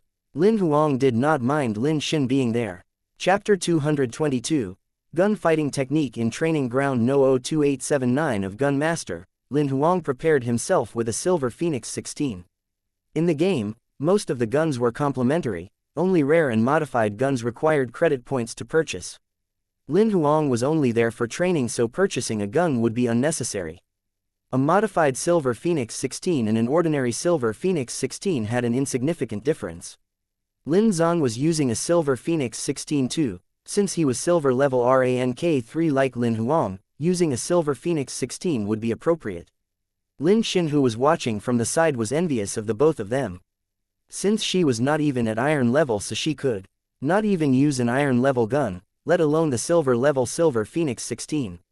She could only watch. "Which ones do you want to learn first?" Lin Zan asked Lin Huang when he saw that he was ready. Let's start with the easiest one since I don't have the basics down yet. Lin Huang was not ambitious. Since he does not have the basics, he wanted to learn from the bottom up so that he would not be discouraged. I can teach you. Lin Xin raised her hand. Lin Huang did not want to reject her after seeing her enthusiasm. He waved at her. All right then, come here and show me. Lin Xin ran towards Lin Huang and smirked. She took out both of her Grey Eagle 17s, turned them around and held them in the right position. Facing the 36 moving targets, Lin Xin opened fire without looking at them. Her hands would move a little from the recoil after every shot. Although she seemed clumsy, she managed to shoot the moving targets.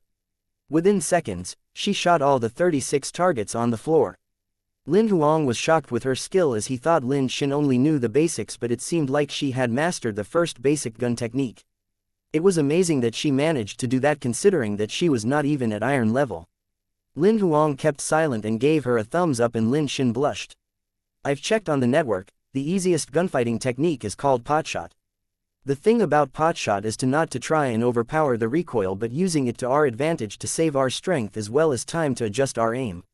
Although it might look clumsy in reality, the aim of the muzzle will always be within our control, Lin Xin explained to Lin Huang confidently. Lin Zan did not say a word.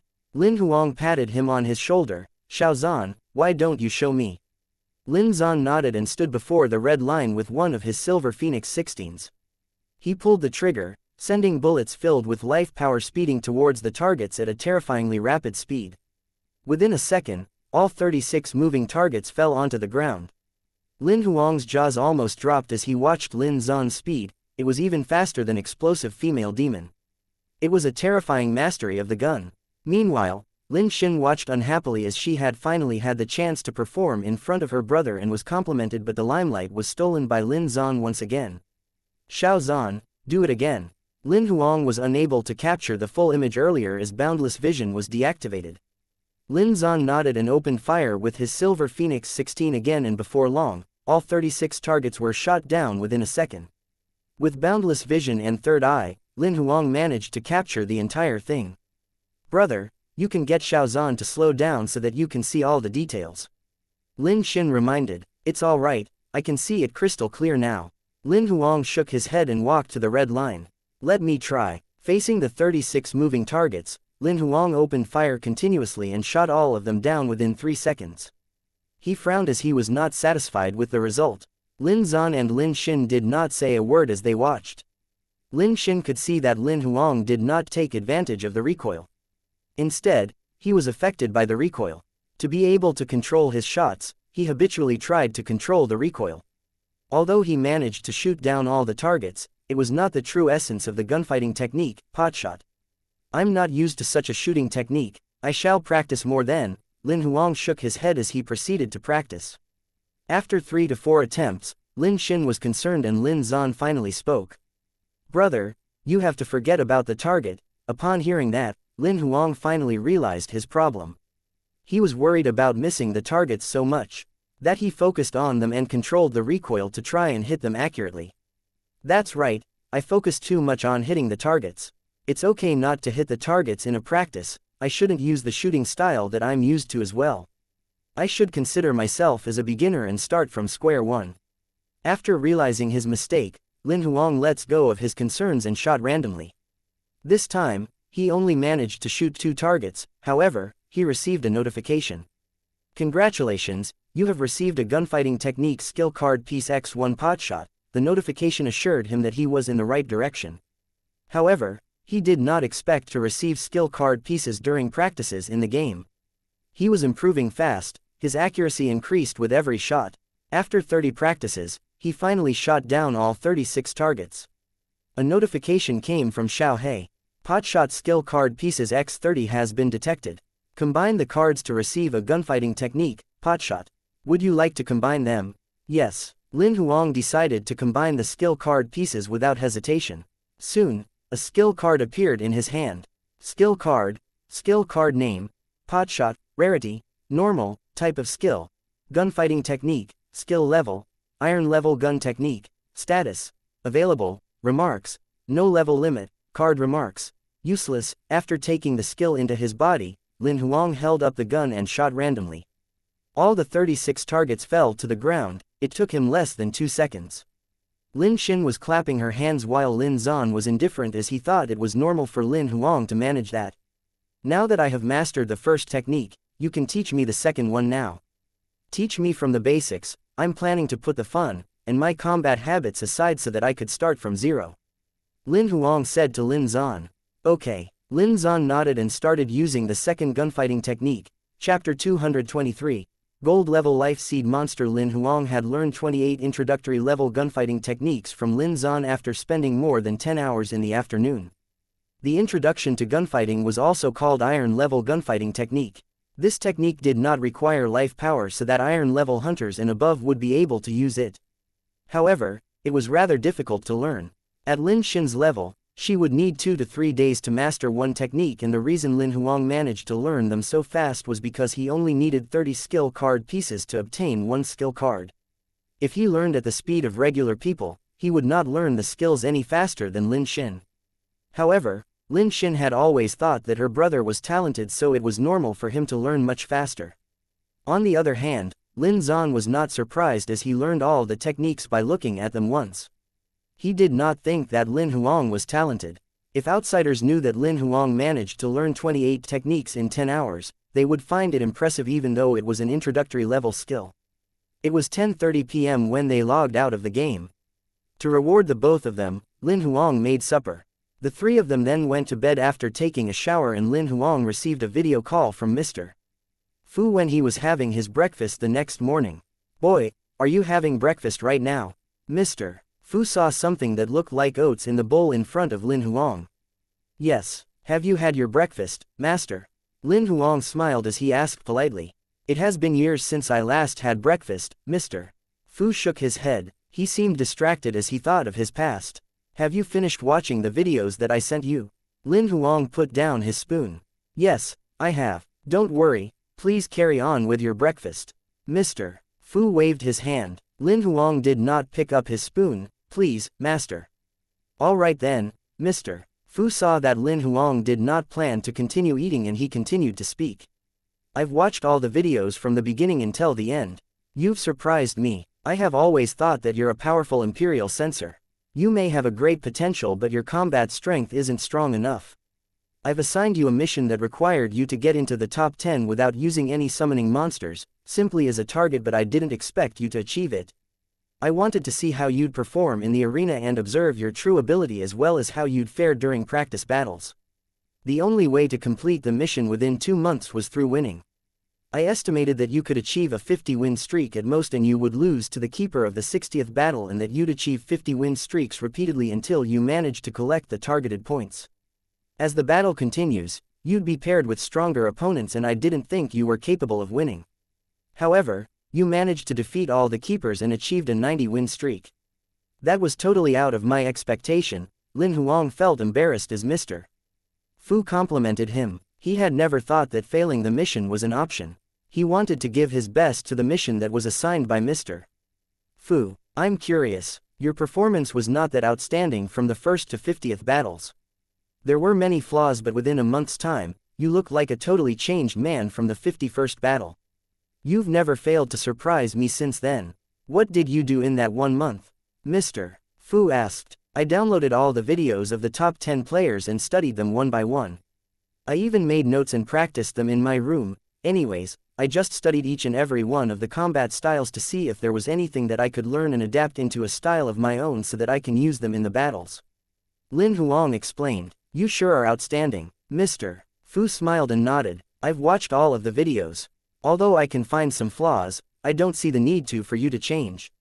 I'll only advise you. Yes please, master. Lin Huang sat right up and listened carefully.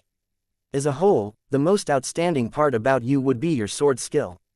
You have mastered a great sword skill, so I won't be teaching you other sword skills at the moment.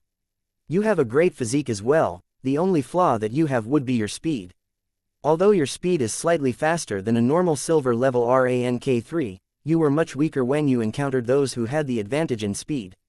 You can overcome that with your movement skills, but the 2 movement skills that you possess are not that special. I'll make a video of a movement skill for you to train on later. Sure. Lin Huang was over the moon, since Mr. Fu was going to teach him a movement skill, it had to be at least epic level. However, to be able to strengthen yourself to gold level and fight a holy fire transcendent, relying solely on movement skills aren't enough. You'd have to improve on your speed as well. Therefore, I'll suggest you choose a speed type life seed when you level up to gold level. Master, it doesn't make sense to improve my speed and physique before I become transcendent, does it? Lin Huang voiced his doubts. He was taking the condition he would be in when he leveled up to holy fire level into consideration. That's true. You'll experience a flesh transformation when you reach the holy fire level. This is why people are called transcendents when they achieve the holy fire level. The body of a transcendent is much stronger than those below that stage. Mr. Fu nodded. However, the speed type life seed that I suggested isn't an ordinary speed type life seed, but one that would be able to transform into a secret skill that'll enable you to move in a flash. Lin Huang was excited upon hearing this. This life seed monster is called a starlight beast. It's very rare and hard to catch. I'll send you more details and videos about this monster. Take your time to learn about it and see if it suits you. Mr. Fu said, if you've chosen your gold level life seed, please share it with me.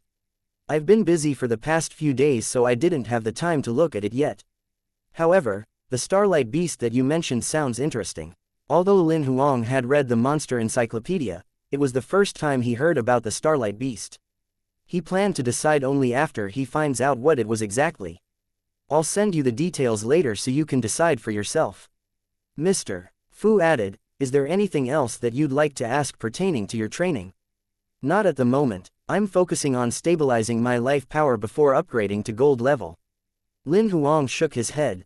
However, since you know that I'm an imperial censor, I have a question regarding summoning the monster. Lin Huang added, please do ask. Although I'm not an imperial censor, I have many imperial censor friends. If I can't answer your question, I could always ask my friends. Mr. Fu nodded. I have obtained a parasitic summoning monster earlier, but it comes with several parasitic skills. I'm not sure how I'm going to train this summoning monster and what kind of skills it would get. Lin Huang had been wanting to ask someone who was expert in monster training regarding his demonic dandelion vine. I have killed many parasites before, and aside from some other parasitic skills, there aren't many other attack skills it can obtain. They basically rely on defensive skills, regeneration skills and camouflaging skills to increase their chance of survival. Some can even master learning type of skill. The best way to train monsters would be by looking at their nature. Since you're an imperial censor who can control more than one summoning monster, there's no need for you to train all of your summoning monsters to their peak. I suggest you follow its nature and look for skills that have a defensive, regenerative or camouflage nature. If it is a double mutated monster with a higher intelligence, you can look for learning type skills. I understand now, Lin Huang replied after Mr. Fu gave Lin Huang a clear direction. Do you have any other questions? Mr. Fu raised an eyebrow. Not at the moment, thank you, Master. Lin Huang said, I shall not interrupt your breakfast then. Mr. Fu ended the call. Lin Huang hung up the phone and continued with breakfast. Who were you talking to? Lin Xin and Lin Zan just got downstairs after a shower. My teacher. Lin Huang smiled. Your teacher? He must be powerful. Lin Xin found it odd. I think so, I'll introduce you to him in the future. Lin Huang waved at the both of them. Come here and eat your breakfast. The two of them went to the dining table. Soon, he received a couple of messages from Mr. Fu. He browsed through them. One of them was about a movement skill called Thunder Steps, the other was a complete set of details on the Starlight Beast, while the final message was some information regarding parasites. He did not read them but sent Mr. Fu a thank you message. He switched off his phone and carried on with breakfast. Later on, he checked the messages again. Chapter 224. Starlight Beast. The Starlight Beast was an extremely rare monster that could only be found in the Meteorite Desert. It looked like a robot, walked on two legs, and most of its body parts were orange in color, which produced unique metal-like reflection when it came in contact with light. It has a turquoise face that looked like it was wearing a mask. Besides that, there was nothing else on its face. It had four antenna-like hands that were in blue and green colors, and beneath its neck was a purple crystal that was the size of a fist. The purple crystal was a meteor piece that could absorb energy at night. It was the only energy source of the Starlight Beast. Due to their characteristic, this monster was a star spirit type. The Starlight Beast had 3 major skills. The first one would enable it to transform its antennas into weapons which were similar to a vampire's blood power. Second, would be its explosive movement and attack speed, while the last one would be flicker, which allowed it to teleport within a small area. Its last 2 skills made it hard to kill the monster. Besides, it had a high intelligence which made it easy for it to avoid humans. Unlike many other monsters, they would not wander out of their territory as they waited to be killed by a human. The Starlight Beast would usually avoid conflicts with humans by hiding. The hunter who kills a Starlight Beast would obtain a speed-type life seed which will give the user a powerful movement and attack speed skill. As one leveled up to Transcendent, the gift would be upgraded to a secret skill called Flash, which would allow the user to use the short-distance teleportation. This life seed monster seems great. Its talent would cancel out my only flaw, giving me speed that's, quite frankly, over the top. After I hit Transcendent, this speed-type secret skill seems powerful too. Since Master recommended this to me, he must have considered the effects of the secret skill after I become a Transcendent. It seems like this is the best life seed that I can get for a gold level. After reading the documents on the Starlight Beast, Lin Huang decided on the life seed monster that he wanted. He logged onto the network immediately and searched for the monster's whereabouts. Meteorite Desert. A map was projected before him. Lin Huang frowned as he looked at the location of Meteorite Desert that was marked in yellow. It was located in the far to the northwest of Division 7 from Winter City, where Lin Huang was located. He would have to cross half of Division 7 to reach the desert. It was more than 50% further than his trip from the Purple Crow training camp to Wulin Town. That's extremely far. The distance was out of his expectations. He would need to book the ticket to the long-distance dimensional portal at least a month in advance. With the transfers in between, it would take up at least 3 months for the return trip. Lin Huang was upset as he thought about the travels. This world was too big. Without a dimensional vehicle, traveling was inconvenient. It would be great if Master could send me there on some dimensional transfer equipment. Although I might have to think about I'd make it back, at least I'll be able to save more than a month of time. Lin Huang planned to ask Mr. Fu if he had some relic like the dimensional portal before he headed out.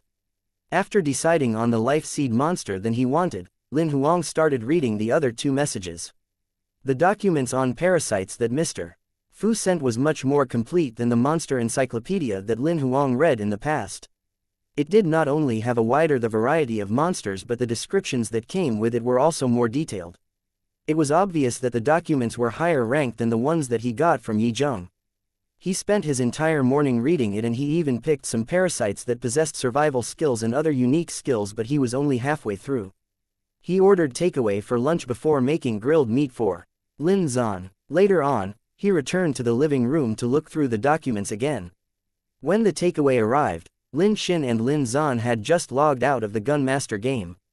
Lin Huang's performance in the Gunmaster the day before had triggered Lin Xin to improve her skills. After breakfast, she asked Lin Zan to join her in the game to train her in gunfighting techniques until noon. "Brother, are you practicing your gun skills this afternoon?" Lin Xin asked after putting a spoonful of rice into her mouth. "Not today, I have something else that I need to do." Lin Huang shook his head. He planned to read all the documents by today to find 3 suitable skills for his demonic dandelion vine.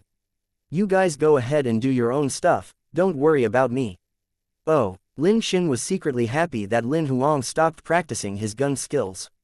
It meant that she might just be able to catch up with him. After lunch, Lin Xin urged Lin Zan to return to the game as she did not want to waste a single minute. Lin Huang knew what she was up to when he saw her rushing upstairs. He smiled and shook his head. After cleaning the dining table, he returned to the living room and continued reading the documents on the couch. Under normal circumstances, a monster would need to kill another monster of the same type to inherit its monster skill. Therefore, a parasite could only kill a parasite. It was impossible for a parasite to kill other types of monsters for their skills. It would be decided by the life seed in the monster's body. There were rare exceptions, of course. For instance, a monster called the Takaru Hunter could obtain most monsters' skills and even kill humans to obtain their skills. However, it was rare. Lin Huang considered the demonic dandelion vine as a common monster. He would need to find another parasite monster.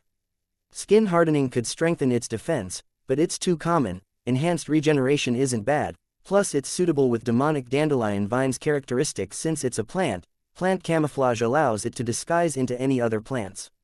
That seems suitable too. Lin Huang looked through all the documents thoroughly. When it was 4 in the afternoon, he finally found a skill that impressed him.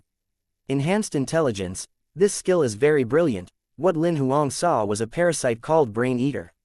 As the parasite entered the host, it would devour the host's brain and take over the brain to control the host's body. The nutrients in the body will be sufficient for the growth of the parasite. Its intelligence would grow with enhanced intelligence and learn everything from the host. The skill allowed the parasite to learn at a speed of a human genius where it could learn a gold-level combat skill within a couple of days. Such a speed was comparable with Lin Huang's Goldfinger. However, this parasite had one flaw: it had to consume a fresh brain once a month. If it did not eat on time, it will die of exhaustion within 48 hours. I have no idea where to find this parasite. If it has enhanced intelligence, no one would be able to find out that it's controlling a person. Lin Huang recalled the people that were affected in xianxia city. He noticed that the hosts would lose their minds. If the demonic dandelion vine had a higher intelligence than that, the incident in xianxia city would not happen. After choosing enhanced intelligence as the skill that he desired, Lin Huang picked another 2 skills which were enhanced regeneration and plant camouflage. He did not find any skill with a good defense, so he decided on a disguise skill. It was 10 p.m. when he was done. Lin Xin and Lin Zan ordered takeaway for dinner at 6 in the evening. They left his food in the oven and he finished his late dinner by 11. Before he went upstairs and urged the 2 kids to go to bed before going to bed himself. Chapter 225, Thunder Steps. The next morning, Lin Huang woke up at 7 to prepare breakfast. Lin Xin woke up at 7:10 a.m. on her own and woke Lin Zan up as well. "Brother, are you not practicing your gun skills today?" Lin Xin asked at the dining table while talking into the milk bottle. "Not today, I'll have to practice the movement skill that my master sent." "We'll see." Lin Huang nodded and smirked. "Have you learned the 3rd gunfighting technique yet?" "I have learned that last night, I'll be learning the 4th one today." Lin Xin nodded. She does not seem interested to discuss further with him. After gulping down the milk, she went upstairs and brought Lin Zan with her. Meanwhile, Lin Huang took his time to finish his breakfast. After cleaning the kitchen, he went into the living room and started studying the movement skill that Mr. Fu sent him on the couch. It was a video that Mr. Fu recorded himself. In the beginning of the video, Mr. Fu introduced the movement skill. This movement skill is called Thunder Steps. Just like its name, its speed is as fast as thunder. Another origin of its name is the thunder-like noise that it makes. As Mr. Fu spoke, he moved at lightning speed, followed by a loud thud. Lin Huang was stunned. He thought something exploded, but he soon realized that the thud came from the movement skill itself. Soon, another thud was heard. Mr. Fu returned to his initial position. "Did you see that? That's the effect of the movement skill. The sound could be heard even before you arrived at the second point from your initial position.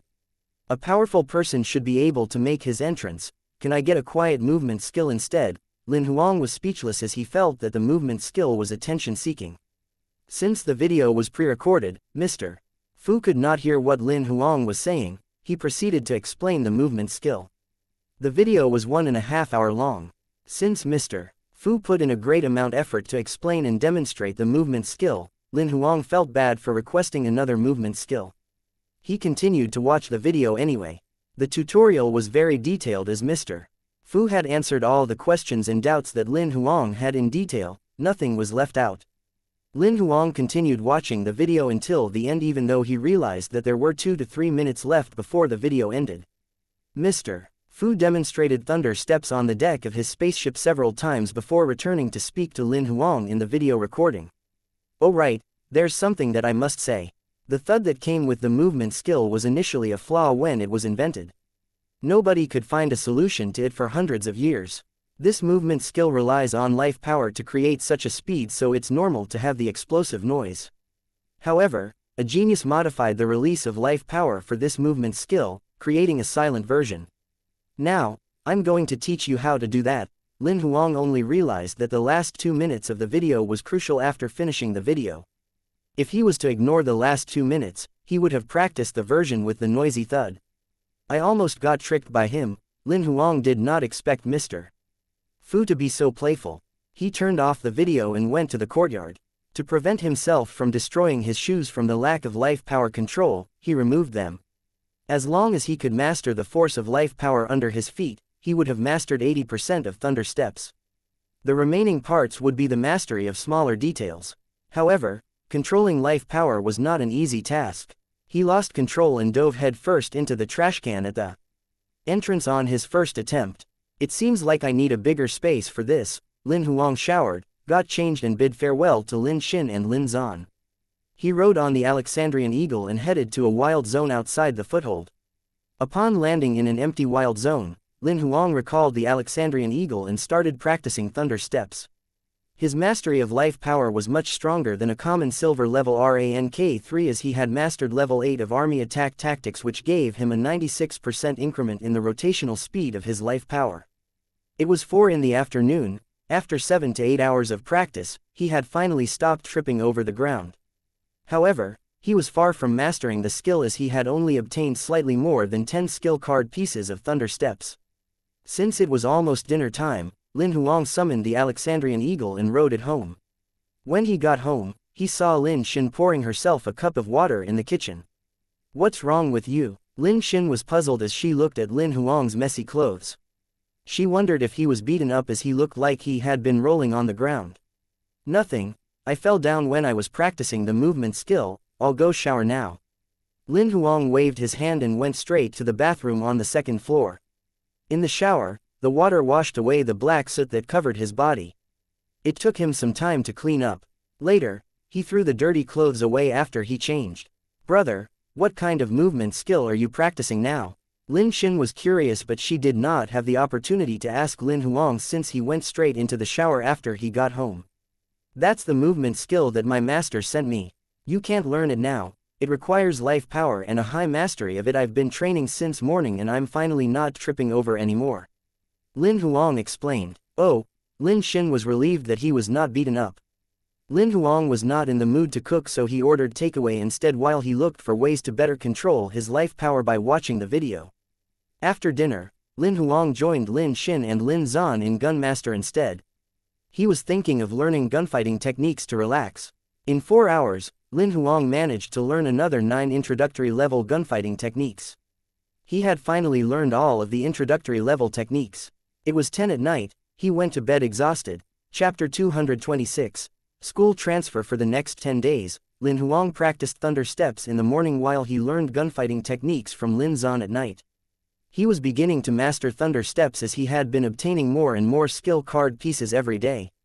Within 2 weeks, he had accumulated more than 30 card pieces.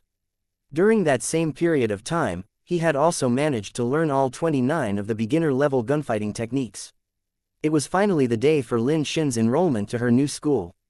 There were 4 hunter colleges in Winter City in the 4 zones. Since Lin Huang stayed on the east side, they were less than 2 kilometers away from the college. Lin Huang rode on the Viridian Wolf with Lin Xin and Lin Zan to the college. When they arrived, there was a crowd at the entrance with at least 10,000 people. Lin Huang managed to locate the information counter and got directions to the admission office and brought the both of them in with him. The school was much nicer than the one in Wulin town. It was not only bigger but had an astonishing building architecture as well. The lush greenery reminded Lin Huang of the university that he went to on Earth. Lin Xin was excited. The school was much more majestic than the one in Wulin town. As they stepped into the admission office on the 8th floor, there were 5 to 6 people queuing up. Soon, it was Lin Xin's turn. Lin Huang got Lin Zan to wait at the door while he brought Lin Xin in. "Have a seat." The teacher responsible for school transfer did not bother to make small talk with them and got the both of them to sit down before asking all the necessary questions. "Your name?" "Ling Shui." "Age?" 14. Lin Xin had memorized her new identity. She managed to answer all the questions. The teacher scanned Lin Xin's identity, school transfer application, and Lin Huang's residential token before giving her the school ID. "You will be going to the second graduating class, which commences 3 days later. Report to the form teacher before 8:30 a.m. The teacher briefed. "If you have any special skills, do let your form teacher know so that you would be arranged to attend special courses. If you pass the course, you would have to go through an additional assessment before graduation, which is good for your school application." The teacher added. Understood. Thank you, teacher. Lin Xin smiled and nodded. They left the admission office. When they stepped out, both of them saw Lin Zan was looking at the students in combat class. He was envious. Brother, why not enroll Lin Zan as well? Lin Xin suggested. Lin Zan looked at Lin Huang in anticipation. His condition is special. If he were to learn like the rest, his superb learning speed would be revealed, which may cause trouble. Many would want to experiment with him, even the Hunter Association. Lin Huang turned down the suggestion. Xiao Zan, if you'd like to learn, I could find some other ways to help. You really can't be learning at a school. Lin Huang patted his head. I understand. Lin Zan nodded. As they were heading home, Lin Huang noticed that Lin Zan was upset. Come here, Xiao Zan. If you would like to learn combat skills, I'll teach you a life skill. Lin Huang got Lin Zan to come to him. This life skill is called Army Attack Tactics. Practice this for a few days and see where you stand. Lin Huang passed the Army Attack Tactics crystal to Lin Zan. His eyes lit up and he immediately returned to his room with the crystals. After settling Lin Zan while Lin Xin was playing Gun Master in her room, Lin Huang headed straight into the wild zone. When he returned in the afternoon, Lin Zan was sitting in the living room looking upset. What's wrong? Is there any problem with your training? Lin Huang asked. I'm stuck, Lin Zan said. Stuck? Lin Huang thought it was strange as he managed to get to level 1 within a couple of hours and he did not encounter any issue when he was training level 2. Show me. Lin Zan nodded and performed the skill rotation. Lin Huang's jaw almost dropped. He finally understood what Lin Zan meant. He was stuck on level 6 instead of level 2. Within 8 hours, he managed to train from level 1 to level 5. It was always an obstacle when one arrived at level 6 as it requires one to transform their life power. Since Lin Zan took such a short time to master up to level 5, his body had yet to adapt to the life power rotation, which prevented him from moving up to level 6. You need to practice a couple more times and you'll reach level 6 soon. Lin Huang explained. Lin Zan understood what was the problem. After dinner, Lin Huang got Lin Zan to teach him gunfighting techniques. 3 days had passed and finally, it was the first day of school for Lin Xin. Within 3 days, Lin Zan managed to train Army Attack Tactics up to level -8, which was the same as Lin Huang. Seeing that Lin Zan had already mastered Army Attack Tactics, Lin Huang downloaded a selection of battle videos from the 1st to the 9th floor of the Hunter Arena for Lin Zan to watch. There were more than 30,000 videos, with the longest one was half an hour while the shortest one was only a couple of seconds. Those videos would keep Lin Zan occupied for a while. Meanwhile, Lin Huang focused on mastering Thunder Steps. He wanted to master that before leaving to hunt for the Life Seed monster. He bought 2 more barbecue machines and he would prepare 3 sets of grilled meat for Lin Zan and order dinner for Lin Zan every morning before leaving. All he had to himself were snacks. Every day, he would train from 8 a.m. to 11 p.m. Apart from the time he spent to eat for lunch and dinner, which was only 20 minutes, he spent 14 hours training. As he slowly mastered Thunder Steps, the number of skill card pieces he obtained increased as the day passed. Finally, on the 28th day since Lin Xin started school, he had obtained 3,000 card pieces. He received a notification from Xiao He. 3,000 Thunder Steps card pieces detected. Combine the cards for an epic movement skill card, Thunder Steps. Would you like to combine your card? Yes, Lin Huang replied without hesitation. Combining 3,000 skill card pieces, congratulations. You have obtained an epic movement skill card, Thunder Steps. Lin Huang checked the card immediately. Skill card name, Thunder Steps, rarity, epic, type of skill, movement skill level, unknown, status, available, card remarks, not bad, finally. Lin Huang let out a long breath. It was dark. Lin Huang just realized that it was 10 p.m. He did not want to stay in the wild zone any longer. He then summoned the Alexandrian Eagle and flew back home. Chapter 227. Brain Eater. After Lin Huang mastered Thunder Steps, he started preparing for his trip to hunt for the Life Seed monster. He prepared breakfast early in the morning. Lin Xin and Lin Zan were coming down the stairs. Since Lin Xin started school, she woke up at the same time as Lin Huang and she was also responsible to wake Lin Zan up daily. The 3 of them sat at the dining table and had their breakfast. You've been in school for a month now. How do you find it so far?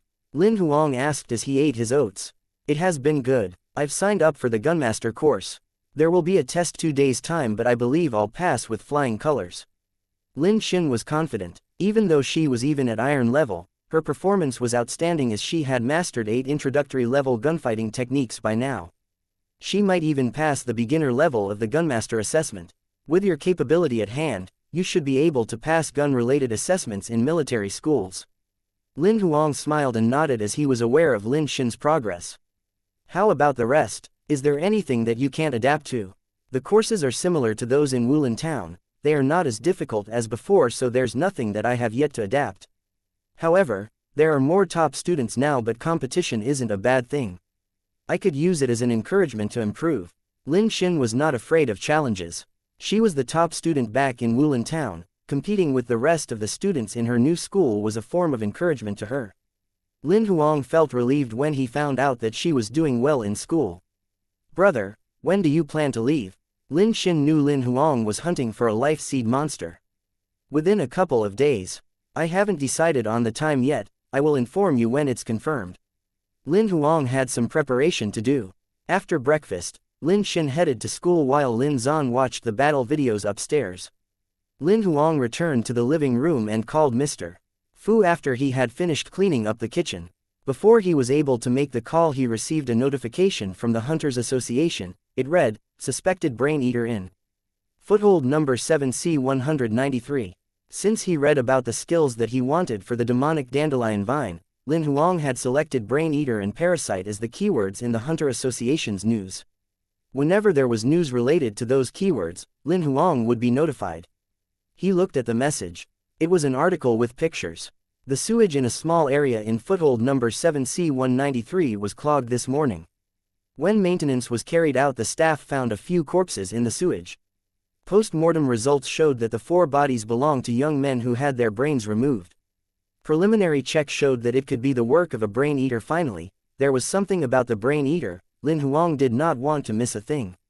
He started to look for articles about foothold number 7C193. Also known as Luoxi City, it was a normal grade C foothold. Its economy was not as good as Baki City, but it was ranked far behind among other grade C footholds. It was not a tourist destination since it was secluded on the northeast side of Division 7. Lin Huang's eyes lit up when he saw the foothold's coordinate on the map. This foothold is so close to Meteorite Desert. He checked the distance between the foothold and Meteorite Desert. It was less than 2,000 kilometers apart. It's just along the way. I shall kill that brain eater as I take the time to stabilize my life power before leveling up to gold level. Lin Huang made up his mind. After closing the page in the map, Lin Huang called Mr. Fu. Mr. Fu picked up immediately. What's wrong? Have you stabilized your life power and are you ready to hunt for the gold level life seed?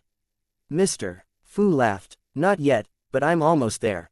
Lin Huang had not been using his life skill in the past 2 months. However, it was still rotating automatically.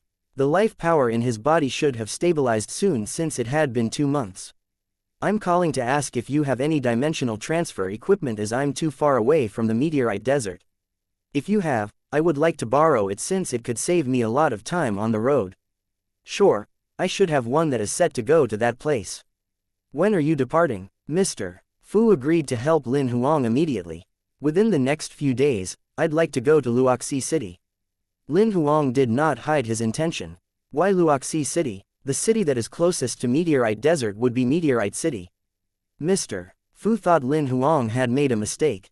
I heard there's a brain eater in Luoxi City. I want to try my luck to catch it to train my parasite. Lin Huang answered honestly. You want to obtain supreme intelligence for your parasite? Mr. Fu understood immediately. That's a great idea. If it's a mutated parasite, it would be easier to mutate it the second time when you become a transcendent if you manage to get supreme intelligence. Yes, Lin Huang nodded without saying much. Although Mr. Fu was his master, there were still things that he needed to keep to himself. Sure, I will send you to Luoxi City then. Is it okay if you depart the day after tomorrow? Mr. Fu asked. No problem. Lin Huang nodded. Send me your address later, I'll come to you early in the morning in 2 days. Mr. Fu hung up the phone. Lin Huang sent his address in Winter City immediately. He was relieved that Mr. Fu agreed to help him as it would save him at least a month and a half of time. Now how do I find that brain eater? Lin Huang thought. The brain eater had a high intelligence. Since it had invaded into a human foothold, it would definitely go into hiding. There were at least millions of people in a grade C foothold. Looking for the brain eater that was disguised as a human was like finding a needle in a haystack. The only way is to start at the location where the incident happened. Since it discarded all the corpses at the same place, it would mean that it had been residing in the area for quite some time. Perhaps I could find some clues on the corpses. To see the corpses and retrieve the post-mortem reports, I'd have to get to the Hunters Association division. That could be a problem. Lin Huang realized that looking for the brain eater was not a simple task at all. He put his concerns aside and started reading up on previous cases where the Hunters Association handled a brain eater. Chapter 228, Mr. Fu's visit. A scrumptious dinner was served on the dining table. Lin Xin and Lin Zan drooled over the food. "Brother, what's the occasion?" Lin Xin asked. "I'll tell you later." Lin Huang smiled. Half an hour later, Lin Xin slumped into the chair with a food coma. "I'm too full, I can't eat anymore." Lin Huang was speechless.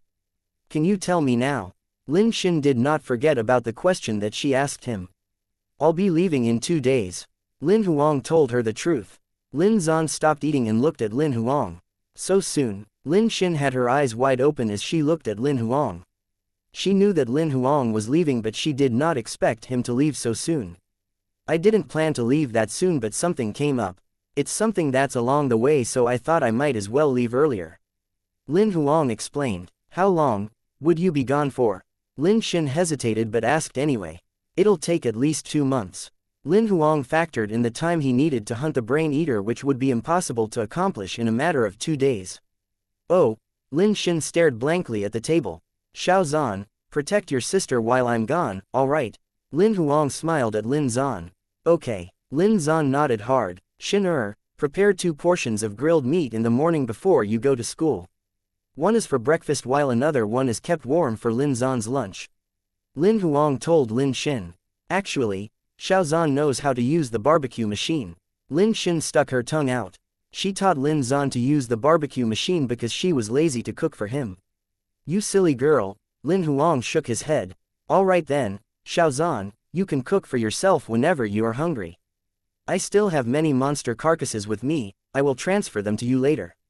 Lin Huang added. "Okay." Lin Zan nodded. After giving it some thought, Lin Huang decided to give his modified Silver Phoenix 16 to Lin Xin. "Pass this gun to Lin Zan if you encounter any trouble." Although they had moved to a different home and changed their names, Lin Huang was worried that the Purple Crow would come for them. Prevention was always better than cure. 2 days passed in just a blink of an eye. Someone knocked on the door when Lin Huang was preparing breakfast.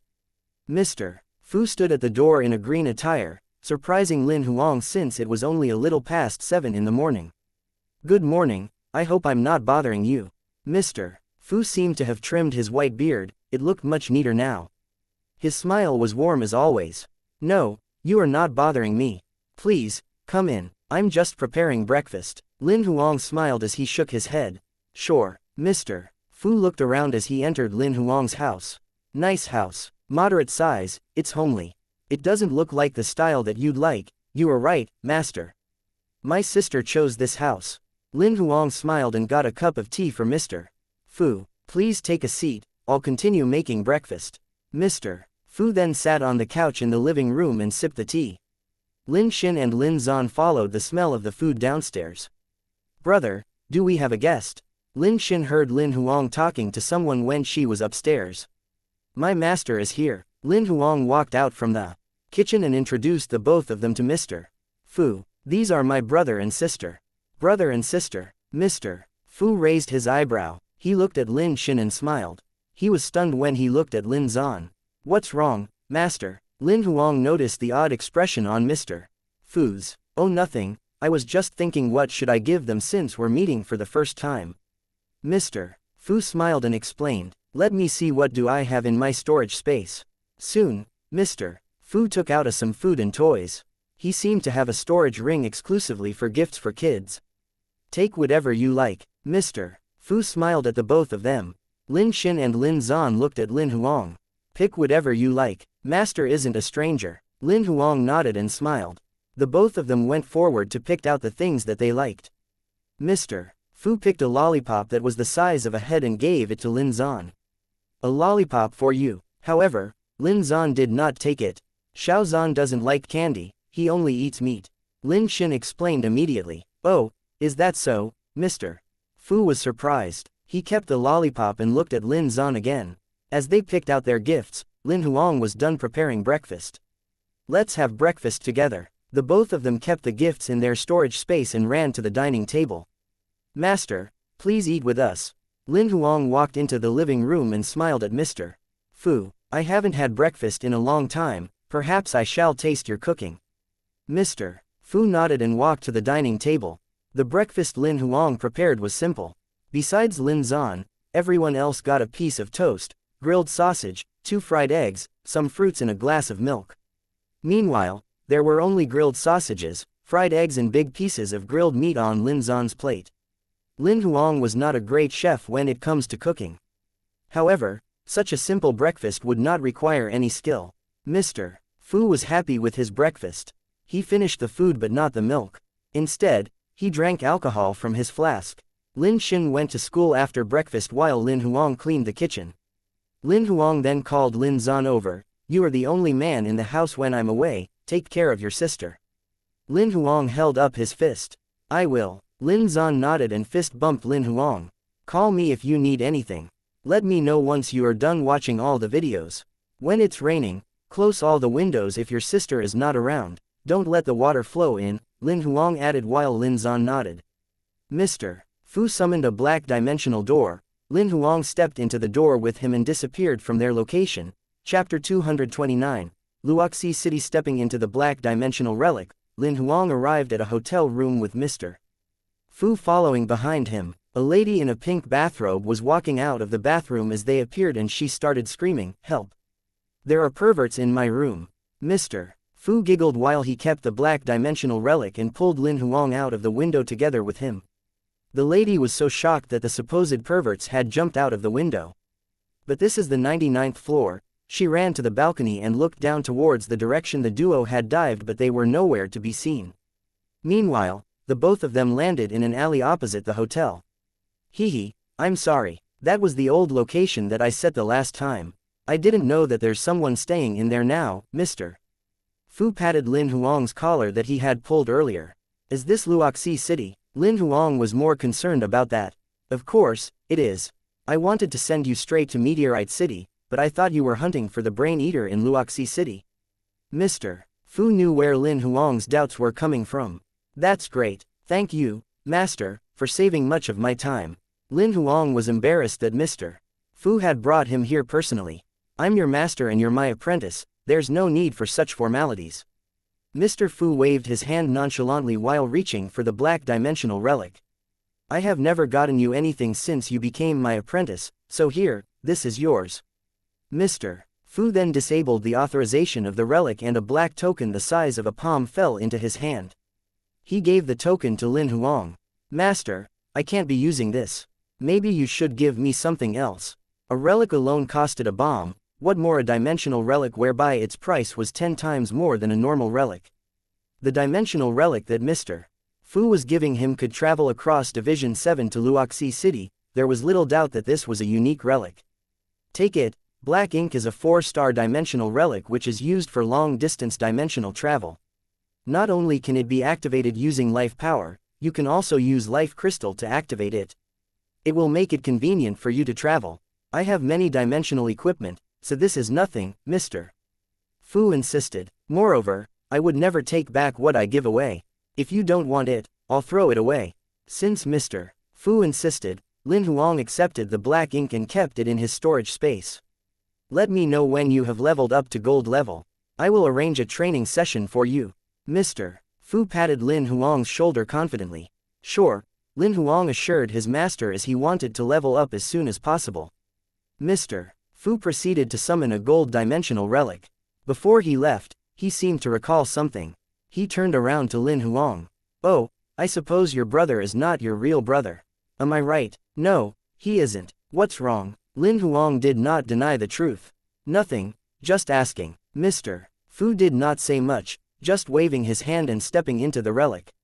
After sending Mr. Fu off, Lin Huang looked at the map and realized that he was not far away from the location where the dead bodies had been found, which was less than 2 kilometers away. He changed his features to the face that he had on Earth and checked into a hotel nearby using Yi Shu's identity. The reason why he did not want to stay at the luxury hotel next to the alley was just in case he bumped into the lady in bathrobe that they had seen earlier. How awkward would that be? Although he had a new face now, it was best that that did not happen at all. The hotel that Lin Huang booked was even closer to the location where the dead bodies had been found. He reserved a room for 3 days online. After he checked into his room, he started reading the local news, but there was nothing about the dead bodies found in the sewer. He proceeded to scroll to the online news a few days ago, but there was nothing about the case at all. It seems like the news has been sealed off by the Union government. I'm not sure if the Brain Eater knows that its identity has been revealed. Lin Huang looked at the Hunter Info Network and read a piece of news about the Brain Eater that was available for those ranked Silver Hunter and above. He had confirmed that the news was real. However, there was a mission at the bottom of the news. Mission: who is the culprit responsible for the dead bodies in the sewer of Luoxi City? Condition: find, capture or kill the culprit. Reward: 3,000 life crystals. Mission due: 1 week. There will not be any punishment if the mission is not accomplished. Mission eligibility: only for silver and gold hunters. Oh, there's an investigation mission available. Just as Lin Huang was about to accept the mission, he recalled that he was in the city using Yi Shu's identity. I can only accept this mission as Yi Shu, but Yi Shu doesn't have a hunter license. After some thought, Lin Huang called Yongling. It took Yongling almost 1 minute for pick up the call. He looked the same as usual with his dark eye circles and exhausted face. It's not even 8:30 in the morning, can't you just let me sleep? I think you should really take a shower, I can smell your sweaty body from the screen. Seeing his messy appearance, Lin Huang could not help but to tease him. Yongling lifted his hands and sniffed his armpits. He frowned and mumbled to himself, when was the last time I took a shower again? Why did you call? Quick, I need to get back to sleep. Yongling soon forgot about Lin Huang's teasing. Can you upgrade the authorization of an Emperor's Heart ring that was made? Lin Huang asked. Sure, would you like an identity with the Hunter Association or something else? Yongling asked while yawning. I want a gold hunter's identity, Lin Huang answered without hesitation. Which one would you like to upgrade? Yongling asked. Yi Shu. Sure, it would usually cost 1,500 life crystals, but since you did your identity with me, 1,400 will do. Yongling agreed to do it for Lin Huang immediately. Is there anything else? No, just upgrade it to a gold hunter authorization. Lin Huang shook his head. I'll send you a message once it's done.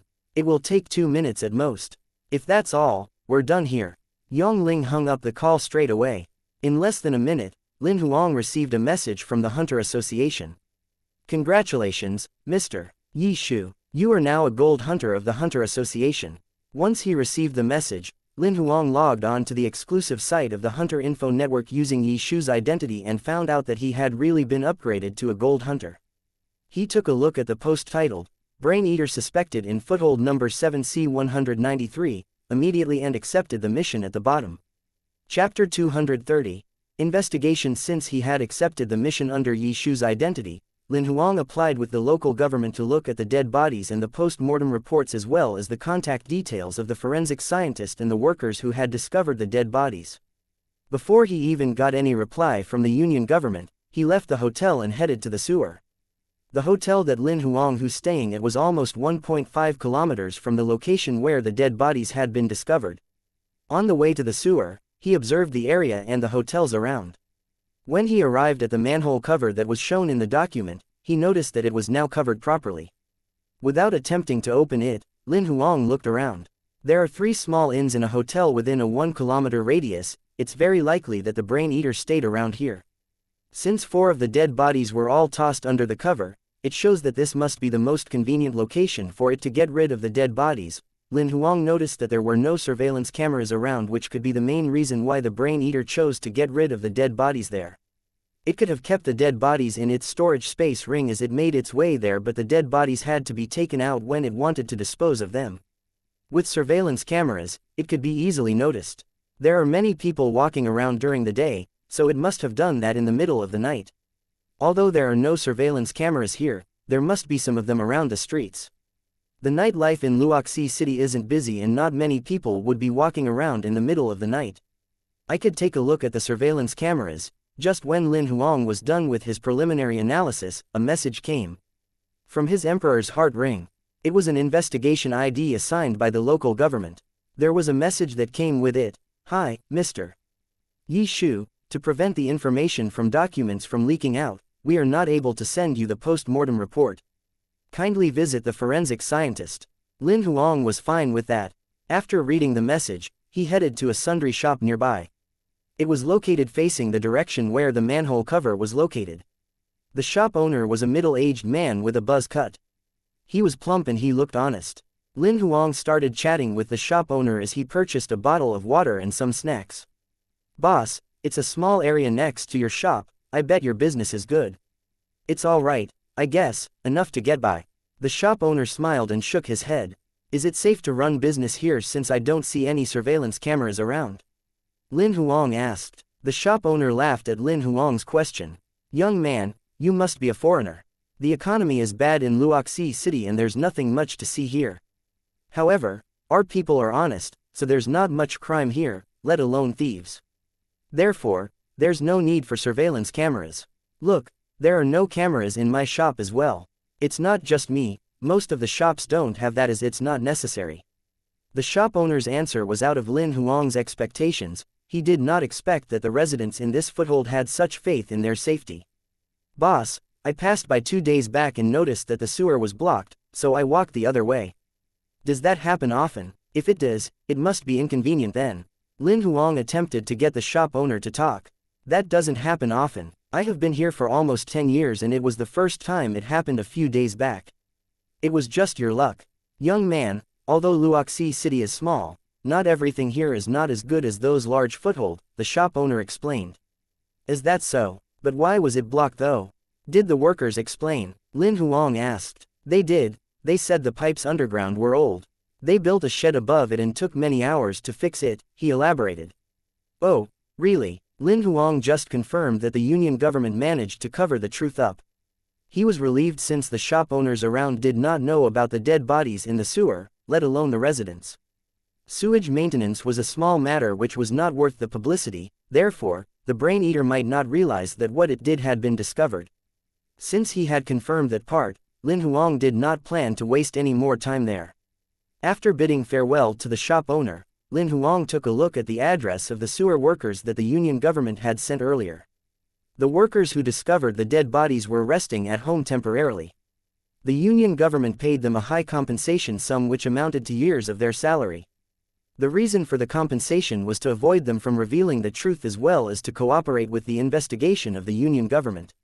Following the address, Lin Huang found the first person on the list. Brother Zhao was a tanned, skinny man. When Lin Huang arrived at his house, he was playing cards with his friends. Hearing that it was someone from the Hunter Association, Brother Zhao's wife whispered into his ear. Brother Zhao then got his friends to leave. After they left, Brother Zhao asked Lin Huang to come into his room while his wife hid herself in the kitchen. Hi Brother Zhao, my name is Yi Shu. I am the investigator that was sent by the Hunter Association on the case, Lin Huang said while projecting his investigation ID. Brother Zhao nodded immediately. The Union government asked me to be cooperative. Just ask, whatever you have to, I will not hide anything. Alright, let's start then. Lin Huang nodded and got into finding out the details. What time was it when you guys discovered the dead bodies? Early in the morning 2 days ago, it was about 8:30 a.m. It was our first task of the day. We received complaints from the residents once we arrived at work, saying that the sewer was blocked. Water was leaking and the stench was unbearable. We headed there right after we changed into our uniforms. Could you elaborate more about how you guys discovered the dead bodies? Lin Huang asked. We removed the manhole covered when we arrived. After clearing all the water, we went underground to investigate. We noticed that the silt was thick, so we went down to clean it. To our surprise, just when we started to dig, we were shocked to find a human hand. Our colleague, Lin Huang, was young and brave. He pulled the entire body out of the silt. We reported it to the Union government immediately. Did you see how they die? Lin Huang asked. No, it was dark down there. Moreover, the dead bodies were covered in silt. Had the Union government not asked us to stay there till their staff came, we would have ran away immediately. We didn't dare to look. So, you guys only discovered one body while the rest were dug out by the staff from the Union government? Lin Huang proceeded to ask. That's right. When we called, they asked us to stay there and stop digging so that the crime scene would not be ruined. We stayed there until the staff arrived, then they proceeded to dig out the rest of the body. As we were recording our confessions while they dug, only did we realize that there was more than one dead body. Lin Huang nodded and asked a couple more questions until he got the answers he wanted. Thank you for your cooperation, we will investigate this as soon as we can. Lin Huang stood up and shook his hand after he was done with his questions. Mr. Yi, there were a man and a woman who came to investigate this case as well. They were not as friendly as you, Brother Zhao laughed. The mission was published on the Hunter Info Network by your government, so any silver hunter and gold hunter could be on it. Perhaps it's natural for some hunters to be unfriendly, please forgive us, Lin Huang explained with a smile. I understand that, I will do whatever I can to help. I hope you guys can catch the culprit soon. Brother Zhao nodded. I shall talk to your colleagues then, I'll get going. Do you want me to bring you there? I have nothing to do anyway, Brother Zhao offered enthusiastically. It's all right, I have their address here.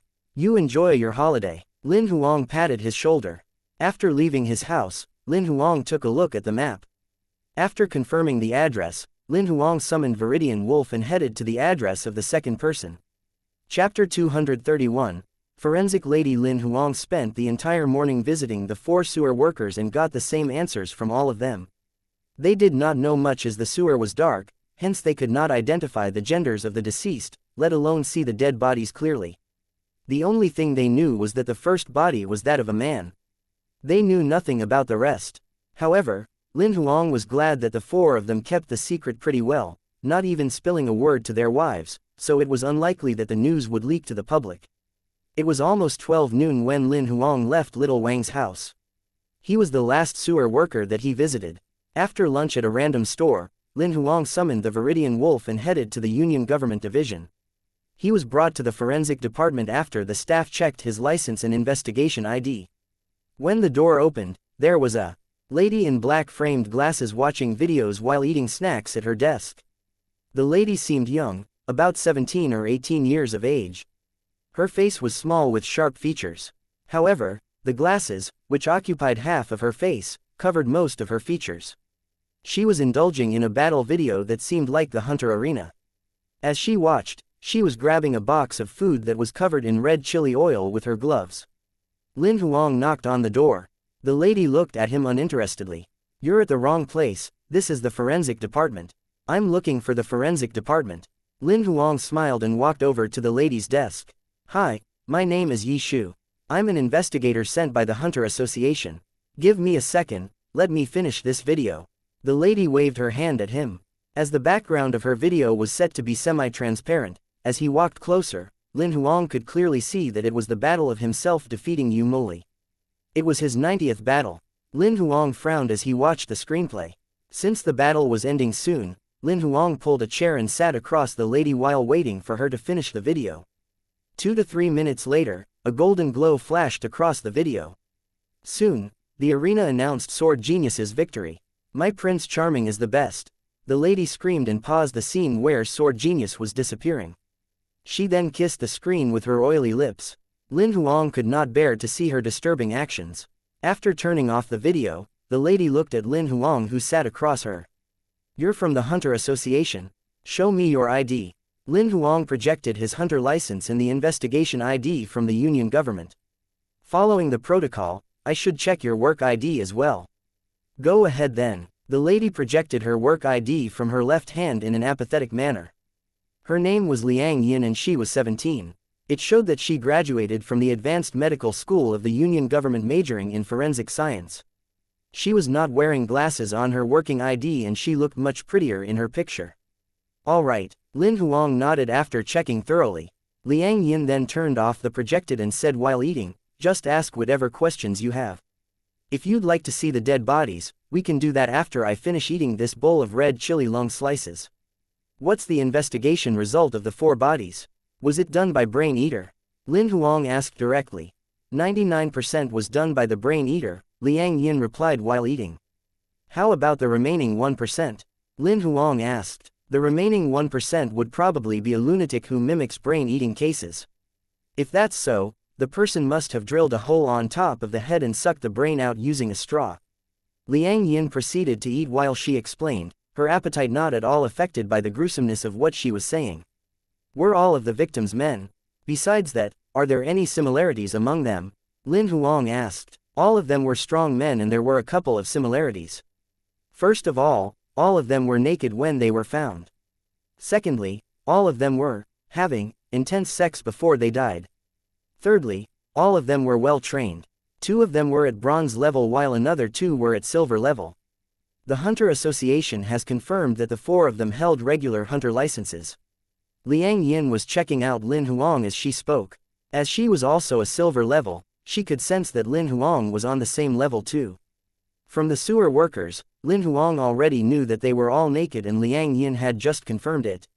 After listening to her explanation, Lin Huang could confirm that the flesh of the brain eater was at least a silver level.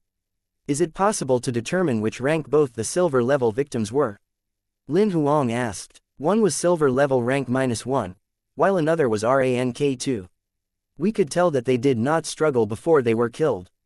They should have been attacked when they were having sex, Liang Yin explained. Since it could pierce through a silver level rank 2 skull, the brain eater should at least be a silver level rank 3 or even higher, Liang Yin added. What she said at the end implied that Lin Huang would not be able to fight such a monster. Were there any wounds on the bodies? Lin Huang ignored her insinuation and continued to ask. There were light wounds including scratches and whipping. Those should have been caused by the sex since they were just light surface injuries which were not fatal. Liang Yin explained with her eyebrow raised. The only fatal injury was the hit on the head which pierced through the skull into the brain. What was the time of death? Lin Huang asked. The earliest one was 4 months ago while the latest one was a month ago. That's about 1 body per month. Looking at the brain eater's hunting habit, it would be doing it again within these couple of days. Liang Yin answered. Lin Huang noticed that she had finished her food so he said, I guess you could bring me to the dead bodies now. Sure, give me a second.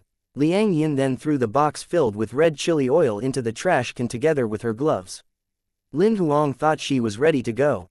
However, she walked to the refrigerator and took out a few boxes. After a pause, she decided on one and kept the rest in the refrigerator again. With the box in hand, she then waved to Lin Huang. Let's go. That's food, isn't it? Lin Huang was speechless. It's intestine gravy, would you like some? It's delicious, you may try, but you can only have a piece, Liang Yin said. It's okay, thanks, Lin Huang rejected her right away. Chapter 232, My Prince Charming is the hottest. Lin Huang followed Liang Yin to the morgue and she pulled out the cold chambers containing the 4 bodies for him before she opened the cover of the bowl of intestine gravy on an empty bed. You can take a look for yourself. Let me know if you have any questions. Putting on a surgical glove, Liang Yin used her fingers to pick up a slice of intestine into her mouth. She was humming happily with her legs swinging. Ignoring her, Lin Huang took a look at the first body. It was the body of a young man. Since he was soaked in the silt for a long time, his body was well preserved, it looked as it did when he was alive. The body was clean, just like what Liang Yin said earlier, and completely naked. He was a good-looking man in his early 20s. He was about 1.8 meters tall with a nice, muscular body. He was not the bulky type, a closet hunk. I think this man has the best body among the 4 of them. Although he's not the tallest, but he has a nice body. Just look at his legs. He has the perfect ratio with a girthy penis. I bet the girls must have gone crazy for him when he was alive, Liang Yin commented casually as she ate. Lin Huang did not say a word. It was odd for a 17-year-old to talk about a man's penis with another man that she had just met. Lin Huang could not imagine what kind of things she would say if they became friends. However, Lin Huang could tell that the disturbing comment had nothing to do with sex but was simply a biological observation. He thought that it was inappropriate to carry on with the topic anyway. After some observation, Lin Huang noticed that there really were not many wounds on the man's body. There were light scratches on his chest and back that seemed like the work of fingernails. The only fatal injury was the hole the size of a thumb on top of his head. Though the hole, Lin Huang could even see the structure of the hollow skull. There was no brain left. I bet you guys cleaned the inside of the head as well. Lin Huang asked. Of course we did, or else how are we supposed to see what happened in there? Liang Yin replied. I have kept the silt inside their skulls and did an extraction. There was no brain tissue left at all. How about their internal organs? Lin Huang noticed that the chests and the abdomens of the bodies had been cut open and stitched back. Nothing odd. We have extracted the residue inside their stomachs, it was just normal food. Liang Yin shrugged while putting another piece of intestine into her mouth. Such a topic did not seem to affect her appetite at all. How about their blood? Is there any trace of poisoning? Lin Huang asked. We have done that too, but they were not poisoned. Can you stop doubting our professionalism? Do you think I wouldn't think of the possibility of poisoning? I'm much more experienced than you. Whatever you can think of, I have already covered that. Liang Yin was unhappy with Lin Huang's probing. I managed to graduate from the advanced medical school with honors. I have also been authorized to work in the forensic field even before I graduated. This must be done by Brain Eater, I have no doubt about that. I'm not suspecting you, I just wanted to confirm with you all the possibilities. Lin Huang did not mean to judge her. He was merely voicing out all the likelihoods that he had in his head. Liang Yin did not say a word. She thought about it and realized that Lin Huang was just asking questions like a normal person would and that he did not have a suspicious tone. She was being too sensitive. I have checked the organs, blood, and even the spinal cord. There's no residue of poison that we know of, neither is there any trail of ecstasy, Liang Yin added after giving it some thought. There seems to be nothing wrong with this body. Let me take a look at the rest. Lin Huang walked towards the second body. It was a hunk of 1.9 meters with tan skin and he looked like he was 27 or 28. As Lin Huang was observing, Liang Yin spoke up. This man was the oldest among all of them and he has the highest rank. Although his life wheel was broken, we could detect from the remaining force wave that he was a silver level rank 2. He was the tallest and the strongest one with the largest penis. From the color of his penis, we could tell that he had the most sex among all of them. Once again, Lin Huang was speechless by her casual comment about the man's penis. He decided to focus on the body instead. Soon, he noticed that there were many scars on the back of this body. What's with the scars on his back? Nothing, those are scars of whipping. If you look closely, he has quite a lot of similar scars all over his body. Most of them were healed, but those that we saw were new. Looking at the severity of the marks, they don't look like punishment, they seem more like a fetish, Liang Yin explained. Although she was young, she seemed to know a lot about the non-vanilla aspects of the bedroom. Lin Huang did not ask further after hearing her explanation as it was just skin surface, which was unrelated to how this man died. Just like the previous man, there was a hole in his head. Was this man of silver level rank 2 killed in one hit as well? How could you tell that he did not fight back? Lin Huang asked. You can tell from his facial expression. If he struggled or fought back before he died, his facial expression would be ferocious. After the body stiffened, the facial expression would stay. Look at him, he looked happy. This means he was killed without knowing that it was coming since he was relaxed, Liang Yin said while putting another slice of intestine into her mouth and chewing it hard.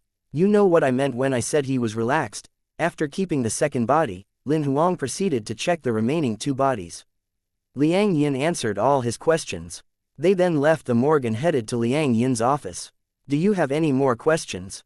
Liang Yin finished the bowl of intestine gravy as they arrived at her office. She then threw it away and looked at Lin Huang with her eyes eagerly wide. I would like to look at the complete post-mortem report, Lin Huang requested. Liang Yin then projected the post-mortem report to him. After flipping on the screen, she showed it to Lin Huang. You can take a look at it yourself. Lin Huang then spent more than 40 minutes to finish the report and he had no suspicion on the cause of death anymore. Turning off the report page, Lin Huang looked at Liang Yin. What do you think about this case? I'm just a forensic scientist, what kind of thoughts am I supposed to have? Liang Yin had her arms wide open. From my professional observation, it was done by a brain-eater monster or a brain-eater that was disguised as a woman. How much do you know about a brain-eater? Lin Huang asked. I studied forensic science, not monsters or monster biology, Liang Yin replied curtly. All right then, no matter what, thanks for your help. Lin Huang left. Just when Lin Huang arrived at the entrance, he was stopped by Liang Yin. Wait, I thought of a senior who is a monster expert. I could give you his contact details. However, whether he would be willing to help you is a different matter. Sure, give me his number. I will try contacting him. Lin Huang nodded. After adding him as a friend and forwarding him the contact details, Lin Huang left while Liang Yin proceeded to watch other sword genius battle videos in her office.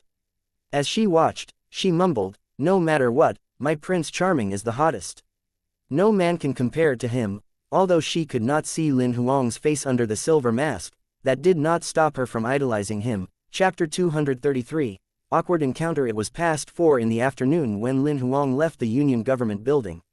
He did not expect time to pass so fast as he was focused on investigating the dead bodies. He rode the Viridian Wolf back to the hotel. As he entered the hotel, he ran towards the elevator which was closing and held the doors open using his hand. Lin Huang was stunned when he saw the couple in the elevator.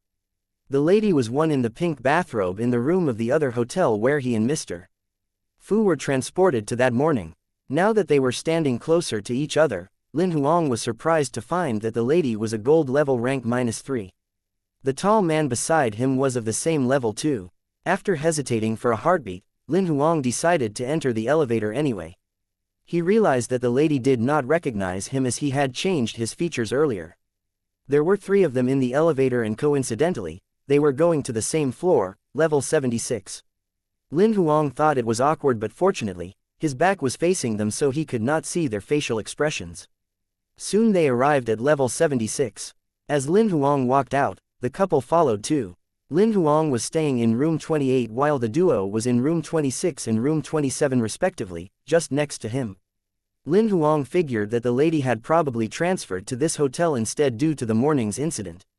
Although it was awkward, Lin Huang did not plan to change his stay in this hotel as it was unnecessary.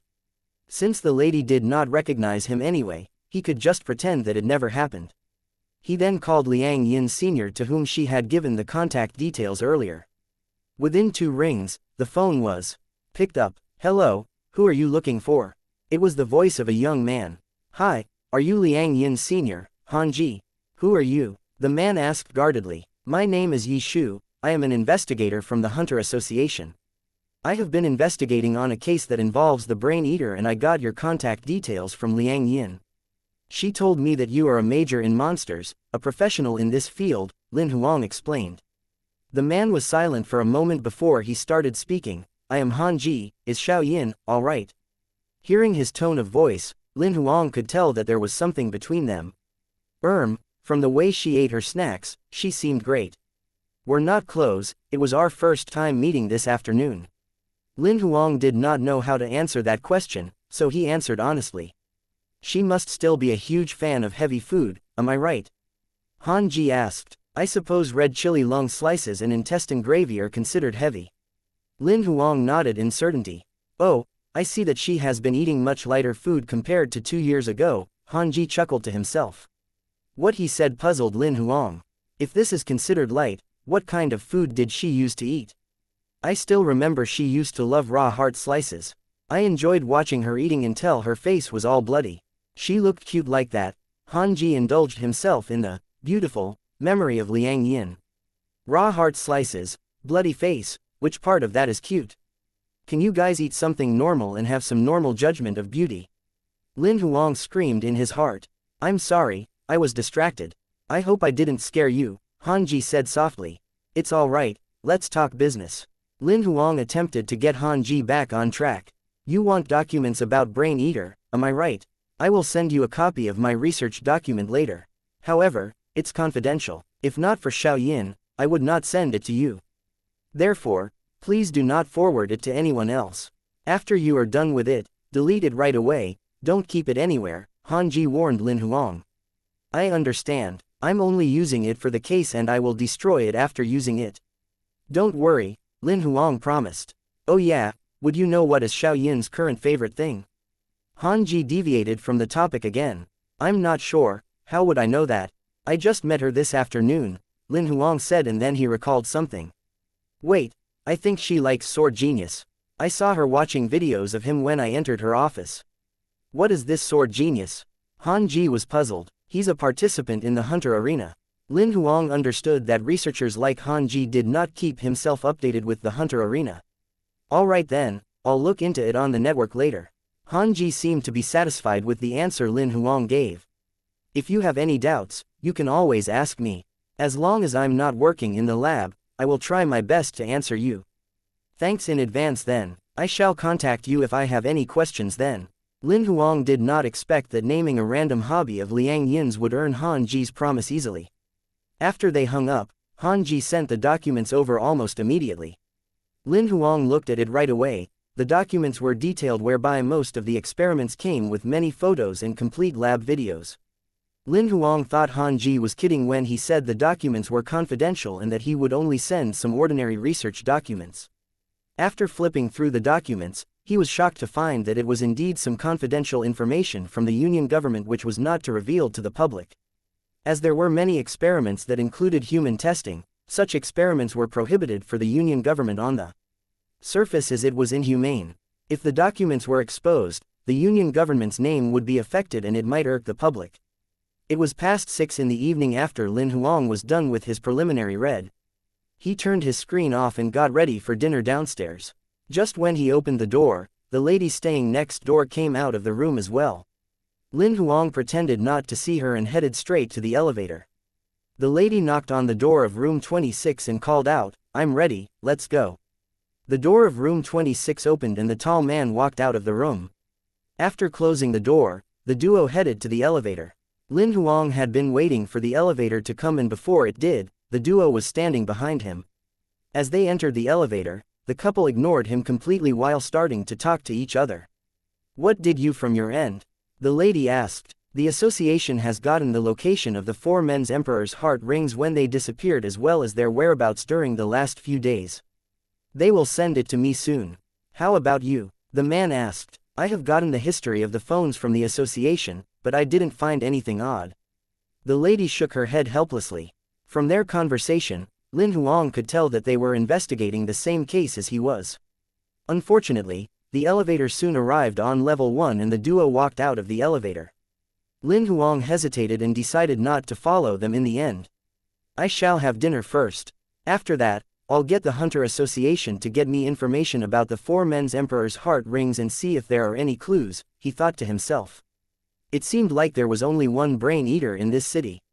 If the duo managed to kill it, Lin Huang would have to find another way to obtain the supreme intelligence skill for his demonic dandelion vine. Now that there were competitors, Lin Huang could no longer stay calm. Chapter 234, Chilly Night. After dinner, the first thing Lin Huang did when he got back to the hotel room was to look at the Hunter Association's official website. He then submitted the app to look at the locations of the 4 men's Emperor's heart rings as well as the history and the messages on their phones. Later on, he started reading the documents of Brain Eater that Han Ji had sent him earlier. The documents about the Brain Eater were detailed. In fact, they were even more detailed than the monster encyclopedia that Mr. Fu had sent him. The difference between them was a PhD holder's thesis and a primary school kid's homework. The information alone was 1,000 times more complete than the monster encyclopedia. Before Lin Huang had the chance to look at the video of the first experiment, he received a couple of messages from the Hunter Association. Location request app for Emperor's heart rings has been approved, please see attachment for details. Phone history app has been approved, please see attachment for details. Message request app for Emperor's heart rings has been approved, please see attachment for details. He turned off the Brain Eater's documents and started reading the attachments in the messages. The first attachment was the images of the 4 men's last seen location before they died. As Lin Huang opened the images, he opened Luoxi City's map as well to compare the locations. They were all in underground hotels. Lin Huang frowned. The last location that appeared on the 4 men's Emperor's heart rings were in 4 different underground hotels. An underground hotel was not really beneath the ground or a filthy motel, it was a special hotel that exclusively catered to one-night stands.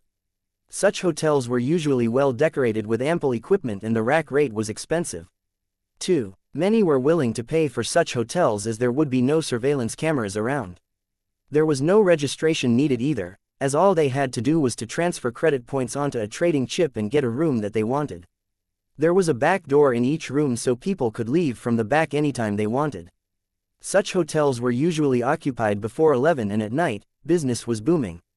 The owner of such hotels usually had a powerful background. If something bad happened, it was hard to get them to speak.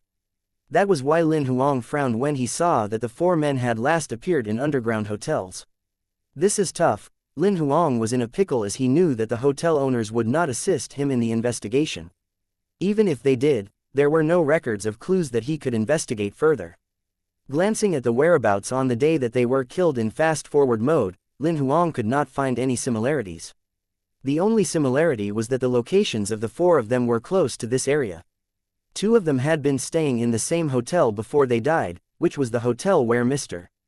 Fu had brought Lin Huang to earlier. Meanwhile, the other one stayed at the hotel that Lin Huang was currently in while the last one stayed in a luxurious hotel nearby. Without a clue, Lin Huang opened the second attachment. It was the records of their calls and messages. All of the messages looked normal without anything about any one-night stands. No lusty messages could be found, and this puzzled Lin Huang. How did they contact the murderer then? Could the four of them have had a different emperor's heart ring? Putting that thought aside, Lin Huang opened the last attachment. It was the browsing history of their emperor's heart ring, including the time of whichever network they logged onto when they did any credit points transfer and the number of times the app was opened. However, there was no concrete information. All he could see was the main page of the network that they logged onto, and he could not see what kind of information they were looking at. As for the credit points transfer, he could only see the transaction time but not the amount transferred. Meanwhile, for the app, he could only see the name of the app but not any other details, including the amount of time spent on the particular app or the activities. However, Lin Huang noticed that all of them had used the same app before they died. What is this chilly night? There's this same app on all their emperor's heart rings, and 2 hours before their death, the app was either opened all the time or sporadically. Lin Huang then looked at the app. So, it's an app for one-night stands. After reading the description of the app, Lin Huang finally understood what it was for. That means the murderer must have used this app to lure all of them. No wonder there's nothing on their phones, as they never contacted each other using their phones. Lin Huang was in yet another predicament, as the attachment provided by the Hunter Association did not include the conversation on the app, so he could not find out who was talking to them.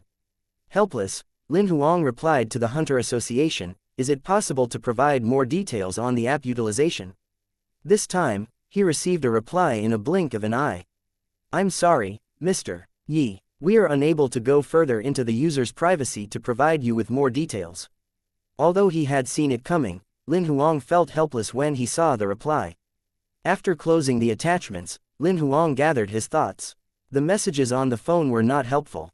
Although I have identified their locations of death, the chances of obtaining information about the murderer from the underground hotels are slim.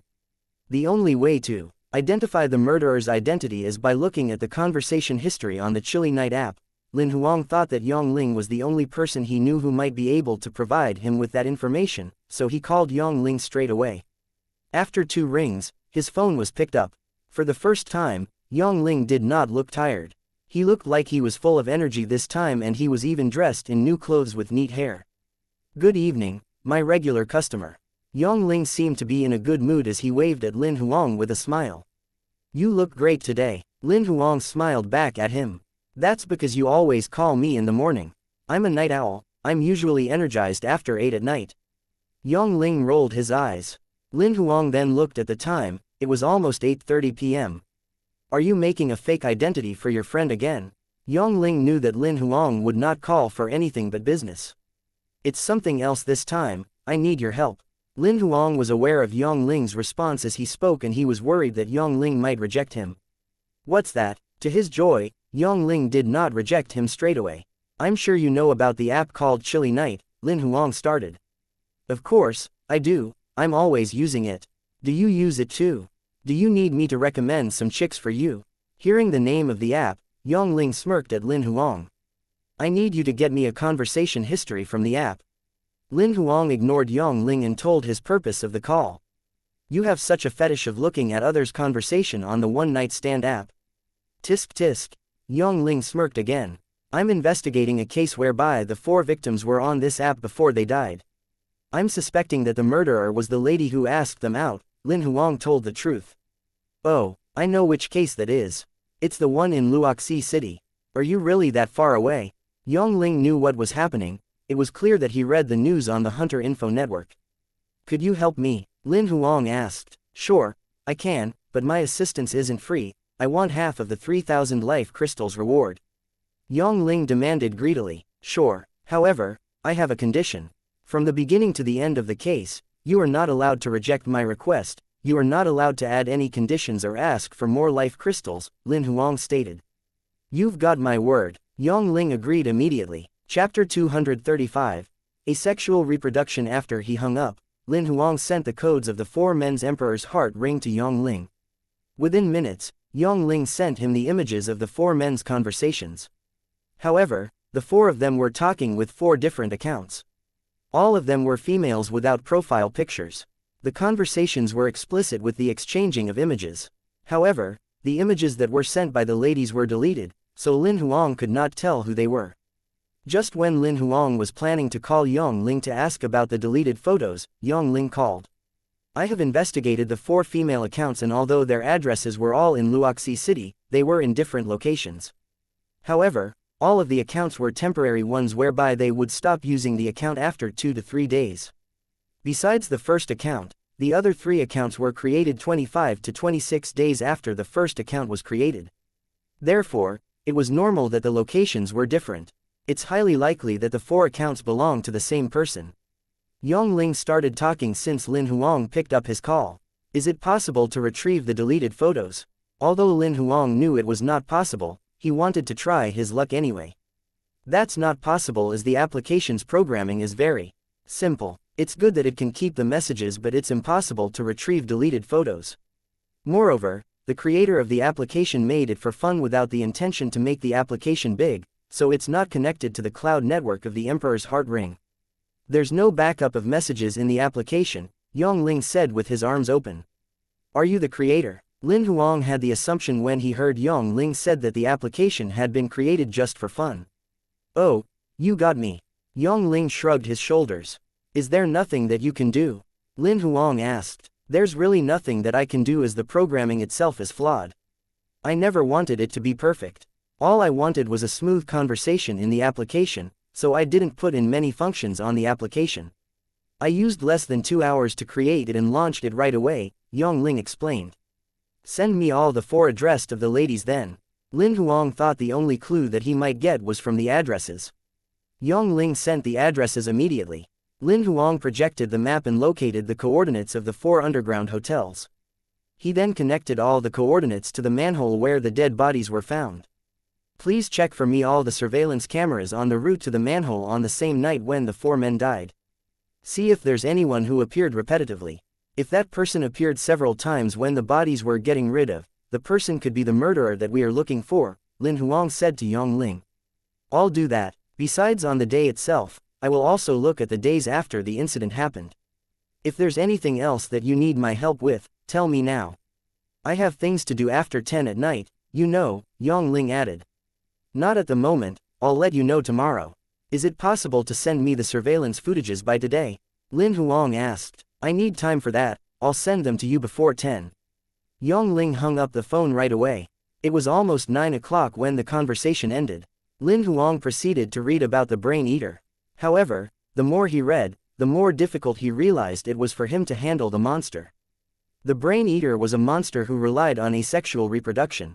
They usually lived up to 300 years and then would they start reproducing when they knew they were almost at their end. Their reproductive method was unique as a ball-shaped baby brain eater would grow on its head. The baby would absorb all the nutrients that it needed from its mother and grow. Once the mother was dead, it would detach from its mother. Within 48 hours of detachment, it needed to find a host or else it would die. A brain eater that was just detached from its mother was only a size of a thumb, so it was hard to discover. It would usually go into another creature's body and head to the brain. Once it arrived at the brain, it would attach its bottom on the host's brain and release a massive amount of neurotoxins. The brain would lose its nerve function without feeling any pain. The brain eater would then devour the brain as the host was in deep sleep and take over the host's body. Hanji had done many experiments on dead criminals by getting the brain eater to take over the dead criminal's body to see what would happen. According to the research, the brain eater would most probably inherit the host's character on its first attempt. For instance, if the host loved smoking, he would still be smoking after his body was taken over. The same applied to those who loved drinking and eating spicy food. Such inheritance proved that the brain eater would take over most of the memory of the host. The brain eater would not have its own consciousness during its first attempt of inhabiting a host's body just to survive. Therefore, the first attempt would affect its own consciousness as it would mostly be affected by the host's memories. Its consciousness was basically built on the host's memories. For the following infections, the brain eater would acquire the memories of the following hosts as well, especially after it has experienced the memory from its first host. However, the memories of the following hosts would do little to affect the brain eater. Once the first takeover was done, the brain eater considered as an adult. It could absorb all the information from the memories that it wanted and learn from them to adapt to the environment as soon as possible. If the brain eater took over a human body, its learning speed would be terrifying because it could learn to use most of the tools within a couple of days. The most it needed was 2 to 3 days to perform exactly the same as the host without exposing itself to others.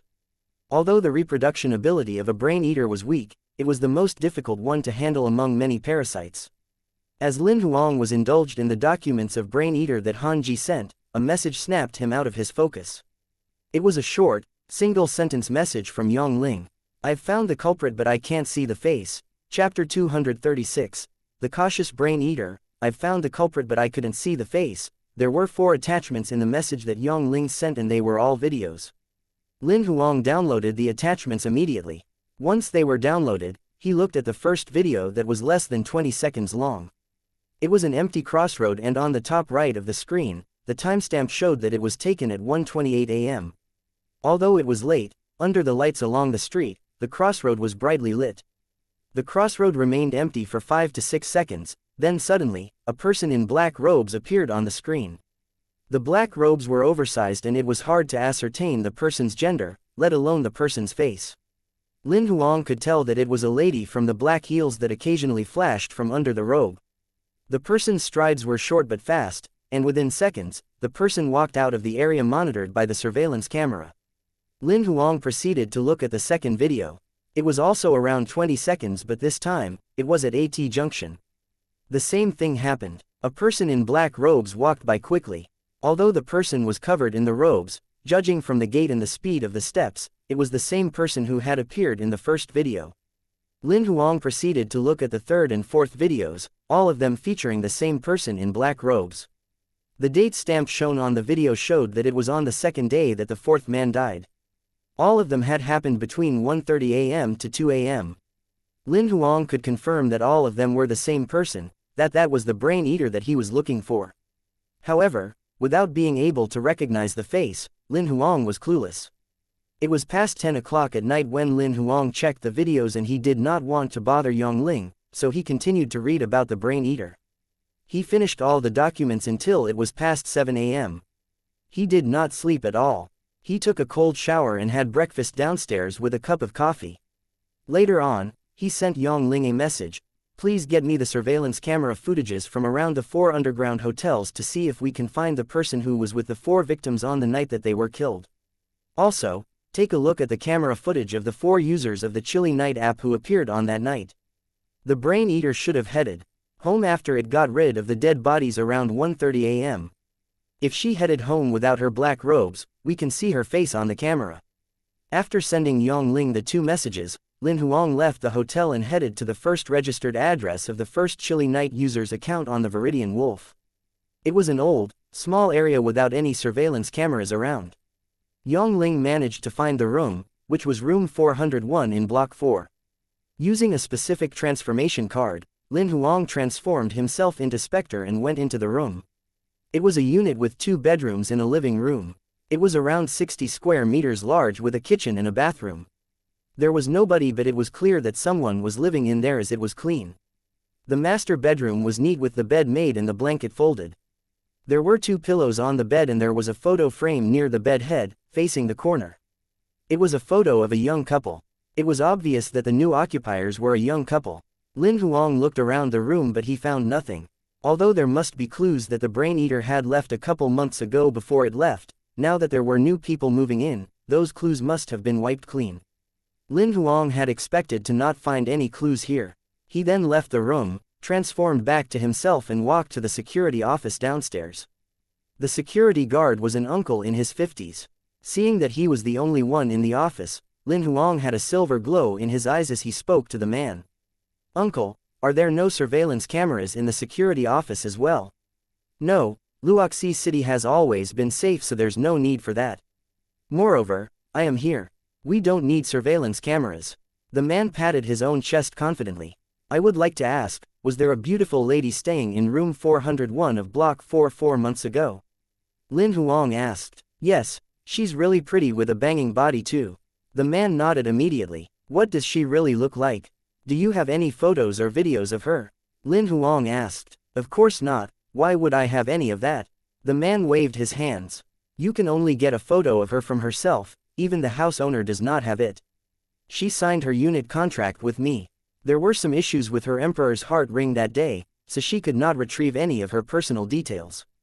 She stayed here for only a month, so the house owner did not even register the house rental with her." Lin Huang realized that it was a tactic of the brain eater so that her face would not be exposed. She figured that if any hunters were to come for her, it's likely that the places that she stayed at would be exposed. After obtaining the information, Lin Huang left the security office. After he left, the illusion that he cast on the man disappeared. I thought I was talking to Auntie Zhang. Where did she go?" The man looked around trying to find where Auntie Zhang went. As Lin Huang walked out of the area, he bumped into the two hunters who were staying next to him in the hotel. They must have followed the clue that they got from the Chilly Night app. Noticing Lin Huang, they finally figured that he was in the same case as they were. They both glanced at Lin Huang without saying a word and passed by him. It was normal for different hunters to be on the same mission. Clearly, the duo was calm as it was not the first time they had encountered something like this. After the duo entered the area, Lin Huang summoned the Viridian Wolf and headed to the second address. It was 11 in the morning when Lin Huang managed to visit the third house. The three houses were all located in an old, small area without any surveillance cameras and had new tenants. All traces of the brain eaters were all gone. Lin Huang did not find anything the entire morning. Helpless, he summoned the Viridian Wolf and headed to the fourth address. It was the address of the account user who had registered more than 20 days ago. It was also an old, remote area without any surveillance cameras. As Lin Huang arrived at the entrance of room 502 in block 3, he realized that he had used all of his specific transformation cards. He then redeemed a couple of Spectre transformation cards using his card pieces and entered the room after transforming himself into the Spectre. Chapter 237, A Fingerprint. The fourth house was a small apartment with a bedroom and a living room. It was about 50 square meters large.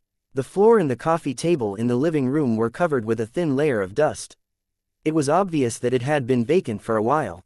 After looking around the living room, Lin Huang headed to the bedroom. The bedroom was simple with a bed and a cabinet behind the bed. Across the bed was a walk-in wardrobe with a 1-meter wide space in the middle. There were neither bedsheets nor blankets on the bed, it was just an empty wooden bed frame with a mattress that was 20 meters thick. Besides an empty facial cream container, there was only dust on the cabinet with 3 drawers behind the bed.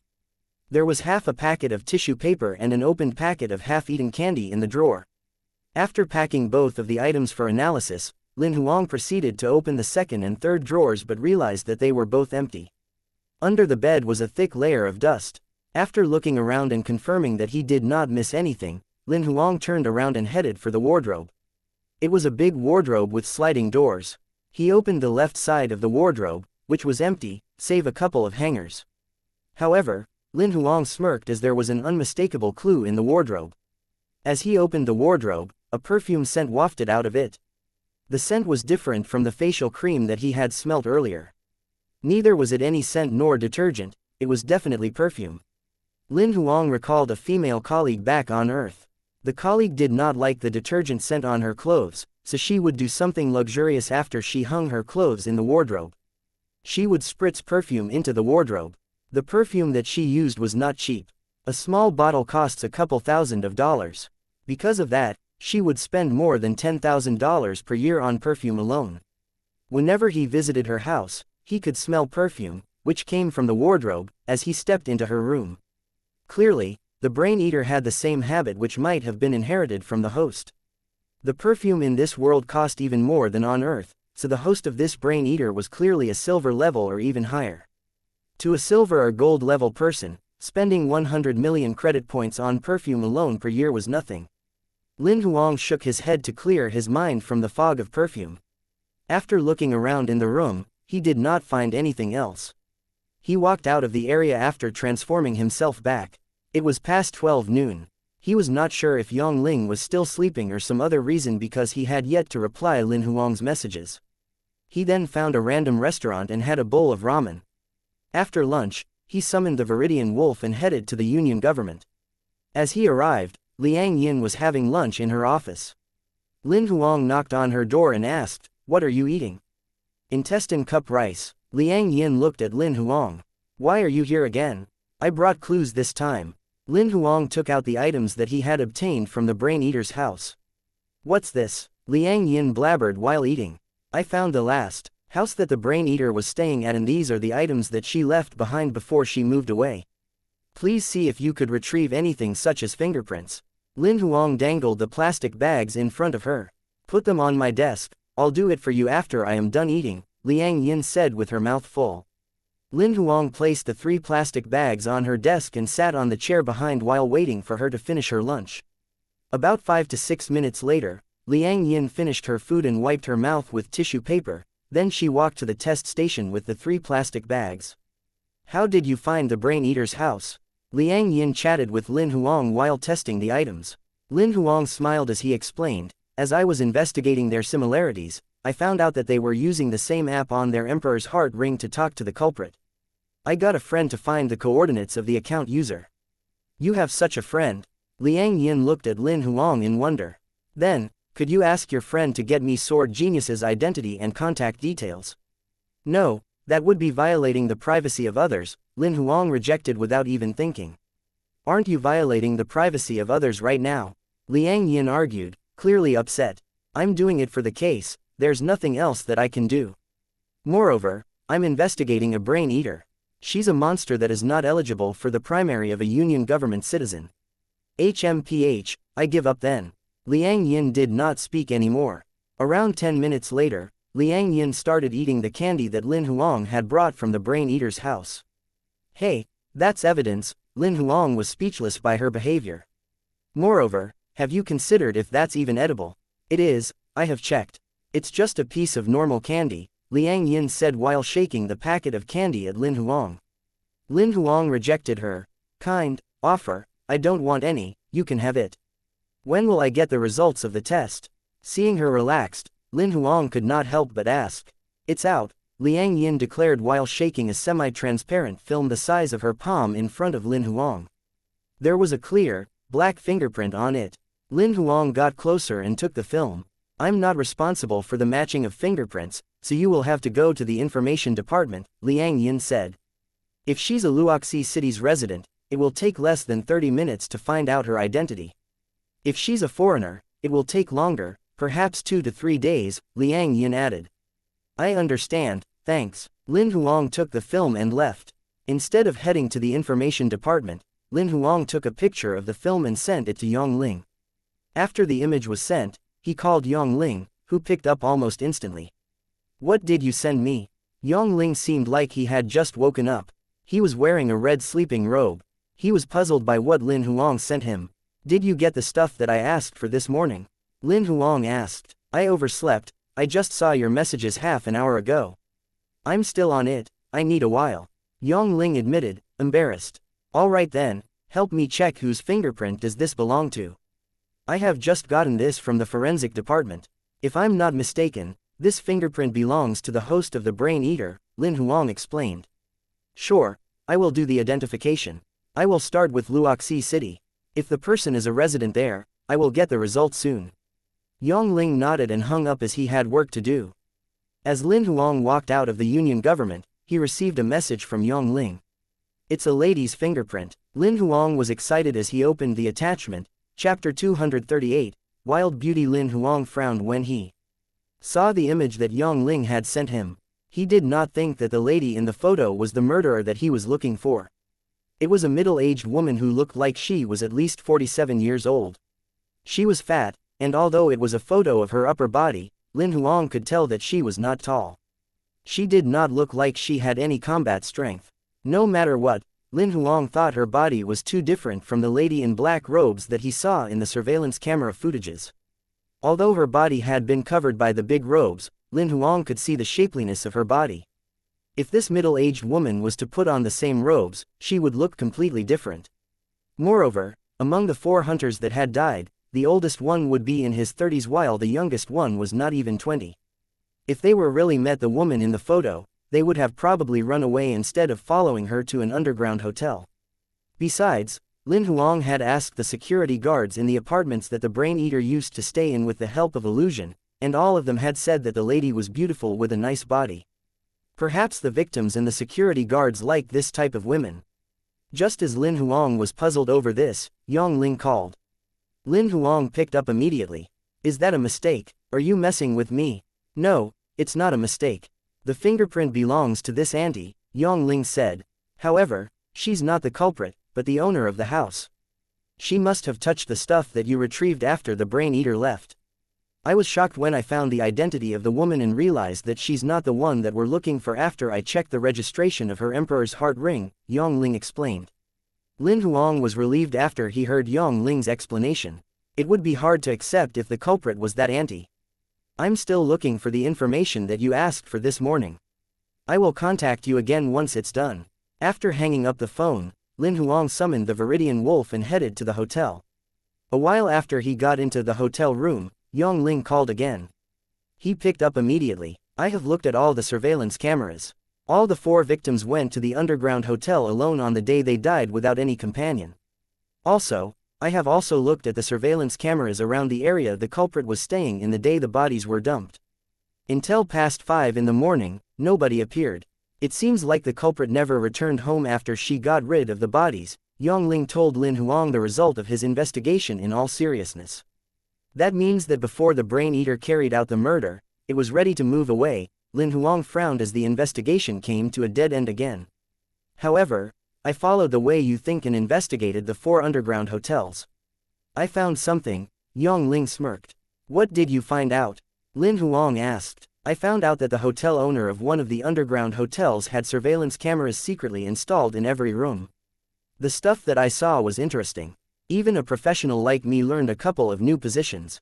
Yang Ling smirked again. You saw the face of the murderer. Lin Huang's eyes flew wide open. Hee, not only her face, I saw the entire process of the murder.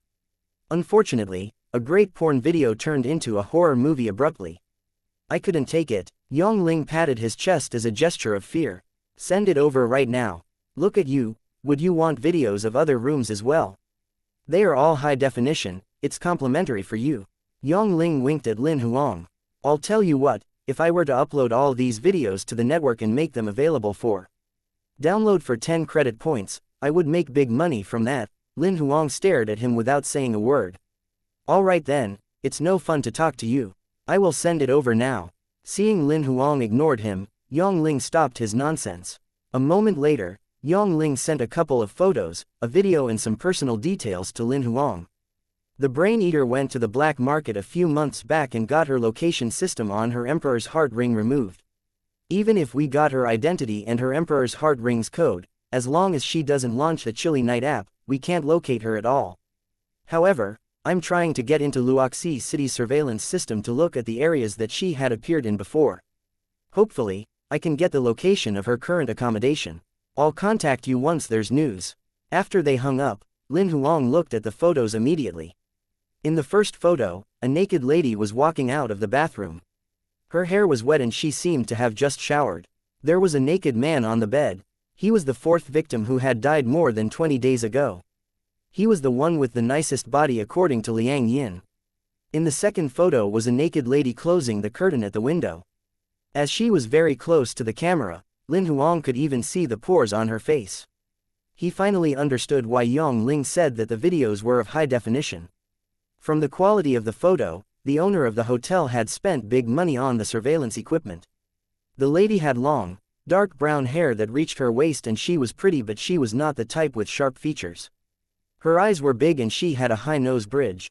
Although her lips were not small, after she put on red lipstick, she seemed extra sexy. She had a healthy tan on her body with long, toned legs. The killer feature on her body were her boobs. Perhaps 99% of the ladies in Wuxia City would have low self-esteem when they saw her boobs. She exuded a wild kind of beauty, and even Lin Huang was drooling when he looked at the photo. After looking at the photos, Lin Huang started watching the videos. In the video, the lady got out of the shower. She used a hairband to tie up her hair and got onto the bed to kiss the man. Their bodies got closer together and the man was breathing heavily as he indulged in the lady's multiple kisses. Suddenly, the lady opened her eyes. There was a silver antenna-like thing the size of a thumb extending from the top of her head and it made its way to the back of the man's head. After staying midair for a moment, the antenna plunged and pierced into the man's head. The man experienced a sudden death before he could even react. As the antenna pierced into the man's head, it was like a snake slithering deeper into his head. There was no blood coming out of the wound. Around 10 seconds later, the silver antenna came out of the man's head. In the video, Lin Huang could clearly see that the antenna was slick with blood and brain juice. After the antenna returned to her head, the lady let go of the man softly, let down her hair and showered in the bathroom. Later on, she slowly cleaned up the scene in her naked body. She kept the man's body in her storage space while looking around to see if there were any blood stains. After cleaning the room and keeping the man's shoes and socks in her storage space, she put on her clothes. She then put on a big, black robe and looked into the mirror. Confirming that nobody could see her face, she left via the hotel back door. After finishing the complete video that was 20 minutes long, Lin Huang opened the last document that Yongling sent. It was the lady's identity, Chapter 239, the disappearance of Zheng Yian name, Zheng Yian age, 20 combat strength, silver level. Rank 3 Hunter Association authorization. Silver Hunter remarks, expert in hidden weapons and close-quarter combat. After looking at Brain Eater host's basic information, Lin Huang felt relieved that it had confirmed the identity of the murderer.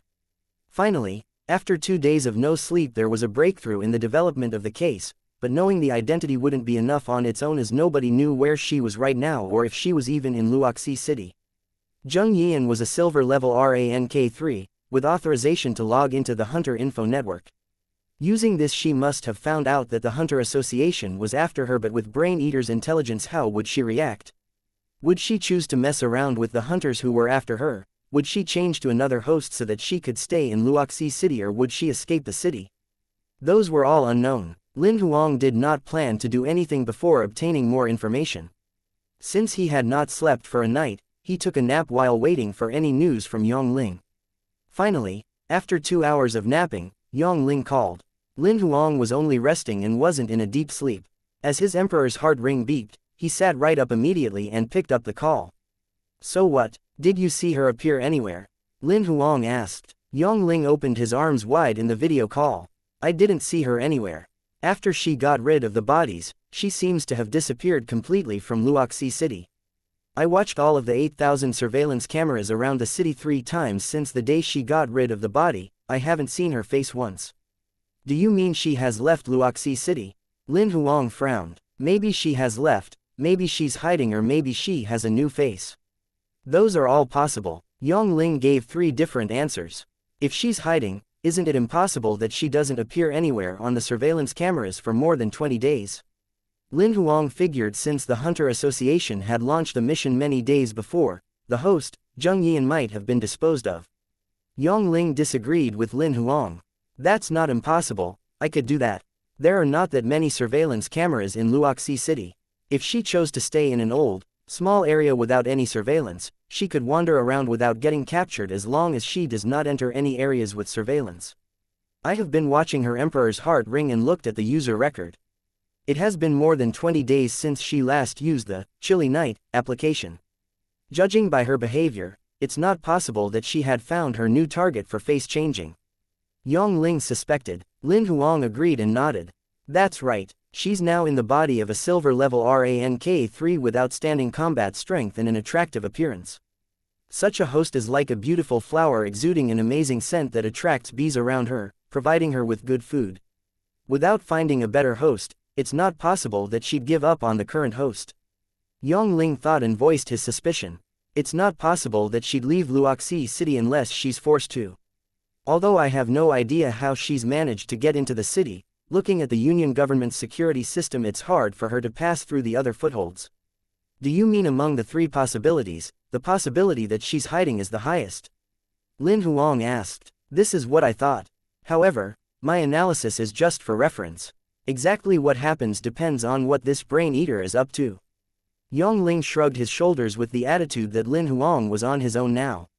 All right then, the brain eater would need to eat at least once a month. It has been 25 days since she'd last eaten. If she's still in the city, she'd be eating again within these next few days. I think she'll use the Chilly Night app again, watch it for me. Lin Huang planned to wait for another few days. If the brain eater had left the foothold, he'd have to abort the mission and think of other ways to get the skill for the demonic dandelion vine, as he didn't want to spend too much time here. Don't worry, I'll do that. I'll receive a notification as soon as she logs into the app. Yongling was confident. It was 5 in the evening after he'd hung up the phone. Lin Huang had dinner downstairs and returned to his hotel room. It seemed like all he could do now was wait for Brain Eater to log into the app. It had been 25 days since the Brain Eater had last eaten. If she was still in Wuxia City, she would definitely kill someone again within 2 to 3 days, as she'd die if she didn't eat for more than a month. It was past 6 in the evening. After reading the news for a while, Lin Huang started playing Gun Master in the living room. Since he had nothing to do, he wanted to get Lin Zan to train with him. Before entering the game, he connected the game with his Emperor's Heart Rings notification so that he could be notified even when he was playing the game. As he entered the game, he realized that Lin Xin and Lin Zan were online too. He pulled the both of them into the virtual training ground that he'd built inside the game. Although they're in different game consoles, as long as the virtual training ground's number was the same, they'd be on the same battle map. Seeing Lin Huang in the game, Lin Xin ran towards him. Have you guys had dinner? Lin Huang patted her head. Yes, we have. Brother, why are you so free today? Lin Xin smiled and asked. My task here is stuck at the moment. I'm waiting for news from a friend, and since I have nothing to do, I thought I'd train here. Lin Huang explained. How long will you stay there? Lin Xin asked. I would be in Wuxia City for 4 to 5 days at most. If it can't be done, I will abort my mission. I don't have time to waste here, I have more important things to do. Lin Huang had not been training his life skill recently, as his life power was being stabilized. It would take less than a week for it to completely stabilize naturally. If he didn't manage to kill Brain Eater this time, he could always train his demonic dandelion vine once he became a gold hunter. It was unnecessary for him to waste too much time in Wuxia City. After a quick chat, Lin Huang started training his gunfighting techniques with Lin Zan. Chapter 240, The Professional Got C***CK Blocked. For the following 2 days, Lin Huang spent most of his time inside the Gun Master game. After 2 days he'd only managed to learn 3 intermediate gunfighting techniques. He was training past 10 at night when his phone started ringing. Seeing that it was Yongling, Lin Huang exited the game and picked up the call.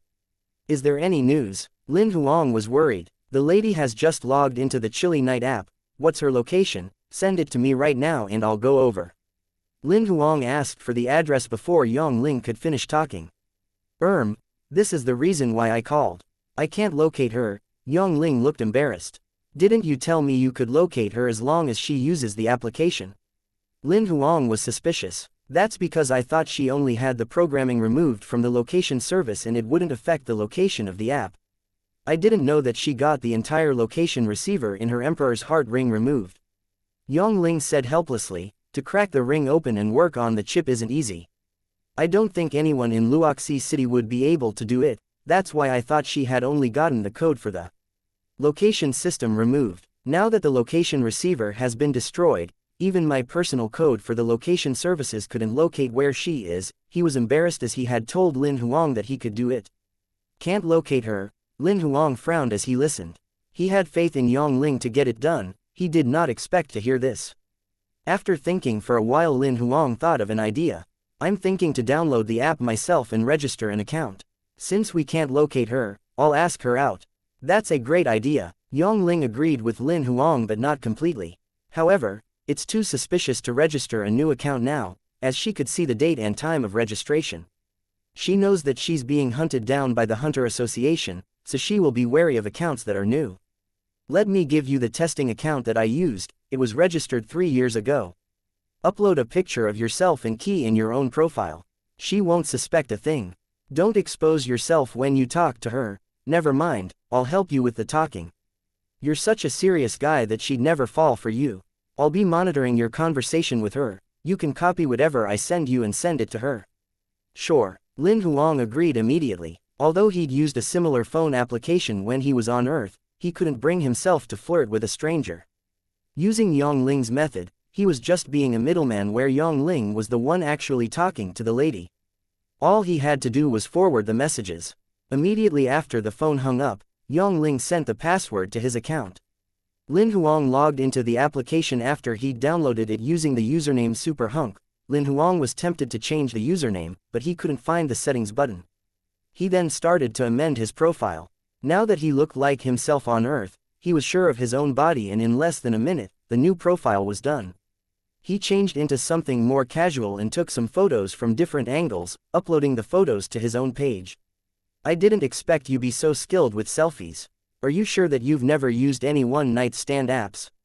Yang Ling teased him. Thanks for the compliment. Now, how do I change the username? Lin Huang ignored Yang Ling. You can't change that. I created the username on purpose. Why would you want to change it? Yang Ling replied. Alright then, send her account to me. Lin Huang did not want to waste his time on small talk and got straight into business.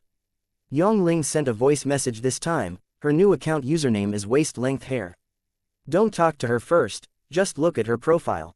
Although there's nothing much to see, she'll see that you've visited her profile. If she's not talking to anyone else, she'd probably look at your profile. Since you have photos and clear biography, if she's interested, she'll definitely talk to you. If she doesn't talk to you, but she looks at your profile several times, then she's letting you know that she's interested in you, and by then, you should be halfway there. Lin Huang didn't know that there were so many rules on a one-night stand app. Alright then, I'll do as you say. Soon, Lin Huang found waist-length hair's account. He looked at her profile carefully. It was simple, only listing her weight and height. She didn't even fill in her age.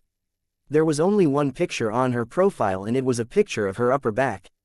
Her hair touched her waist and her back was naked all the way to her bum cheeks. Anyone could see that she wasn't wearing anything in the picture. The picture of her back wasn't enough. Lin Huang couldn't tell if it was Zheng Yian herself. The hair color didn't look like hers.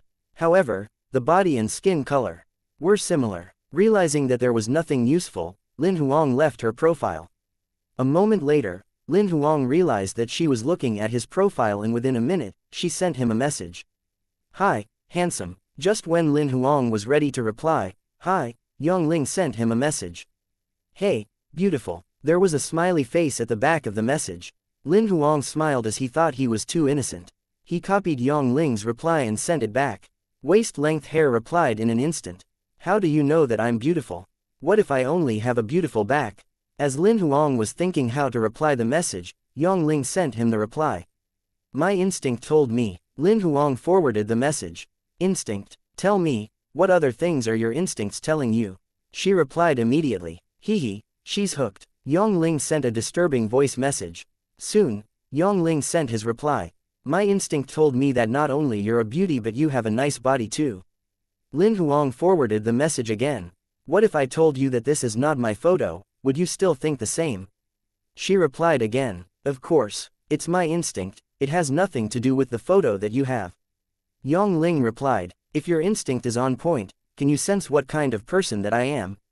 She replied, my instinct is telling me that you're a dangerous woman.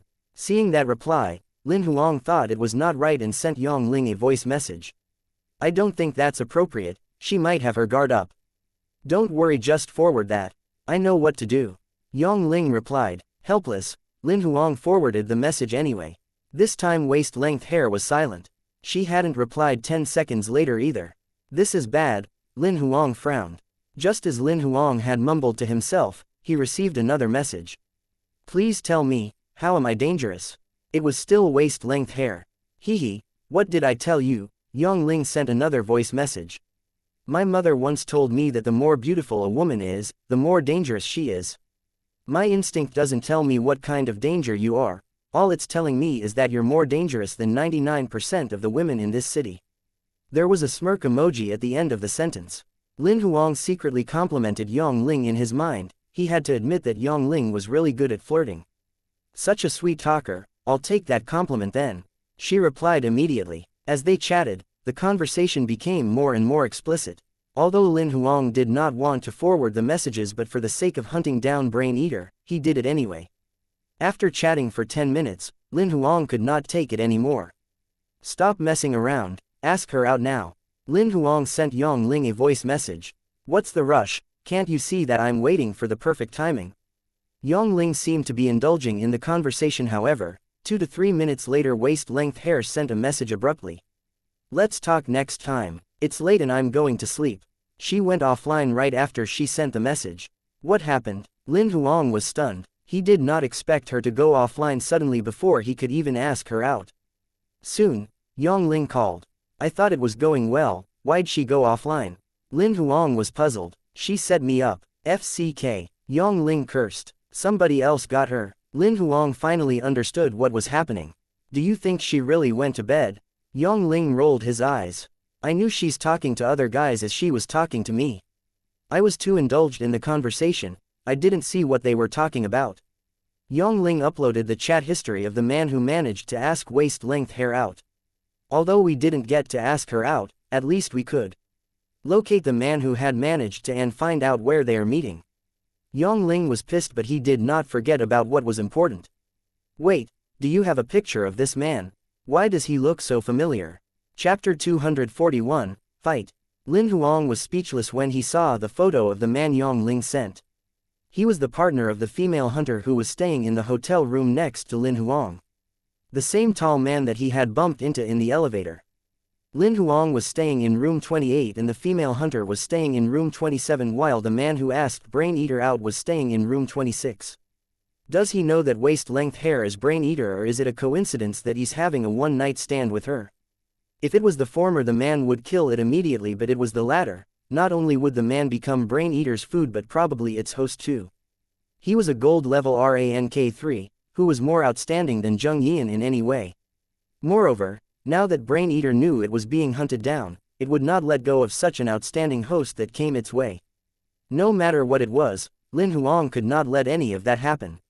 Seeing that Lin Huang was silent, Yongling asked, "Did you recognize him? Who is that guy?" Clearly, he was unhappy that he got C**ck blocked. He's a hunter who lived next to me at the hotel, I've met him before in the elevator. Lin Huang explained, I'm not sure if it was a coincidence or he knew that she's Brain Eater.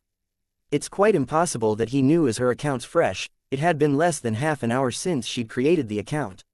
I don't think anyone could have found her as fast as I could. Yongling was confident in his ability. Moreover, I've hacked into the man's account. He's been asking other women out during these last couple of days.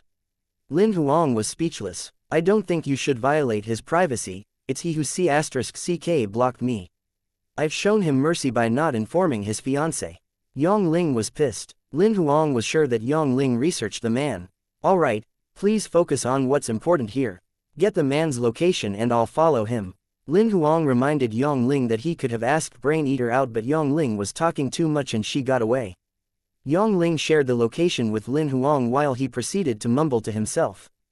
The man was moving, he had left the hotel and was headed far away. Lin Huang left the hotel immediately and chased after him. Lin Huang was worried that he'd be exposed, so he didn't follow too close. He walked hundreds of meters away from him. 15 to 16 minutes later, the signal on the map suddenly stopped. Lin Huang slowed down, but soon the man's signal had disappeared. What happened? Lin Huang asked while Yongling ran to the signal's location. When he arrived, the tall man had disappeared. The lady might have a signal isolator with her. Besides, the area we're currently in has no surveillance within a couple of kilometers. I have always heard people saying that monsters are smarter than humans, but I didn't believe it, now I have to believe it. This Brain Eater is much scarier than I imagined. Yongling sounded disappointed. Then you have never encountered a ghastly clown then, Lin Huang thought to himself. Since they're meeting here, it's definitely not to chat with each other. Go and check to see if there are any underground hotels around. Lin Huang said. There's one 300 meters on your left and another one just 400 meters on your right. I have marked them both on the map for you, although there are more than 600 rooms in total. Do you plan to look one by one? Yang Ling was doubtful. There's nothing else I can do, I'll have to search the rooms one by one. After hanging up the phone, Lin Huang walked to an empty alley and transformed himself into the specter. He then dived underground and headed to the underground hotel on his left. When he arrived, he hid within the walls and started looking one by one. 20 minutes later he'd managed to look at more than 300 rooms, but they were nowhere to be seen. Lin Huang headed to the other underground hotel just up on the right. After searching half of the hotel, Lin Huang found his target. It was no good, he was too late. Lin Huang didn't see Zheng Yian, but you could smell her perfume scent in the room. The tall man was adjusting his clothes in front of the mirror. Clearly, Brain Eater had completed the change of host and must have kept Zheng Yian's body in its storage space. Lin Huang headed to the room entrance and transformed back to himself. He summoned Bai and took out the modified Gold Eagle 11. He kicked open the room door and started shooting at the man. As the door crashed open, Brain Eater knew that it was exposed. It then tried to get away towards the back door of the room. Before he could escape, Bai had transformed his blood spirit wing into a curtain to block the back door, while the other wing transformed into a whip, tying the man's left arm. As the man's movement was restricted, Lin Huang seized the opportunity and used the intermediate gunfighting technique Tidal Wave and opened fire at the man. Silver bullets flew out of the gun like a silver tidal wave, devouring the man. As the shots were fired, people in the hotel started screaming. Some of the people in the rooms nearby thought they were being attacked and left through the back door, naked. Although the man's movement was restricted, he managed to avoid all the bullets coming his way. Some of the bullets hit his body, but they were blocked by his gold-level armor. After attempts at trying to break away from Bai, he activated the gold-level battle sword on his finger and slashed at Bai's blood spirit whip. There was golden sparkle that flashed out from the collision. Now that he was sure that he could not break away from Bai, the man chopped off his arm. Blood was all over the floor. Staring deadly at Lin Huang and Bai, the man plunged towards the window and escaped. Lin Huang did not expect him to come up with such sudden decision to get rid of his arm. As Lin Huang got to the window, the man ran into the crowd. After recalling Bai, Lin Huang hopped out of the broken window, summoned his Viridian Wolf and chased after the man. Chapter 242, Killing the Brain Eater. It was past 11 at night with very few people out on the streets, as there was not much of a nightlife in Wuxia City. Lin Huang's Viridian Wolf's chase was smooth. It had managed to catch up with the man in a nick of time. Seeing that it was an area without surveillance, like Yang Ling said earlier, Lin Huang summoned Bai again. Beat him up but don't kill him, Lin Huang instructed. Standing on the back of the Viridian Wolf, Bai nodded while transforming one of his blood spirit wings to a spear, piercing through the middle of the man's chest from his back. He stopped running. Bai lifted him up with his spear, and while staring coldly at him, Bai turned him around. The man was like a piece of meat hanging on a hook. He panicked as he looked at Lin Huang and Bai beneath him. The people around who saw started screaming and running away. They thought it was a vampire invading the foothold. Some of them even called the Hunter Association for rescue. Lin Huang did not bother to explain, as his target was to kill the Brain Eater. The man lost his ability to fight as he was badly injured. Lin Huang then summoned his demonic dandelion vine. Bloody, take the Brain Eater's supreme intelligence, Lin Huang instructed. The appearance of a demonic dandelion vine scared the man even more. As a parasite itself, a double mutated demonic dandelion vine would naturally be a threat to the Brain Eater. The vine on Bloody bent like it was nodding.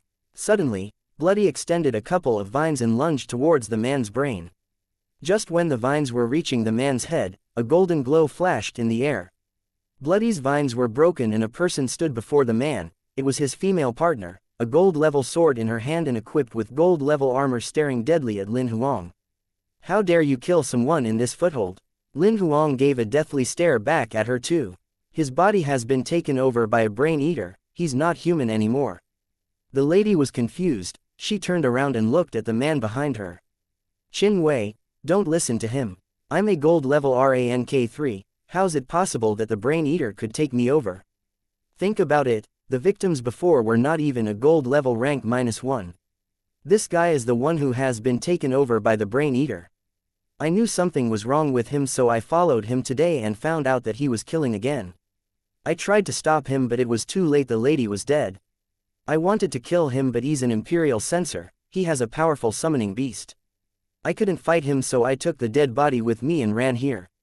If you don't believe me, I can show you the dead body in my storage space. Qin Wei believed in him. How could he turn the whole situation around? Lin Huang shook his head. He hadn't expected Brain Eater to be this intelligent and managed to point its fingers at him instead. The lady is called Zheng Yian, she's your previous host. Since you killed her and changed into another body, it's natural that you can't leave the dead body aside.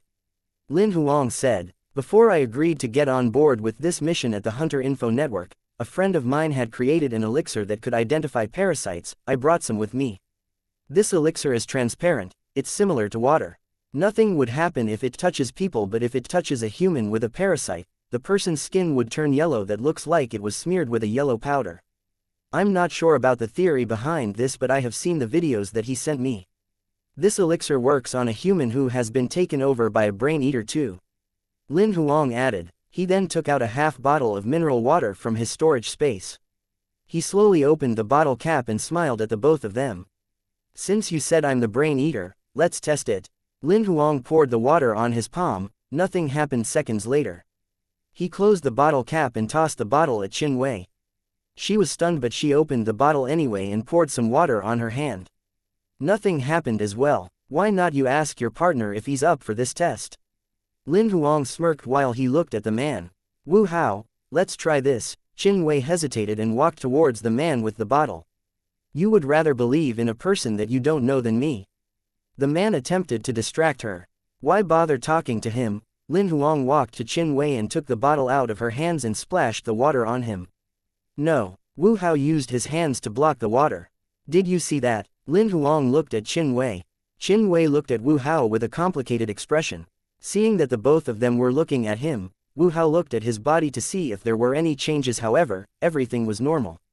You don't have to look around. It's just normal drinking water, although your response had said everything. Lin Huang explained. Qin Wei took a step closer. Could you let me kill this brain eater? I would like to use its body to commemorate Wu Hao. I'm sorry, you can take the body with you but I must kill him. I have been waiting for many days for its monster skill. Lin Huang did not plan to give in. Alright, Qin Wei hesitated but she decided to give in. Since the brain eater was discovered by Lin Huang, she shouldn't steal his thunder. Bloody, take his supreme intelligence.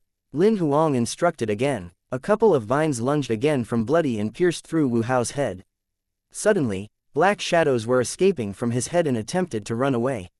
Reproductive fission. Lin Huang frowned. Reproductive fission was the second reproduction method of a brain eater. When facing fatal attacks, it would split its body into tens of pieces to reproduce separately. That was the main reason why the brain eater tribe had yet to become extinct. As long as one of them managed to find a host, their genes would live on. Without waiting for Lin Huang and Qin Wei's reaction, Bloody plunged its vines again and transformed them into spears, killing all of the divisions. Soon, Bloody recalled all its vines and transformed back into a card, placing itself into Lin Huang's body. Since Qin Wei was around, Lin Huang didn't look at the card immediately. Bai put down the body. After placing Wu Hao's body on the ground, Bai removed his blood spirit wing from his chest. Lin Huang then recalled Bai. You can have the body, I'm done here. I shall make a move. Wait, I will go back to the hotel with you. Wu Hao is dead, I need to submit a report to the organization. I'll need some information from you, I hope you can cooperate. Qin Wei stopped Lin Huang. Lin Huang thought and agreed to Qin Wei's request. Sure, I'll try my best. I apologized for not being able to reveal some parts of my doing. Qin Wei kept the body and the both of them returned to the hotel. Chapter 243. Extracting a new skill. On the way back to the hotel, Qin Wei started asking Lin Huang about what happened. As Lin Huang told him the brief background of what was happening, they arrived at the hotel. It was 11:30 p.m. when Lin Huang checked the time. Qin Wei looked at the time as well and said, "It's too late now, I'll not bother you. I might need some of your time tomorrow though to talk further." "Sure, what time?" Lin Huang nodded. "Let's meet at the restaurant at 8:30 a.m. tomorrow and after breakfast, let's go to the Union Government Division together to submit the mission. Since you killed the brain eater, the reward belongs to you but I'll have the body. We'll talk more after that." Qin Wei said, "Will I be bothering you? If it's not convenient for you, we can reschedule." Qin Wei thought and added. Lin Huang nodded. 8:30 a.m. is fine. Since I have settled the Brain Eater, I'll take a few days rest in Luoxi City. Lin Huang had been stressed for the past few days and occupied with the massive amount of information about the Brain Eater, so he hadn't managed to rest well. Besides, he planned to stay in the city for a week. Since he needed 2 to 3 days for his life power to stabilize and he wasn't in a rush to leave to Meteorite Desert, he decided to stay in Luoxi City for a few days to rest and to adjust himself before departing. The both of them took the elevator to level 76 and headed back to their own rooms. As he arrived in his room, he immediately looked at the demonic dandelion vine monster card. Monster card, rarity, epic, monster name, bloody demonic dandelion vine, type of monster, parasite species, combat level, silver level, rank 3 inches, skill 1, leech pods, skill 2, absolute control, skill 3, supreme intelligence, summon authority, activated. Remarks: monster skill has yet to be fully discovered, 2 more skills on the way. Card remarks: trainable. Lin Huang then looked at the detailed description of supreme intelligence. Supreme intelligence, passive skill that can immensely increase one's intelligence. Remarks: the higher foundation in intelligence will result in an increase in intelligence. Lin Huang was tempted when he saw the skill. Xiao He, extract the skill for demonic dandelion vine. If Lin Huang was to extract the skill now, the probability of obtaining supreme intelligence was only 1/3. Moreover, he did not need to add any other survival skill for it in the future, so he decided to extract the skill now. Skill is being extracted. Randomly choosing a skill. Skill has been chosen. Congratulations, you have received a new skill, leech pods. Lin Huang was speechless at what he got. Can I use leech pods? Lin Huang was skeptical. I'm not a plant like demonic dandelion vine with the gift. Even if I could transform my life power into pods, before I arrive at Transcendent, there's no way that my life power could leave my body, so it'd be useless. Lin Huang attempted to activate the skill. There were silver dandelion pods growing on his palm, however, they disappeared automatically. Just as I expected, leech pods will only work on parasites but no other creatures. What just happened proved Lin Huang's speculation right, but soon, he thought for something else. What if I transfer the pods into a host? Would my life power disappear as well? He thought of an experiment he could try and quickly summoned his Viridian Wolf and activated leech pods on his palm. He placed his palm on the Viridian Wolf's abdomen. Soon, the pods seemed to grow to Viridian Wolf's body. A warning came from Xiao He. Warning: something is wrong with your summoning card Viridian Wolf. A parasite has been detected inside it. Would you like to recall the card? No. Lin Huang shook his head and rejected to recall the card. I want to see if the pods that I've made would disappear. Lin Huang noticed something strange as the pods went inside of Viridian Wolf. He seemed to have the same sensory ability that it had, where he could look from its point of view and even smell better. However, he could get out of that zone whenever he wanted. He could also control Viridian Wolf's movement, including getting it to roll over, shake hands and greet with both hands. I shall go to bed and see if the pods disappear tomorrow. Seeing that it was near 12 a.m., Lin Huang didn't plan to recall Viridian Wolf as he was afraid that the parasite would be removed if he did. After a quick shower, Lin Huang went to bed in the bedroom while his Viridian Wolf stayed in the living room. Lin Huang woke up at 7 the next morning. As he brushed his teeth, he was observing his Viridian Wolf. The Viridian Wolf found it strange that Lin Huang was looking at it. The pods in it hadn't disappeared while his control over it had not decreased either. Could it be the same as Bloody's parasite, where as long as I don't recall the parasite, it would stay forever? Lin Huang thought as the pods remained inside Viridian Wolf after a night's sleep. I'll be heading out later. Stay in the room and don't run around. Lin Huang patted Viridian Wolf's head. He didn't plan to end the experiment just yet. Viridian Wolf looked unwilling as it laid on the floor, but it didn't dare to disobey Lin Huang. After showering, Lin Huang left without Viridian Wolf to breakfast. It was almost 8 when he finished his breakfast at level 3. He started reading the news while waiting for Qin Wei. Qin Wei soon walked into the restaurant and got herself some food before sitting across Lin Huang. You're done eating? Qin Wei was not sure as she saw the table was clean. Lin Huang nodded. Yes, I'm done. The service crew cleared the table. Are you just in Luoxi City for the mission alone? Qin Wei asked while eating. It's mainly to kill a gold-level life seed monster. Lin Huang didn't hide his intentions, but he hadn't revealed what he was hunting. Oh, I see. They chatted for a while. As Qin Wei finished her breakfast, it was almost 8:20 a.m. Qin Wei looked at the time, stood up and said to Lin Huang, "I'm done. We're 10 minutes ahead of time, let's go." "Let's go." Lin Huang stood up and followed behind her to the elevator. They got a monster car at the hotel entrance and headed to the Union Government Division. Chapter 244, Truth or Lie? The ground rhino pulled the black monster car to the entrance of Union Government in less than 10 minutes. Lin Huang got off the car first, and as he held the door open, he extended his hand. Qin Wei hesitated before she decided to let Lin Huang hold her. "Thanks," Qin Wei said softly after she got off the car. Liang Yin, who was rushing to work, saw what happened and smirked as she asked, "Is this your girlfriend?" "No, she's a friend." Lin Huang knew Liang Yin would not let him off so easily, so he attempted to distract her. "Have you just arrived at work? Have you had breakfast? Is she really not your girlfriend?" Liang Yin knew what kind of trick Lin Huang was trying to pull on her, so she asked again. "She's really isn't." Lin Huang nodded as he knew there was nothing that he could do about her quirk. "This is no fun at all." Liang Yin was unsatisfied. "Are you here for me?" she asked. "No, the brain eater has been killed. We're here to submit the mission." Lin Huang said. "I really must thank you for helping me this time." Lin Huang added, "If you really want to thank me, how about you give me the carcass after you've submitted your mission?"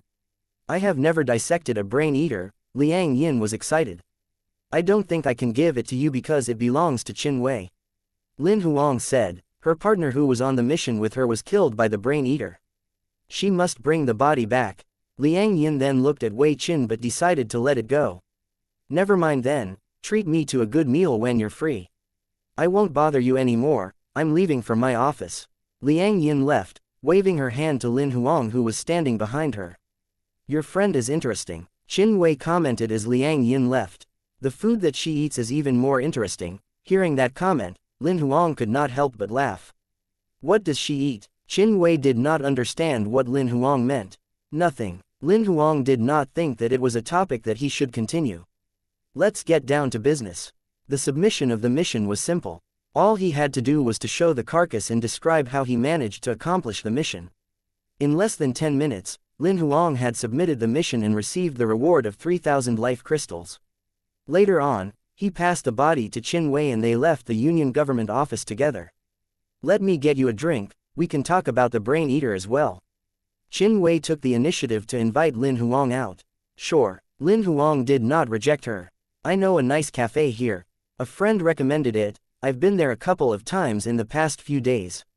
Qin Wei suggested. "It's not far from here, just 5 to 6 minutes away." "Let's go there then, I haven't had coffee for a while." Lin Huang nodded. Wuxia City was not a developed foothold. However, it was crowded on the streets when it was 9 in the morning. Many were looking at them as they walked on the streets, as Lin Huang was handsome while Qin Wei was pretty. They looked like an old couple when they walked together. After 5 to 6 minutes of walking, they found a cafe in an alley. It was not really big, but it looked rather exquisite. The entire building was made of bamboo, including the floor and furniture. The owner of the cafe was a middle-aged man with a mustache. He was almost 1.8 or 1.9 meters tall. Her footsteps were loud when he walked on the bamboo floor. Although he did not look friendly, he was passionate. "You brought a friend today?" The cafe owner smiled while looking at Lin Huang as he greeted Qin Wei. "Yes, same old, Qin Wei said. "Which flavor would you like?" "He could get you anything here." Qin Wei asked Lin Huang. "I would like a black coffee, please." Lin Huang decided without even thinking. "Black coffee is bitter, are you sure you want that?"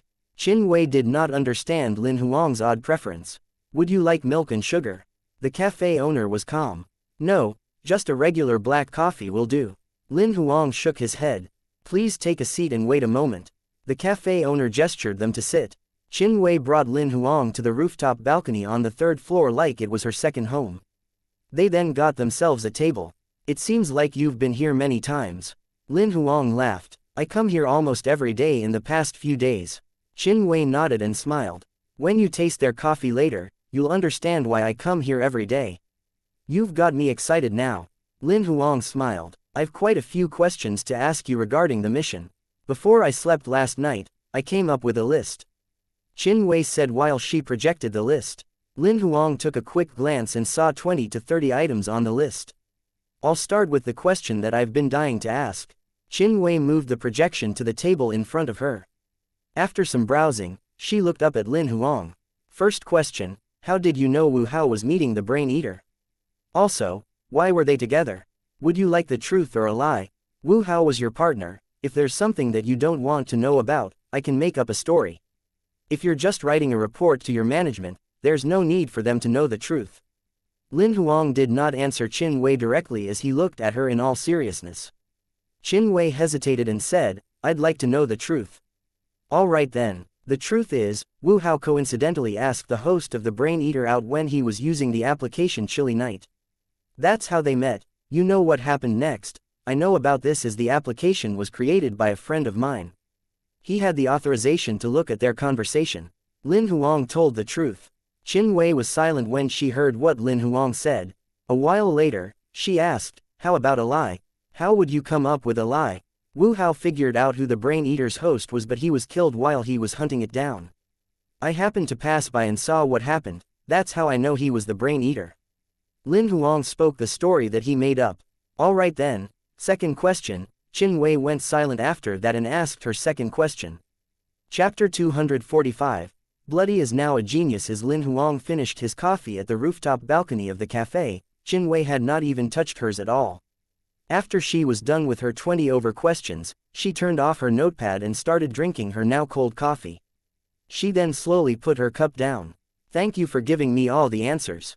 Without you, I'd have had no idea how I'm supposed to write the report. Qin Wei let out an awkward smile. How long have you been partnering with him? Lin Huang asked. Not long, only 9 months, Qin Wei shook her head. However, he's my fiancé, Qin Wei added after keeping silent for a while. Now it was Lin Huang who didn't know what to say. He'd heard from Yongling that Wu Hao had a fiancé, but he hadn't known the fiancé was Qin Wei, who was also his partner.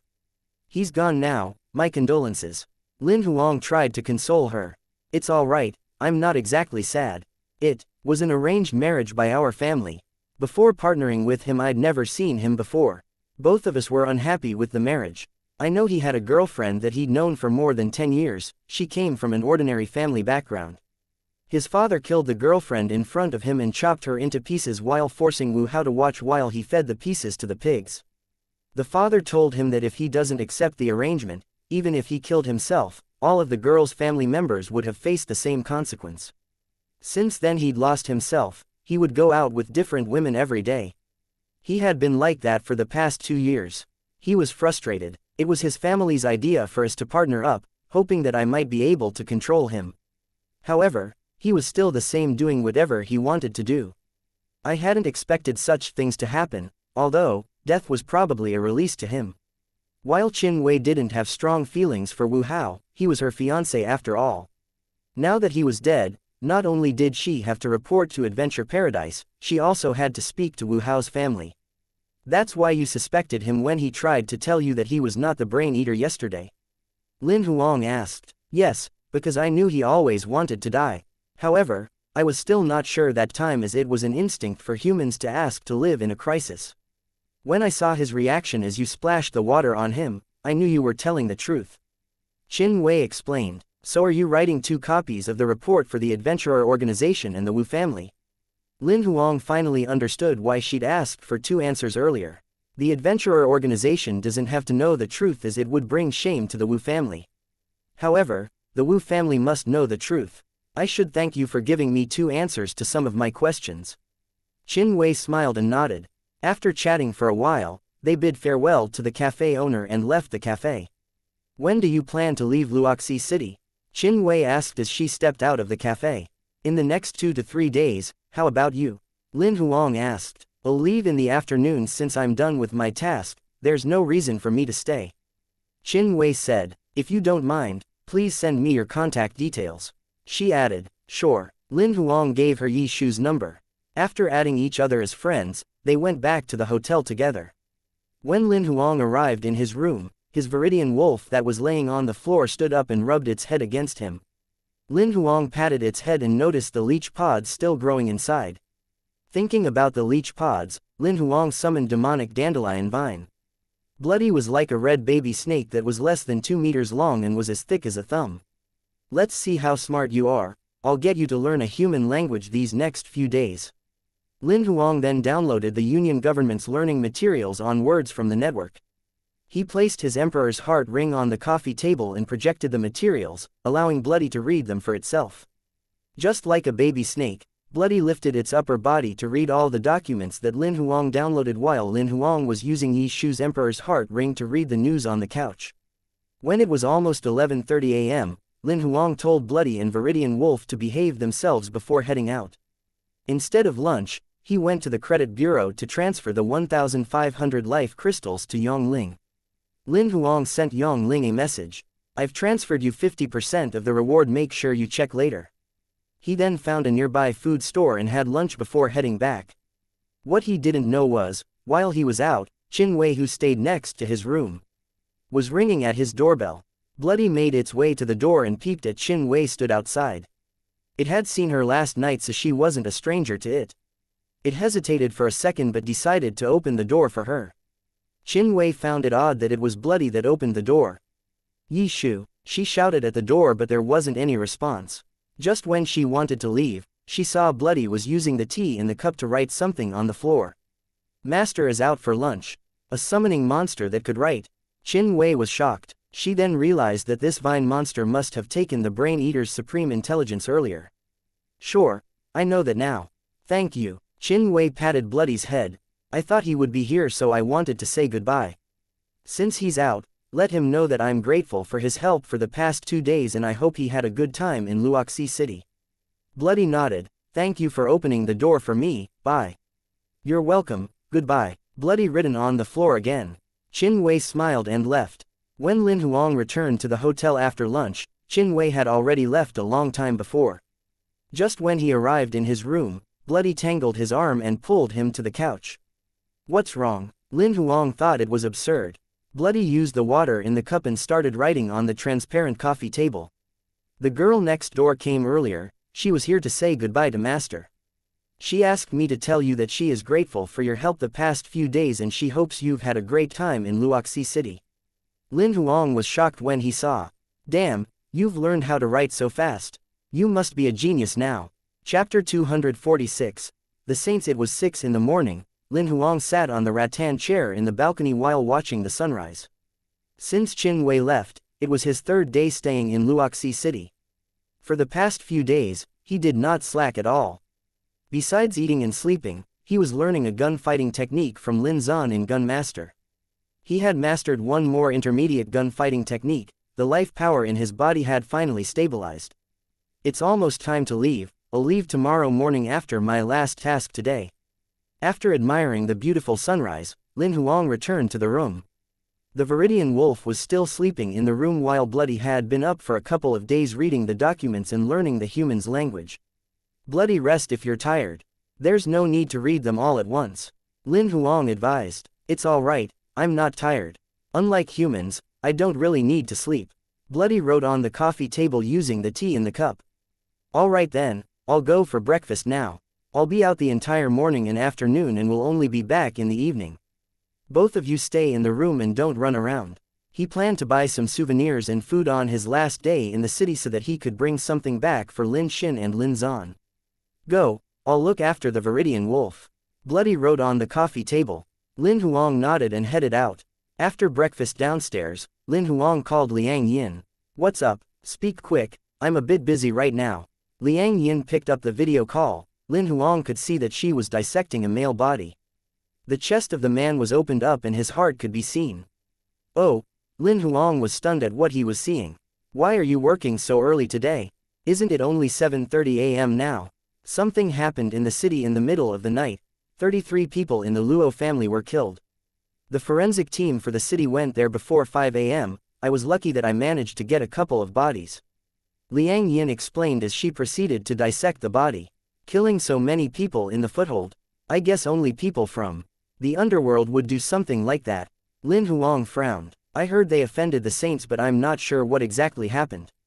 I'm busy right now, Speak quickly please if you have anything to say. Liang Yin said, "Oh, I'm leaving Luoxi City tomorrow morning. Didn't you ask me to treat you to a meal a few days back? Let me know if you're free today." Lin Huang finally said, telling Liang Yin why he was calling. "You're leaving tomorrow." Liang Yin stopped what she was doing and looked into the screen. "Unfortunately, I'm really busy today.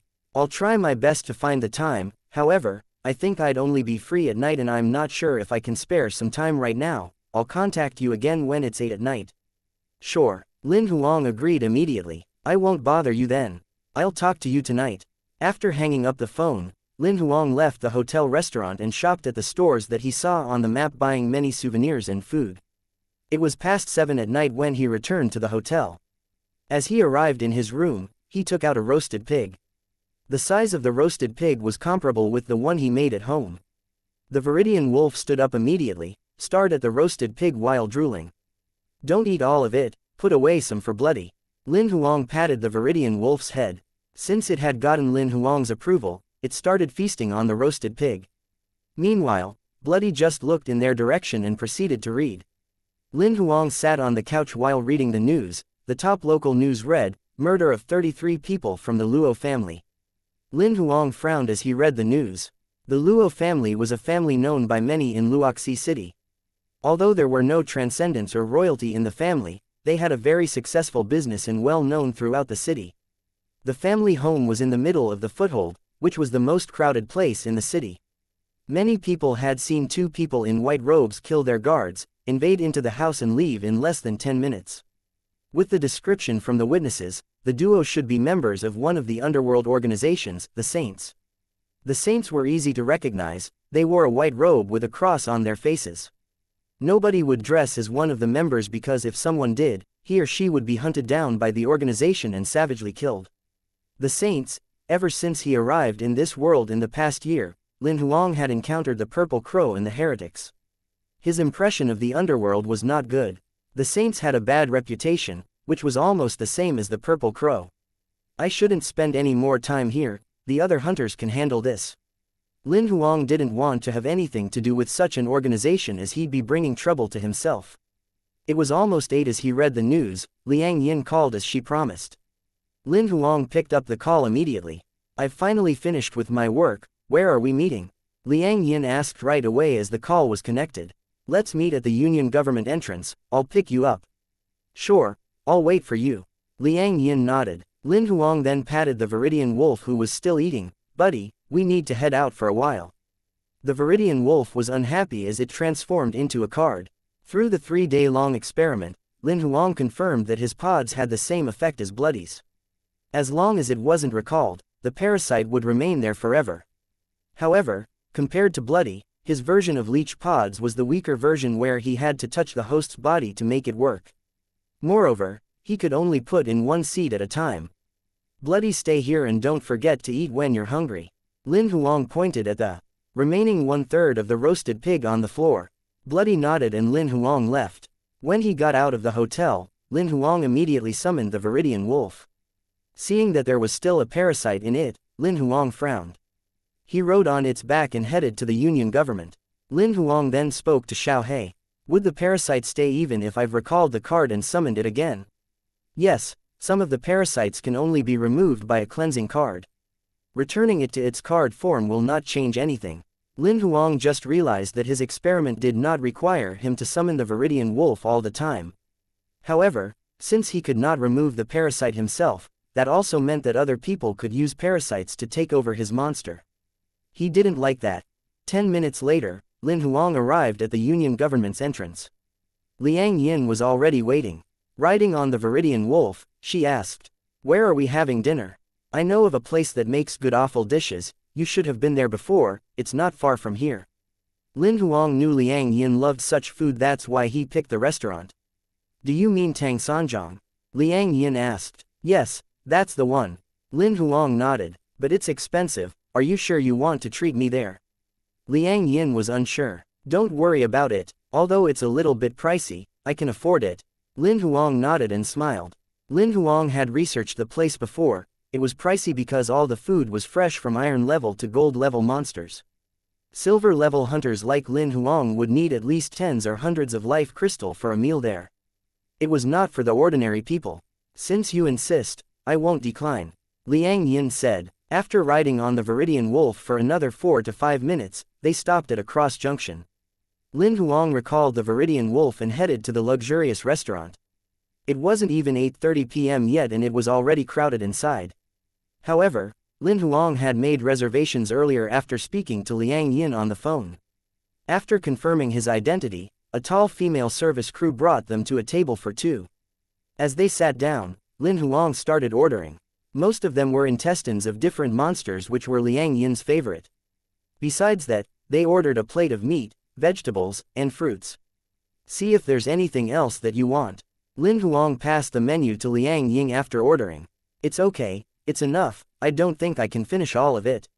Liang Yin didn't take the menu Lin Huang passed her. What would you guys like to drink? The service crew asked while smiling. I would like a cup of passion fruit juice. How about you? Lin Huang looked at Liang Yin. All have the same, I like passion fruit too. As the service crew left, Lin Huang laughed. I thought you would have some exquisite drink preference as well. You're overthinking things. Girls usually love drinks that are sweet and sour, I'm like that as well. What about you, why don't you drink any alcohol? Liang Yin asked him. I've something to do tomorrow morning once I have left Luoxi City, I must maintain my peak performance. Lin Huang didn't dislike alcohol but he disliked the hazy feeling he got after drinking. Especially in this world where anything could kill him, he did not want to let his guard down. Why not you stay for a couple days more? Although the city isn't bustling, it isn't bad at all. Liang Yin asked. Maybe in the future. It's true that this city has an odd sense of peace that I don't feel in many of the footholds. Lin Huang nodded as he said what he felt. I thought so too. Unfortunately, the peace was broken this morning. Liang Yin smiled awkwardly. You mean the Saints, the Hunter Association will send someone to handle the situation. Don't worry about it, the Union government would do something to get them too. Lin Huang comforted her. These underworld organizations are too much. I heard that the family was killed just because one of the sons published a post called Cult Religion on the Heart Network. There were only 2 sentences about the saints in the post which read, the so-called saints are just a bunch of lunatics who show off about their religion. What they are doing is the total opposite of what moral and decent religions have. They are just a bunch of lunatics who do whatever they want. Just because of that, the 2 saints members killed his entire family. Liang Yin knew the entire incident. Lin Huang frowned as he listened. We can never understand what such people are thinking, the way they think is different from ordinary people. You're speaking as if you are related to many people from the underworld organizations. Liang Yin looked at him. Lin Huang smiled without saying anything. Soon, the food was served and out of the many different intestine dishes, Lin Huang only tasted a few pieces. 2 of the dishes were good and he could not tell that those were intestines. It was almost 10 at night when they were finally done with dinner. As they walked out of the restaurant, Lin Huang asked her. Where do you stay? Do you need a ride? It's all right, if my mom sees you, she might bring me to try on wedding gowns tomorrow. She's afraid that I might not marry anyone. Liang Yin rejected. All right then. Lin Huang hailed a monster car for Liang Yin. Hopping on the monster car, Liang Yin turned around and smiled widely at Lin Huang before she even sat down. Safe journey. Okay, thanks. The monster car left leaving Lin Huang waving goodbye to her. After sending her off, Lin Huang summoned the Viridian Wolf and headed back to the hotel. It was past 10 when they arrived at the hotel. As he went into his room, Bloody wrapped itself around his arm and pulled him towards the couch. What's wrong? Bloody used some water in the cup and wrote on the coffee table again. I have learned all 120,000 words, the human language is really profound. I would need a couple more days to be able to use all of them. I'm envious of such a learning ability. The main reason why Lin Huang wanted the supreme intelligence skill was because he wanted the learning ability of a transcendent. There were 120,000 words in this world's most common language. So far Lin Huang had only mastered 8,000 words. However, Bloody had managed to learn 120,000 words within 3 days. We'll be leaving Luoxi City tomorrow morning. I'll have to put you away and let you out when we arrive at the meteorite desert. I'll need your help then. Lin Huang said. Bloody nodded and wrote on the coffee table again. Sure, let me know if you need anything. After recalling Bloody, Lin Huang cleared up the mess in the living room that the Viridian wolf had made. It was almost 11 when he was done. He took a shower and went to bed. Chapter 247, Meteorite Desert. Dawn in Wuxia City was extremely peaceful. Lin Huang woke up at 7 in the morning and walked to the balcony to stretch his body. The sun had just risen as a red ball, but it did not hurt the eyes. Instead, it shone down on him with warmth. Looking into the distance, half of the city was within his field of vision. There was a tall clock tower far away and houses close to him as well as people on the streets. Perhaps, the lack of bustle made the city oddly peaceful. It's time to leave, Lin Huang sighed. After washing up, he returned to his room and looked around, making sure that he did not leave anything behind before heading out. Taking the elevator to level 3, he spent around 10 minutes at the breakfast buffet line before checking out of the hotel. As he stepped out of the hotel, he summoned the Alexandrian eagle and headed in the direction of the Meteorite Desert. The Meteorite Desert was located around 1,800 kilometers from the west-north of Wuxia City. With the speed of the Alexandrian eagle, Lin Huang arrived at the destination in less than 3 hours. The gold-level life seed monster that he picked was the Starlight Beast that Mr. Fu had recommended. The Starlight Beast was rare, whereby it was only spotted in the Meteorite Desert in the entire Division 7. The Meteorite Desert was 12 million square kilometers, and if it was placed on Earth, it was bigger than most countries. Even here, it was much bigger than an A-grade foothold. Though barren, many powerful monsters existed in this wide land. In reality, the Meteorite Desert surpassed the level of the Wild Zone. It belonged to the danger zone that most hunters would not step into. In this world, there were no transcendent monsters in the Wild Zones, so there were only 4 levels where the most powerful one would be at gold level. Those areas with transcendent monsters were labeled as danger zones. There were 3 grades of danger zones. The mild danger zone would usually have 1 to 4 commander level monsters. One commander level monster was comparable to the combat strength of a human holy fire level. The moderate danger zone would usually have more than 5 commander level monsters or 1 chief level monster. The chief level monster's combat strength was comparable to a human immortal level. Meanwhile, the severe danger zone would usually have more than 10 commander level monsters or more than 3 chief level monsters. Such a place was considered an extremely dangerous zone, and only the top hunters would dare to enter. A danger zone that was even higher would be considered forbidden land, which was terrorized by a king level monster. It was comparable to an imperial level transcendent. Only the general of the Union government or the elder of the Hunter Association would be able to fight such a monster. The Meteorite Desert belonged to the moderate danger zone. While there were only 7 transcendent monsters that were identified, there could be more. With Lin Huang's ability, he had to be careful as he entered the zone. Although Bai and Charcoal were powerful, they were not powerful enough to fight a transcendent monster.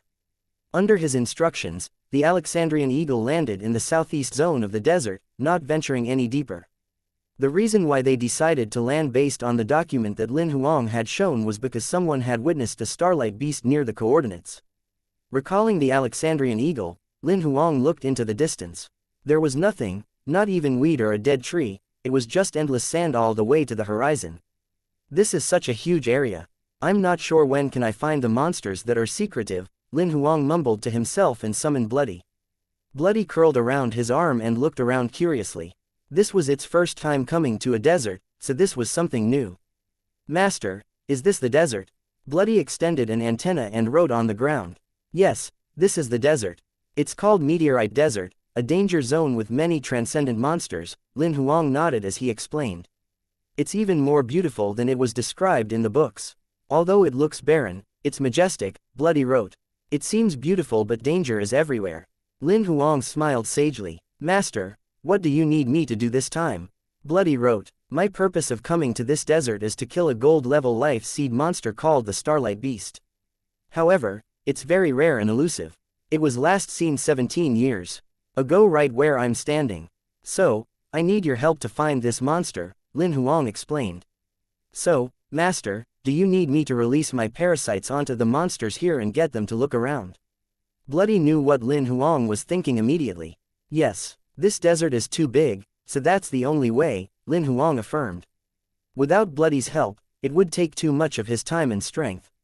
Sure, can I take a look at its picture? Bloody agreed. Lin Huang projected the photo of Starlight Beast immediately. Starlight Beast looked like a robot. Most of its body was orange in color and had a unique metal reflection under the light.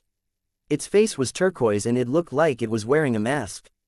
Besides its eyes, there was nothing else on its face. There was a purple crystal the size of a fist under its neck. On both sides of its chest were 4 antenna-like arms in blue and green. It had a long torso and its waist was so tiny that it could be completely held by both adult hands. Both its legs were long like 2 thick antennas with no soles, so it had to balance on its pointy limbs. After some observation, Bloody asked, "Are all of these monsters the same color?" "Yes, the majority of them. So far, I've never heard of any other color." "All right, I shall look for them with this reference," Bloody confirmed. It glided from Lin Huang's arm, its body enlarging. Soon, it grew to the thickness of an adult thigh and unraveled to become up to 1,000 meters long, looking like a giant boa. Bloody coiled around on the ground and there were buds growing out of its body. At a speed that could be captured by the naked eye, purple flowers that looked like dandelions grew out of the buds. Within seconds, the purple flowers bloomed and flew far away, carried on the wind. "Bloody, try to be low-key. There are many transcendent monsters in this desert, so let's not get their attention," Lin Huang reminded, looking at the purple flowers flying in the air. "I understand," Bloody responded and slowed down the speed of the purple flowers. The density of the leech pods was more than 10 times less than before. Looking at the seeds that were numbered to be at least 100,000, Lin Huang stood where he was and exclaimed, "What an amazing ability that Bloody is born with." Chapter 248, Free Man. It was a cloudless sky. The azure blue was like a painting so beautiful that it was unreal. The sun that was hanging high up in the sky was shining its best golden glow across the land. While the temperature in the meteorite desert was not high, the sun at 10 in the morning hurt his eyes. Lin Huang put on his sunglasses while waiting next to the portable tent to build itself. Bloody spent more than half an hour spreading out all the 100,000 leech pods far away. If Lin Huang had not asked it to remain low-key, it could have done that within 2 minutes. Later on, Bloody shrunk to its original length of 2 meters and plunged into the tent while tangling itself on Lin Huang's left arm. "How long does it take for all the pods to complete its parasitizing?" Lin Huang asked immediately. "The desert is huge and the monsters don't gather together. Without getting the Transcendent's attention, I slowed down their speed of flight to make them look like they were just wandering in the wind. Looking at the current situation, it'll take at least 2 to 3 days to be complete," Bloody wrote on the ground with its vine. 2 to 3 days, I'll need more time to find the Starlight Beast, Lin Huang planned in his own head. "It seems like we'll have to stay here then." With the help of many parasites, Lin Huang decided to stay and wait patiently. After some deliberating, Lin Huang summoned the enchanted poisontail scorpion to guard the tent outside. The enchanted poisontail, scorpion and the golden armored skeleton were 2 gold-level cards that Lin Huang had accumulated on the Little Devil Island. The reason why he picked the enchanted poisontail scorpion was that because of the fact that Tyrant sighed, it was the only monster that best suited the desert. There was no desert in this area, so there were passers-by sometimes. On some level, Tyrant had evolved into a new species so any passer-by might take photos or videos if they saw Tyrant. As the last few summoning monsters that he owned, Lin Huang did not want it to be exposed. Furthermore, at the border of the desert, there were hardly any monsters of silver level. Therefore, the enchanted poisontail scorpion that was gold level rank 2 would be the best to defend them if monsters were to invade. Therefore, there was no need for Tyrant to guard the tent. "If anyone comes, don't attack. Inform me or Bloody first. If there are monsters, you may kill them without informing us," Lin Huang instructed enchanted poisontail scorpion. In reality, most of the monsters would not understand human language, especially the enchanted poisontail scorpion which did not have high intelligence. The reason why it could understand Lin Huang was not because it could understand the human language, but it was owing to his summoning card which could read Lin Huang's instruction on the surface. However, it was a different story for Bloody. Ever since it had gotten the supreme intelligence skill, it could understand the human language. No matter if it was Lin Huang or other humans, it could understand them. The reason why it could not speak was either because its biological structure did not allow it to, or because there was no need for it to since it could write whenever it needed to communicate with Lin Huang. After getting the enchanted poisontail scorpion to guard the outside of the tent, Lin Huang took out his Emperor's Heart Ring and projected the monster encyclopedia that Yi Zheng had given to him. He took it off and passed it to Bloody. After an emperor's heart ring was removed from the human finger, even with the authorization from the host, it could only work in offline mode. Communication, network, storage space, and other functions would be shut down with the basic function remaining. Such a restriction was for the safety of the user. If there was no such restriction, Lin Huang was more than happy to let Bloody learn by itself. If you are bored, you can look at the Monster Encyclopedia. This Monster Encyclopedia is so much more complicated than the basic one that I used to learn with. After you are done with this, I have another one that's more detailed on parasites. You can take a look at that as well and think about which are the 2 skills that you desire the most. Lin Huang lined out the learning mission for Bloody. However, I have a suggestion. The best skills that you look for would be survival and defense. You could consider that yourself. Sure, I will consider after I am done reading all the documents, Bloody responded. In the following days, I will be training my gunfighting technique in the gaming pod. My Emperor's heart ring will be offline with the communication systems shut down, so you won't be able to contact me from the outside. If something happens, you can press the emergency stop button on the gaming pod, Lin Huang said, and he activated the game outside the tent. A gaming pod that was 3 meters long appeared less than 2 meters away from the tent. Lin Huang walked out of the tent and pointed at the red button that was covered with a transparent cap on the right side of the pod door. There's a red button that's covered with a transparent cap. That's the emergency stop button. If something happens when I'm inside the gaming pod, open the cap or smash the cap and press the red button. I will get out of the game right away. I understand. Bloody nodded and wrote, if you have any news on the Starlight Beast, that'll be considered an emergency as well. By then, you should also press the emergency stop button, Lin Huang added. As the Starlight Beast was secretive about its whereabouts, Lin Huang hoped that him training his gunfighting technique would cause him to miss the monster. He could always train any time he wanted, but if the Starlight Beast ran away, he would have to wait for days for its next appearance. He hoped to complete that as soon as possible so that he could go home. Sure, Bloody responded. If you need to eat, settle that yourself. Don't bother me, I have my own snacks. If I feel like eating meat one day, I can always hunt myself. Lin Huang said that as Bloody was a summoning card which was different from a real summoning monster. They barely needed food or water to survive. As long as Lin Huang was alive and Xiao Hei's card system stayed, it was basically immortal. It would not feel hungry or thirsty. Even if it needed to eat, it did so to satisfy its craving before it became a card. Please help me watch the Starlight Beast, that's your top priority. Look at the Monster Encyclopedia when you have the time. If you don't, you can always look at it in the future. Anyway, I am putting you in charge here while I train in the gunfighting technique. Lin Huang became a free man after he put Bloody in charge. He then opened the door to the gaming pod and entered. Seeing that Lin Huang was already in the gaming pod, Bloody returned to the tent and started studying the Monster Encyclopedia.